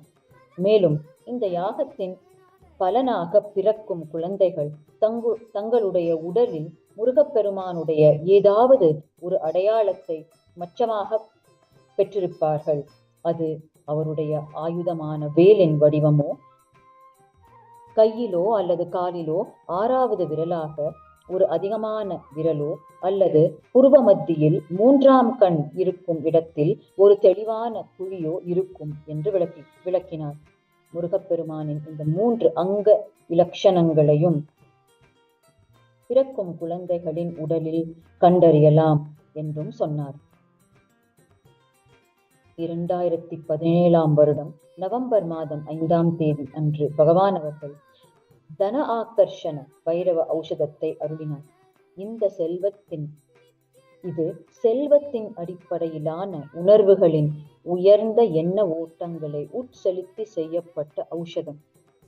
இந்த ஔஷதத்தை உறங்குவதற்கு முன்பாக பூசிக்கொள்ள வேண்டும். அதன் மூலமாக உறங்கும் பொழுதும் கூட செல்வத்தை உருவாக்குவதற்கான நேர்மறை எண்ண ஓட்டங்கள் உங்களுக்குள் ஆழமாக பதியும் மற்றும் உங்கள் உறக்கம் கூட செல்வத்தை உருவாக்கும் வகையில் இருக்கும் என்று மனித குலத்தை ஆசீர்வதித்தார். 2017 ஆண்டு வரும் செப்டம்பர் 3 அன்று பகவான் அவர்கள் தலைமை பண்பை, ஈஸ்வரத்துவத்தை வெளிப்படுத்துவதற்கான ஔஷதத்தை உலகிற்கு வழங்கினார். இதன் மூலமாக உங்களுடைய உணர்வானது இயற்கையாகவே 4 மாபெரும் தத்துவங்களான ஒருங்குவித்தல், சிரத்தை, பொறுப்பெடுத்தல் மற்றும் வளப்படுத்துதலுடன் இயங்கத் துவங்கும். மேலும் அந்த ஆண்டுகளில் மிக மோசமாக உலகில் பரவி மக்களை பலவீனமாக்கி உயிர்களை பழிவாங்கிக் கொண்டிருந்த ப்ளூ வேல் எனும் இணையதள விளையாட்டிலிருந்து உலகை காப்பதற்கான மாற்ற மருந்தாக வழங்கினார். இந்த ஔஷதங்கள் எவ்வாறு உங்கள் உடலின் வேலை செய்து உங்களுக்கு 100% பலனை அளிக்கிறது என்றும் விளக்கினார். மேலும் அனைத்திலும் உன்னதமான மற்றும் இறுதி அனுபவமான நிர்விகல்ப சமாதி நிலையை நம்முள் உணர்வதற்கான அற்புதமான ஔஷதத்தையும் உலகிற்கு அருளினார். நிர்விகல்ப சமாதி நிலையே ஒருவர் அடைய வேண்டிய உன்னத நிலையாகும். இந்த சமாதி நிலையை பற்றி பகவான் அவர்கள் பல்வேறு சத்சங்கங்களில் விளக்கியுள்ளார். சமாதி பழகுவதை தீட்சையாகவும் உலகிற்கு வழங்கியுள்ளார். அந்த சமாதி நிலை பற்றிய அறிமுகத்தை பகவானுடைய வார்த்தைகளிலேயே கேட்போம். ஆழ்ந்து புரிந்து கொள்ளுங்கள். உங்களுக்குள் அழியாத, காலாவதி தேதி இல்லாத ஒன்று இருக்கிறது. அழிகின்ற விஷயங்களை நம்முடைய உடலும் மனமும் உணர்ச்சிகளும் மாறிக்கொண்டே இருக்கும். இவை அனைத்தும் என்றாவது ஒரு நாள் அழிந்துவிடும். ஆனால் இதையெல்லாம் தாண்டி அழிவில்லாத ஒன்று, காலாவதி தேதி இல்லாத ஒன்று நம் அனைவருக்குள்ளும் உள்ளது. அதுதான் ஆன்மா. அந்த ஆன்மாவில்தான் பரமாத்மாவான நம் எல்லோருடைய ஆன்மாவின் மொத்த தொகுப்பான பரமசிவ பரம்பொருள் பிரதிபலிக்கின்றார். தன்னையே தன்மயமாக தனக்குள் நிறைந்து நான் நான் நான் என்று நம் எல்லோருக்குள்ளும் இருக்கின்ற அந்த ஆன்ம உணர்விற்குள் அவர் மலர்கின்றார், பிரதிபலிக்கின்றார். அந்த காலாவதி தேதி இல்லாத நிரந்தரமான ஆன்மாவோடு பரமசிவனோடு ஒன்றி இருப்பதுதான் சமாதி நிலை என்கிறார் பகவான் அவர்கள். பரமசிவ பரம்பொருளின் நிஜாவதாரமான பகவான் ஸ்ரீ நித்யானந்த பரமசிவம் அவர்கள் உலகிற்கு வழங்கும் ஔஷதங்கள் சாதாரண உடல் மன பிரச்சனைகளை தீர்ப்பதனை மட்டும் அல்ல, அவை உயிரையே மலரச் செய்து பரமசிவனோடு ஒன்றி இருக்கும் சமாதி நிலையை அருள்பவர்களாகும்.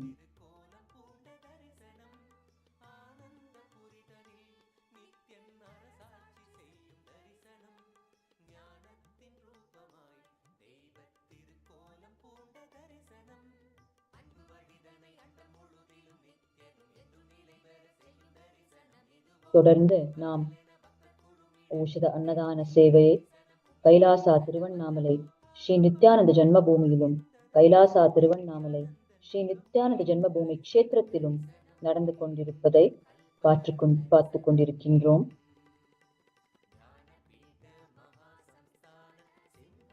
இதுவரை கடந்த சில மணி நேரங்களாக நடந்த ஔஷத அன்னதானம் மூலம் 50,000-த்திற்கும் மேற்பட்ட அண்ணாமலையார் பக்தர்களுக்கு இந்த ஔஷத அன்னம் வழங்கப்பட்டிருக்கின்றது, தொடர்ந்து வழங்கப்பட்டு கொண்டிருக்கின்றது.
Nithyananda. We are continuing to watch the live relay from Kailasa Tiruvannamalai, where the Aushadha Annadhan Seva,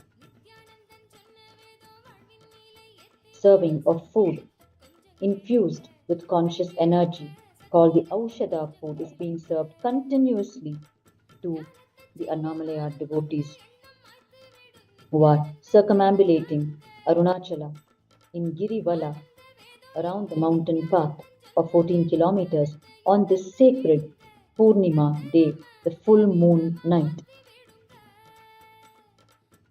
We can see the Aushadha Annadhan being served in two locations. One at Adi Annamalai, on the mountain path itself, from the temple monastery complex established by the Supreme Pontiff of Hinduism, Bhagwan Nithyananda Paramashiva, on the 19th of April 2008, and the second location being the very parental home of the Supreme Pontiff of Hinduism, located on Tiruvudal Street, which is on the 6th circumambulation path of the Arunachaleshwara temple. Tiruvannamalai is the birthplace of the Supreme Pontiff of Hinduism, Bhagwan Nithyananda Paramashiva, and Bhagwan's own parental home, where he was born and lived the first 17 years of his life, on Tiruvudal Street, has now been acquired officially by Kailasa Bharat last year, and ever since then, non-stop socio-spiritual services have been happening from Bhagwan's own parental home to the citizens and visitors of Tiruvannamalai. Today, Tiruvannamalai is an emerging spiritual tourism center. And next to the Arunachaleshwara temple in Tiruvannamalai, it is Kailasa Tiruvannamalai, which is the second most preferred destination, most frequently visited tourism spot. And we can see here the Annamalaya devotees thronging the two Kailasa locations in Tiruvannamalai to receive their Aushadha meal as they perform the Girivala around Arunachala on the sacred full moon night. And over 51,000 meals have been served till now, just over the last 7 to 8 hours.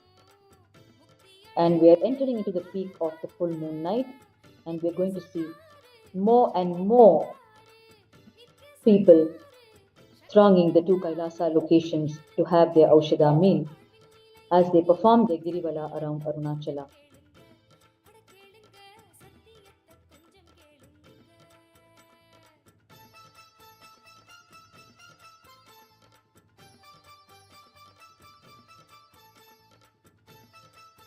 It is the divine vision of the Supreme Pontiff of Hinduism that everywhere where Kailasas are located around the world, the people living in its vicinity should not find the need to light their kitchen fire, as they should be completely assured of their meals at the Kailasa campuses nearby. Therefore, it is the vision of the Supreme Pontiff of Hinduism to serve Aushadha food for enlightenment 24/7, continuously, where people feel assured that they will receive their meal at any time of the day or night. And the followers and sannyasis of the Supreme Pontiff of Hinduism worldwide, who have taken responsibility for the various Nithyananda Annalayas, the 4 temples of Kailasas worldwide, execute this vision of the Supreme Pontiff of Hinduism untiringly, inspired by his colossal effort in reviving Kailasa, the Kailasa lifestyle, the enlightening lifestyle that existed on the planet just a few hundred years ago.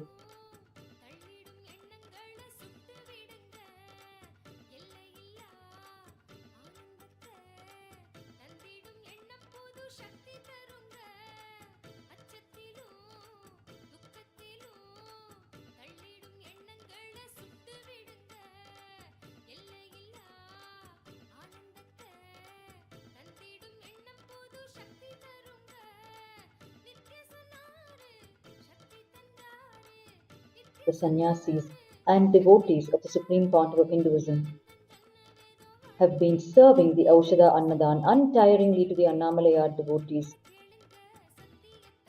and will be continuing to serve this Aushadha Annadhan over the next 30 hours.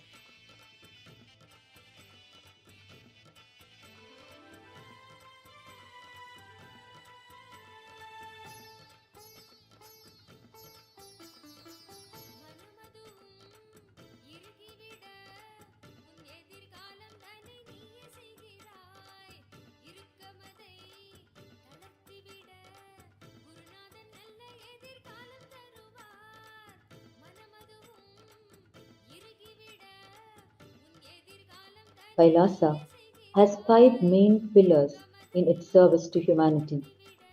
The first pillar being temples, the second being Annadhan or free food distribution, the third being education, the fourth being the monastery, and the fifth being organic agriculture combined with the goshalas or cow shelters.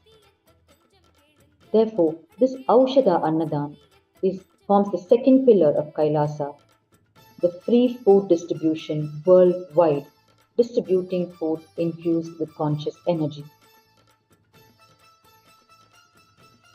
Supreme Pontiff of Hinduism, Bhagavan Nithyananda Paramashiva, has given his vision statement for running the Nithyananda Annalayas worldwide. He has said, "Let us create and share food. Let no hungry stomach be denied food. Let all the hungry stomachs be fed. Let us not waste the food by dropping it in the stomach that is not hungry or in the dustbin outside, neither outside nor inside. That is being authentic with food." All the Kailasas worldwide serve sattvic food to the people in the vicinity, and at large festival congregations in public places such as temples. Every full moon night, in Kailasa Tiruvannamalai alone, through both these locations, almost 2 lakh people are served meals. The Hindu diaspora and the global diaspora recognize the untiring services of the Supreme Pontiff of Hinduism to the nation of Kailasa, continuously contribute groceries, condiments to Kailasa's food banks all over the world.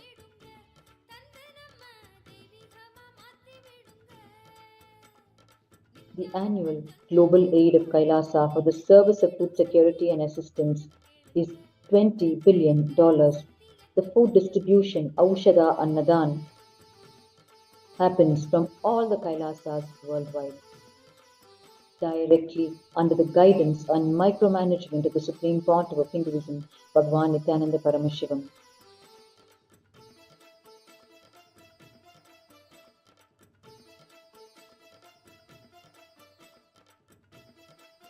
During all the programs that the Supreme Pontiff of Hinduism personally conducts, that he has conducted over the last 2 to 3 decades, whether it is the meditation programs or the yatras, the pilgrimages, amidst 20-hour-long sessions of sitting without a break and spending time with the participants, guiding them, giving them the powerful meditation techniques and the powerful cognitions, truths from Sanatana Hindu Dharma, the Supreme Pontiff of Hinduism never misses serving them food with his own divine hands. And we have beautiful photographs capturing the Supreme Pontiff of Hinduism personally serving food to his devotees and followers during the various meditation programs and pilgrimages over the last 2 to 3 decades.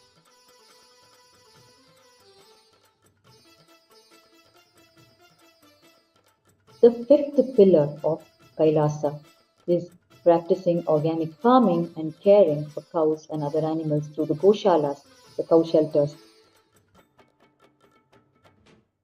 In the words of the Supreme Pontiff of Hinduism on the 10th of February 2020, he says, "Start growing organic agricultural products, food, vegetables, grains, rice, everything organically, natural way as per Veda Agamic tradition, and start making it freely available for first come, first served. All my sannyasis, Kailasavasis, should take this as priority. Do agriculture and goshala, and whatever is produced should be shared freely on a first come, first served basis. Set a trend, a model, inspire the governments, bigger organizations to follow this and start educating the whole world about the right food. Let us take this responsibility in educating the whole world to teach the right knowledge about food and growing food organically, sattvically, as per Veda Agamic tradition, sharing it freely to the world. Further, the Supreme Council of Hinduism has spoken on the 4th of January 2020 in his words, anything which can suffer should not be killed for your food. Even milk, the cows should be treated with a lot of respect, devotion. Drink milk only from that kind of goshalas. I wanted all our goshala in charges all over the world to read the agamas and understand the spirit with which cows need to be treated. I am trying to achieve the agamic perfection in our goshalas. These are the words of the Supreme Council of Hinduism on organic agriculture and goshalas, cow shelters. The Adi Shaiva Vedalar community, which is the biological community of the Supreme Pontiff of Hinduism, is an agriculture-based community with vocation primarily related to farming or trade of amenities. This lifestyle is important to the tradition of Shaivism and holds a profound spiritual context. This same spiritual context and lifestyle is what the Supreme Pontiff of Hinduism is reviving in Kailasa. In the words of the Supreme Pontiff of Hinduism on the 27th of July 2017, he says, just like Goshala, if you work physically on the sand, on the earth, prepare the soil, grow things, most subtle parts of your brain awakens. I think every day, every Adinavasi should spend at least 1 or 2 hours. While you do that, keep your inner space in oneness. Let your inner space be with Shiva and body do the agriculture. In Tamil, he says, Unarvil Shaivamum, Udalal Vedanmayum, Shaiva Vedanmayum. The Adi Shaivites are traditionally known as people of the land. As per this tradition, the Supreme Pontiff of Hinduism has made organic agriculture the standard of every Kailasa ecosystem, whether in a small-scale home garden or a full-fledged farm. Kailasa Tiruvannamalai has multiple organic farms operated by sannyasis and devotees of the Supreme Pontiff of Hinduism. The organic food grown here is used for the huge food charity services of Kailasa Tiruvannamalai for feeding the people of Tiruvannamalai and the Annamalaya devotees who visit Tiruvannamalai on festivals. Kailasa's primary health care services are based on holistically Hindu-based Ayurveda and Siddha texts and implementation of a sattvic organic food plan. Kailasa offers over 108 alternative solutions for different ailments afflicting humanity, from migraine to cancer. The Supreme Pontiff of Hinduism, Bhagwan Nithyananda Paramashiva, has devised guided health programs, coupling intermittent fasting and powerful visualizations to combat food-related diseases such as diabetes, obesity, bulimia, and anorexia.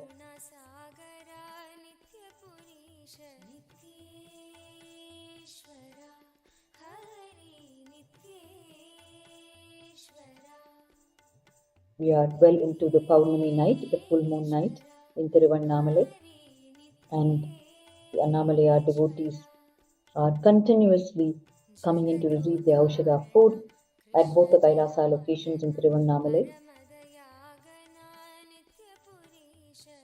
Over 53,000 meals have been served to both the locations in Tiruvannamalai. In just over the last 8 hours. And we have the long Purnima night ahead of us. And the Aushadha Annadhan will continue till tomorrow, till the last Annamalaya devotee completes the circumambulation around Arunachala.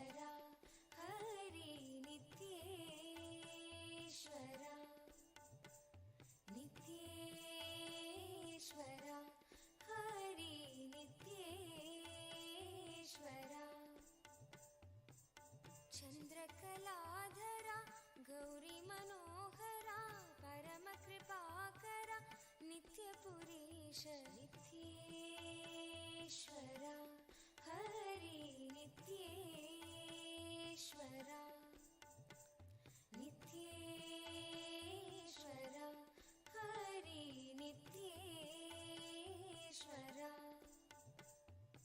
this Aushadha Annadhan Seva, serving of food for enlightenment,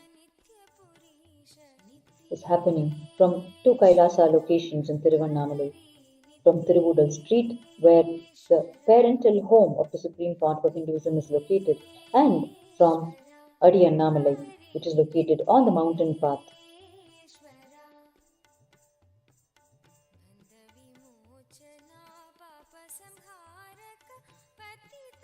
And we are just a few hours away from the live darshan of the Supreme Pontiff of Hinduism, Bhagavan Nithyananda Paramashivam, which is going to happen at 12 midnight Indian Standard Time. We will be receiving the live darshan of the Supreme Pontiff of Hinduism, Bhagavan Nithyananda Paramashivam, who will be manifesting the energy of Kalyana Sundara Murti, one of the 64 superconscious mutation manifestations of Paramashiva. On this grand occasion of Panguni Uttiram today, the day of relationships, where the celestial marriages happened, the celestial marriages of Paramashiva and Paramashiva Shakti, the celestial marriage of Lord Subramanya, Lord Muruga, and his wife, his divine consort Valli, and the celestial marriage of Lord Venkateshwara with his divine consorts Sri Devi and Bhudevi, and the divine celestial marriage of Sri Ranganatha with his divine consort Taya Ranganayaki. All these divine celestial marriages happened on this day, Panguni Uttiram. Therefore, today we will be witnessing all the Kailasa temples worldwide conducting this marriage ceremony, a grand Sakala Devata Kalyana Utsavam, which means the marriage ceremony of all the celestial beings. And the Supreme Pontiff of Hinduism has declared that merely by witnessing these marriage ceremonies today will give us the space of completion inside us, and it will give us fulfilling relationships in our life. Today is the day for relationships. When the celestial marriages happened eons ago, and which is celebrated today as the constellation is repeating itself today. And on this auspicious occasion, the Kailasa temples worldwide will be offering the Sakala Devata Kalyana Utsavam. The celestial marriage ceremonies will be conducted duly by the Kailasa temples worldwide. And the minimum effort on our part is log in, tune in live, and witness this grand cosmic marriage ceremony of the celestial couples and receive the very space of completion as the prasada, as the takeaway gift from this grand celebration today. And we will be having the live darshan of the Supreme Pontiff of Hinduism, Bhagavan Nithyananda Paramashivam, manifesting as Kalyana Sundara Murti, one of the 64 superconscious manifestations of Paramashiva, who radiates the blessing and boon of fulfilling relationships. And further, we will be witnessing the grand procession of Annamalayar and Unnamulai Amman from the Tiruvannamalai Arunachaleshwara temple. They will be traveling in procession after the grand marriage ceremony on the Madaveedi, the 4 streets surrounding the Arunachaleshwara temple.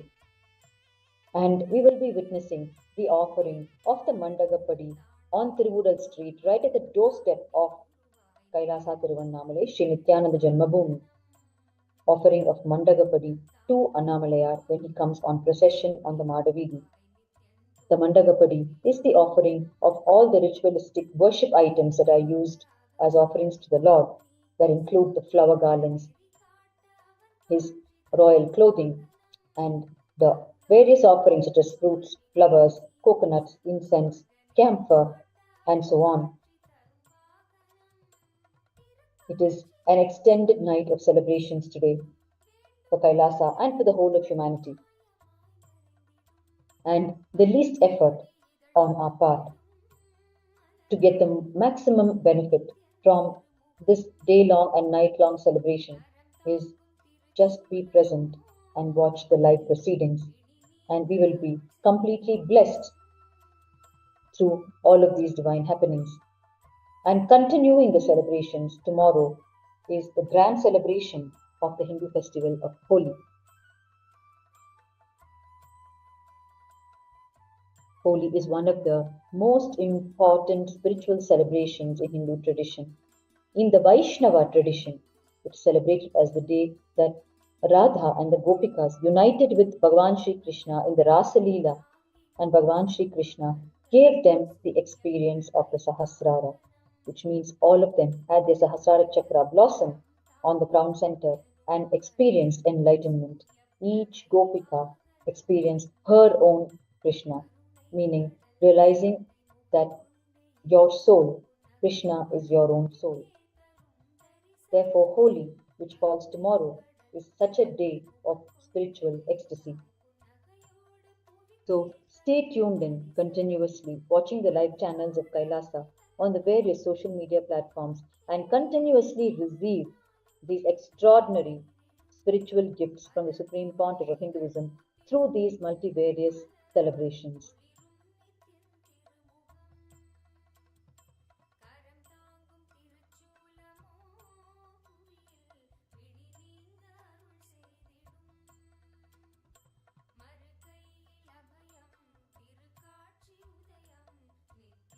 Over 54,000 meals have been served in just over the last 8 hours, marking the onset of the full moon celebrations.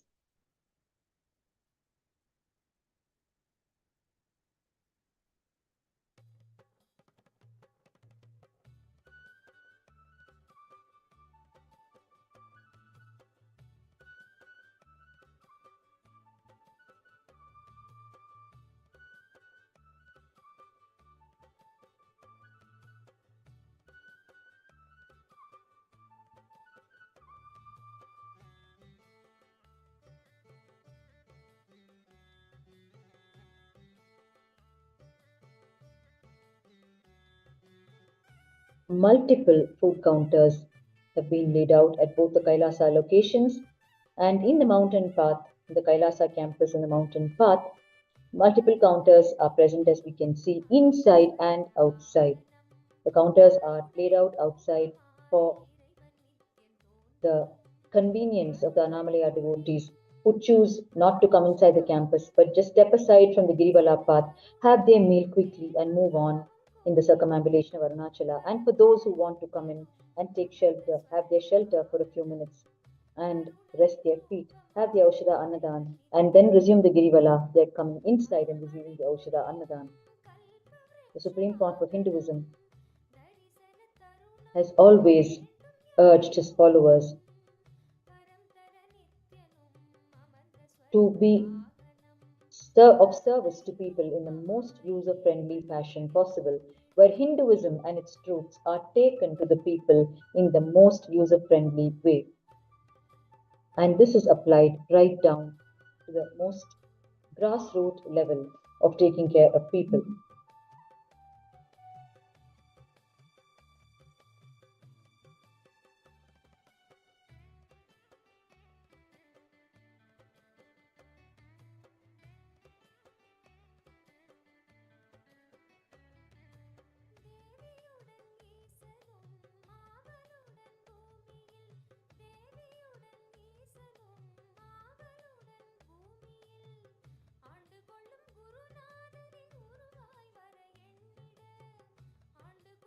And today, in Tiruvannamalai and world over in all the Kailasas, the one-day Kalpataru meditation program is happening as part of the Purnami celebrations, as part of the ongoing full moon celebrations. Every month, the Kalpataru program happens here in Tiruvannamalai at Kailasa Tiruvannamalai, Sri Nithyananda Janmabhūmi Kshetram on the mountain path, where the Aushadha Annadhan is also happening. And today, as we speak, the Kalpataru meditation program is already happening for the Annamalaya devotees. In this powerful one-day program, the science of manifesting our reality is taught to us by the Supreme Pontiff of Hinduism through his initiated acharyas or teachers. And the Samaya Diksha, the initiation, the first level initiation that connects us in Shaivism to the space of Paramashiva. In Shaivism, the first level initiation is the Samaya Diksha, which awakens in us the space of oneness with Paramashiva. This powerful Samaya Diksha is given along with the Kalpataru program. And this initiation also includes the initiation to awaken our third eye. Therefore, at the end of this one-day program, the participants start manifesting the third eye powers of Paramashiva, where through closing both the normal eyes, just through the power of the third eye, we start getting the divine visions.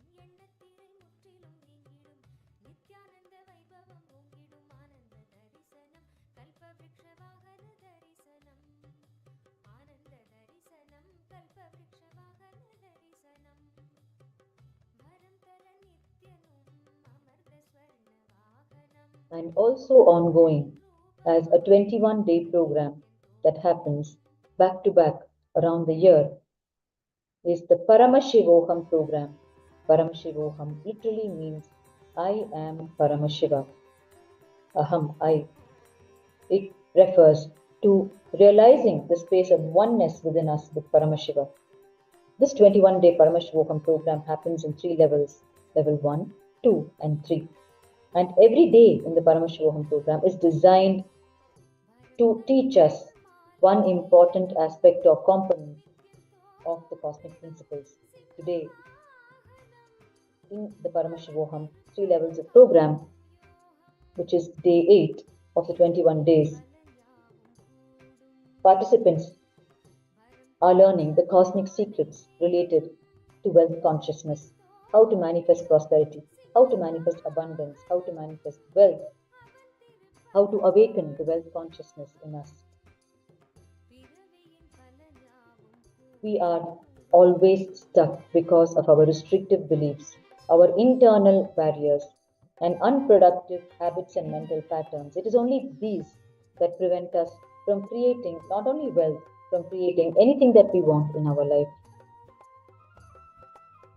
And due to all of these, we keep ourselves in a state of scarcity. With the right processes and the right guidance, we can overcome these obstacles and create the life that we want.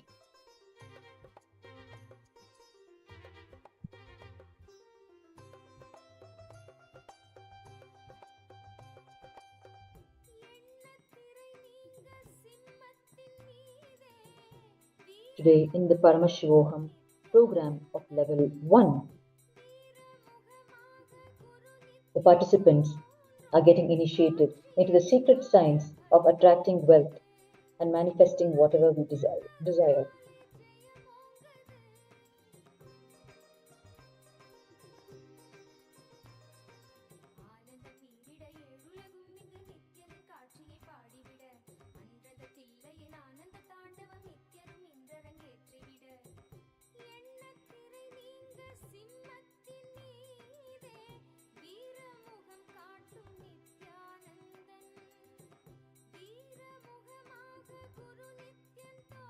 In the Paramashivoham level 2 program of today being unleashing of the science of wealth consciousness, the participants delve deep into the essence of wealth consciousness.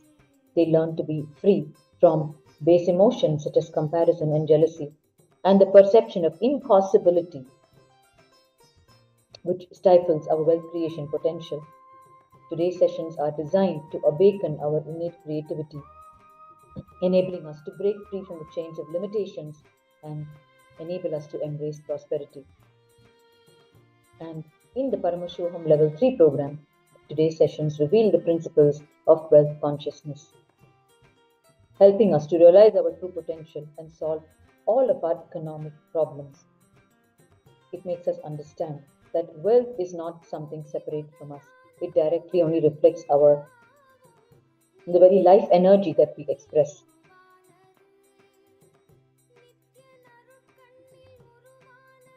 We invite each and every one of you to be part of this ongoing Paramashivoham program in any of its 3 levels. Today being day 8, the program will conclude on day 21.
Over 54,000 meals have been served to the Annamalaya devotees from both the Kailasa locations in Tiruvannamalai on the sacred Purnima night, the full moon night. Through the entire night, the Annamalaya devotees will continue to perform the sacred Girivala, the walk around the mountain. And through the night, continuing tomorrow morning as well, both the Kailasa locations in Tiruvannamalai will continue to offer the Aushadha Annadhan.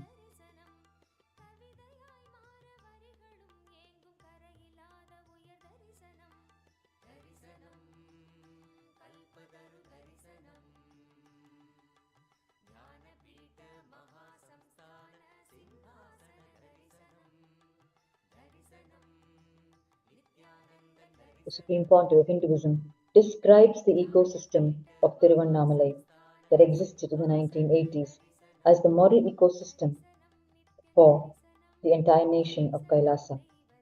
In his own words, the Supreme Pontiff of Hinduism says, Kailasa is Tiruvannamalai gone right. Taking the ecosystem of Tiruvannamalai, reviving it and taking it to the global level on a large scale is the Kailasa nation, as per the revelations of the Supreme Pontiff of Hinduism. The Supreme Pontiff of Hinduism has revealed, as part of his vision, to give to at least 10,000 children minimum the lifestyle that he himself lived here in Tiruvannamalai, to give it as an experience to at least a minimum of 10,000 children, so they may experience what he himself experienced in this beautiful ecosystem of Tiruvannamalai during what he describes as his golden childhood here in Tiruvannamalai. Because education is an equally important pillar of Kailasa for re-establishing the enlightened civilization of Kailasa that existed just a few hundred years ago. The Supreme Pontiff of Hinduism has revived the ancient system of education, the Gurukul. The Gurukul, Gurukula means literally family of the Guru. Kula means family, where the children live as one family with the Guru and learn the truths without deprogramming by society until they are able to irreversibly understand the truths and radiate the truths for themselves and for others.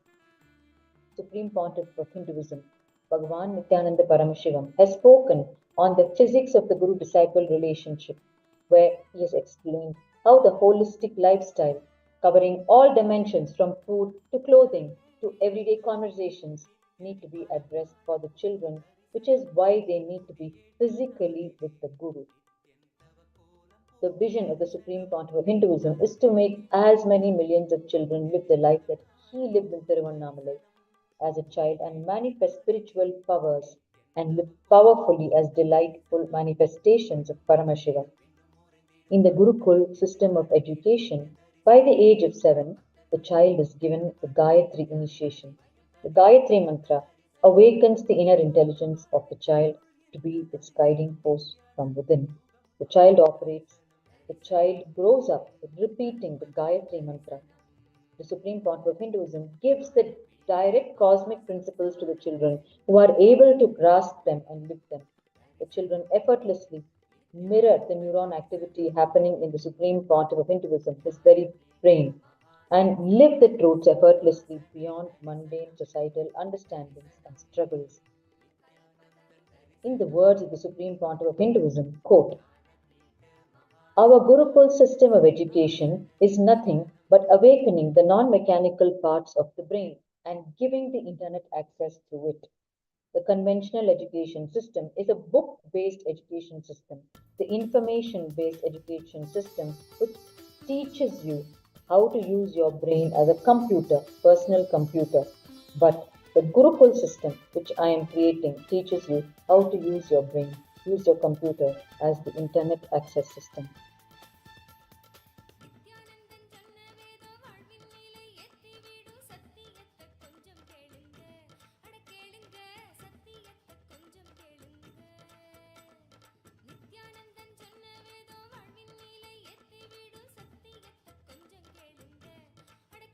Supreme Pontiff of Hinduism, is continuously creating the world's largest spiritual literature repository, Kailasa's Nithyananda Jnanalaya. As part of this, the Supreme Pontiff of Hinduism collects hard copies and scanned copies of palm leaf manuscripts, ancient scriptural, spiritual, and Hindu sciences and lifestyle related books from old monasteries, libraries, bookstores, and individuals' home collections. In the words of the Supreme Pontiff of Hinduism on the 24th of May 2014, he says, "Still, Hindus have not left the habit of reading books and learning Hinduism. So, as long as that reading books and learning Hinduism is there for Hindus, we should keep a huge library. Digitizing, we will continue to do, but the huge library, physical library, is required. Please understand the first priority should be knowledge transferring, educating apparatus, tools, systems, methodologies, accessories, things necessary. All the libraries should be called as Grantha Samadhi, means energy centered of spiritual books. The Granthas, spiritual literature, are kept as a Samadhi here.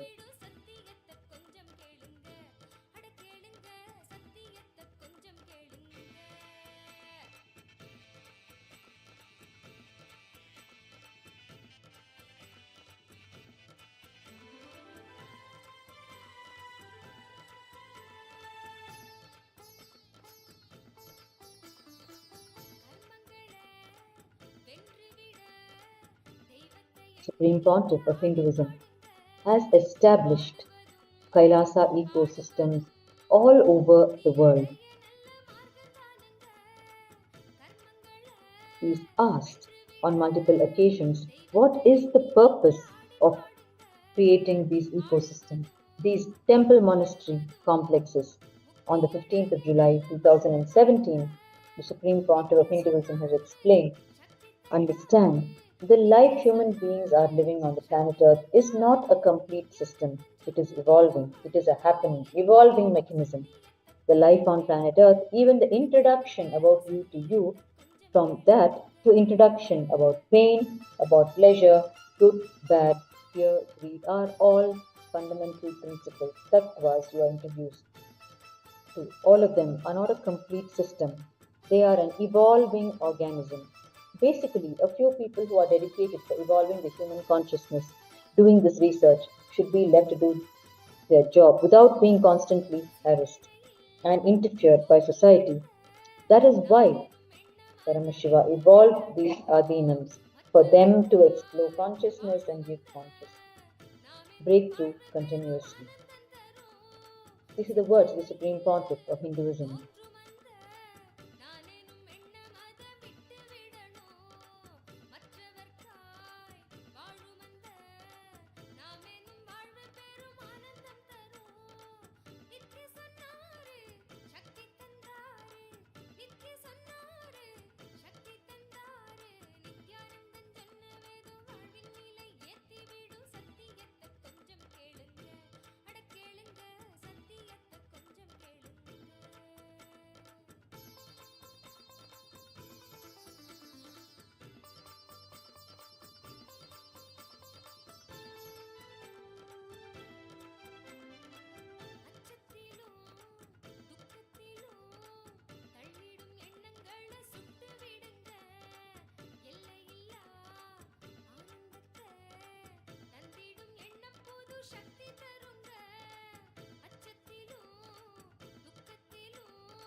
The religious and spiritual seat of Tiruvannamalai is known as Kailasa Paramparagata Arunagiri Yogeshwara Arunachala Sarvagnya Peetham.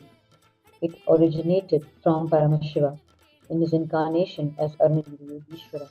With spiritual origins from the Big Bang and the creation of the universe, Paramashiva promised to be eternally available to his devotees in three forms in Tiruvannamalai: in the form of the hill Arunachala, in the form of the Arunachaleshwara Linga, and in the human form as the avatar.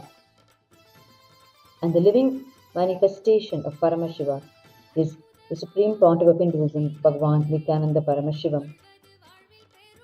The Arunachala Sarvagnya Peetham has had a continuous living stream of incarnations who have continuously guided humanity on the path to enlightenment. The enlightenment ecosystem of Arunachala Sarvagnya Peetham is eternally protected by Paramashiva. In this lineage are some of the most notable incarnations, including Bhagwan Ramana Maharishi and Sri Sheshadri Swamigal and Yogi Ram Sarat Kumar Swamigal. Directly initiated by Bhagwan Arunagiri Yogeshwara himself, the Supreme Pontiff of Hinduism, Bhagwan Nithyananda Paramashivam, is the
मूषिकवाहन मङ्गलदायक गौरीनन्दना नित्यपुरीश नित्येश्वर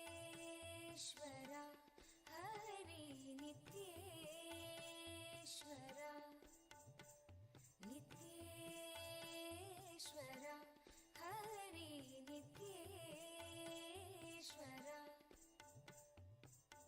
मुक्तिप्रदायक विघ्नविनाशक सिद्धिविनायक नित्यपुरीश नित्येश्वर हरि नित्येश्वर नित्येश्वर हरि नित्येश्वर गंगाधर हर हे परमेश्वर जय जगदीश नित्यपुरीश नित्येश्वरा हरि नित्येश्वरा नित्येश्वरा हरि नित्येश्वरा शिवशक्तीश्वरा श्रीशैलेश्वरा शम्भो शङ्करा नित्यपुरीश नित्येश्वरा हरि नित्येश्वरा नित्येश्वरा हरि नित्येश्वरा माधव मुरहर मधुर मनोहर गिरिधर नागरा नित्यपुरीश नित्येश्वरा हरि नित्येश्वरा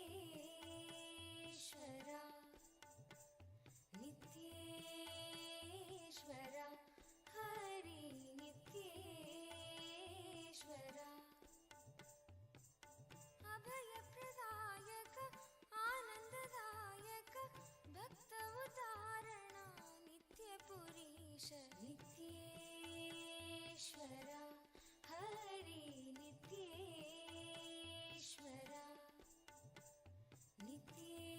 नित्येश्वरा हरि नित्येश्वरा बंसीधर हरा श्याम सुंदर नाचे नटवरा नित्यपुरीश नित्येश्वरा हरि नित्येश्वरा नित्येश्वरा हरि नित्येश्वरा हे मधुसूदना भवभयभञ्जना मङ्गलपावना नित्यपुरीश नित्येश्वरा हरि नित्येश्वरा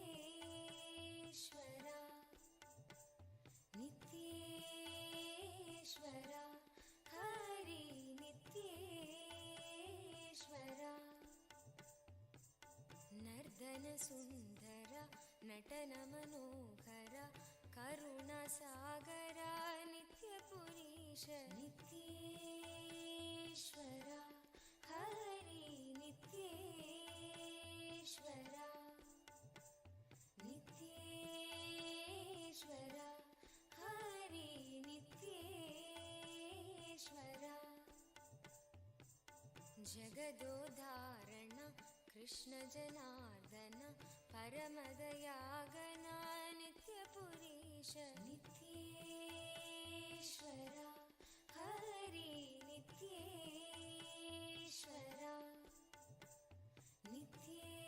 नित्येश्वरा हरि नित्येश्वरा सत्यसनातना नित्यनिरञ्जन भक्तपरायणा नित्यपुरीश नित्येश्वरा हरि नित्येश्वरा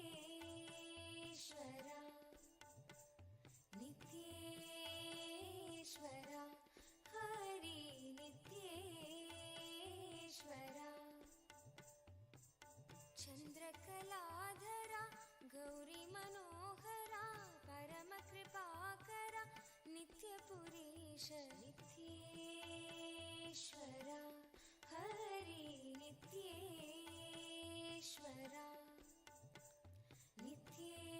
नित्येश्वरा हरि नित्येश्वरा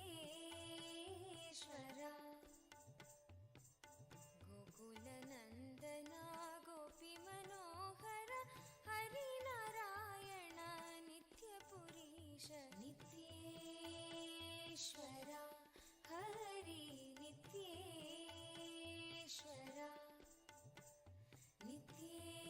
नित्येश्वरा हरि नित्येश्वरा बन्धविमोचना पापसंहारक पतित पावन नित्यपुरीश नित्येश्वरा हरि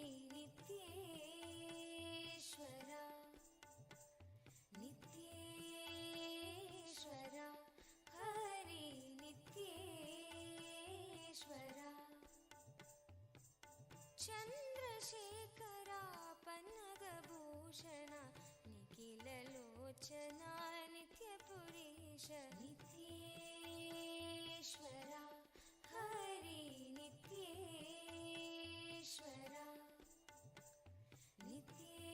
नित्येश्वरा हरि नित्येश्वरा माता पिता गुरु देव महेश्वर दीनदयाभरा नित्यपुरीश नित्येश्वरा हरि नित्येश्वरा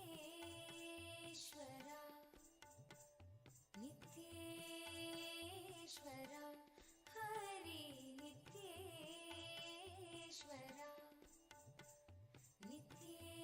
नित्येश्वरा हरि नित्येश्वरा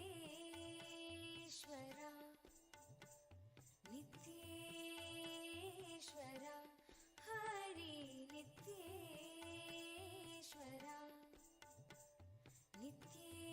नित्येश्वरा Hari नित्येश्वरा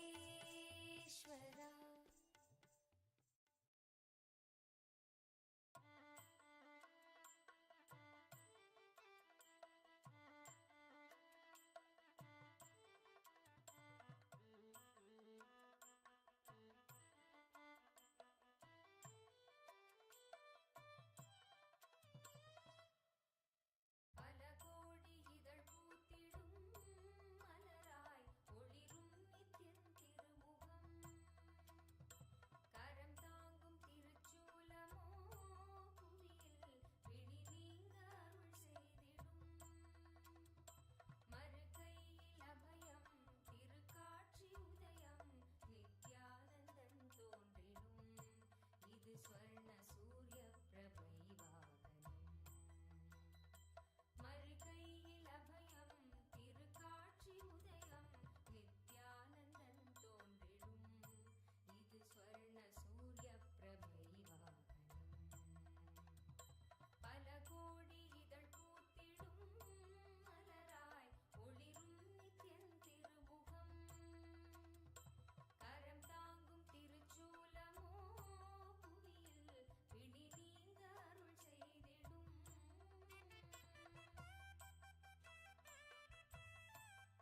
The Aushadha Annadhan Seva is continuing, and we are watching the live relay from Tiruvannamalai,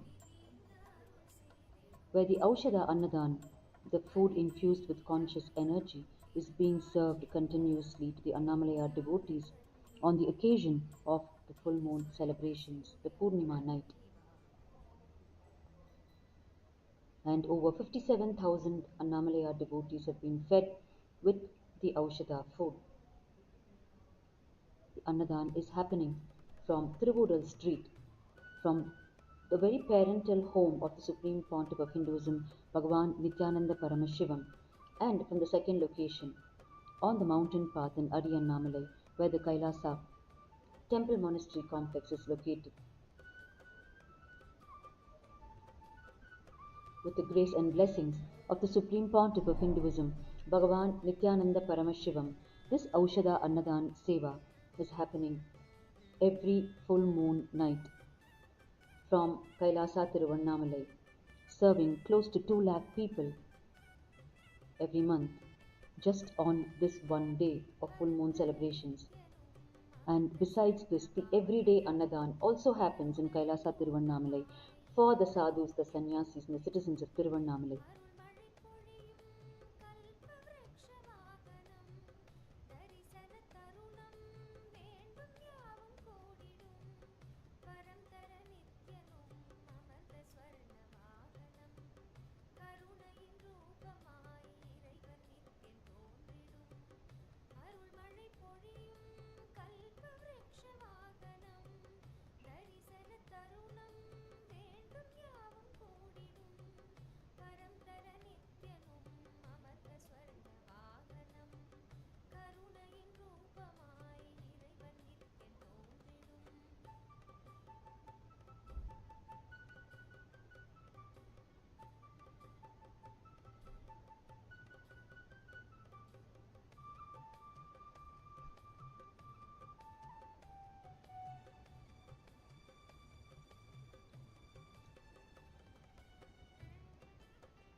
The religious and spiritual seat of Tiruvannamalai is known as the Kailasa Paramparagata Arunagiri Yogeshwara Arunachala Sarvajna Peetham. It originated from Paramashiva in his incarnation as Lingodbhava, with spiritual origins from the Big Bang and the creation of the very universe. Paramashiva promised to be eternally available to his devotees in 3 forms in Tiruvannamalai, as the form of the Arunachala hill, as the form of the Arunachaleshwara Linga, and in the human form as the living incarnation, through a continuous unbroken stream of incarnations. And the current living incarnation of Paramashiva is the Supreme Pontiff of Hinduism, Bhagavan Nithyananda Paramashivam.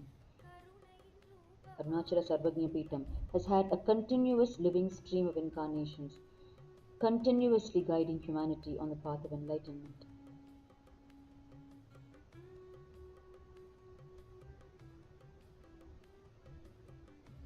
Tiruvannamalai, Arunachala, remains a spiritual nerve center for the entire universe, attracting sincere seekers from all over the world.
Supreme Pontiff of Hinduism, Bhagavan Nithyananda Paramashivam, inaugurated this temple monastery complex on the mountain path in Annamale on the 19th of April 2008 to revive all the four components of the Agamas, the Yoga Pada, the Jnana Pada, the Kriya Pada, and the Charya Padas. On the auspicious occasion of Chitra Purnima, the 19th of April 2008, the Supreme Pontiff of Hinduism inaugurated the temple monastery complex on the mountain path.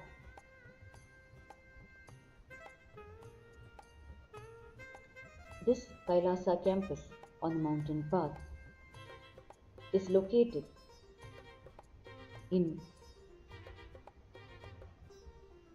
a highly spiritually significant location in Tiruvannamalai.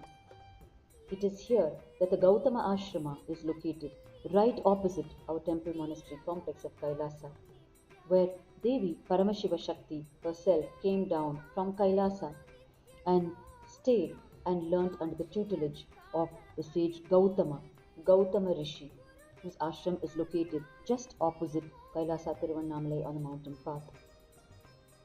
And it is Gautama Muni who gave the spiritual instruction to Devi Paramashiva Shakti to circumambulate the Arunachala hill in order to not only liberate herself from all her past actions, to also live a liberated life in future. Sage Gautama was the first master to give the spiritual instruction of circumambulating Arunachala in Tiruvannamalai. And it is in this location that the Guru, beloved Guru of our Bhagwan, the Supreme Pontiff of Hinduism, Bhagavan Nithyananda Paramashivam, his own beloved Guru, Bhagavan Arunagiri Yogeshwara, who is Paramashiva himself,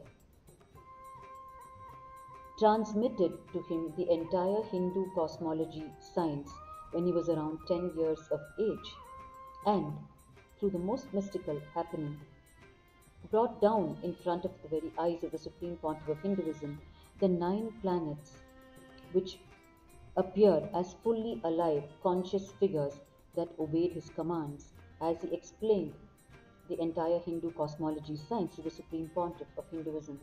The 9 planets then changed into 9 gemstones, and Bhagavan Arunagiri Yogeshwara himself transported these 9 gemstones, transported himself and the Supreme Pontiff of Hinduism along with these 9 gemstones to this very location of this temple monastery complex on the mountain path.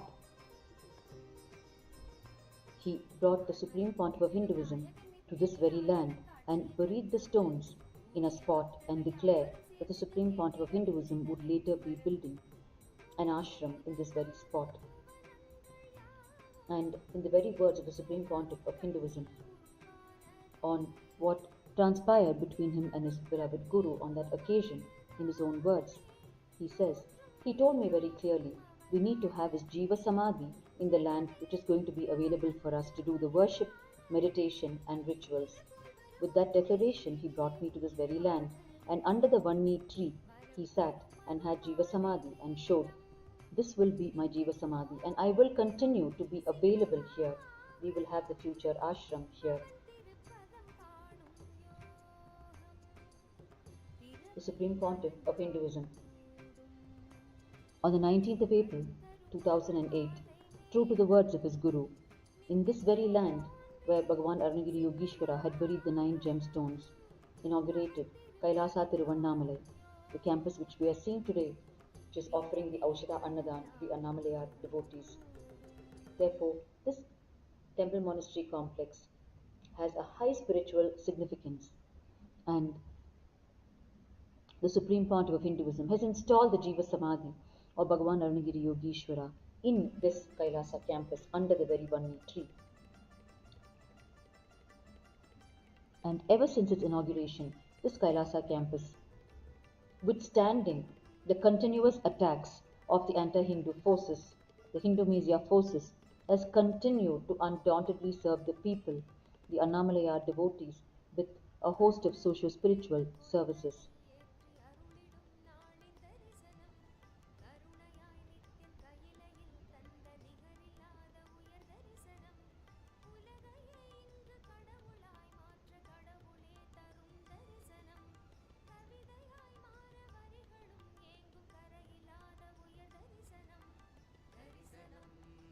in the year 2000, when the Supreme Pontiff of Hinduism completed his spiritual wandering, walking by foot across the length and breadth of India, observing intense austerities, enriching millions of life in the process, spending years of journeying by foot. He travelled southwards from the Himalayan region and reached Tiruvannamalai in the year 2000 to offer his gratitude to his beloved Arunachaleshwara, with whose blessings he had set out, left Tiruvannamalai at the age of 17 to pursue the explosive mission of Kailasa. And in the year 2000, when he re-entered Tiruvannamalai, we have historic photographs captured of the Supreme Pontiff of Hinduism in Tiruvannamalai in January of 2000, where he is seated in this very location where this temple monastery complex would be later inaugurated 8 years later in 2008. But he is already seated at the tip of this land, and a series of photographs have been captured in the year 2000.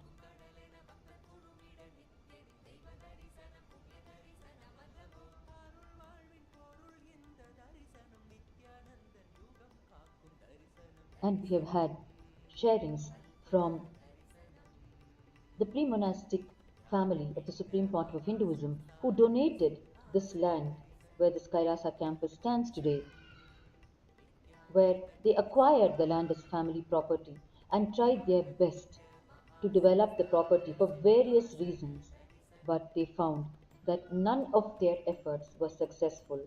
It was as if they were not destined to do any productive work on the land.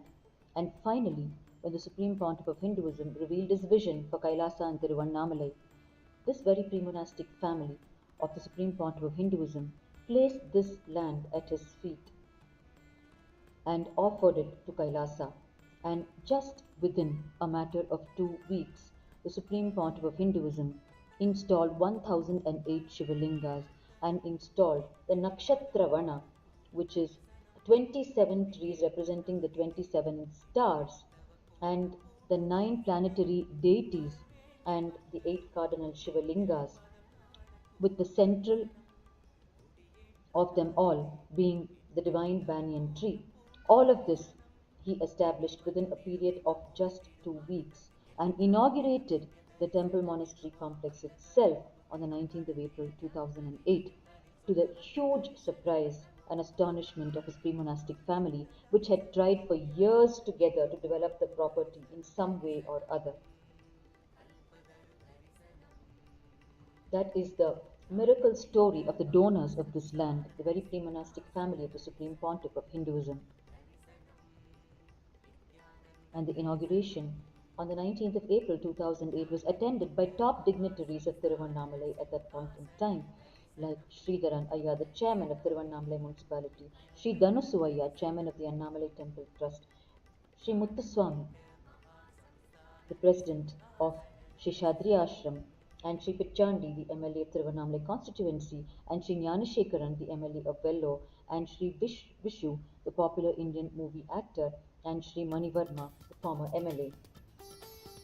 Merely within 2 weeks of accepting the land offering, as a huge miracle is happening, the Supreme Pontiff of Hinduism inaugurated the campus. And since then, Kailasa Tiruvannamalai, Sri Nithyananda Janmabhūmi Kshetram has been serving the Annamalaya devotees undauntedly with social services and spiritual services.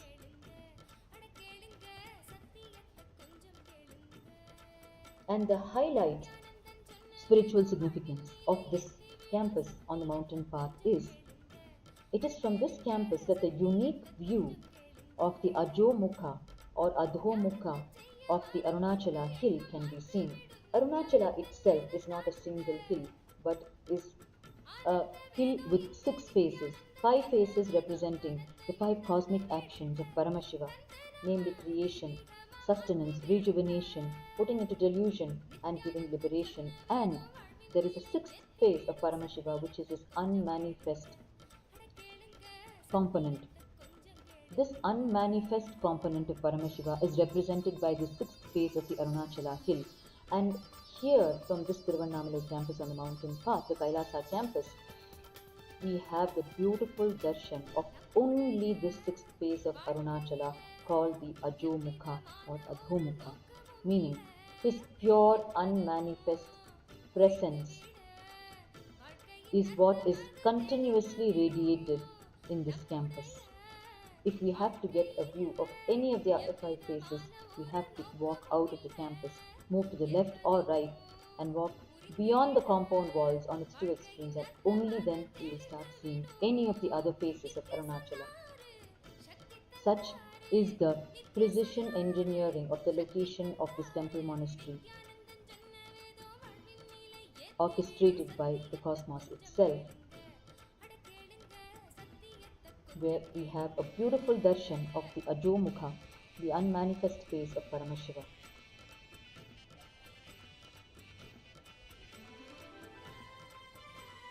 And this temple monastery complex is located exactly midway on the 7th kilometer on the 14-kilometer mountain path, where one starts the Girivala at the Arunachaleshwara temple, travels exactly midway at the 7th kilometer, and has their Aushadha meal in the Kailasa campus here, and completes the other half of 7 kilometers, heading back to the Arunachaleshwara temple.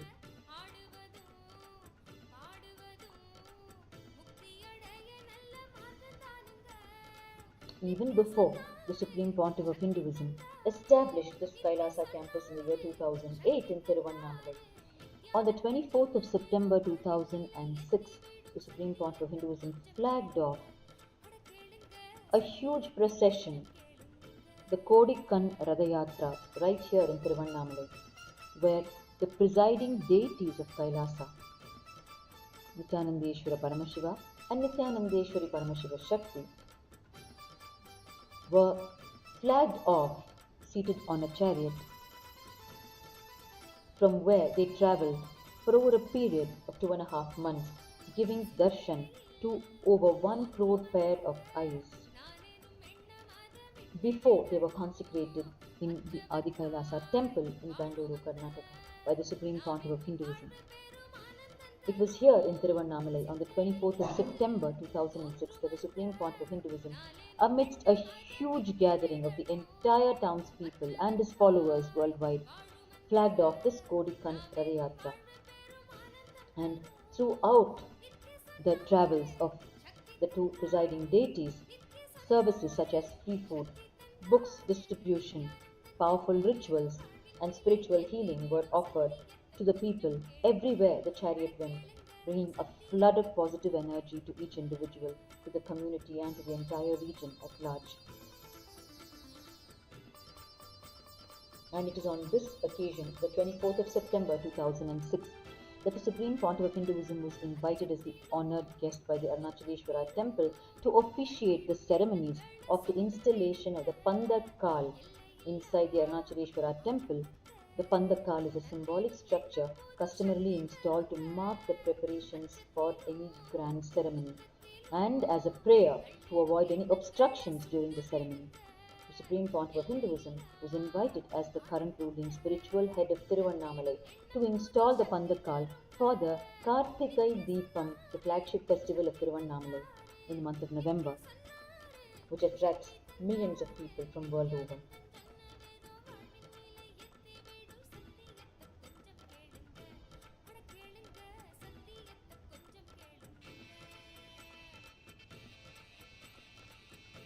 From this campus, the Supreme Pontiff of Hinduism has offered a host of spiritual services. Reviving Shaivism as an everyday lifestyle, the Supreme Pontiff of Hinduism frequently bestows this most ancient Samaya Diksha and Vishesha Diksha, the first and second level initiations, that install in us the space of Shivoham, the space of Paramashiva, and empower us officially to offer everyday worship to Paramashiva.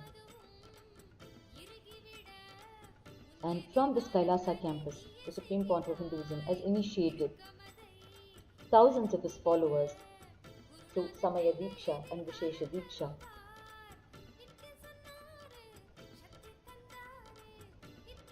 this Arunachala Sarvagnya Peetha resonates with innumerable sweet memories from the divine golden childhood of the Supreme Pontiff of Hinduism. Each place in this sacred land is destined to be a temple in its own right, where the penance and presence of the Supreme Pontiff of Hinduism is to be celebrated and worshipped. The most sacred site in Tiruvannamalai is the Paramashiva Shila, the enlightenment experience place of the Supreme Pontiff of Hinduism when he was 12 years of age. When he was seated on a rock in Pavalakkundru, which is a small hilltop in Tiruvannamalai, and he had the profound experience of 360-degree vision all around him, with the profound feeling of oneness with everything around him, where he felt himself in every stone, rock, leaf, tree, sky above, and 360 degrees around him. He felt himself alive in each and everything around him. And the rock on which he sat is celebrated today as the Paramashiva Shila, Shila meaning rock in Sanskrit. The celebration is offered, and every day worship is offered to the rock. And the day that the enlightenment experience happened is celebrated as Nithyananda Purnima by his followers worldwide in loving reverence of the sacrifice for humanity.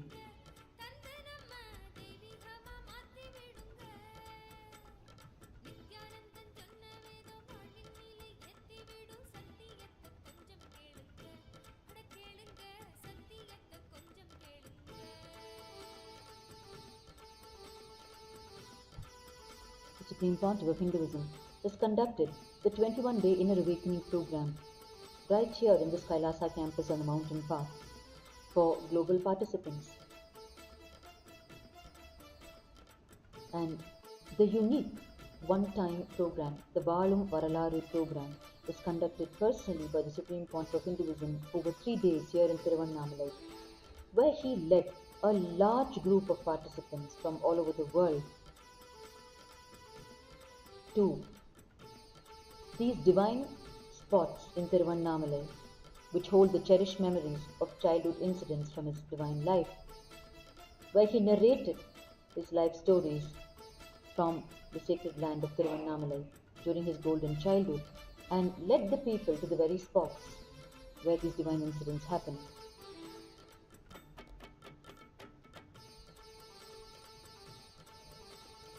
And it is here in this Kailasa campus on a mountain path, the Supreme Pontiff of Hinduism made himself available continuously for a year and a half on every full moon night, like how we are witnessing today.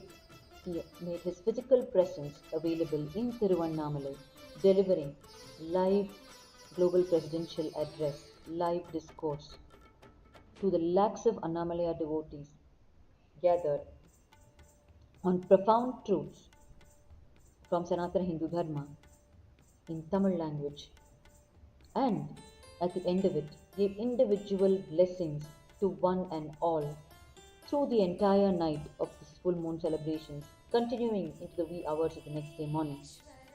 And this the Supreme Pontiff of Hinduism did for a period of over 1.5 years,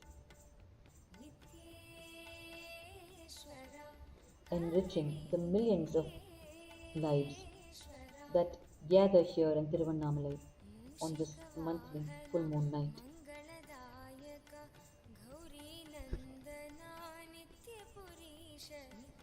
Therefore, this Kailasa Tiruvannamalai has continuously been offering a host of services to the Annamalaya devotees.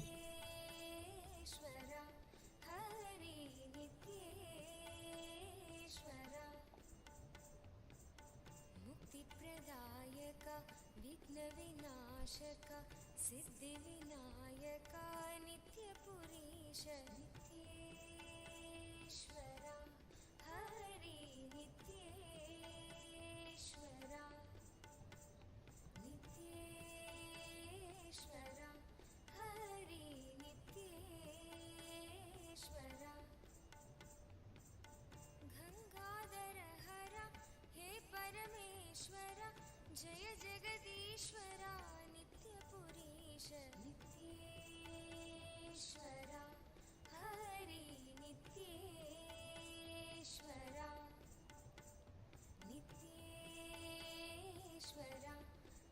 over 61,000 meals have been served from the two Kailasa locations in Tiruvannamalai to the Annamalai devotees on the sacred full moon night celebrations.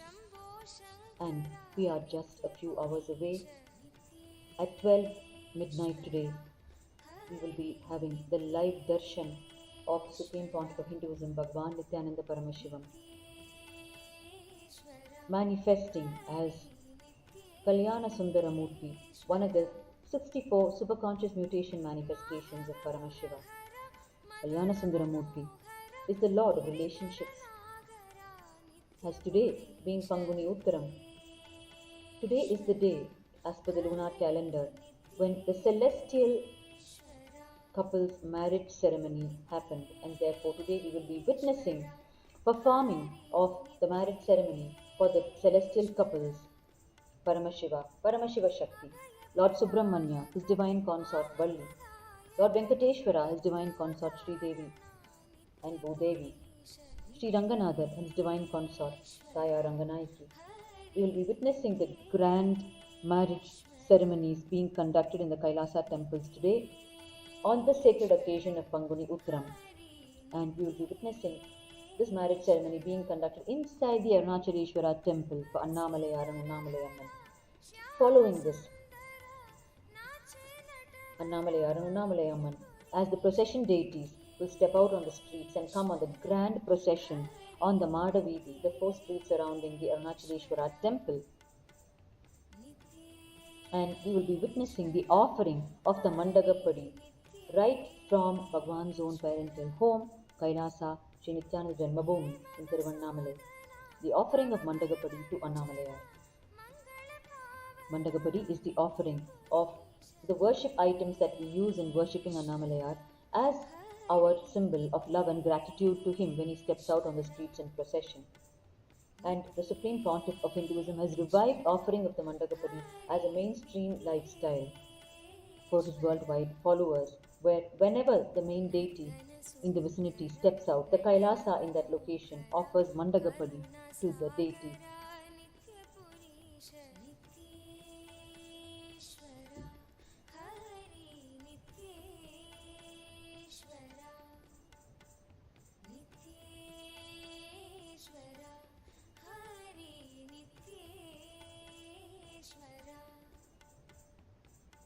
जगदोधारण Krishna Janardan परमदयागन नित्यपुरीश नित्येश्वर Hari नित्येश्वर नित्येश्वर Hari नित्येश्वर सत्य सनातना भक्तपरायणा नित्यपुरीश नित्येश्वर हरि नित्येश्वर नित्येश्वर हरि नित्येश्वर चन्द्रकलाधरा गौरी मनोहरा. Every year, the Navaratri celebrations happen in a grand fashion in this Kailasa campus on the mountain path, where the Chandi Homa is performed by the sannyasis here in this campus on all the 9 nights of Navaratri, the powerful Chandi Homa, where the sacred Chandi text, the verses of the sacred Chandi text, over 700 verses are chanted across the 17 chapters or the 13 chapters of the Chandi text are chanted every day 10 times before the Agni Karyam, before lighting of the Homa fire. Every day the Chandi Parayanam, the recitation of the Chandi verses is done 10 times before the fire, the Agni Karyam starts. And the sannyasis witnessed a miraculous happening on one of the Navaratri occasions in this Kailasa campus on the mountain path, where, as the Supreme Pontiff of Hinduism was doing was performing the prana pratishta of the Durga deity as part of the Chandi Homa during the 9 nights. As he was performing the prana pratishta, which is infusing directly the life energy into the Durga deity, the sannyasis saw and captured on video recording Devi coming alive as the supreme point of Hinduism was blowing life into the Durga deity as prana pratishta, the method of consecration of deities possible only by incarnations, where, as the embodiment of the pure cosmic energy, they directly infuse the prana or life energy into the deity. And the sannyasis at Kailasa Tiruvannamalai saw the Devi, the Durga deity, coming to life with her eyes continuously blinking, which has been captured on video record. Her eyes fluttering away as the supreme point of Hinduism from miles and miles away was blowing life into the Durga deity.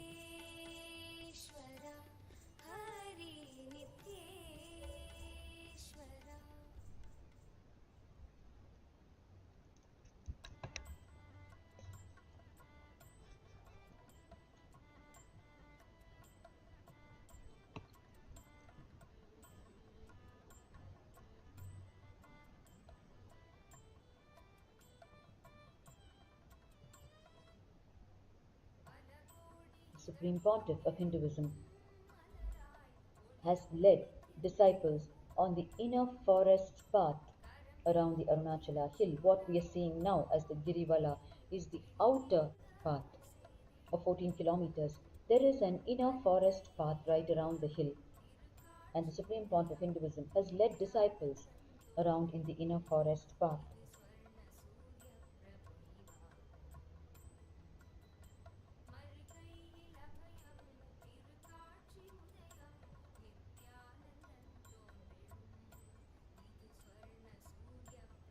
And it is here in Tiruvannamalai that the Supreme Pontiff of Hinduism has established the land for the Divya Shariris in one of Kailasa's properties in Tiruvannamalai at Kacharapattu, a few kilometers away from this main campus on the mountain path. Kailasa in Kacharapattu is this place for the Divya Shariris, the initiated disciples of the Supreme Pontiff of Hinduism. When they leave their bodies, they become the Divya Shariris, through whom the energy continues to radiate. And in Kailasa in Kacharapattu, the samadhis of these Divya Shariris are installed and are offered worship to on special occasions. And it is here in Kailasa and Kacharapattu that every year on the sacred occasion of Mahaparinirvana, which is the anniversary of the attaining of Mahasamadhi by the biological father of the Supreme Pontiff of Hinduism, Sri Arunachala happened. He attained enlightenment and left his body with the grace and blessings of the Supreme Pontiff of Hinduism, and this occasion is celebrated as the Mahaparinirvana Day every year, and it is celebrated by offering food, feeding food to 108 sadhus. Every year, the Mahaparinirvana happens as a grand offering to all the beings that got enlightened and left the body with the grace and blessings of the Supreme Pontiff of Hinduism.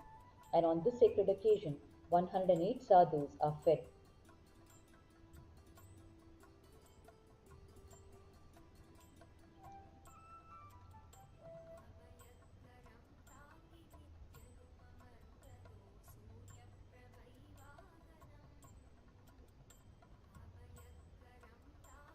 Every full moon night that the Supreme Pontiff of Hinduism made himself physically available here in Tiruvannamalai for a period of 1.5 years.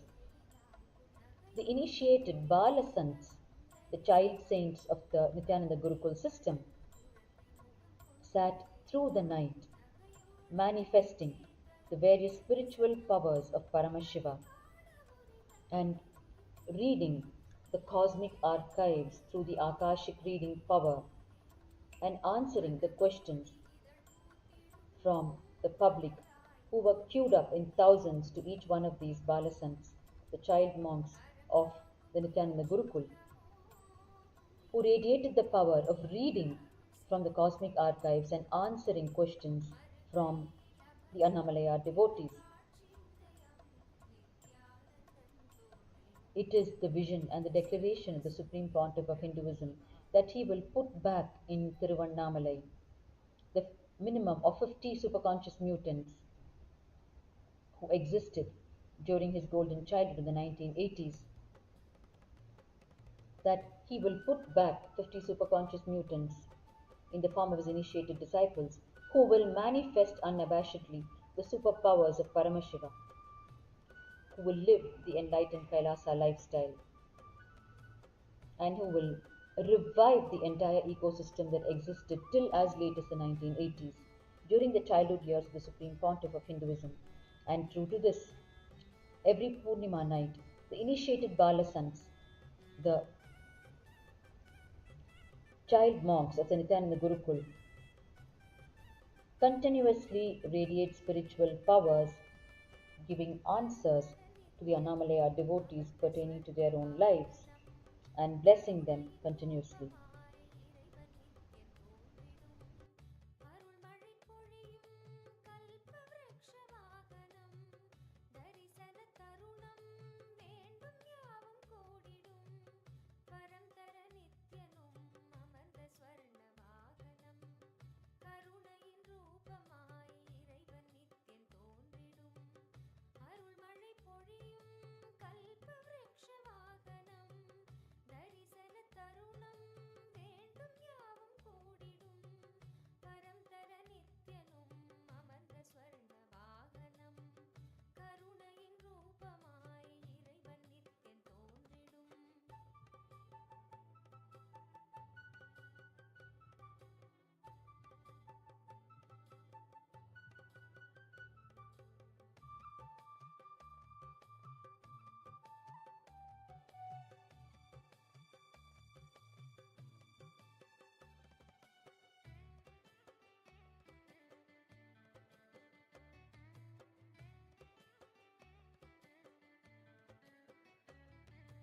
தேவியுடன் ஈசனும் ஆவலுடன் பூமியில் தேவியுடன் ஈசனும் ஆவலுடன் பூமியில் ஆண்டு கொள்ளும் குருநாதரின் உருவாய் வர எண்ணிட ஆண்டு கொள்ளும் குருநாதரின் உருவாய் வர எண்ணிட நித்யானந்த புரியை கண்டிட நித்யானந்தன் ரூபமும் கொண்டிங்கு கல்பவ்ருக்ஷ வாகனம் தன்னிலே கண்குளிர காட்சியும் தந்திட கேட்கும் வரமெல்லாம் இதற்கு ஈடென்றாகுமோ கேட்கும் வரமெல்லாம் இதற்கு ஈடென்றாகுமோ வரம் தர நித்யனும் அமர்ந்த ஸ்வர்ண வாகனம் கருணையின் ரூபமாய் இறைவன் Nithyan தோன்றிடும்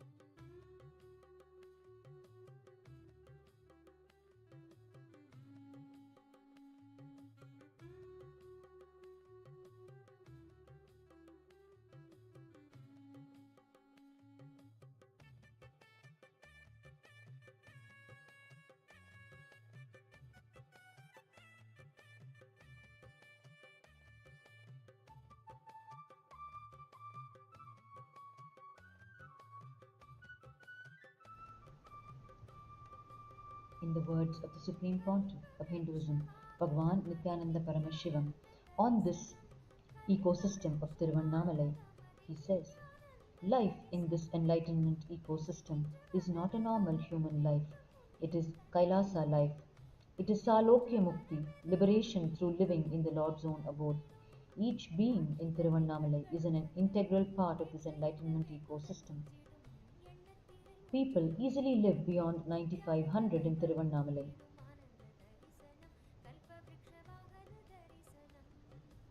Kanchi, Kashi, Tiruvannamalai, Ayodhya, all these places, even if you just live, You cannot protect yourself from enlightenment. You have to become enlightened. That is why they are called mokshapuris. And you cannot take a photograph of Tiruvannamalai without a sadhu or some sacred thing falling in the frame. These are the words of the Supreme Pontiff of Hinduism describing this most amazing ecosystem of Tiruvannamalai.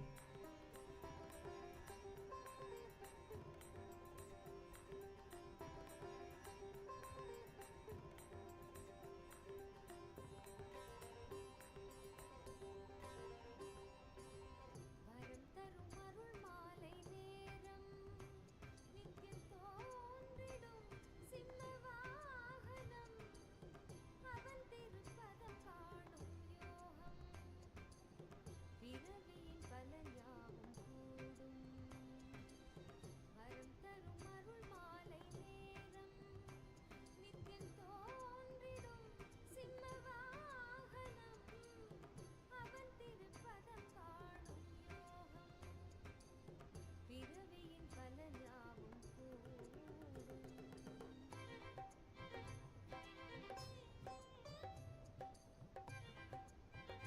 நேரம் நித்தியம் தோன்றிடும் சிம்ம வாகனம் அவன் திருப்பதம் காணும் யோகம்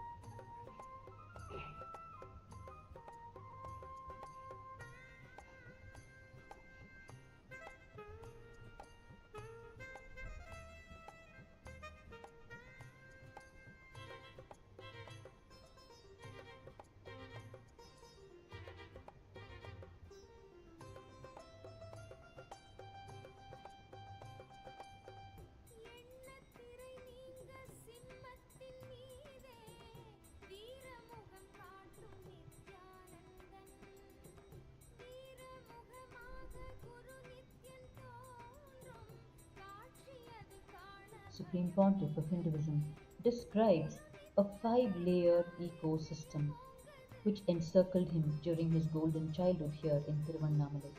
The first layer are his gurus, the enlightened beings who transmitted the knowledge and prepared his body and awakened him to his mission.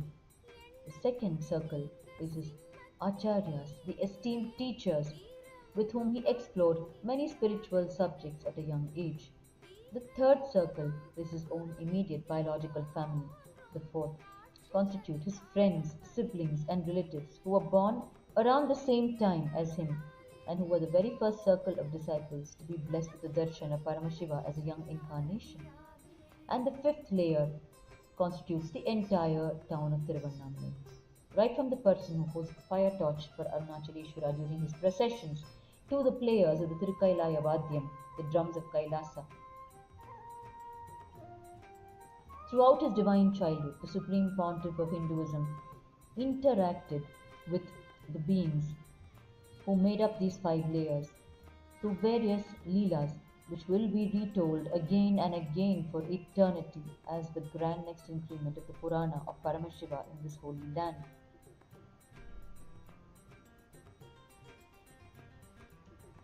பூமி முதலான புவனங்கள் யாவும் நித்யனருட்கண்ணில் உருவானது நித்யனருட்கண்ணில் உருவானதாலே தோன்றும் உயிர் யாவும் அவனானது Jagame நித்யானந்தமயமானது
Over the last 30 years, the Supreme Pontiff of Hinduism has described the first layer of the five-layer ecosystem which encircled him during his divine childhood here in Tiruvannamalai. He has described the divine and delightful presence of his beloved gurus of Tiruvannamalai, who formed the first layer of protective beings around him, for whom the great Hindu sciences were too sacred, which they lived, loved, and left in the divine hands of the Supreme Pontiff of Hinduism, their most ardent disciple, whom they knew was none other than the incarnation of Paramashiva himself. Each of the gurus of the Supreme Pontiff of Hinduism was rooted in the tradition that they stood for, but all of them had high reverence for each other. They were the decision makers of his life during his childhood. They were the ones who made the tattvas, the principles, a parental cognizance for him in his childhood.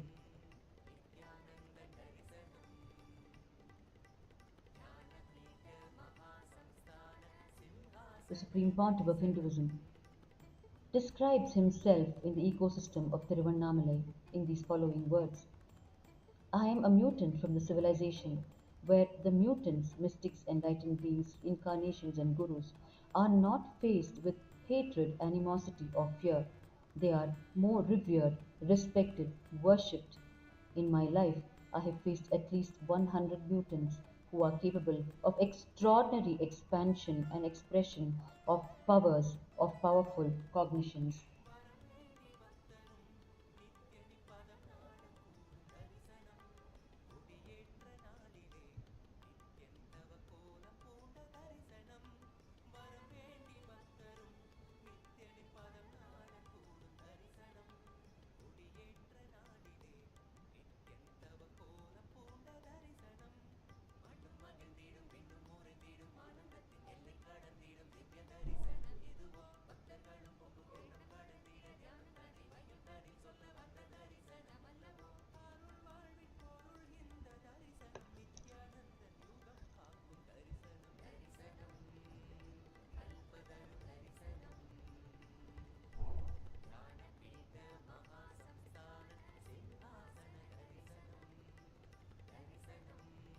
The second layer of people who encircled the Supreme Pontiff of Hinduism here in Tiruvannamalai are his beloved acharyas, the teachers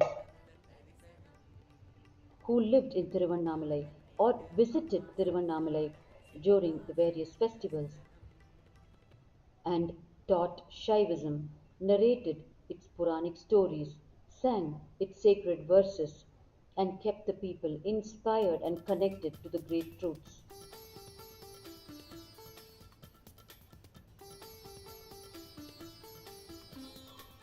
The third layer of people encircling the Supreme Pontiff of Hinduism form his own biological family, his immediate biological family.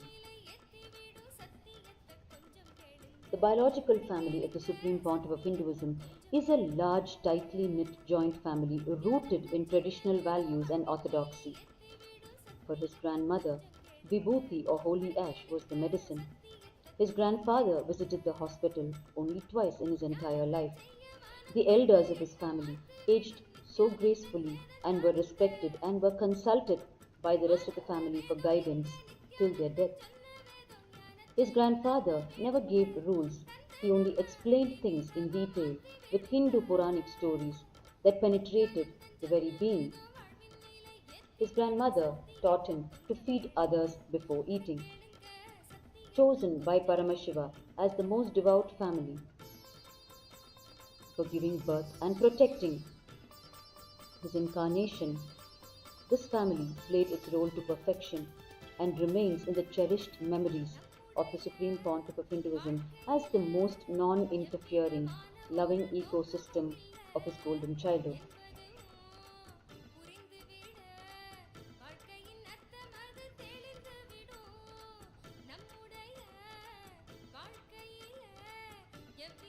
The fourth layer of this five-layer ecosystem described by the Supreme Pontiff of Hinduism constitutes his extended relatives, connected through the community network, and peers and associates of his elders, and his own intimate friends from school and the streets of Tiruvannamalai, who were part of his divine leelas during his golden childhood. And the fifth layer, described by the Supreme Pontiff of Hinduism, is the entire townspeople of Tiruvannamalai.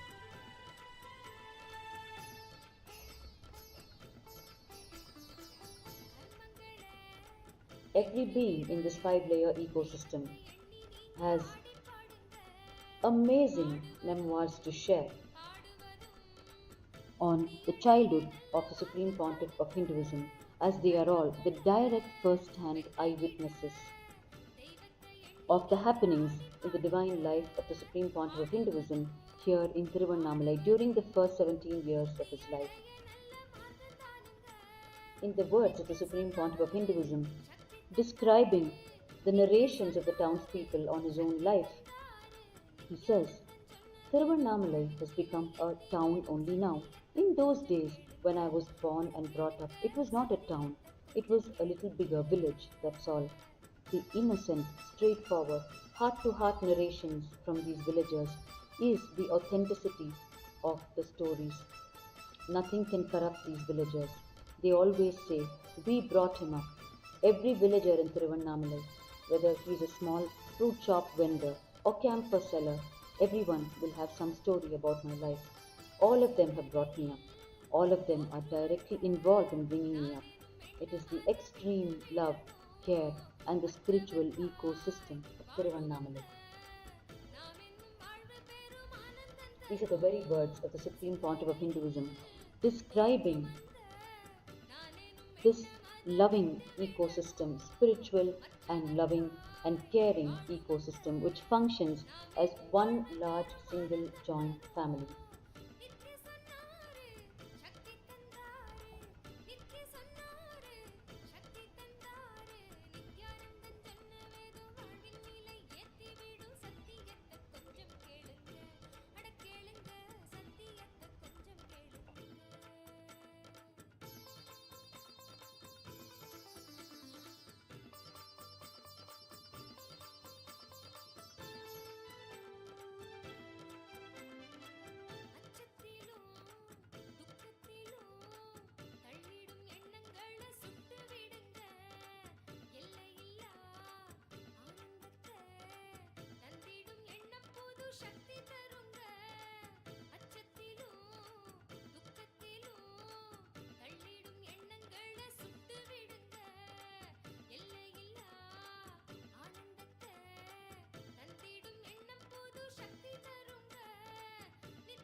It is the temple-centric lifestyle of Tiruvannamalai, of this spiritual ecosystem established by Paramashiva himself, which the Supreme Pontiff of Hinduism is reviving as Kailasa, through establishing the Kailasa nation, the only Hindu nation in the world today.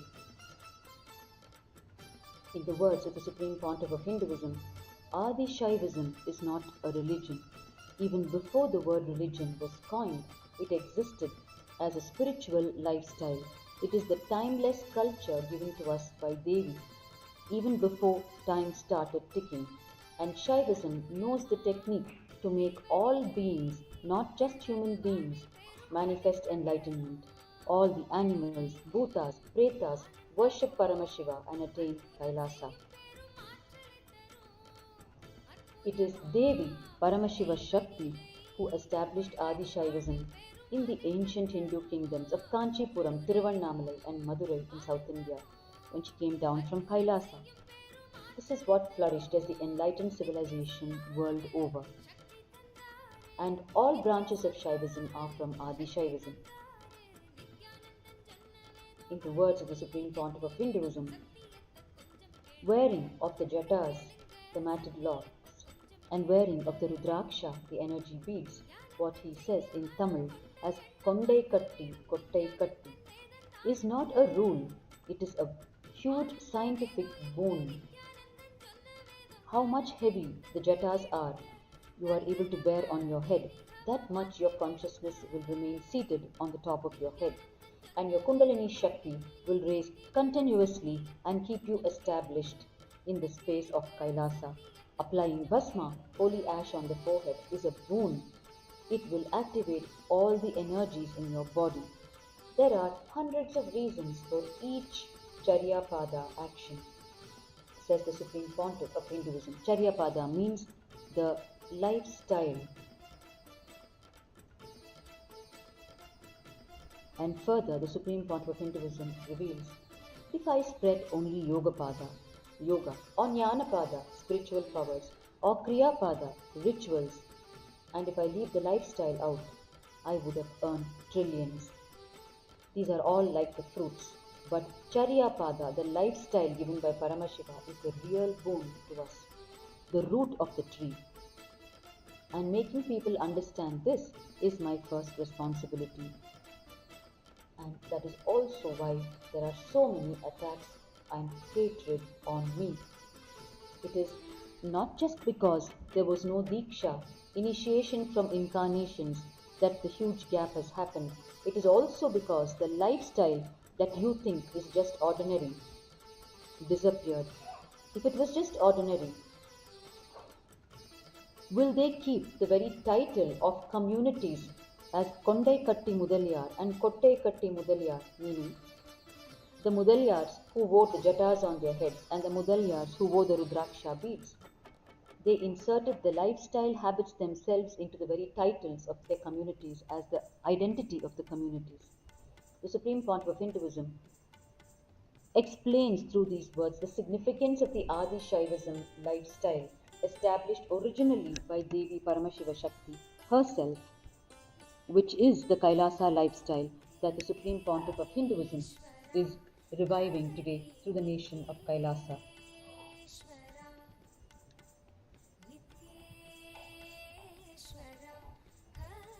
Tondai Nadu is the place known for producing enlightened beings in the ancient times. In the words of the Supreme Pontiff of Hinduism, Tondai Nadu is the place where I was born and brought up, the areas of Kanchipuram, Tiruvannamalai, Chennai, all those areas. Tondai Nadu is described as full of enlightened beings, Sandrod. As per the history, all kings and queens, including Devi Meenakshi's father, used to come to Tondai Nadu, take people from here and settle them in their zones. So much of attention was given for knowledge and enlightenment here, not for luxuries or conquering. Tondai Nadu was a human nursery, full of Patashalas, Vedic chanting schools, and Gurukuls, Vedic schools, where people were made to happen. The being has to happen.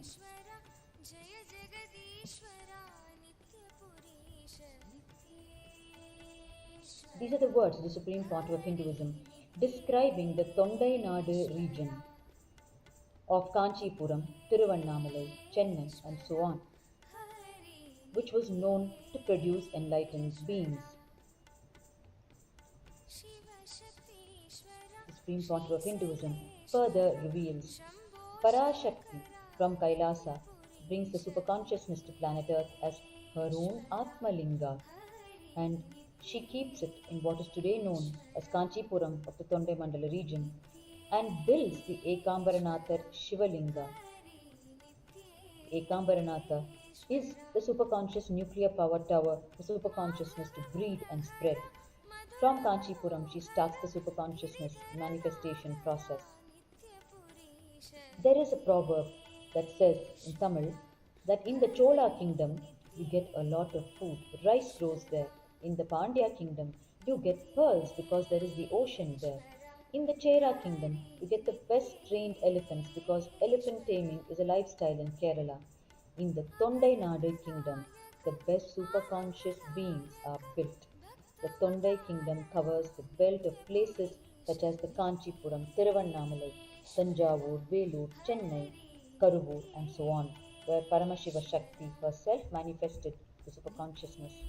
Tondai Mandalam was the land of sannyasis, grooming and exporting them world over. Bodhidharma was groomed there and sent to China to teach the principles of Sanatana Hindu Dharma.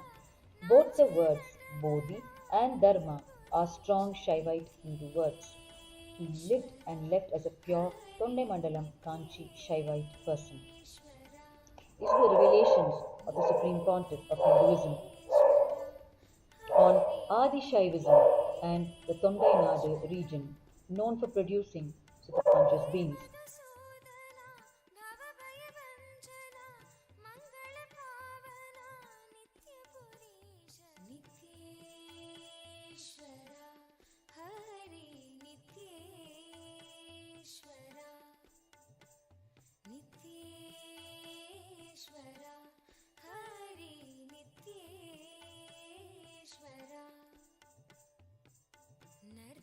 ಸುಂದರ ನಟನ ಮನೋಹರ ಕರುಣ ಸಾಗರ ನಿತ್ಯ ಪುರೀಶ ನಿತ್ಯೇಶ್ವರ ಹರಿ ನಿತ್ಯೇಶ್ವರ ನಿತ್ಯೇಶ್ವರ ಹರಿ ನಿತ್ಯೇಶ್ವರ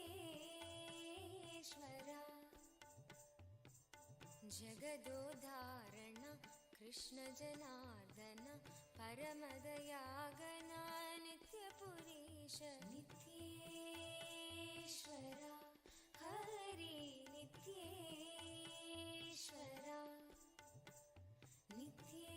ನಿತ್ಯೇಶ್ವರ ಹರಿ ನಿತ್ಯೇಶ್ವರ ಸತ್ಯ ಸನಾತನ ನಿತ್ಯ ನಿರಂಜನ ಭಕ್ತ ಪರಾಯಣ ನಿತ್ಯ ಪುರೀಶ ನಿತ್ಯೇಶ್ವರ ಹರಿ ನಿತ್ಯೇಶ್ವರ ನಿತ್ಯೇಶ್ವರ ಹರಿ ನಿತ್ಯೇಶ್ವರ ಚಂದ್ರಕಲಾಧರ ಗೌರಿ ಮನೋಹರ ಪರಮ Krupakar Supreme Pontiff of Hinduism recalls 1,000 years of history related to Tondai Mandala Adinam, one of the oldest apex bodies of Hinduism in South India, in the Tondai region. In his words, the Tondai Mandala Adinam consists of around 140 mutts in 140 different Shaivite villages. In those days, the state and the temple was one and the same. Through the temple, the entire village used to be administered. All the taxes will be collected and kept only in the temple. The head of the temple will be head of the state. The religious and political head will be the same. That used to be the structure. In Tiruvannamalai, the mutts meant for the Adi Shaiva Velalars are the Appar Swami Madam and the Sevvai Madam that are next to each other on Sannidhi Street. Panduranganar, who's the Adi Shaivism Guru of the Supreme Pontiff of Hinduism, measured and showed me that the length and breadth of those two mutts are the same as that of the 1,000-pillared mandapam inside the Arunachaleshwara temple. He said, "It is here where the 1,000-pillared mandapam is today that our Adi Shaiva mutt was originally located. The Adi Shaiva Velalar community They belong to the temple communities that established and administered the temple. And the Patala Lingam, which is in the thousand pillared mandapam even today, is the Jiva Samadhi, the final resting place of the body of our Adina Guru Mudalvar, the first known spiritual head of the Arunachala Sarvagna Peetham. And the Vijayanagar king built our mutt outside the temple in the same dimensions and built the thousand pillared mandapam here in its place. That is why both have the same dimensions.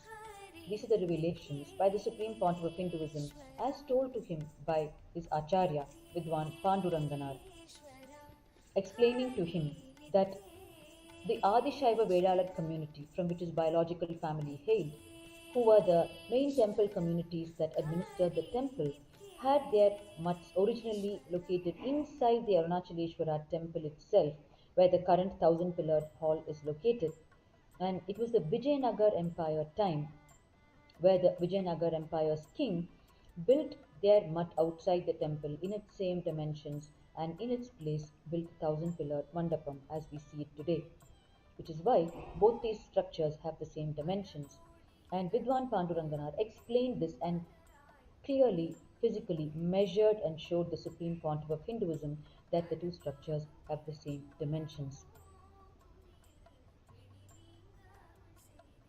The Supreme Pontiff of Hinduism remarks, much before British entered India, the thousand pillared hall was built just to store grain. I am from the temple based family. The Kovils are in the Perunkudigal, the temple based communities. They were just decimated by the invaders. And even after all of that, there are some things which they could not destroy, and they became too tired to destroy. That itself is so grand.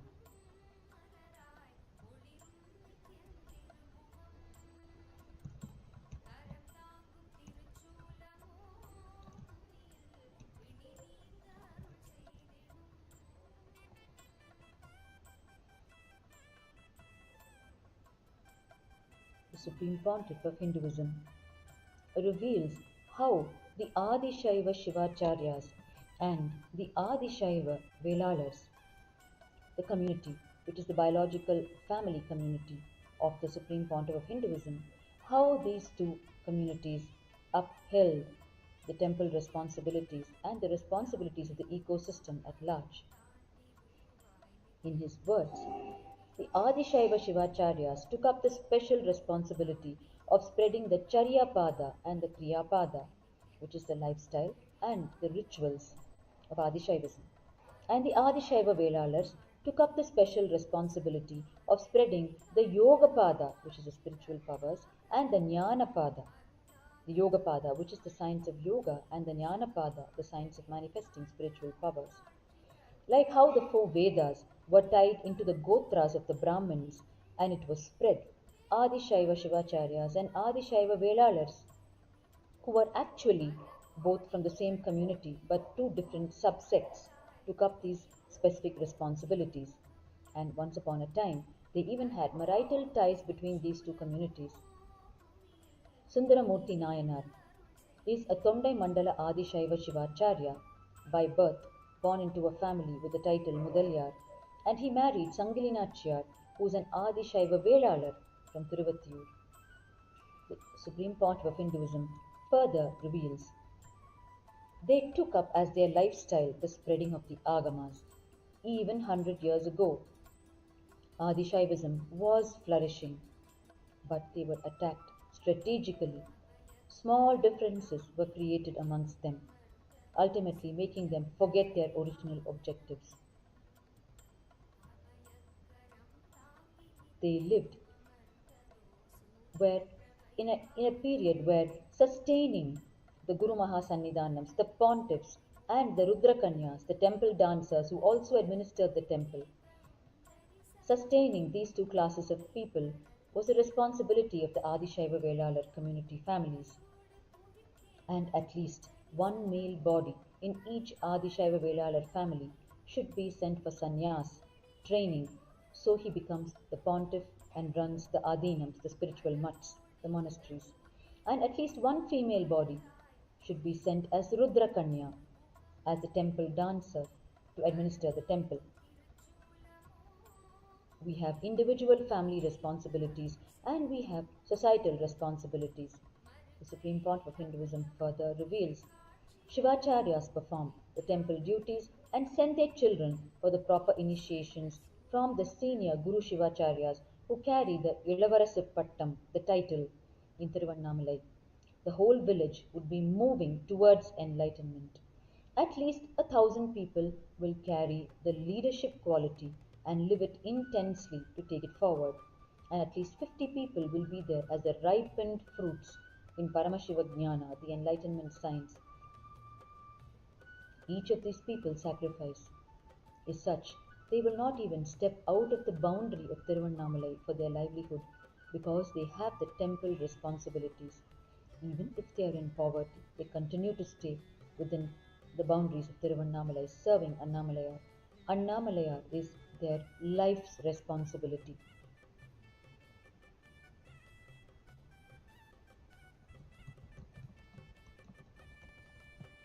வரம் தர நித்யனும் அமர்ந்த ஸ்வர்ண வாகனம் கருணையின் ரூபமாய் இறைவன் நித்யம் தோன்றிடும் அருள்மழை பொழியும் The Supreme Pontiff of Hinduism describes how the Britishers disintegrated these communities.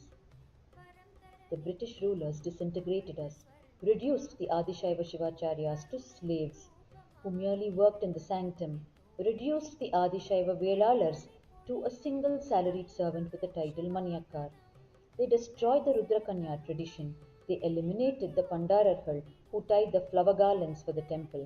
The Desigars who rendered the Tirumurai verses and worshipped Annamalayar. The musicians' families who played the Nadaswaram and danced for Annamalayar. They grabbed our lands. They tried to convert us to other religions. They created artificial famines. They brainwashed us that they were superior and good people who gave us arms for our survival. Our ancestors, even after losing their lands, their life, their wealth, their livelihood, withstood all the trauma and lived with the same undaunted devotion to the Lord, never forsaking their beloved religion, and brought up the next generation as Shaivites. By the power of devotion that Paramashiva sowed in our hearts, he made us endure all this and live as good Hindus. உருவாய் வர எண்ணிட ஆண்டு கொள்ளும் குருநாதனின் உருவாய் வர எண்ணிட நித்யானந்த புரியை கண்டிட நித்யானந்தன் ரூபமும் கொண்டிங்கு கல்ப விருட்ச வாகனம் தன்னிலே கண்குளிர காட்சியும் தந்திட கேட்கும் வரமெல்லாம் இதற்கு ஈடென்றாகுமோ கேட்கும் வரமெல்லாம் இதற்கு ஈடென்றாகுமோ வரம் தர நித்யனும் அமர்ந்த ஸ்வர்ண வாகனம் கருணையின் ரூபமாய் The Supreme Pontiff of Hinduism continues to reveal on the glory of this ecosystem of Tiruvannamalai, the temple centric lifestyle of the spiritual ecosystem, in his words. Born in the Adishaiva Velalar community, waking up to the early morning temple bell, going to sleep after putting Annamalayar to rest in his resting chamber, and drinking the temple night rituals milk, prasada, living for him, the Lord, as his people, always remembering him, receiving his grace. What a life! Even now, just remembering that ecosystem created by Paramashiva himself makes the nectar flow in my heart. The Supreme Pontiff of Hinduism describes thus the ecosystem of Tiruvannamalai.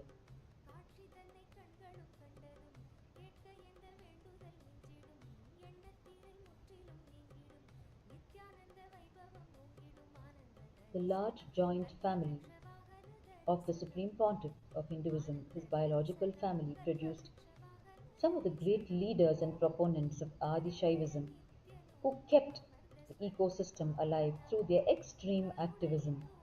In the words of the Supreme Pontiff of Hinduism, my pre-monastic family members have given their very lives to Shaivism. I am their inheritor in the Guru lineage as well as genealogically.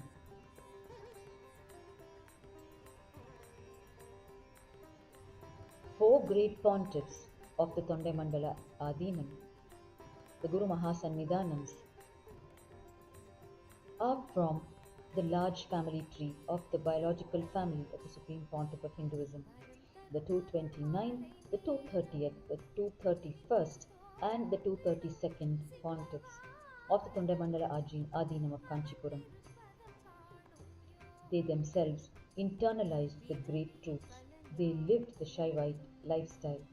They initiated their people into it through the Samaya Diksha and the Vishesha Diksha initiations, and actively traveled and reached out to people where they were. They all carried the same title. The Supreme Pontiff of Hinduism reveals the underlying truth of this that he heard from his Guru Isakki Swamigal, who was himself an Adishaiva Velalar of the Agamudayar subsect, as to why all the Guru Mahasannidhanams, all the pontiffs of the Tondai region carried the same title of Jnana Prakasha Desika Paramacharya Swamigal. In the words of the Supreme Pontiff of Hinduism, he describes the words of his Guru Isakki Swamigal. I asked my Guru Isakki Swami, why does everyone use the same title, Jnana Prakasha Desika Paramacharya Swamigal? He revealed the secret science to me. He said, just a few beings who reach the Sayujya Mukti, oneness with Paramashiva, again and again assume the body and maintain the Guru Parampara. That is why all of them are given the same title, Jnana Prakasha Desika Paramacharya Swamigal. Our ancestors know the science of reincarnation, bringing those great, highly evolved beings to planet Earth, making them embody and manifest the conscious possibilities.